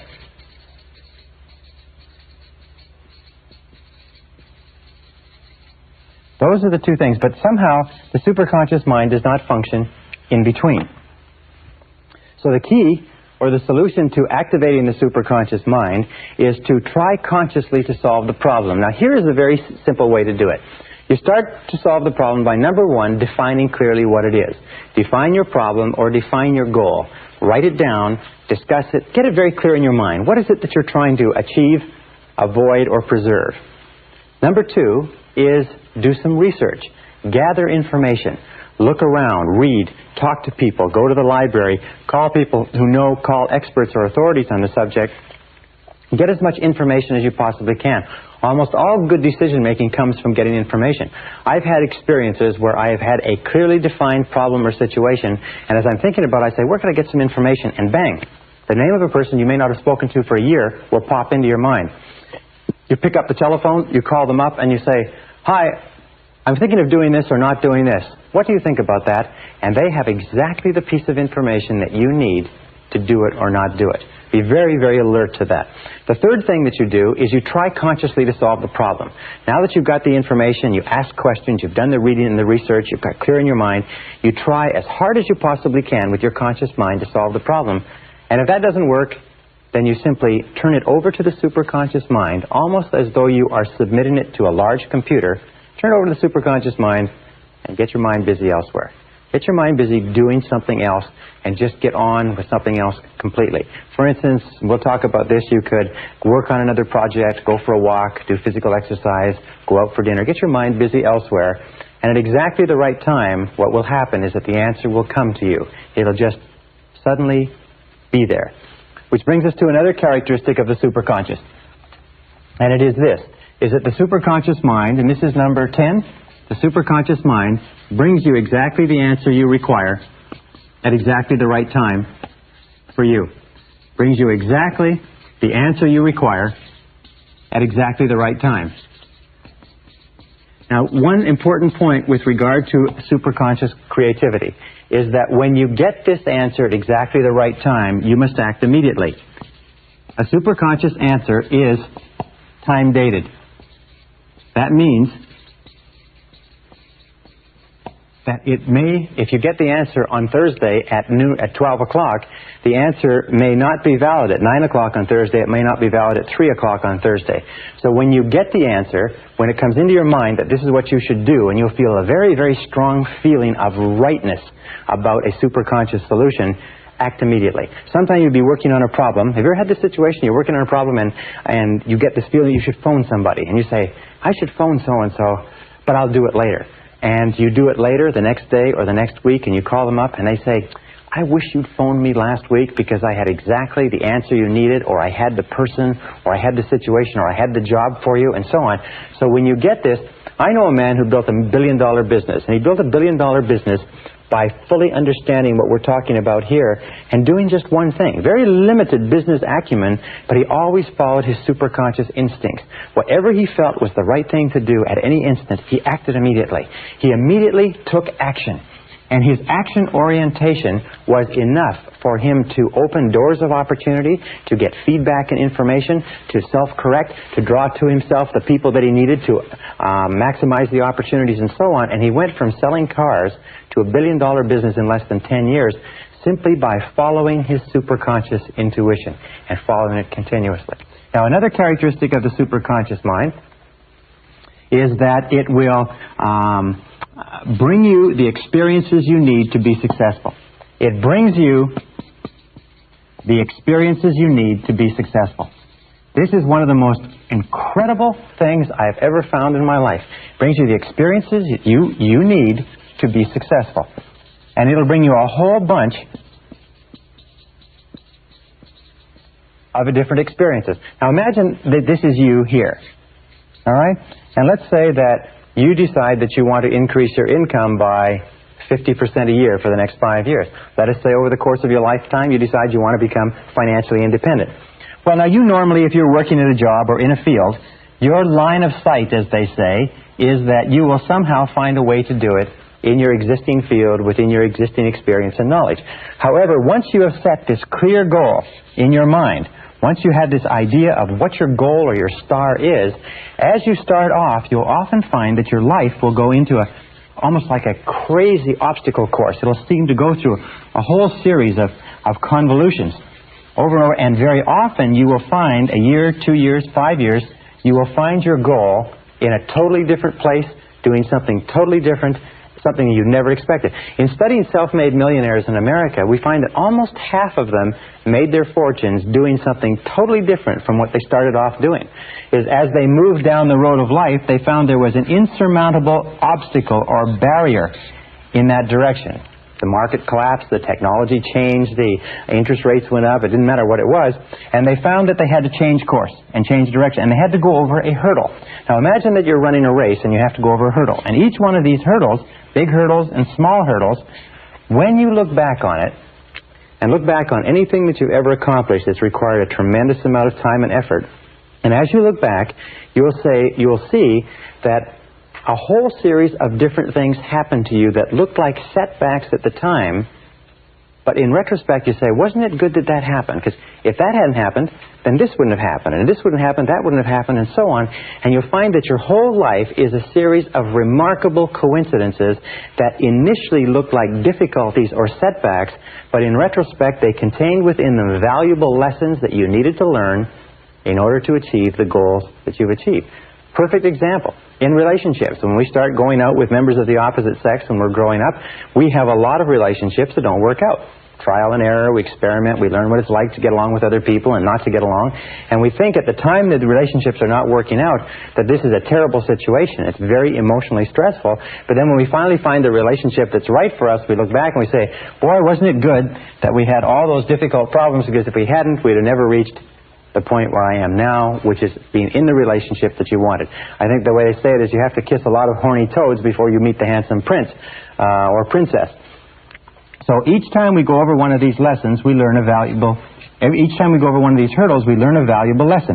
Now let me tell you this too, is that very often your greatest success comes just before, or just after, your greatest failure. In Napoleon Hill's study of over 500 successful men and women, he found that almost every one of them had faced their greatest failure, the point where they felt they should have quit. There was no point in going on. Everybody else told them it was ridiculous. At that point, they persisted a little bit further, and wham, they made their greatest success. You notice Thomas Edison, one of the greatest inventors of the century, was broke or nearly broke many times. And Henry Ford went bankrupt almost 3 times in the course of building his fortune. Many of the most successful men and women have fallen on their faces over and over and over again until they have finally arrived where they wanted to arrive. Now what does this mean? It means that you have to adopt the attitude that every single time you run into a roadblock, every single time you fall down, single time you lose some money, you lose some emotion, you lose some time as a result of a temporary setback, you have to believe that this has been sent to you as a valuable experience that is moving you toward accomplishing your good. And here is a very simple technique that you can use. And I call it the movie technique. All right? Now imagine that you go to the movie. And you get there and it's very, very late. All right? And you get in, and they let you get in even though it's toward the end of the picture, and the new picture is going to be starting in a little while. And you go in, and you watch the last 10 minutes. So we call this the last 10-minute technique. All right? You watch the last 10 minutes. You see how the movie ends. You see how everything comes together. You see how the hero advances. You see how everybody achieves. You see how it all falls together, and everybody ends up happy, and so on. Now, having seen the last 10 minutes, you then sit through the whole movie. However, now you sit through the whole movie and you see the danger, the drama, the tragedy, the unhappiness, you see the misunderstandings and so on. However, you see, as you watch the movie, you know how it ends. You know that there's a happy ending because you've seen the last 10 minutes. Now, this is the critical attitude. As you look at the difficulties that you face on a day-to-day basis, have this attitude that these are just what happens, but in the last 10 minutes, everything comes out right and you achieve your goal. So take a look and take this philosophic attitude toward every difficulty as this is part of the movie, but I know that in the last 10 minutes, it's all resolved. Just pretend that you already know the end of the picture, and that pretending will make the movie come out exactly as you desire, and probably better for you. Number 12, the superconscious mind makes all your words and actions, makes your words, what you say, and your actions, and their effects. And this is the critical word, the and their effects. In other words, the result of your words and actions fit a pattern consistent with your self-concept and your dominant goals. Fit a pattern consistent with your self-concept and your dominant goals. What does that mean? That means that the subconscious mind, which is a mechanical part of your thinking, makes your words and actions fit a pattern consistent with your self-concept. If you feel good about yourself, your words and actions will be consistent with that. If you feel negative or tired or fatigued, your words and actions will be consistent with that. However, the superconscious mind, once you have planted it with a very clear goal or set of instructions, will make your words and actions and the effect of those words and actions conspire together to bring you towards your goal. You've all had experiences where in the middle of a conversation something will just pop out of your mouth and you'll just say it and you never thought to say it, and it will turn out to be exactly the right thing to say in that situation. It may be in a date with a member of the opposite sex. It may be in a business meeting. It may be on a sales call. But you'll find that you'll just naturally say exactly the thing or the words that are appropriate for the situation. And you'll find that if you just trust to this and you have this feeling that you should say something, or let me tell you this also, every so often you'll be in a conversation where you're planning to say something. You're planning to bring out a particular point, you're planning to make a particular presentation, but something inside you will be saying no, it'll be blocking it. Or the other person will keep saying things that stop you from making this. What you do then is the superconscious mind is telling you don't say this because it's not consistent with your ultimate aims and desires. So whenever you feel that you're not sure whether or not you should say something or bring something up, the best rule is don't do it at all. Just hold off and you'll find out it was the best thing to do. Now there's two words, by the way, which are very popular today. One is called serendipity. Serendipity is the process of making happy discoveries. It's found that there are certain people who have the capacity to always find the things they need, the people they need, they find the book they need, the particular spice they need, the particular piece of cloth or furniture and so on, but they're always stumbling across the things that they need. And this is called serendipity or serendipitous behavior. The interesting point is when we've discovered when we've studied people who have this serendipitous capacity, we find that the discoveries that they make are all consistent with goals that they have set. In other words, you only find things when you're looking for things. That people don't make happy discoveries unless they are looking for something to contribute toward their goals. And there's another word called synchronicity. And synchronicity is the process or the coincidence of events where two or three things that are totally unrelated happen simultaneously, and we call this synchronicity or synchronizing of events. And the interesting and only factor in synchronicity is that all three of the events conspire together to help you achieve your goal. Now there's some interesting work done on synchronicity. It says that there is a higher order or a higher organization of events where events are organized on the basis of meaning.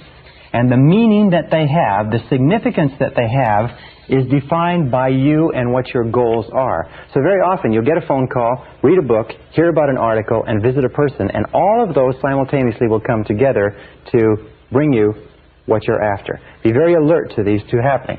Now number 13 is the superconscious mind contains all monitor circuits.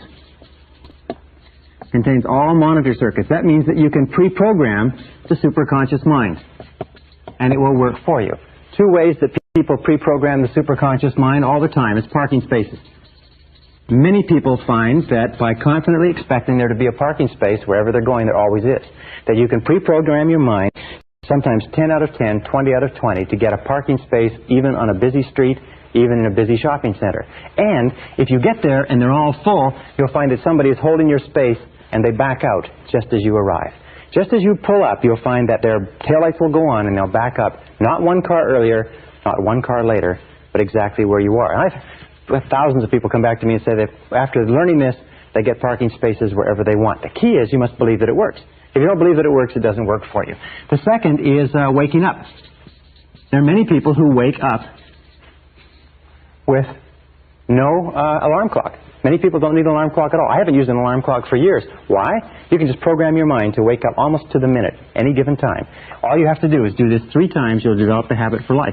And by the way, this is something the alarm clock industry keeps quite secret, mind you, because nobody needs an alarm clock. You can wake up at any time. You can wake up with 3 hours sleep or with 13 hours sleep. You can wake up in pitch black darkness. You can sleep for 20 minutes or 2 hours just simply by programming your mind. You can also program your mind to remember to do something, remember not to do something, and so on.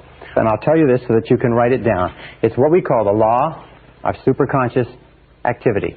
The law of superconscious activity. And it is this, is that because of the power of the superconscious mind, any thought, plan, goal, or idea that you can hold in your mind, your conscious mind, on a continuing basis, must be brought into reality by your superconscious mind. Any thought, plan, goal, or idea that you hold continuously in your conscious mind and that you intensely desire or intensely fear must be brought into reality by your superconscious mind. Whether positive or negative, good or bad for you, if you can hold it continuously, if you can emotionalize it, if you can visualize it, in your conscious mind, the superconscious mind will begin to organize the entire universe of experience around you to draw into your life the people and circumstances necessary to make that idea come true. So what we've been saying throughout this entire program is that your thoughts are extremely powerful, that your thoughts objectify themselves, that your thoughts become your reality, and it is this understanding of this superconscious capability that makes it a fact that your thoughts do become your reality. So keep your mind on what you want, keep it off of what you don't want. Think continuously, think non-stop, think all the time only about what it is that you want, and keep your mind completely off of the things that you don't want. The reason why so many people are unsuccessful and unhappy today is because they think continuously about the things that they don't want. The reason that a very few people, the elite, are successful, happy, prosperous, growing, and so on, is because they keep their mind on what they desire. In the Bible it says the rich get richer and the poor get poor. Or it says, in the Bible it says, from him who hath, even that which he hath shall be taken away, but to him who hath, even more shall be given. The rich get richer and the poor get poor. What do the rich think about? What do the rich dwell upon? What do the rich concentrate on? What do the rich attract to themselves? What is the law of correspondence with regard to the rich? It is the rich are always thinking of production, affluence, money, wealth, and so on. What do the poor think about all the time? Yes, the poor think about poverty, lack, loss, limitation, ill health, how little money they have, and whatever you think about on a continuing basis, you draw into your life and you make into your reality because of this superconscious capability. No matter how big your goals are, no matter how far away they are, if you can hold them in your mind on a continuing basis, you can make them your reality. Well, how do you activate the superconscious mind? Here is the most powerful of all. We call this the master method of activation. It is called solitude. You activate the superconscious mind with solitude. Now, how do you use solitude? We call this go into the silence. Go and sit down quietly by yourself for 30 to 60 minutes. 30 to 60 minutes. Most people in our society have never sat quietly for 30 to 60 minutes in their entire lives. Yet I will tell you this method works 100% of the time. That any problem that you have, any difficulty, any challenge, any goal that you want to accomplish, if you'll go into the silence and sit quietly and then listen to the still small voice within. Listen to the still small voice within. The still small voice within. This is the key. You will find that at a certain point, probably at about 25 to 30 minutes, your mind will go completely clear. And then a flow of ideas will start to flow into your mind. You'll feel energy welling up inside you.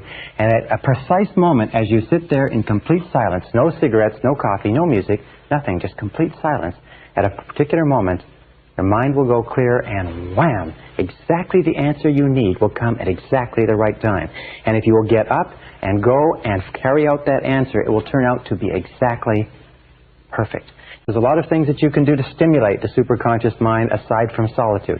Visualization, affirmation, daydreaming, relaxing, classical music, natural environments, meditation, taped affirmation, all activate the superconscious mind. Now there's three sources of a superconscious solution. Three critical sources. Number one is intuition. It'll come from inside. You'll get a very, very strong feeling that this is the answer. Number two is chance encounters. You will meet people, or you will meet books, information, material, ideas that will give you the critical answers that you require. And number three is unexpected events. Unexpected events. Things will happen that are totally unexpected, either within your life or in your external environment. And if you look into them very closely, you find that very often they contain exactly the answer, exactly the insight that you're looking for. So be very alert to intuition. Be very alert to chance encounters. Be very alert to unexpected events. Now, how do you tell a superconscious solution? This is how you tell it. Number one is that when the answer comes, it will be 100% complete. It will answer every aspect of the problem. It will be, that's it. That's the answer. It'll be so clear, and it will be simple. This is a wonderful thing. It'll be very, very simple. Number two, it'll be a blinding flash of the obvious. You will say to yourself, why didn't I think of that? Why didn't I think of that? That's so obvious. It's so logical. A blinding flash of the obvious. Now, one other key is the emotional component. Is that when you get a superconscious solution, that means exactly the right answer for you, it is always accompanied by a burst of joy and energy. Your self-esteem goes up, you feel positive, you feel happy, you have what is called a feeling of elation. You feel great that you say, wow, this is perfect, this is the answer. You get so excited sometimes you have to run and go to the bathroom, but you want to call and tell somebody, you want to do something. A superconscious solution always comes with the energy necessary to implement it. For instance, if you get a superconscious solution, just as you're going to sleep or in the middle of the night, you will wake up with your heart pounding and your mind racing and your blood streaming, and you won't be able to get back to sleep again. So let me conclude by saying this. Again, the law of superconscious activity, the most important single law that determines your destiny and everything that you do and everything that you'll ever accomplish, is that any thought, any plan, any goal, any idea that you can hold continuously in your mind must be brought into reality by the superconscious. This is the reason for the greatness of every man and woman who ever lived, every great leader, writer, author, poet, or business person, and you can tap into this at will simply by defining with crystal clarity exactly what it is you want, and then thinking only about what you want, keeping your mind only on what you desire, and keep it off of everything else until it comes into your reality.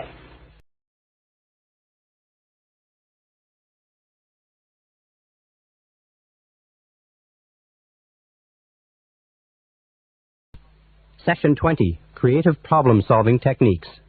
Remember when we talked about that survey that was done where they checked the IQ of 1,000 people at random, and that they found the difference in IQ between the least intelligent and the most intelligent was only 2.5 times?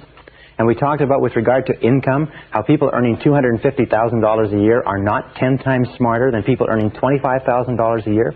Well, this subject has fascinated me for years, and I've put together courses which I've taught to major Fortune 500 executives and administrators, and I've come up with some pretty interesting ideas with regard to intelligence and IQ, and I'd like to just sort of impress upon you one thought, which is this, is that intelligence is a way of acting. Intelligence is not a matter of IQ. It's not a matter of education. It's not a matter of background, contacts, grades, or anything else. There are many extremely intelligent people who can't make a living. There are many people with extended university degrees who are unemployed. But there are also people who didn't finish high school who are running major corporations, because intelligence is a way of acting. What I found was that if you study the way intelligent people, by which I mean people who can get the results they want, act, and you act or you use your mind the way they use their mind, you will actually start to function with the same level of intelligence that they function at, irrespective of your IQ or anything else. So let's start off with this basic sentence. Intelligence is a way of acting. In other words, if you act intelligently, then you are intelligent. If you do not act intelligently, then you are not intelligent, irrespective of how smart you are or how well educated you are. With regard to this, one of the studies that I conducted a couple of years ago was looking at some research on geniuses. What are the characteristics of geniuses? People who perform by the judgment of their peers at exceptional levels of intelligence. People who are over 140 IQ and going up right to 150, 160, 170, 180, and so on. And I found that there are 4 keys to genius.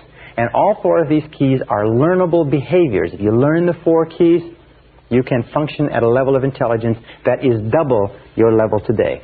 So what are the 4 keys? Number 1 key to genius is clarity. Clarity is absolutely essential. As a matter of fact, I find over and over again the reason people fail in life is because they don't know what they want. They're unclear about where they're going. Their goals are vague. Their values are vague. Their alternatives and their options are kind of fuzzy, whereas all successful people have tremendous clarity. Imagine that you have a camera, and every single time you bring your camera into focus so that the subject is perfectly clear, you're on the beam.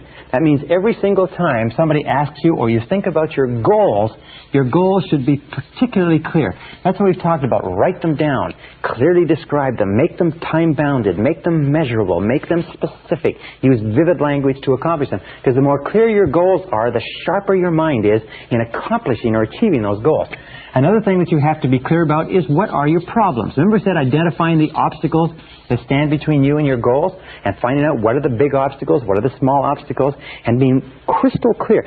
In medicine, what do you do in medicine? In medicine, you just simply go through a process of diagnosis until you find specifically the problem that's causing the ailment. And the more clear you are about the problem, the easier the solution is. The people who are unhappy and unsuccessful today are not people who are not intelligent or not capable, but they're very fuzzy about their goals and they're equally fuzzy about their problems. And finally, more important than anything else is your outcomes. This requires more thought than either of the other 2. What is the outcome you desire? Where do you want to be at the end of this process? In other words, what will it look like? What will it feel like? Not the process of getting there, but what is the outcome that you're after? And the focus on outcomes is often a superior focus than that of focusing on goals. Because believe it or not, sometimes your goals may be wrong. Sometimes the problems may not be the right problems, but if you know what the outcome is, if you know what you want it to look like, if you know that you want a 3,500 square foot home that's modern, has all the amenities, and has a study for yourself and a family room for the children and a double garage and so on, if that's the outcome you desire, then the neighborhood that you live in, the terms upon which you get the house, rental, lease, purchase, and so on, those can take care of themselves as long as you're clear about the outcome. So the second key to functioning as a genius is concentration. Concentration. All geniuses, all highly intelligent people, are people who have the ability to concentrate 100% on one thing at a time and concentrate on the most important thing. All non-geniuses, all people of limited intelligence, are people who try to do a whole lot of different things. They're all focused on a whole lot of different things, and because they can't bring their intelligence to bear like a fist on a single problem, they never seem to get anything really resolved. So the ability to concentrate, and we talked about that in time management, making a list of all your goals or all the problems standing in your way, picking the 1 or 2 that are the most important, picking number 1, and then going to work on number 1 and staying with it single-mindedly till it's finished. Absolute key to genius, because the more you concentrate, like a laser beam, the more you concentrate, the more of your intelligence is directed, like that beam, that particle beam, more of your intelligence is directed on blasting the problem out of the way or moving you towards your goal. Now, the third quality of genius, which you can develop, is the ability to keep an open mind. You see, we find that people who are very intelligent tend to be open-minded in that they are willing to look at a variety of different approaches. They're willing to stand back from the situation. They're willing to ask a lot of questions. They're willing to ask questions like why, and questions like why not, and questions like what are our assumptions? We're having this problem. What are our assumptions? Could it be that our assumptions are wrong? What if our assumptions were wrong? You know that errant assumptions lie at the root of most failures. Assumptions. What are your assumptions? We find when I go in and do research or consulting for large companies or even small companies, you find that wherever they're having a problem in the market, there's an assumption is wrong. Assumption is wrong with regard to the product, with regard to the service, with regard to the competition, with regard to the customer, and so on. So what are your assumptions? Keep an open mind and look at a whole variety of different ways of approaching whatever problem it is. Another good question to ask is, what else might be the problem? We think this is the problem. What if something else is the problem completely different from what we're looking at? So keep an open mind, be flexible, be fluid, be willing to look at a variety of different approaches.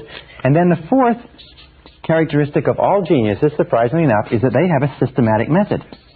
They have systematic methodology, if you like, or systematic methods of problem solving.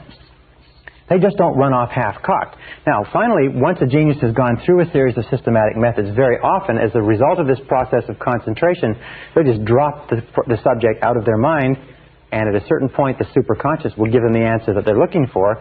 But prior to that, they go through systematic methods, if you like, of organized thinking. Now, most people don't do this. What they do is they throw themselves at a problem the same way a dog throws itself at a car going past, and they go ruff, ruff, ruff, ruff, ruff, ruff, and they chase after the dog, or they throw themselves after a blanket like a puppy does, and they tear the blanket round and round, and they throw it away. Intelligent people approach every problem logically, systematically, organized fashion. So let's talk about 3 methods of creative thinking that you can use to, like a particle beam smasher, that you can use to smash through about 90-95% of any problem that you'll ever face, any obstacle, anything that stands in your way. And the first is what I call mindstorming. Now, mindstorming is a very simple technique. It was developed many, many years ago. It can be done by yourself or it can be done with other people. More people have become wealthy and successful using this technique than any other technique I've ever seen. I've used this myself for years, and it is absolutely devastating in how rapidly you can come up with great solutions to even the most complex problems. Mindstorming is often called the 20-idea method. The only thing that's necessary to use this 20-idea method is a piece of paper, a pen, and discipline. Why is it that people don't use this method more often? A, they don't know it. B, they're not disciplined enough to use it. But if you will use this on a systematic basis, you will be astonished at the results from the very first time.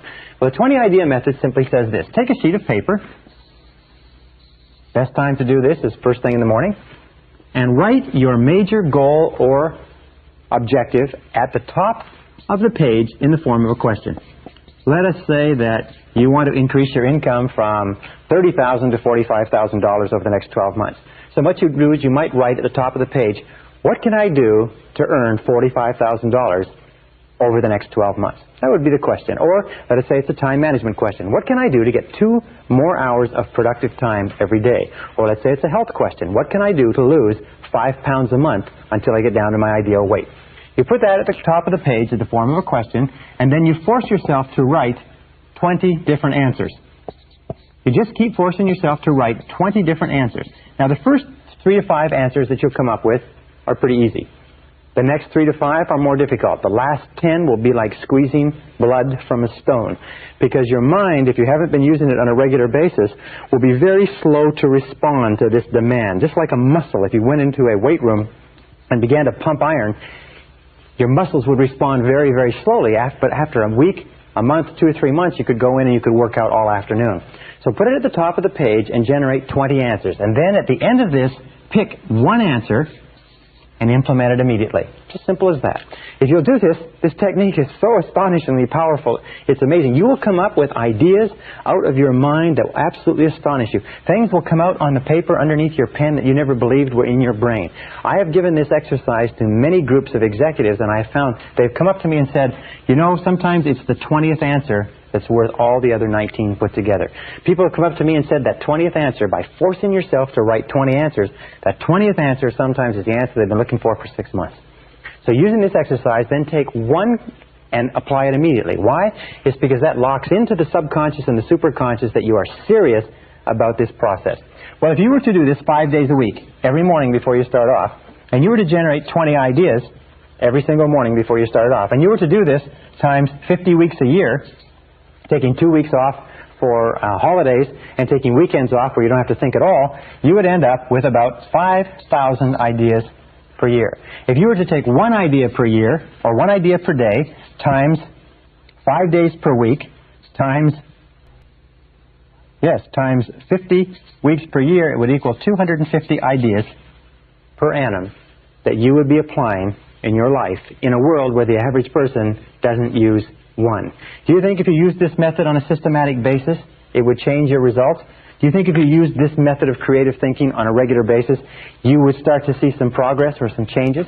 The interesting thing is that if you use this method every day, now I must tell you quite honestly, personally, I cannot use this method for more than 3 days in a row. And the reason is that by the third day, I am coming up with so many ideas that I do not have enough time in the day to implement all the ideas. And they are good ideas, they are sound ideas, they are practical ideas. In many cases, they are superconscious solutions that pour out onto the page. They are insights that are worth sometimes hundreds, sometimes thousands, and I've had ideas that have been worth tens of thousands, even hundreds of thousands of dollars. I do consulting for corporations. Occasionally I'll come up with an idea when I'm doing a consulting assignment for corporations with this exercise that will be worth hundreds of thousands of dollars to them because it will be a unique distillation of a series of factors that suddenly crystallize like a flashbulb catches the photograph with all the details. It'll suddenly crystallize in a superconscious way and bang, there will be the idea. So I strongly urge you to use this method starting today. Take any goal, any problem, any difficulty, write it as the form of a question and try it once. And you will be astonished at how effectively it works. As a matter of fact, I've had many people come back, hundreds of people come back from my seminars and say that idea changed their whole career, changed their whole business, changed their whole family life, changed many, many aspects of their life. All right, now the second method that I want to teach you is a method that you can use by yourself, but you can also use it with groups. You can also use it as a sort of a form of group problem solving, and it's a systematic method, part of which was developed at Harvard University, and part of which was developed by a series of other creative thinkers and in think tanks, and which I've combined into one method. This method is absolutely amazing. It's like firing a cannon at tissue paper. I have never seen a problem that cannot be dealt with this simple method. All right, it's got about 9 steps. Step number 1, starting point, is confident expectations. Confident expectations seems to open up the mind, relax the right brain, activate the superconscious, and seems to tune you in to solving a problem or difficulty at a higher level. So confident expectations are very simple. Assume a logical solution. Whenever you're faced with any kind of difficulty, assume a logical, workable solution. Say to yourself, well, there's a logical, workable solution here. No problem. As it says, what does the Australians say? No worry, mate. Just say the same thing. No worry, mate. No problem. There's got to be a solution here somewhere. This attitude of confident expectations seems to open up the creative mind and make it work far, far better. Step number 2, in order to keep your mind positive and optimistic, use positive language. Use positive language. Now, what do we mean by that? Well, there are certain words in the English language or any language that can raise or lower blood temperature, that cause us to be anxious or fearful or happy or elated. So word usage is important. Using the proper words is important. For instance, the word problem. The word problem is a negative word. It has negative connotations. It causes us to become stressful and anxious and tense. It causes our minds to actually shut down. Instead, use the word situation. Situation, wonderfully enough, is a neutral word. It's neither positive nor negative. A problem is something you struggle with. A situation is something you deal with. Right? Problem equals struggle, setback, cost, difficulty, disappointment. But a situation is just something you deal with. And when you suddenly start describing things as situations, well, we have an interesting situation here. The car has been stolen. Well, this is an interesting situation. Our house is burned down. Well, this is an interesting situation that triggers your mind into dealing with it rather than being overcome by it. Now, a better word, of course, is challenge. And many companies and many individuals now only use the word challenge because it's positive. A challenge is something that you rise to. A challenge is something positive that you rise to. So instead of calling it a problem, call it a challenge. Hey, we have an interesting challenge here, or we're facing some interesting challenges this year. Or it looks like we're going to have challenges that we didn't expect this year, or we've come up with a really big challenge. But a challenge, described as a challenge, is something that brings out the best in you, your mind starts to race to think how you can deal with it. And best of all is the word opportunity. The word opportunity is a very positive word. The word opportunity is something that you take advantage of. Now, the interesting thing is that in all of our research, we find that within every setback or difficulty, within every problem, within every situation or challenge, there is a hidden opportunity. There is something that you can learn. There's something that you can gain. There's an advantage. There's a benefit. There is something, and we know because of the law of substitution that if we are looking for the opportunity in any situation, we cannot at the same time think about what would cause us to become stressed and anxious. You cannot think of it as a problem and as an opportunity at the same time. The one thought, the positive thought, knocks out the negative thought. So when we look at successful people, we find that successful people are those who keep their minds on what they want, and they look for the opportunity, they look for the challenge, they look for the positive part of any setback or difficulty. Remember, we talked about the superconscious mind, is that setbacks and difficulties very often come to us to tell us to change course or direction, to get onto the right track, to get to where we're going. So instead of becoming frustrated or upset, let's look upon it as a great possibility and look into it for the advantage or benefit. Now, the third step in dealing with any situation or challenge is to define it clearly. Define it clearly. Now, I use this method, by the way, all the time. I just simply take any goal or difficulty that I have, and I run it through this whole thing. And I run it down, and I just go through the analysis, and I always come out at the end with a solution. Define it clearly. Think on paper. Do it in writing. Think on paper. All successful people think on paper. Unsuccessful people don't think on paper. Why don't unsuccessful people think on paper? Because they're too lazy to think on paper. Think on paper. Write it down. Say, what is it that I'm worried about? What is the difficulty? What is the situation? And define it clearly. Remember we said before, a hallmark of genius is clarity. A hallmark of failure is fuzziness. Number 4 is ask yourself, what are all the possible causes? What are all the possible causes? The natural tendency in our impatient society is for us to, if we get to the point of defining the difficulty or the challenge, is to leap to a conclusion and say, let's do this. Instead, what a doctor does, for instance, is a doctor steps back and says, all right, you have this pain, you have this difficulty, you have this ailment that's being manifested in these symptoms. Now, let's look at what all the possible causes may be. What do you eat? What do you drink? What is your lifestyle like? What sort of stresses exist in your life, and so on. Sometimes you'll find that 50% of all of your difficulties can be resolved by defining them clearly. Another 25% of your difficulties can be resolved by determining the causes. Sometimes if you can determine what the causes are, then you say, well, if that's the cause, then you eliminate the cause, the situation is resolved. The 5th step, if you have not resolved it at step 3 or step 4, the next step is you say, what are all the possible solutions? What are all the possible solutions? Now, not just the logical solutions, but go beyond that. If you come up with a solution very quickly that seems like the logical solution, then ask yourself, what if that didn't work? Then what else would we do? The Roger Von Oak says, always look for what is called the second right answer.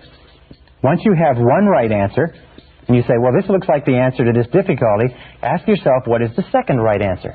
Very, very good exercise, because if the first solution doesn't work, you've already got a second solution already developed. So you ask, what are all the possible solutions? What is the solution? What's the opposite of the solution? What if we just did nothing? What if we did it twice as hard? What if we tried something else completely? What if we used lateral thinking? Instead of trying to dig this hole deeper, we went and dug another hole. What if we got out of this market completely? What if we got out of this job or this relationship completely?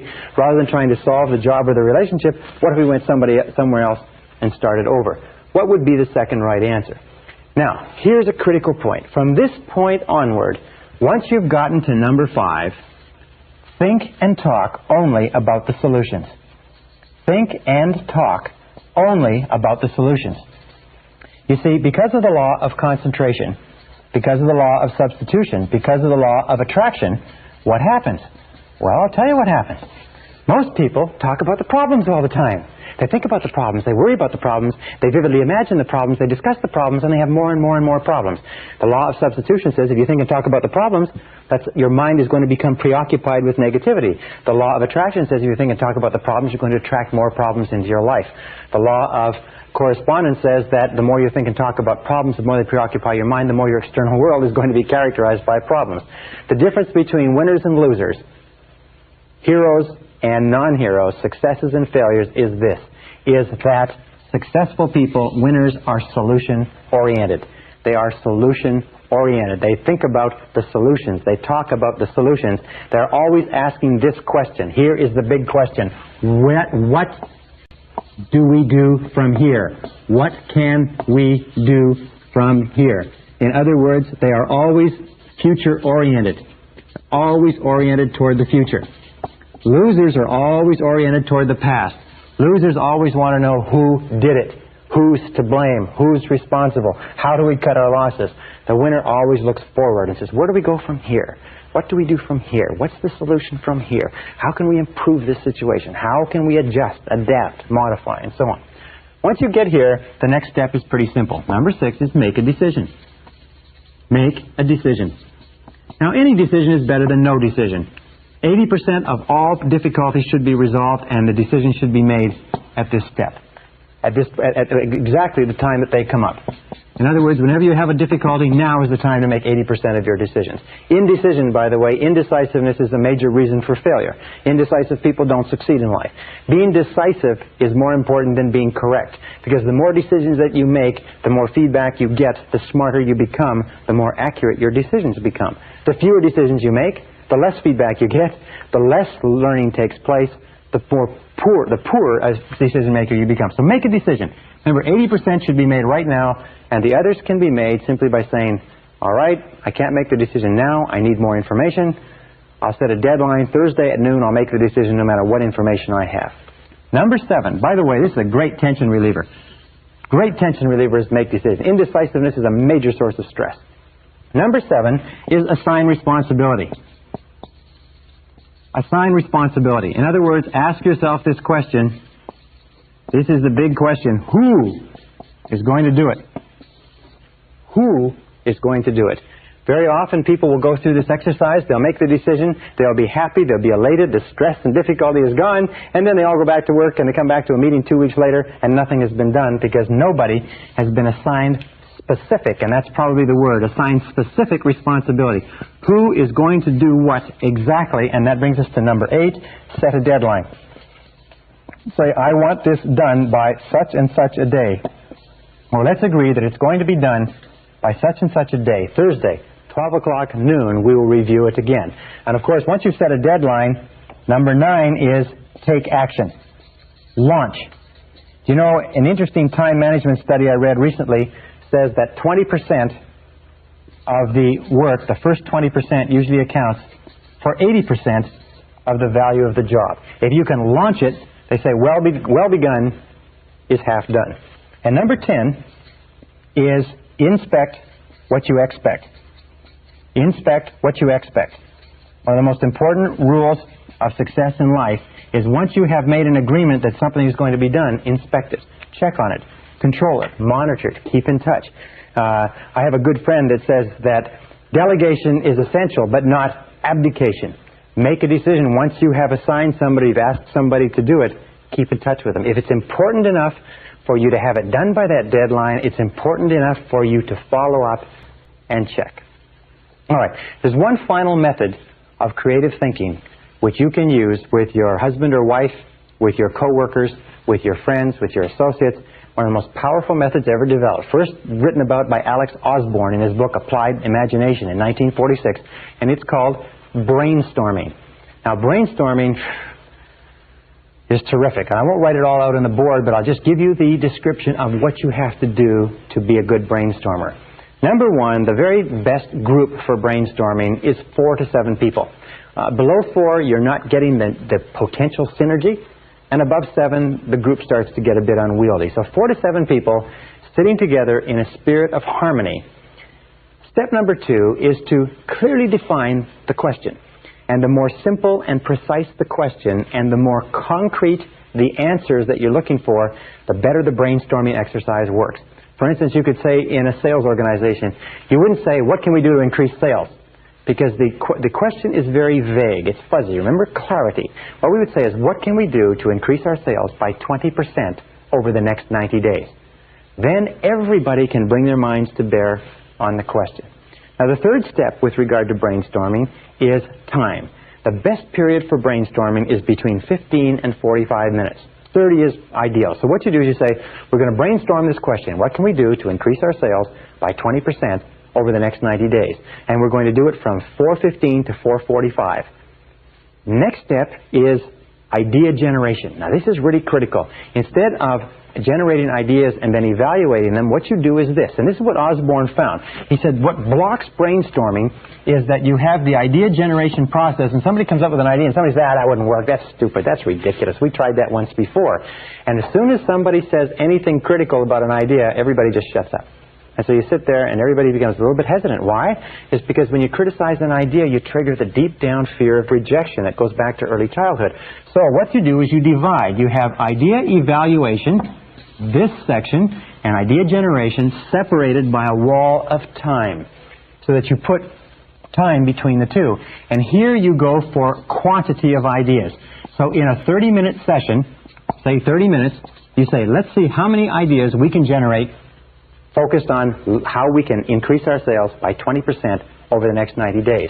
And over here, you can take more time, and here you go for quality.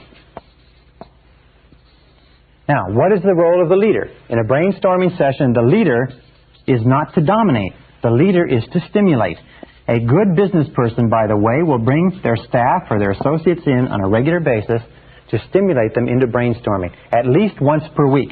But don't dominate the conversation. Record all answers.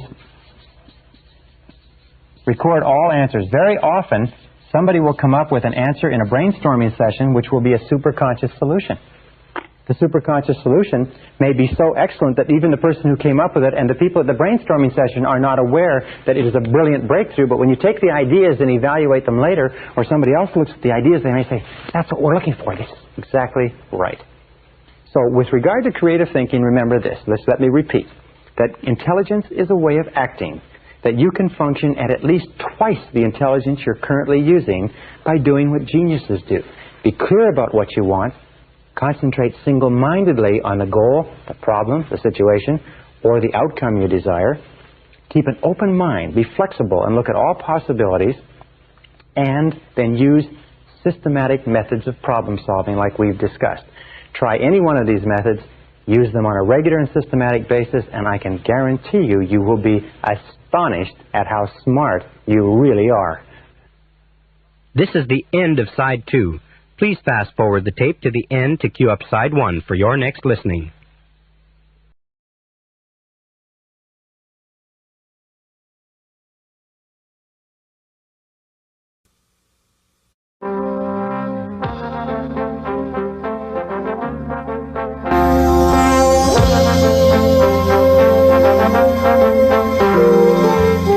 Brian Tracy presenta el Seminario Fénix sobre la psicología del conocimiento.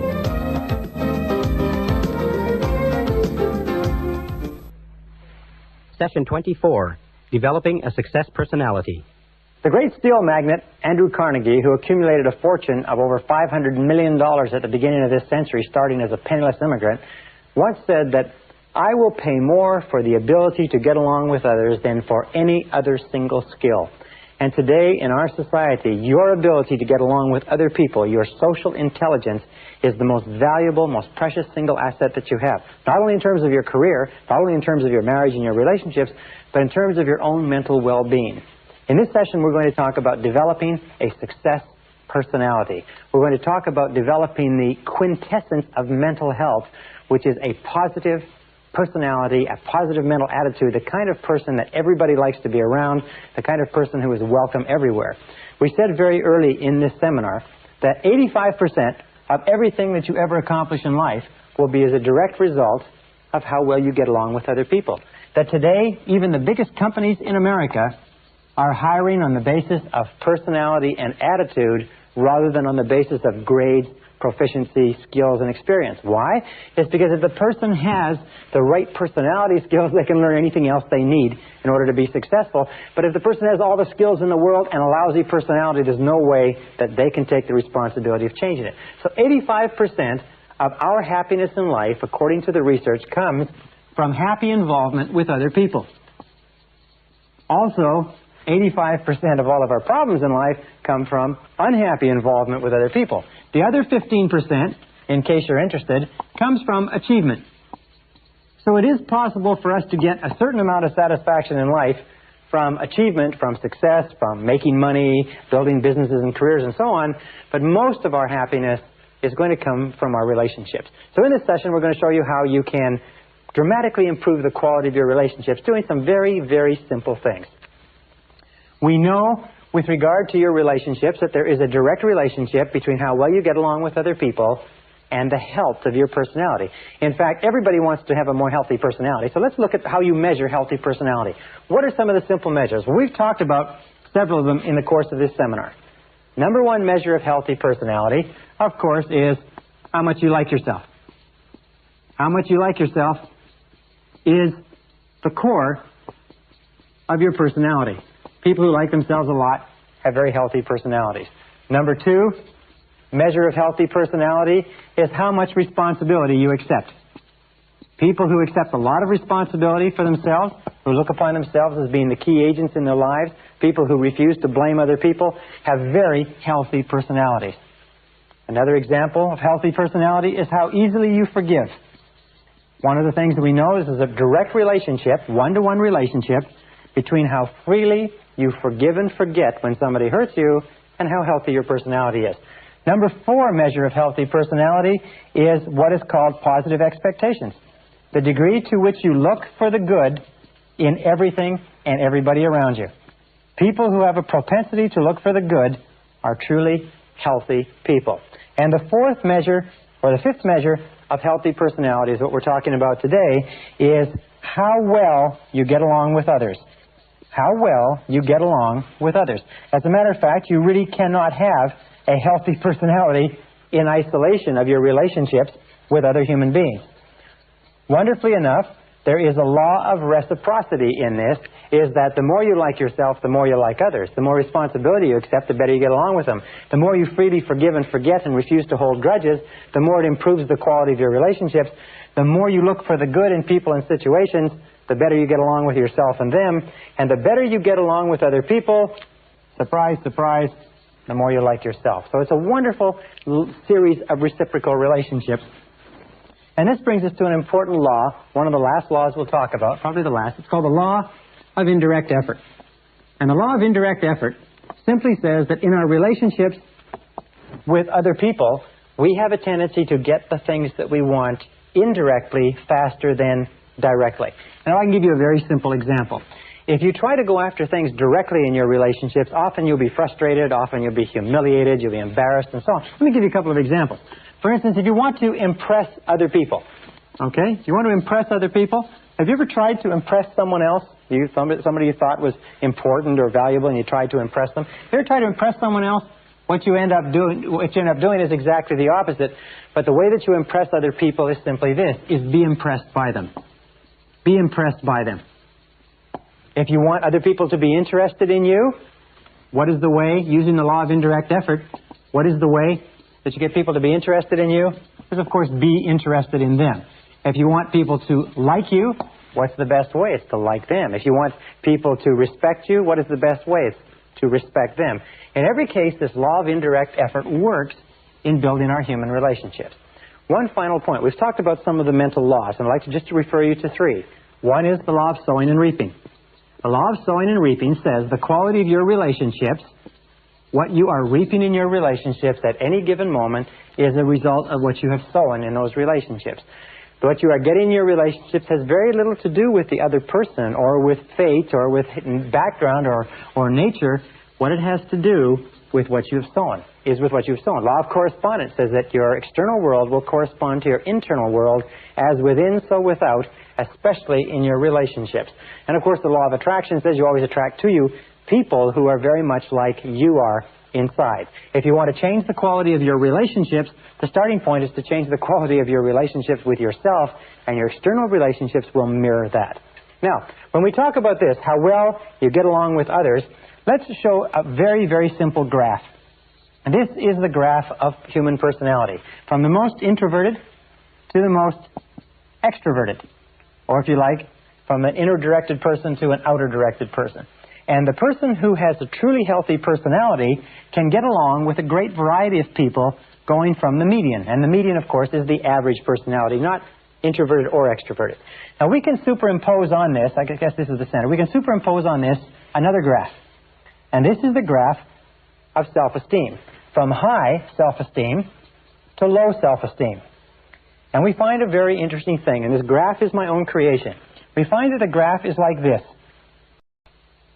that if you have a low level of self-esteem, say down here, you don't particularly like yourself, or you have feelings of inferiority or negativity, then the number of people that you can get along with will be limited to people who are pretty much in the middle of the spectrum. People who have, if you might call them, very easy to get along with, neutral, bland personalities. However, as you go up the ladder of self-esteem, as you like and respect and accept yourself more and more, the number of people that you can get along with expands. As your level of self-esteem goes up, you can get along with more and more people across this spectrum, if you like. And as you get to the point where you have high levels of self-esteem and self-acceptance, you find you can get along with almost anybody that you meet. And since, of course, the great business of life is getting along with as many people as possible, because the more people you can get along with, the more opportunities you have to live an interesting, fascinating, exciting life. Wonderful thing is, as your self-esteem goes up by working on yourself, the quality of your relationships with others expands. So what is the key to raising your own self-esteem? Wonderfully enough, because of the law of reciprocity, every single thing that you do that raises the self-esteem of someone else raises your own self-esteem at the same time. That means you cannot do anything genuinely kind or generous to raise the self-esteem of other people without raising your own at the same time. If you want to have a truly healthy personality, then you use the law of reversibility. The law of reversibility, in one of its applications, is simply this, is that everything that you do to boost the self-esteem of others boosts your self-esteem simultaneously. And so what we're going to look at in the rest of this session are what are some of the things that you can do to raise the self-esteem of other people and simultaneously raise your own so that you become a healthier personality. And by the way, there's a direct relationship between happy involvement with other people and long life, health, energy, vitality, resistance to disease, longevity, and everything else. And the key to raising the self-esteem of others is to make others feel important. Make others feel important. This is and always has been the key to successful human relationships. Mary Kay Ash has a beautiful little analogy. She says she imagines that every person she meets has a sign around their neck that says, "Make me feel important." Every person she meets has this sign that says, "Make me feel important," and what she does is she responds to that sign. Make others feel important. Treat others well, make them feel important, and surprisingly enough, you will feel important too. The reciprocal principle works. Now, how do we make others feel important? Number one, top of the list, is eliminate destructive criticism. Eliminate destructive criticism.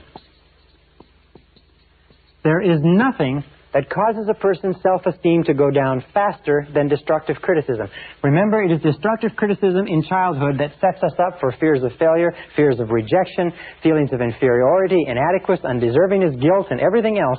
And most of us are still struggling to get over those feelings because of the inadvertent remarks and comments that our parents made to us when we were young. So eliminate destructive criticism. Never criticize anybody because it devalues them. It kicks the chair out from underneath their self-esteem and makes them feel terrible. Just doing that, making that one change in your life, eliminating destructive criticism, will make you a far more attractive person than you can possibly imagine if you have a tendency toward criticism. Number two is be agreeable. Be agreeable. Be agreeable, that means don't argue. I remember when I was a young man, I was very fast-mouthed, if you like, and I used to win arguments. I used to win any argument. I would do my reading, I would do my research, and I would be excellent. I got to the point where nobody could beat me in an argument. And you know something? I also got to the point where I didn't have anybody to argue with. I got to the point where nobody wanted to talk to me. Nobody wanted to have anything to do with me. I never got invited to anybody's house. People wouldn't play with me at school because I was always arguing, and even though I was winning, I was losing. So don't argue. And a way that you avoid arguing is a very, very simple technique. It's this. It is try first to understand. Rather than to be understood, use this law of indirect effort and try first to understand the other person's point of view. What is it that causes the other person to think and feel the way they do? If you disagree with them, the natural tendency of the immature personality is to try to overwhelm the other person with argument. However, the tendency of the mature personality is to take the time to try to understand why the other person thinks and feels the way they do. It could very well be that their reasoning is superior to yours. At the very least, there's a beautiful line that says, "A man convinced against his will is of the same opinion still." One of the most important principles in the development of human personality is the principle of non-resistance. The principle of non-resistance was, if you like, brought to a head by Mahatma Gandhi in India this year, or in this century, when he was able, if you like, to defeat the entire British Empire and take India out of the empire and put it under home rule simply by a process of non-resistance. Jesus said in the Bible, he said, in the New Testament, he said, "Agree with thine adversary quickly." Now, there's several reasons for this. The number one reason is the very best way to keep a positive mind, to be enthusiastic, to be liked, and to like other people is not to get into arguments with them. To do everything possible to avoid an argument. When I first got married, I found that the natural tendency for people when they live together is to get into arguments because you disagree about times and things and so on. But I also found a very neat little thing that has served me well, and that is to agree quickly. If when you see an argument coming, back off from it, agree, and try to see the other person's point of view. The place to start with being agreeable and refusing to criticize is where? Of course, it's at home. The interesting thing is, and Emmett Fox says it beautifully, he says, "If you must be rude to strangers, but save your company manners for your family." Naturally, we have a tendency to go out and be very polite to people that we've never seen before and will never see again, and then we come home and we criticize and complain and argue with the people that we love the most. All right, the third principle in making other people feel important, now you don't criticize, now you don't argue, you've now a pleasant, positive personality. The third thing is acceptance. The third behavior. Now, acceptance satisfies one of the deepest of all subconscious cravings. Remember, when we come into the world, what we want more than anything else is to be accepted by our parents, to be unconditionally loved and approved of and accepted by our parents. And when we grow up as adults, we still need that love and approval. And the way that we convey acceptance is very simply this: smile. Whenever you smile at another person, you convey acceptance. As a matter of fact, work in interpersonal psychology and interpersonal dynamics suggests that when two people meet for the first time, and every subsequent time, the very first thing that takes place is a relationship of acceptance or non-acceptance occurs. It's conveyed by body language, by facial expressions, by tone of voice, but until that relationship is established, no other communication takes place. And you can trigger that relationship just simply by smiling and unconditionally accepting another person, no matter who they are. Step number 4 is appreciation. Appreciation, like acceptance, whenever you engage in any kind of appreciation, you raise the self-esteem of the other person. When you smile, by the way, some interesting research seems to suggest that when you smile, not only do you cause the other person to feel positive, but the effort of smiling actually triggers endorphins in the brain and gives you a generalized sense of well-being. And they say even an insincere smile is better than a sincere frown. So smile. Force yourself to smile, and you will find that you can act your way into feeling like smiling just by making a habit of smiling at other people. With regard to appreciation, how do we express appreciation? We use the word thank you over and over again. saying thank you to your spouse, saying thank you to your children, saying thank you to your coworkers and your subordinates, saying thank you to people in restaurants, saying thank you on a regular basis when you feel it. Expressing gratitude raises people's self-esteem like the mercury in a thermometer on a hot day. And you'll find that the most powerful men and women, the most successful men and women, tend to be very gracious and they tend to be very courteous. The television characterizations or caricaturizations of men and women who are powerful but who are peremptory and push people around are not very close to the real world, because people become powerful and successful to the degree to which they get the cooperation of other people. And people only have a tendency to cooperate with others if the others are the type of people that they like to work with. So be gracious, be courteous, be appreciative, say thank you. Thomas Carlyle once said that you can tell a big person by the way they treat little people, and that's very true. Number 5 is admiration. Admiration means admiring the traits of another person. If the person is industrious or punctual or hardworking or accurate, or admiring the possessions of another person. You see, we get emotionally involved and bound up in our characters and our personalities. And when somebody recognizes and acknowledges it and admires it, we feel tremendous. We get caught up in our possessions. We're proud of our homes, our cars. We're proud of our watches, our shoes. We're proud of our children. We're proud of our offices. And if a person says, boy, that looks nice, or that's a great-looking car, or that's a beautiful house, or this is a lovely living room, or that's an excellent suit, anything that we say, as long as it is sincere, I never say anything that's insincere because people are very, very smart. They can detect insincerity. Remember, Abraham Lincoln said, everybody likes a compliment. Everybody likes a compliment. I have worked with billionaires, and I have worked with very powerful and successful heads of large corporations and conglomerates, and I have found that saying something that I truly feel that is complimentary to them about themselves, their businesses, their work, and so on, is always responded to as positively as if you were admiring the trait or possession of someone who had low self-esteem. Sometimes people who have the highest self-esteem and success are the ones who are most in need of admiration and appreciation. Now, the 6th thing that you can do to raise the self-esteem of others. And remember, every time you raise somebody else's self-esteem, you raise your own. Every time you increase the health of somebody else's personality by the law of indirect effort, you increase the health of your own personality, is approval.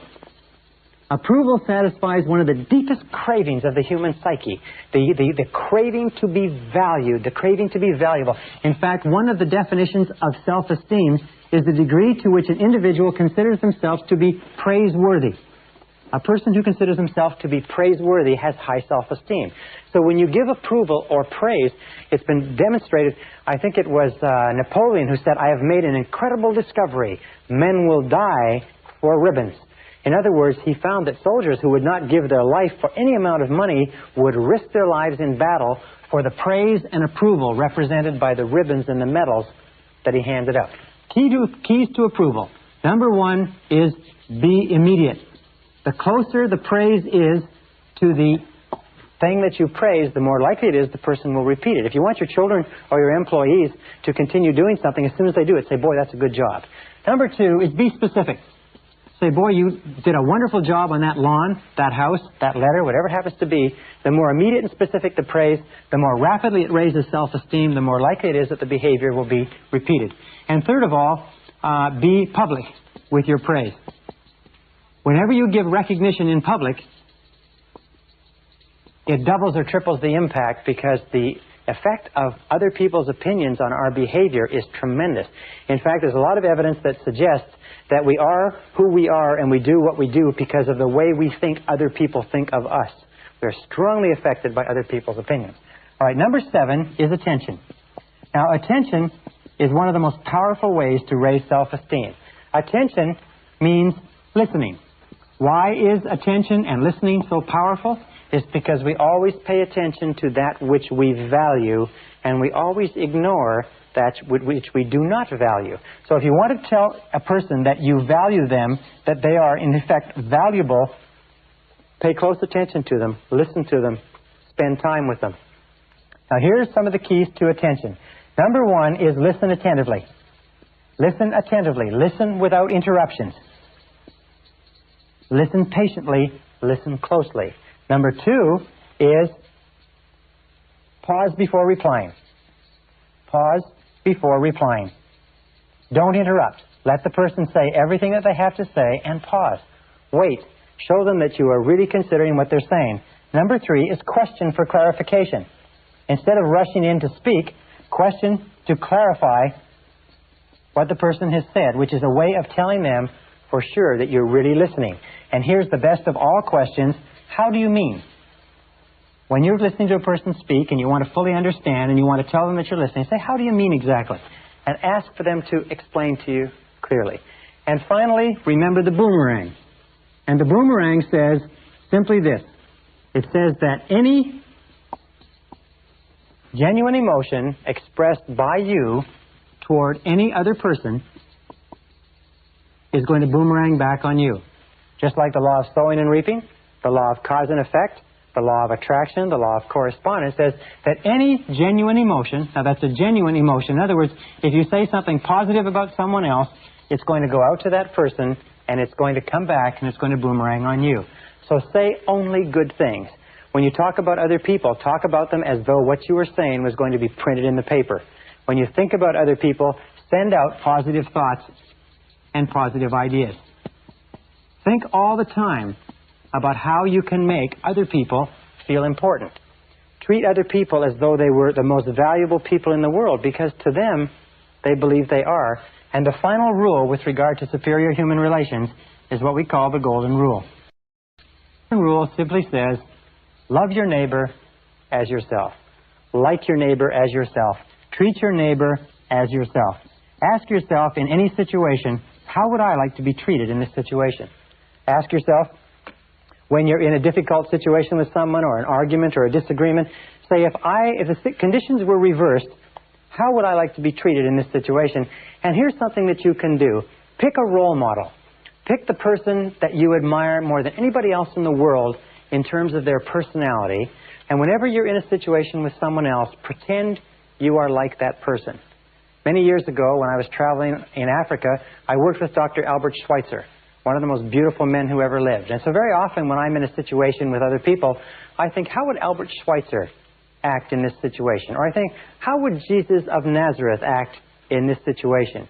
And if you use that as your role model, and if you use the credo of making other people feel important as your guiding light, you will develop a success personality that will lead you to accomplishing everything that you want in life in a world filled with other people.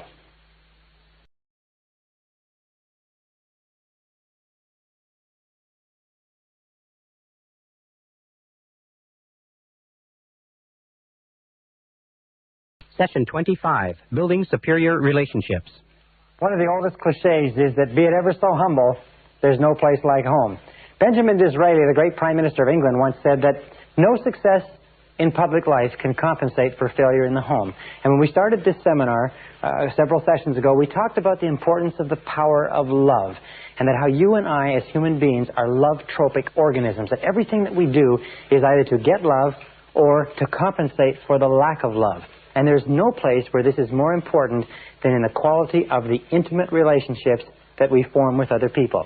In fact, one of the measures of mental health, according to Abraham Maslow, is your ability to enter into long-term, intimate, loving relationships with other members of the human race. And I want to talk in this session about some of the things that might help you, which have helped me to enjoy a higher quality of loving relationships with your mate or your spouse or the person that is most important to you. First of all, let's talk about the idea of what makes a relationship successful. And I think that there are 6 keys that make a relationship successful. 6 keys to successful relationships. Let me explain them to you one at a time. Number 1 is, of course, similarities attract. Similarities attract.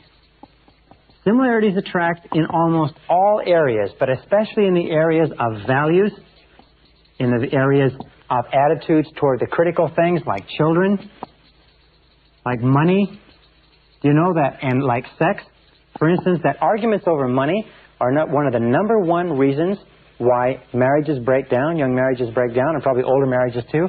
Arguments over sex are number 2. Arguments over leisure time, what we're going to do when we're not working, are the number 3 reason why relationships break down. So similarities are very, very important. It's sort of like when you meet the person who is right for you, there will be a chemistry. They call it a right chemistry. It feels good. It feels right because you will be in accord or in harmony on almost all of the critical areas of life. We find that virtually all of your difficulties come is when you from clashing with people who have different opinions and ideas from you. Now, with regard to similarities, the most important part of you as a human being is your self-concept, your central belief system. And your central belief system with regard to your relationship to the world is summarized in your values. What you think is right, what you think is wrong, what you think is good, what you think is unacceptable. Your values are very important, and any clash with your values in life will be destructive to your mental health. Outside your values, you have your mental life. These are your ideas. They may be your political opinions. They may have to do with philosophy and so on. They're not as important as your values because they change far more readily. Outside that, you have your emotional life or your emotional temperament. You'll find that people with similar emotional temperaments seem to get along the best. And finally, on the outer ring, the least important is the physical, is the physical attraction or physical similarity or physical comparisons. However, there's a lot of research that shows that people tend to marry people who look very similar to themselves, that the highest form of flattery is marriage, that we tend to be attracted to people who have facial features very similar to our own. That's why they say when people grow older, they start to look like each other. Well, if they examine the wedding photographs, they find that they started off looking like each other, and that's why they look like each other more when they grow older. Number 2 key to successful relationships is that opposites attract. Opposites attract. But opposites attract in only one area, and this is important, and that's in temperament. You see, nature requires balance in all things, yin and yang, active and passive. So nature requires that there be a balance in temperament. An extroverted person will be most compatible with an introverted person. 2 people who are equally introverted or extroverted will be most compatible. But here's a very simple test for relationships. Male or female, male, male, female, female. It's what we call the conversation test. In any conversation between 2 people who are temperamentally suited, there will be the entire period of time allocated for conversation will be full of easy conversation plus about 10% of easy silences. So that if each person will have an opportunity to talk all they want to talk, and each person will have an opportunity to listen all they want to listen, and there will be 10% of comfortable silences. Now, you may have a person who gets all their talking done in 30% of the time. And you may have another person who gets all their talking done in 60% of the time with that 10% gap, and these people will be very compatible. However, where you have problems in relationships is you have people who only like to talk 30% on the one side and a person who only likes to talk 30% on the other side, so you have big gaps of uncomfortable silence where neither has anything to say. Or the other example is where you have 2 people, each of whom have to talk 70% of the time, so you have a big clash over airtime. There's always a clash over who's going to be able to speak the most, and you'll find that this relationship will be incompatible too. So opposites attract, but only in temperament. In all other essentials, similarities attract. And this brings us to number 3. Number 3 key to success in relationships is commitment. Commitment is very important. And in order for a relationship to work, a person should have a total commitment to the relationship, which means 100%. And we'll talk about this a little bit later, but one of the most beautiful definitions of love in relationships that I ever read was from Dr. Scott Peck, where he said that love is the total commitment to the full development of the potential of the other. Love is your total commitment to the full development of the potential of the other person. And this, to me, lays to rest all the arguments over male, female, women's lib, and so on and so forth, because if a person truly loves another person, they want that person to develop their full potential as a human being, and they will do everything possible to make that possible. Commitment is really clear. I have a good friend named Charlie Jones who talks about divorce. He said the way to deal with divorce is very simple. He says never consider it. He said don't even think about it, don't talk about it, never even consider the possibility of divorce. He says murder, yes, but never divorce. Now, maybe that's a little bit stringent, but the key to a successful relationship is the depth of commitment that each person has. Most dangerous thing in a relationship is when people start thinking in terms of, well, if it doesn't work out, I can go somewhere else. If it doesn't work out, we can always get a divorce.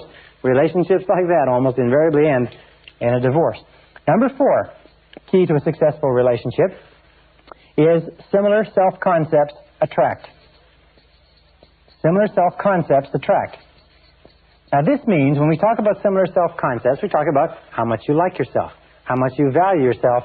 We talk about what you might call the happiness scale. The happiness scale means how happy are you on a scale of 1 to 10. That's the basic question.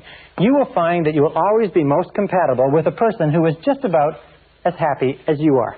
If ever you get involved in a relationship with a person who is unhappy, and you allow yourself to be deluded into believing that you're going to bring them up and they're going to be happy at your level because you're going to help them, you're entering into a fool's game, because most people who are unhappy are quite happy being unhappy, and they have no intention of changing. As a matter of fact, the unhappiest relationships I've ever seen in my life are when a generally happy, positive person gets involved with a negative person and tries to bring them up to their level, because it never works. So ask yourself this: how happy is the person that you're thinking about getting involved with? And understand that it is very rare, except by tremendous effort, that people change their level of happiness. This brings us to number 5. Key to success in relationships is liking. Now, liking, which has to do with respect, is more important than being in love, and more permanently satisfying. Because being in love, although it comes and goes, is a passing condition. Being in love is something that ebbs and flows. As a matter of fact, you can be furiously angry with your mate or with your spouse and still have an excellent relationship. And you can still never consider breaking up, as long as you like and respect them. But if the liking and the respecting goes out of a relationship, the being in love or the infatuation is never enough to hold it together. Now, here's a simple test with regard to liking. It's what I call the best friend test.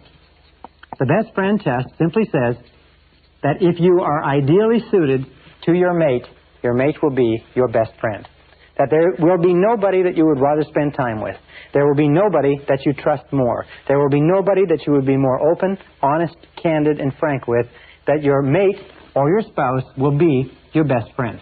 It's the simplest measure of all, because you cannot force being best friends. Best friends just happens naturally when everything is right.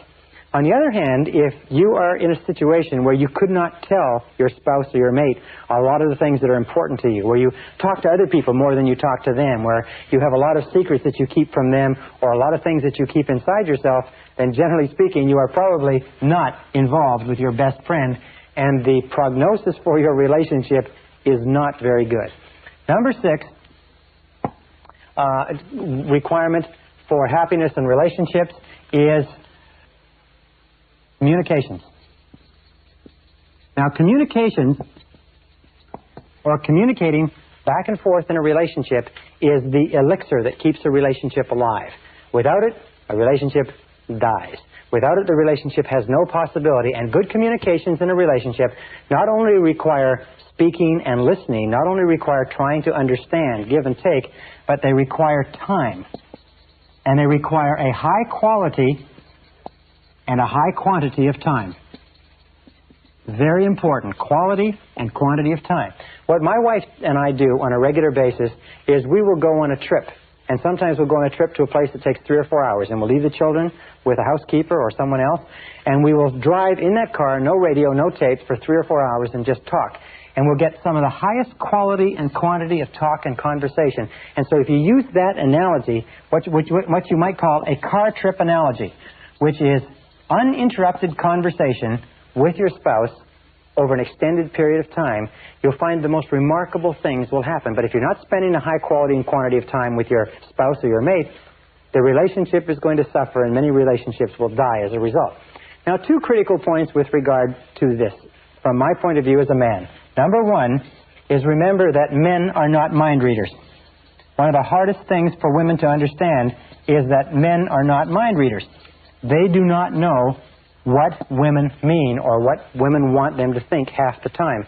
And it is not fair for women to expect men to know what is bothering them or what they want or what they need. And number 2, remember this, that men are direct, women are indirect. What does this mean? Well, If a man and a woman are driving down the street and the woman is thirsty, she might say, as they pass a McDonald's, she might say, honey, are you thirsty? And he'll say, nope, and keep on driving. What she was trying to say was that she was thirsty, why don't they stop? Now, the man, on the other hand, if he saw the McDonald's and was thirsty, he said, I'm thirsty, let's stop. So women tend to be indirect, and they get really angry when men don't understand what they were trying to say. So one of the best things that you can do in communications is be a little bit more direct. Be a little bit more clear, a little bit more specific. Now, an important point with regard to men. According to a recent survey, a recent study, it shows that men are 95% more likely to interrupt a woman in a conversation than a woman is likely to interrupt a man. And one of the best things that you can do in a relationship, you men out there, is take time to listen to your spouses. One of the gentlemen who went through my seminar said the most valuable thing he got from this part on human relations was when you go home at night, before you, the man, the direct person, the extrovert, starts telling your woman all about everything that went on during the course of the day, ask her how her day has been. Ask her how her day has unfolded. What has happened to her? How are things going with her? Try doing that as a discipline, and you'll be literally astonished at what it will do for your relationship. And then listen without interruption. Listen and pause before replying. Listen and ask questions for clarification. Listen and give positive feedback. All right. Now let's talk about some of the problems in relationships.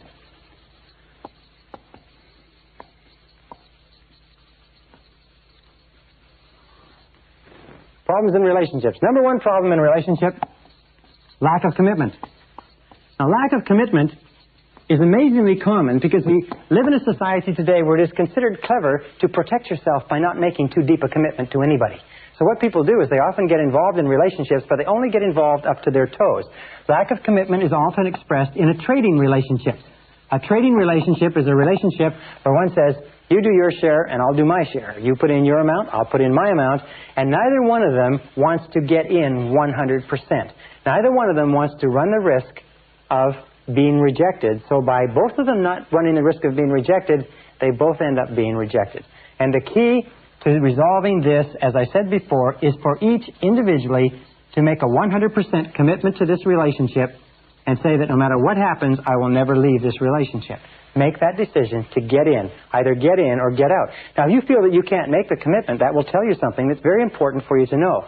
If your spouse feels that he or she can't make the commitment, or mate feels that he or she can't make the commitment, that will tell them something too. But in either case, either get in or get out. And it will relieve an enormous amount of tension and stress in a relationship. Now, number two is trying to change the other, or expecting the other to change. You see, when we try to change another person, you know what we're saying? We're saying, in effect, that you're not good enough the way you are. You don't come up to my standards. How many times do people enter into marriages with one or the other saying, well, I'll change him or her as time goes on. They'll shape up more into the model that I desire or I approve of. Whenever you try to change another person, and why do we try to change another person? We keep disapproving of the person they are and the things that they do. We keep asking them to be different. We want them to be more of this or less of that. Now, that great American philosopher, Flip Wilson, had a wonderful expression which he used to cover this. And it's simply this. He says, what you seize is what you get. Don't enter into a relationship with the intention of changing the other person. Because what you seize is what you get. People don't change unless they intensely desire to change and are willing to practice some of the things we talked about in this seminar. However, if you just stop trying to change the other person and accept them unconditionally, with unconditional love, acceptance, and approval, often they will bend over backwards to change for you. But there's something within every human being that resists being changed by another person. Number three cause of problems in relationships is jealousy. Now, jealousy has to do with the fear of failure. Where does jealousy come from? It comes from deep down inside. We don't feel that we're good enough. It comes from this old feeling of low self-esteem. I'm not good enough. This is something, by the way, that is rooted in our inferiority complex. Alfred Adler, the great psychologist, the disciple of Freud, said that the natural human condition is that of feeling inferior. The reason for that is because we grow up as children in a world of giants where we are made to feel inferior because we're so small. And as adults, we are continually struggling against this inferiority complex. This feeling that I'm not good enough leads to feelings of jealousy. The feeling is that that other person could never love me unconditionally. Therefore, I'm not safe. I'm not okay in this relationship. And the way that you get over this feeling of jealousy is work on your own self-concept and say over and over again, I like myself. I like myself, or I love myself. Because the more you boost your own self-esteem, remember there's an inverse relationship between these fears and how much you like yourself. The more you like yourself, the more your self-esteem goes up, the more your fears of jealousy, fears of rejection, fears of loss of love, and so on go down. So be alert to jealousy, and remember, though, it has nothing to do with the other person. It has only to do with the person experiencing it.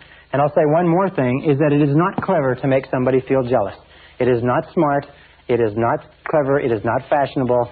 It is just an unkind and cruel thing to do, especially if it is successful. Now, number 4 is self-pity. Where does self-pity come from? Well, there's several sources. Almost invariably, self-pity comes from having had a parent who was very good at self-pity. So what we did is we imitated the parent. As we grow up, we find opportunities to experience self-pity ourselves. Self-pity is also rooted in low self-esteem. It's not liking ourselves very much. Now, what is the solution for self-pity? Very simply this, is get busy. Get busy. People who are busy, people who are working on something that's important, people who have a worthwhile purpose in life, do not experience self-pity. It is only people who are going around in circles, drifting, waiting for someone else, and so on. So you can overcome self-pity simply by working on your self-concept and set some goals. Set clear, specific goals and get going on them. Remember the law of substitution. It says you can't feel sorry for yourself. You can't even feel jealous. You can't even feel angry if you're busy working on goals that are important to you. Conscious mind can only hold one thought at a time, positive or negative. And then we come to number 6. Number 6 is a major reason which sort of summarizes everything that we've talked about up to now as a major problem in relationships, and it is called incompatibility. Incompatibility means that you and the other person are not compatible. Now, this is very, very hard for us to accept because of fears of rejection and failure. We often stay in relationships long past the point where it's clear that we no longer have anything in common. And we do that for a variety of different reasons. One, we do that because we don't want people to think that we have failed. Another reason that we do it is that it's our comfort zone and we don't want to go through all the difficulty of separating. But what happens is this. When two people meet, they're like two dinner plates. And what they have is they have areas where they're separate. Here's the man, here's the woman. They have areas where they're separate and different, and they have areas that they have in common. Now, as a relationship develops, sometimes these areas grow. And so when they finally get married, they find that they have an enormous amount in common, and sometimes they have areas out here that they have which are separate. As the French say, vive la différence. Long live the difference between men and women. However, especially in our 20s, as we grow and evolve and change rapidly, what can happen is that we can grow apart. And we can reach the point where the man and the woman now have a great gap between them. They have very little in common. How can you tell when incompatibility is set into a relationship? Number 1, the first thing that goes is the laughter.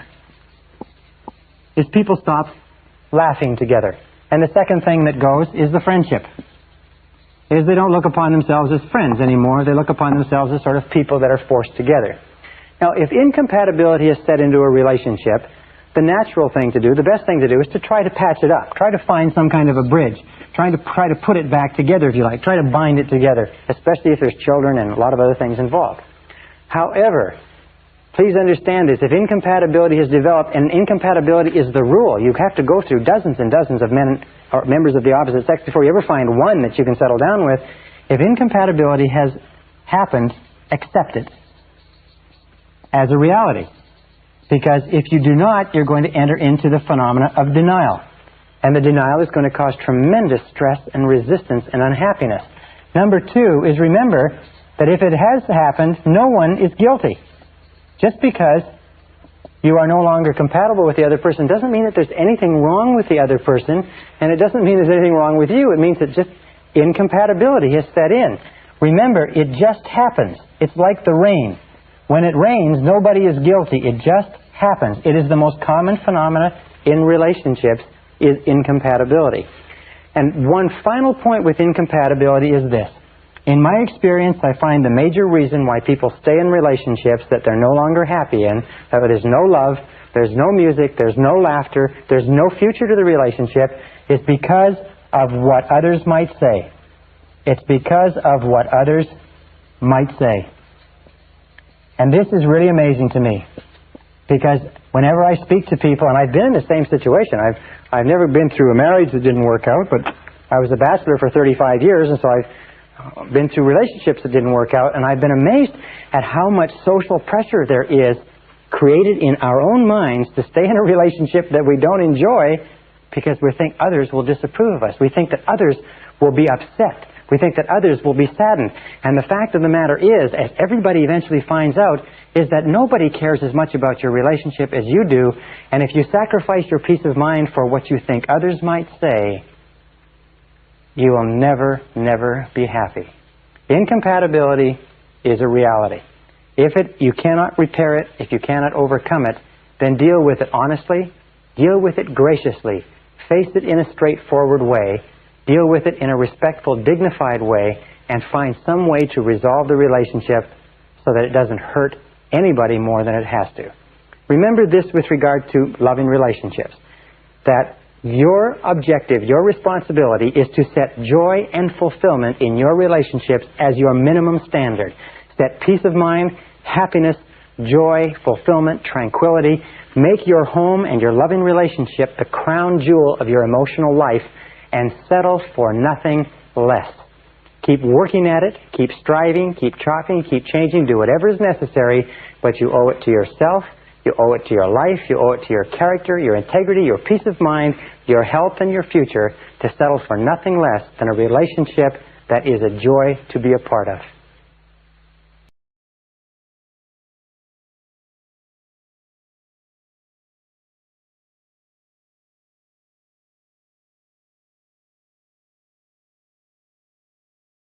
Session 26, How to Raise Superkids. Perhaps the most permanent relationship that you ever enter into in life is that of bringing a child into the world. It outlasts many marriages, it outlasts jobs and careers, it outlasts money and locations and businesses. It lasts until one or the other of you passes on. And most of us come into this world without any idea of how to raise children. We come in without any basic parenting skills. And the great tragedy is that most people don't make any effort to pick up any skills.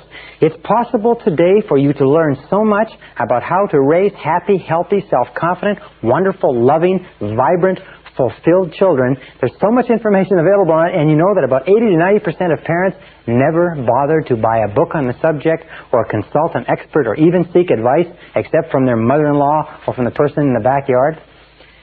Very important. Today, in this session, we're going to talk about how to raise super kids, and I'm going to give you some key ideas that you can use. And I have 3 kids who I think are super kids. I have Christina, who's 7, I have Michael, who's 5, and I have little David, who's 1 year old.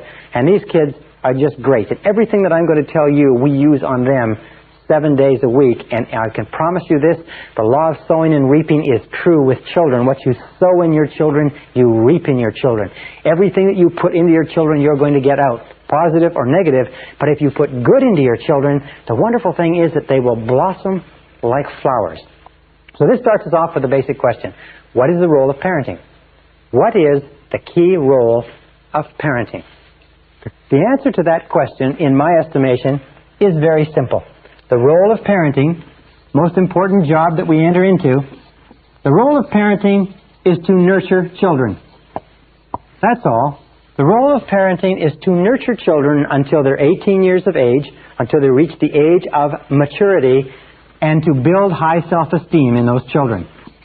To build high self-esteem. In my estimation, this is the key role of being a parent. Nothing else is significant or important next to the building of self-esteem. Why is that? Because if you can raise a child to the age of 18 where they love themselves, they respect themselves, they unconditionally accept themselves, they consider themselves to be valuable and worthwhile and important young people, they're self-reliant, self-responsible, and capable of making their own decisions, then no matter what life can throw at them in the years to follow, you've set them off on a solid, rock-hard psychological foundation, and they can make their own way and make a wonderful life for themselves and other people. If, however, you give children everything else in the world, but you leave them without this self-esteem, if you leave them without this self-confidence, without this belief in themselves, without this conviction that they can do whatever is necessary to be successful, if you leave them anything except self-esteem to that degree, you have not succeeded as a parent. So raising children and building high self-esteem in children becomes the organizing principle of parenting. The organizing principle means that you continually ask, knowing that everything counts, you continually ask, does this build self-esteem in my child? Is this situation, is this issue, is my response contributing toward building and nurturing this little human being that's been entrusted to me, or is it not?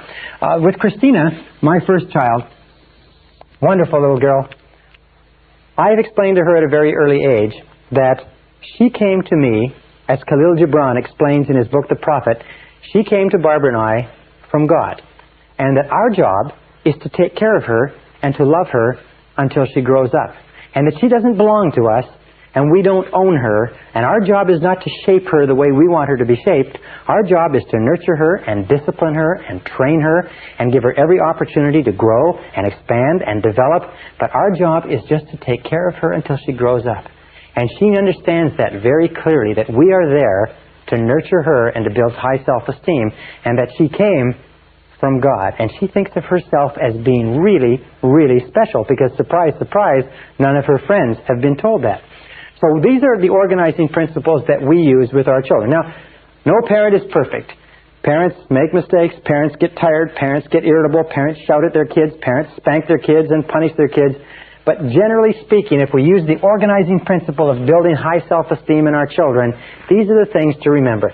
Number one is destructive criticism is extremely painful to a child. Destructive criticism sets children up for a lifetime of inferiority complex, low self-esteem, fears of failure and rejection. So never use destructive criticism on your children.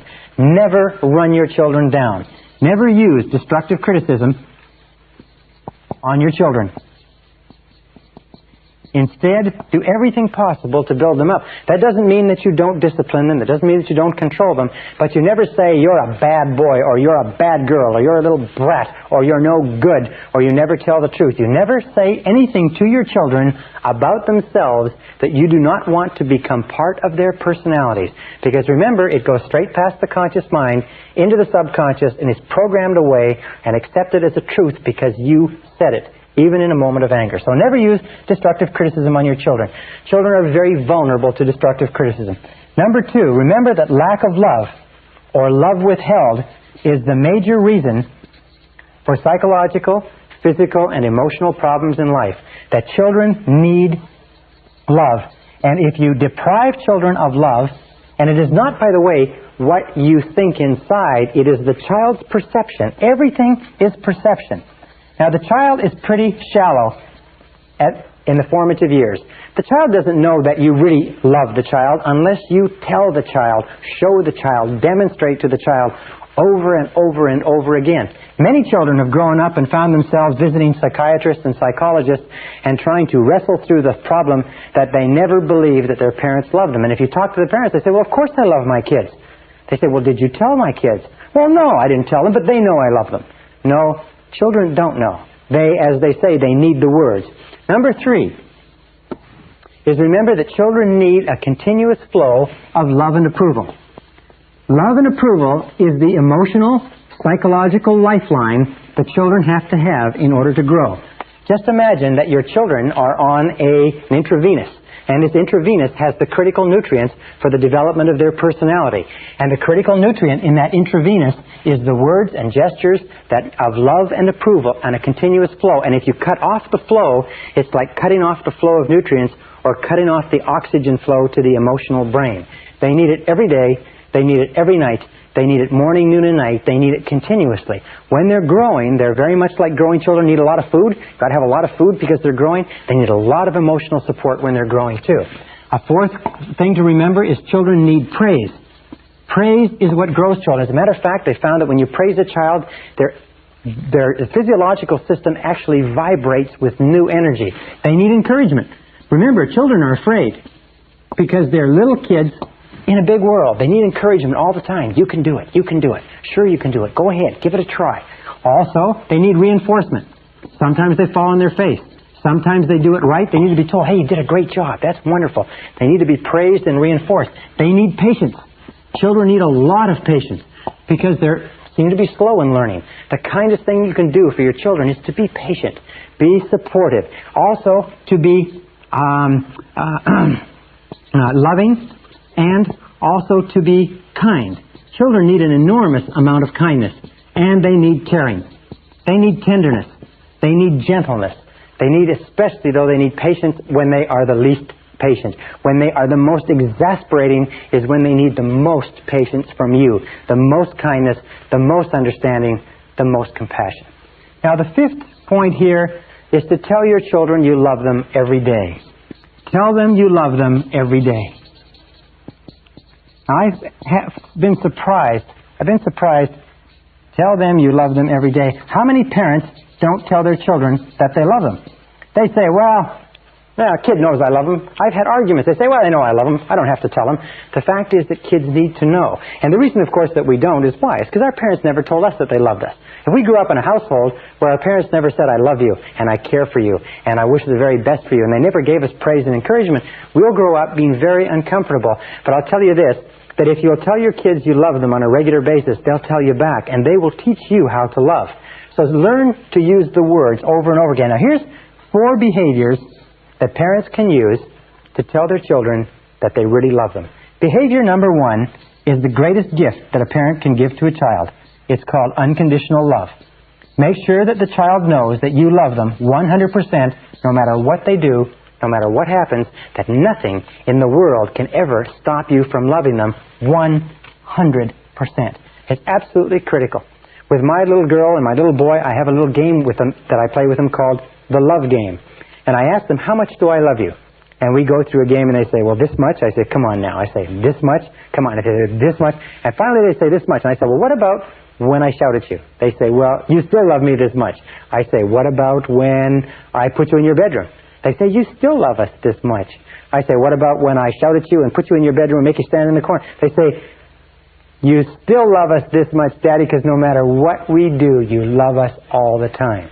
Now, that's the very kindest thing that you can ever convince your kids of. I do this to condition them. I do this because I want it driven so down deep into their subconscious mind that they are so totally loved that they can go throughout their life as little kids growing up and never, never, never question that their mommy and daddy really love them. Remember, the phenomenon of conditional love is what breeds the fear of rejection, what breeds feelings of inferiority and insecurity. Children, by the way, who are not brought up with enough love in their formative years develop what is called a deficiency need, and they spend the rest of their lives, like Demosthenes with his lamp looking for an honest man, they spend the rest of their lives looking for the love that they were deprived of in childhood. Be very alert to that. You cannot give a child too much love in the formative years. You cannot love a child too much. You can give them buckets and buckets and buckets of love. Give them all the love they can absorb. So number 2 way that you show your love is with eye contact. Children have emotional fuel tanks, and they drink in the love of their parents through their parents' eyes. And when you look at your child with love and you say, I love you very much, the child just feels wonderful all over. So say, I love you, but look them in the eye. Do you know that most parents only look their children in the eye when they're scolding them? That most children grow up today with a very distinct uneasiness about direct eye contact from adults. That in our society, direct eye contact is considered a sign of hostility because so many of us have grown up with our parents only looking at us when they're scolding us, and when they're speaking nicely to us, sometimes they just watch the television or read the paper. So look the child right in the eye. The 3rd is physical contact. Remember, children are very emotional and very visceral. They're very physical, and they need physical contact. They need to be hugged. They need to be kissed. They need to be embraced. They need to be patted. They need to be carried. And every single time that you hold your child with warmth and love, starting from infancy all the way up to when they become grown-ups, and you pat them on the back or put your arm around them or pat them on the head, physical contact, as it says in the song, touch my hair when you pass my chair, little things mean a lot. Contact with your children is one of the ways that you tell them that you love them.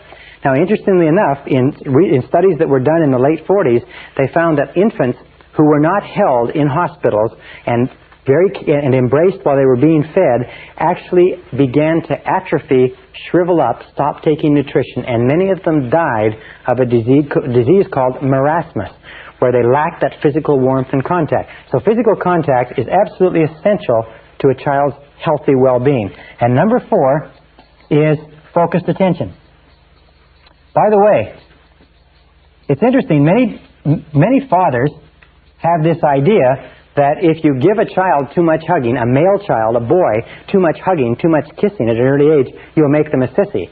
In fact, it's exactly the opposite. The more hugging, the more kissing, the more physical contact that a little boy has with his mother and father, and especially his father, the more masculine, the more self-assured, the more self-confident he grows up. The less he gets, the more insecure, the more angry, the more stressed he is. So remember that you can't give a child, male or female, too much physical contact. And focused attention means that you spend time with the child every day, just you and the child, walking, talking, listening, no television, no newspaper, no one else, just a few minutes a day that tells the child that the child is really valuable. You see, children whose parents don't spend time with them alone are convinced that the reason Mommy and Daddy is not doing it is because there's something wrong with me. They don't know that the parents are busy or doing something else. They just feel that there's something defective about them, and that's why the parents don't spend the time with them. So be very careful. It's the perception of the child, not the reality. All right, now the next, number 6, is positive expectations. Positive expectations were found by Dr. David McClelland of Harvard University to be one of the best single determinants of peak performance as a young person.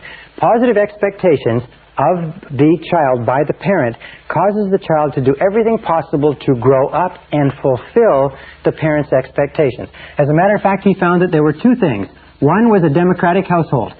That in a democratic household, where the child was expected to contribute his or her opinion at an early age, and in a household where the parent said, in effect, I believe in you. No matter what you do, I believe in you. I believe you're going to do well. That these 2 factors alone led children to becoming high achievers in their teens and in their early 20s, sometimes 10, 20 years ahead of children who were not brought up in democratic households, where their opinions were solicited and valued, and where their parents expressed negative expectations. Like, remember, you've heard many times, kid works hard, comes home with 5 A's and a B. First thing the parent says is, what's this B? Not, look how great the A's are, but what's the B? What this does is it completely demoralizes the child. So positive expectations are critical to the growth of a healthy personality. Number 7 is teach your children to say, I like myself, from an early age. Teach your children to say, I like myself, from an early age. I like myself. I like myself. I like myself. You see, high self-concept children, high self-esteem children like themselves too much to get into trouble at school. They get better grades. They're more popular. They're better liked by their schoolmates and by their teachers. They have much less a tendency to use drugs. They have much more resistance to peer pressure. They don't get into trouble. They don't vandalize. So teach your children to say, I like myself. I like myself. I like myself. With our children, we taught them as soon as they could talk to say, I like myself and I love myself. I love myself. I love myself. And they stand in front of the mirror and they look in the mirror and they say, I love myself. I love myself. And they act like they love themselves. People come up to us on the street and they say, and this is great, they say to us, those kids aren't afraid of anything. Those kids aren't afraid of anything.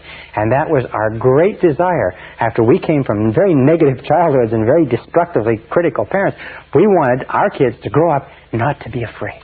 So these are the things that you do, the 7 key things to cause your children to grow up and feel terrific about themselves. Now, this brings us to an important point. Many parents who have been through our course at this point and earlier in the course feel very guilty and uneasy. They feel a little bit tense because they know they've shouted at their kids, they've been critical of their kids, they've hurt their kids are sometimes having personality problems, their kids having problems with grades, schools, friends, their kids have low self-esteem or feelings of inferiority, and the parents are uneasy and tense because they realize that they've done to their children what their parents did to them. And now they're looking at now they are reaping the harvest, if you like. They're looking at their children and they realize that what your children are is more a result of what you have done and said to them than any other reason. So, here is the solution to that. absolutely amazing. It is possible for you to undo the past with this very simple technique. First thing you do when you go home from this course is you gather your children around you. You bring them around you and you sit them down and you apologize to them for all of your hitherto destructive criticism. You say to them, I've been to a course, I understand the effect of destructive criticism, and I'm sorry for every single thing I ever said or ever did that caused you to feel bad about yourself. And I apologize, and I ask you to accept my apology. Now, this is the most incredible thing that a parent can do for a child, because children want to love their parents, and they want their parents to love them. But it is the destructive criticism that builds a wall of distrust and fear and insecurity. And when you as the parent, and only you can do it, when you as the parent apologize and say, I'm sorry, will you accept my apology? The children feel suddenly liberated, like a great weight has been removed from them. Now, why do you do this? Well, because the purpose is for you to accept 100% responsibility for everything guilt-producing that you've ever done or said to them. Accept 100% responsibility and say, I am responsible, I'm sorry, I apologize. Will you accept my apology? And your children will be absolutely amazed. We've seen children whose entire lives have been transformed. 15, 16-year-old children in reformatories and boys or girls' homes. Problem children that have been in trouble for years, literally transformed overnight in personality. I had a couple of parents go through this course not long ago, and they went home, and they had a 16-year-old daughter, and there was no communication. She was withdrawn, she was shy, she did not talk to the parents, and the parents went home and sat her down and apologized to her. They realized that they'd been complaining and complaining and complaining. Do you know the average parent in America complains and criticizes their child 8 times for every one time they praise the child? 8 times, 8 psychological lashes across the developing psyche or emotions of that child. They realized they'd gotten into a habit of criticizing and complaining. They went home and they apologized, and they said she came down to breakfast the next day and she was transformed. They said she was like a nightingale. She was happy, she was laughing, she was extroverted. She and her mother became tremendous friends. That she and her mother and her father began going out for dinner. I mean, it was just like a miracle. I saw a family once where the father had raised 10 children. He'd come from a negatively, destructively critical environment, and he had been destructively critical of all his children. Many of them had serious marital problems. Some of them had serious psychological problems, problems with their spouses. The oldest one was over 30. The youngest one was 14. At the end of the seminar, they're all in there, all the children, all the spouses, the father and mother. At the end of the seminar, he got up in the room and turned around and went from child to child and said, I apologize, will you forgive me? And as he went to each child broke down in tears and started crying. And by the time that circle had been made, everybody in the room was crying. It was absolutely phenomenal. And the family literally transformed overnight. Then the next thing you do, so logical, so obvious, promise never to do it again. Promise never to do it again. Why? To make sure that it's clear, and then finally, give them permission to remind you when you forget. Give them permission to remind you when you forget. Because you will forget, or when you slip from time to time.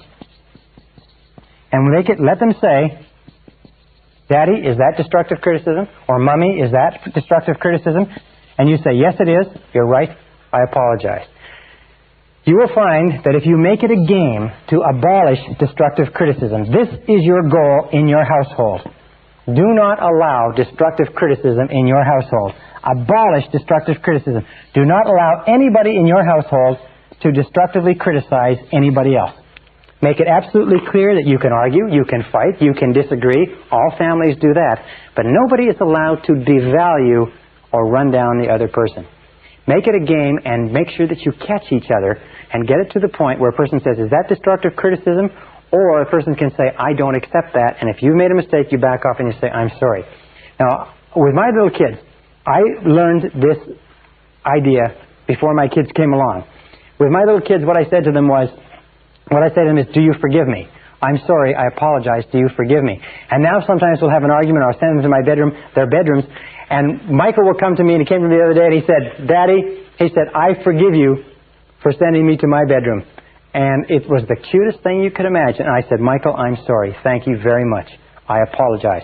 And if you apologize all the time, you keep the decks open. Now, one final point that I don't want to forget is this, is that in order to apologize to your children, you've got to get your ego out of the way, and you have to put the mental health of your children ahead of anything else. When you apologize, it takes courage and character for you to apologize. It takes courage and character. It takes tremendous strength for an adult to apologize to a child. But when you lead by example, you build courage and character in your children. Do you know how many people spend half of their life trying to avoid admitting, I was wrong, I made a mistake? When you demonstrate courage and character to your children by saying, I'm sorry, I made a mistake, we don't use destructive criticism in this house. You demonstrate to them that they too can demonstrate courage and character. They too can say, I'm sorry, I was wrong, I made a mistake. They too can apologize when they say or do something that hurts someone else. And setting that example for your children, you set them off on a foundation of high self-esteem, of high self-value, and enables them to spend their entire lives realizing their potential rather than compensating for their deficiencies.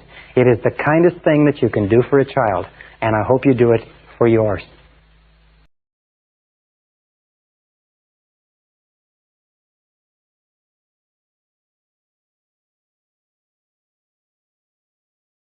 Session 27, Finding True Purpose in Life. Now we come to the final question. What is the purpose of life? What is the purpose of your life? Why are you here?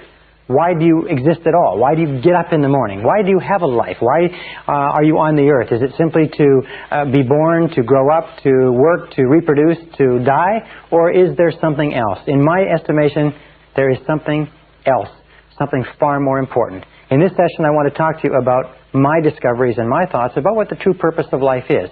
The true purpose of life, in my estimation, is to find a mission. Some of the wisest men and women of this century and of previous centuries have looked at this whole idea of why a human being is put on this earth, and they've come to the conclusion that we have put on this earth to fulfill our potential by finding our true mission in life. Emmett Fox calls this your heart's desire. What is your heart's desire? Your heart's desire is something that is placed deep down inside you, maybe even before you're born. And it's something that calls to you and sings to you and lures you on throughout your life. And the reason that we say that only 1 or 2 or 5 out of 100 people fulfill their potential in any given generation is because most people ignore the callings of this heart's desire. They push it aside. They ignore it. They pretend it isn't there. They get involved in bills and families and business and careers, and this tugs at them. Sometimes they don't get into it until later on in life. But every single person has the ability to establish for themselves a mission. So then let's look at the men and women who have affected mankind in the most positive and profound way throughout all of history. In our civilization, in our culture, the most powerful person was Jesus of Nazareth, a humble carpenter who preached for 3 years in Galilee and then died in Jerusalem, but has had more of an impact on more people in this world than any other man who ever lived, than all the other kings and all the other monarchs and dictators of history. One simple man who never wrote a word, never appeared on television, never cut a record, was the man who has had more influence than anyone else. And beyond Jesus, there was Buddha.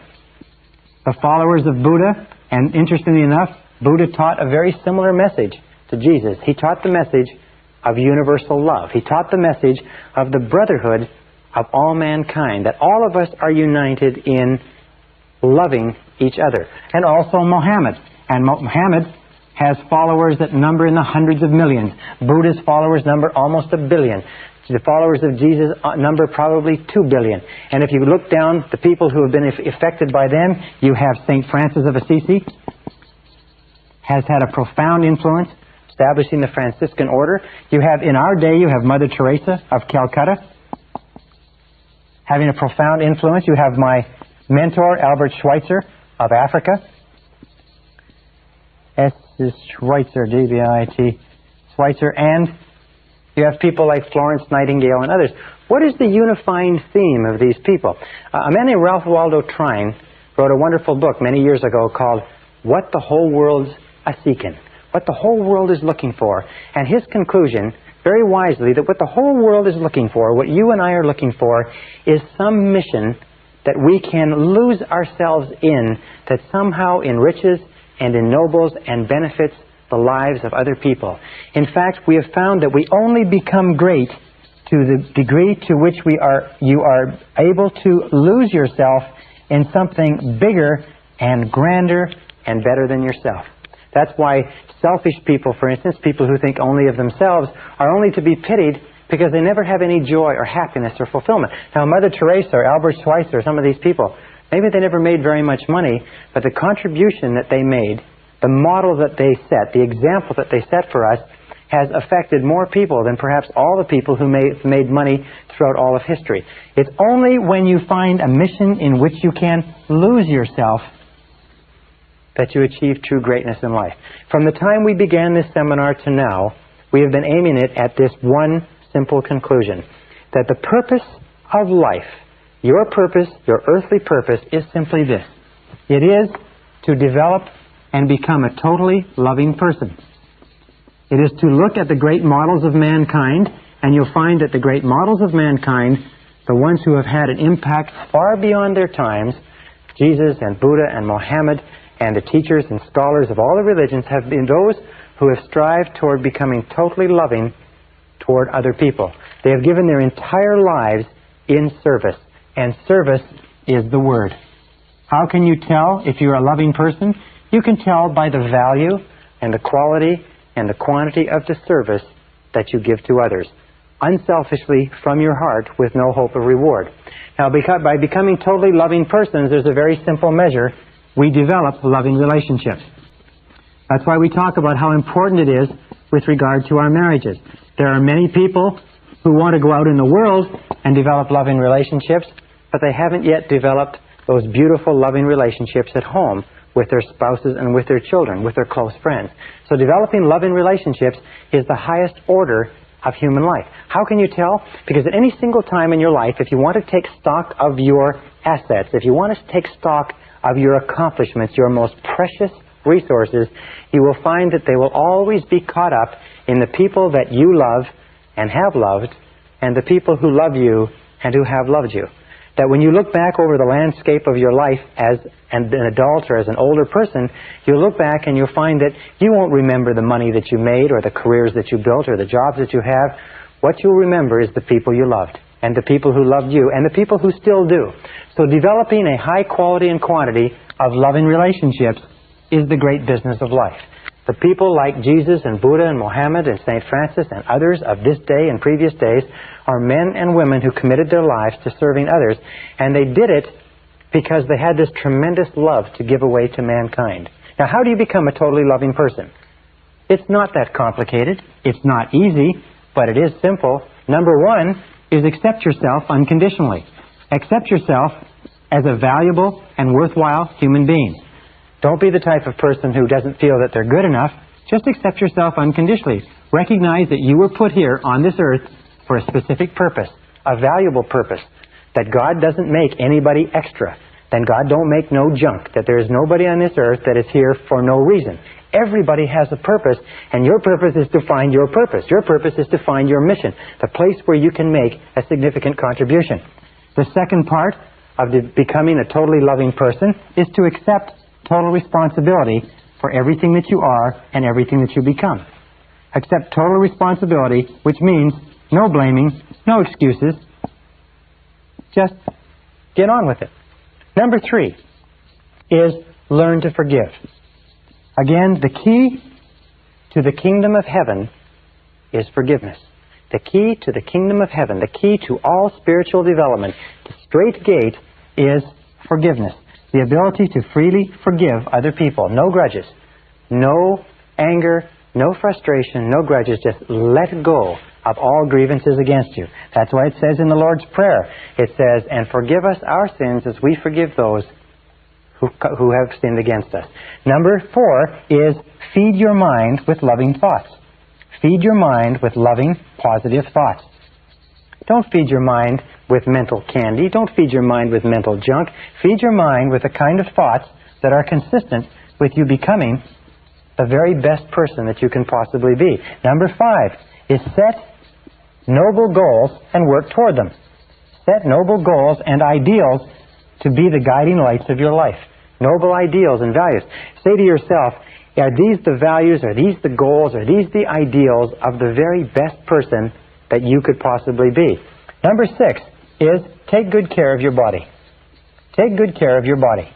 Remember, the body is the temple of the soul. Take good care of your body. Put into it good food.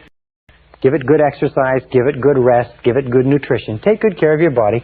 And number 7, practice the golden rule. Practice the golden rule in that practice kindness, patience, tolerance more than anything else. Tolerance of the diversity and difference of other people toward others. Love, understanding, compassion.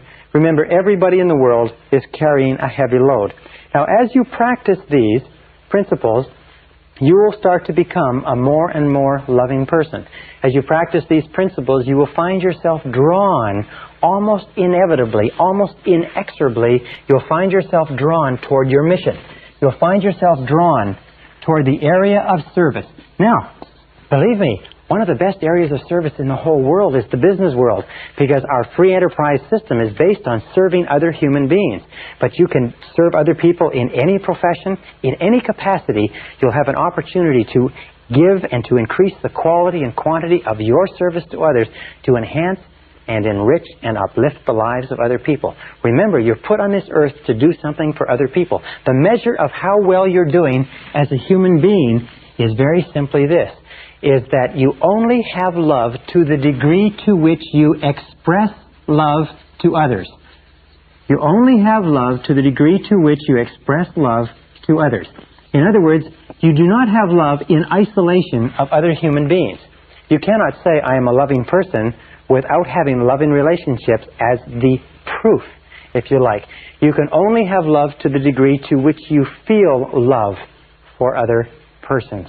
So the more you express love to other people, and that's why we are given families, and that's why we are given intimate relationships, and that's why children are sent to us to teach us to develop our breadth and depth and capacity for love in such a way that we could never learn otherwise. So we express love to others, and then once you develop love for yourself by accepting yourself unconditionally, practice giving your love away. Practice giving your love away. You see, an interesting thing about love is that love only grows by sharing. That love only grows by sharing. You cannot have any more love than you have right at this moment in your life, except to the degree to which you give it away to other people. So love only grows by sharing. Now, the wonderful thing is that the more you give away, the more you have. The more you give love away, the more you have. So the more you give, the more you have to give. The less you give, the less you have to give. This is where the law, the more you give, the more you have. You can never give it away. This is where the law of sowing and reaping comes in more than anything else. The law of compensation. In that if you give just a little bit of love away, just a little bit, it's enough. Because that alone will cause a flow to start coming back to you. If you give a little bit more, more will come back to you until you get onto the upward spiral of life. Now, many years ago, I met a beautiful grandmother who had come up in a home where her parents had taught her to be kind and compassionate and loving to others. And when her parents died, she went back and met with her other brothers and sisters to divide up their possessions. And there's only one thing that she wanted. She'd married a very rich industrialist. The only one thing she wanted was a little plaque that hung over the fireplace of that loving home all the time she was growing up. And on the plaque was a little quatrain or a little verse. And when she told it to me, I wrote it down, and I'll share it with you. And it said this. It said, only one life that soon is past. Only what's done with love will last. Only one life that soon is past. Only what's done with love will last. Now, if you understand that, you realize if you look back over your life, you'll find that only the things that you did with love have lasted. Only the things that were done with love have had any lasting value. And if you use that as your guiding, organizing principle in life, that only what's done with love will last, you will start to move and evolve more surely toward the stars. The opposite of love is fear. The opposite of fear is love. If fear is the great obstacle that holds us back from fulfilling our potential, love is the great doorway that kicks open all the possibilities of the universe for us. And if you will practice this, first of all, learn to love and accept yourself unconditionally. You are valuable. You are a valuable and worthwhile human being. No matter what happens, you are still a valuable and worthwhile human being. Love yourself unconditionally. Accept full responsibility for your life. Freely forgive others. Look for the best. Take care of yourself. Work on goals that are worthy of you. Set a mission that is challenging for you. And practice giving your love away to others. And you will develop more surely toward the stars. I wish you luck. I wish you success. I wish you love. Thank you very much.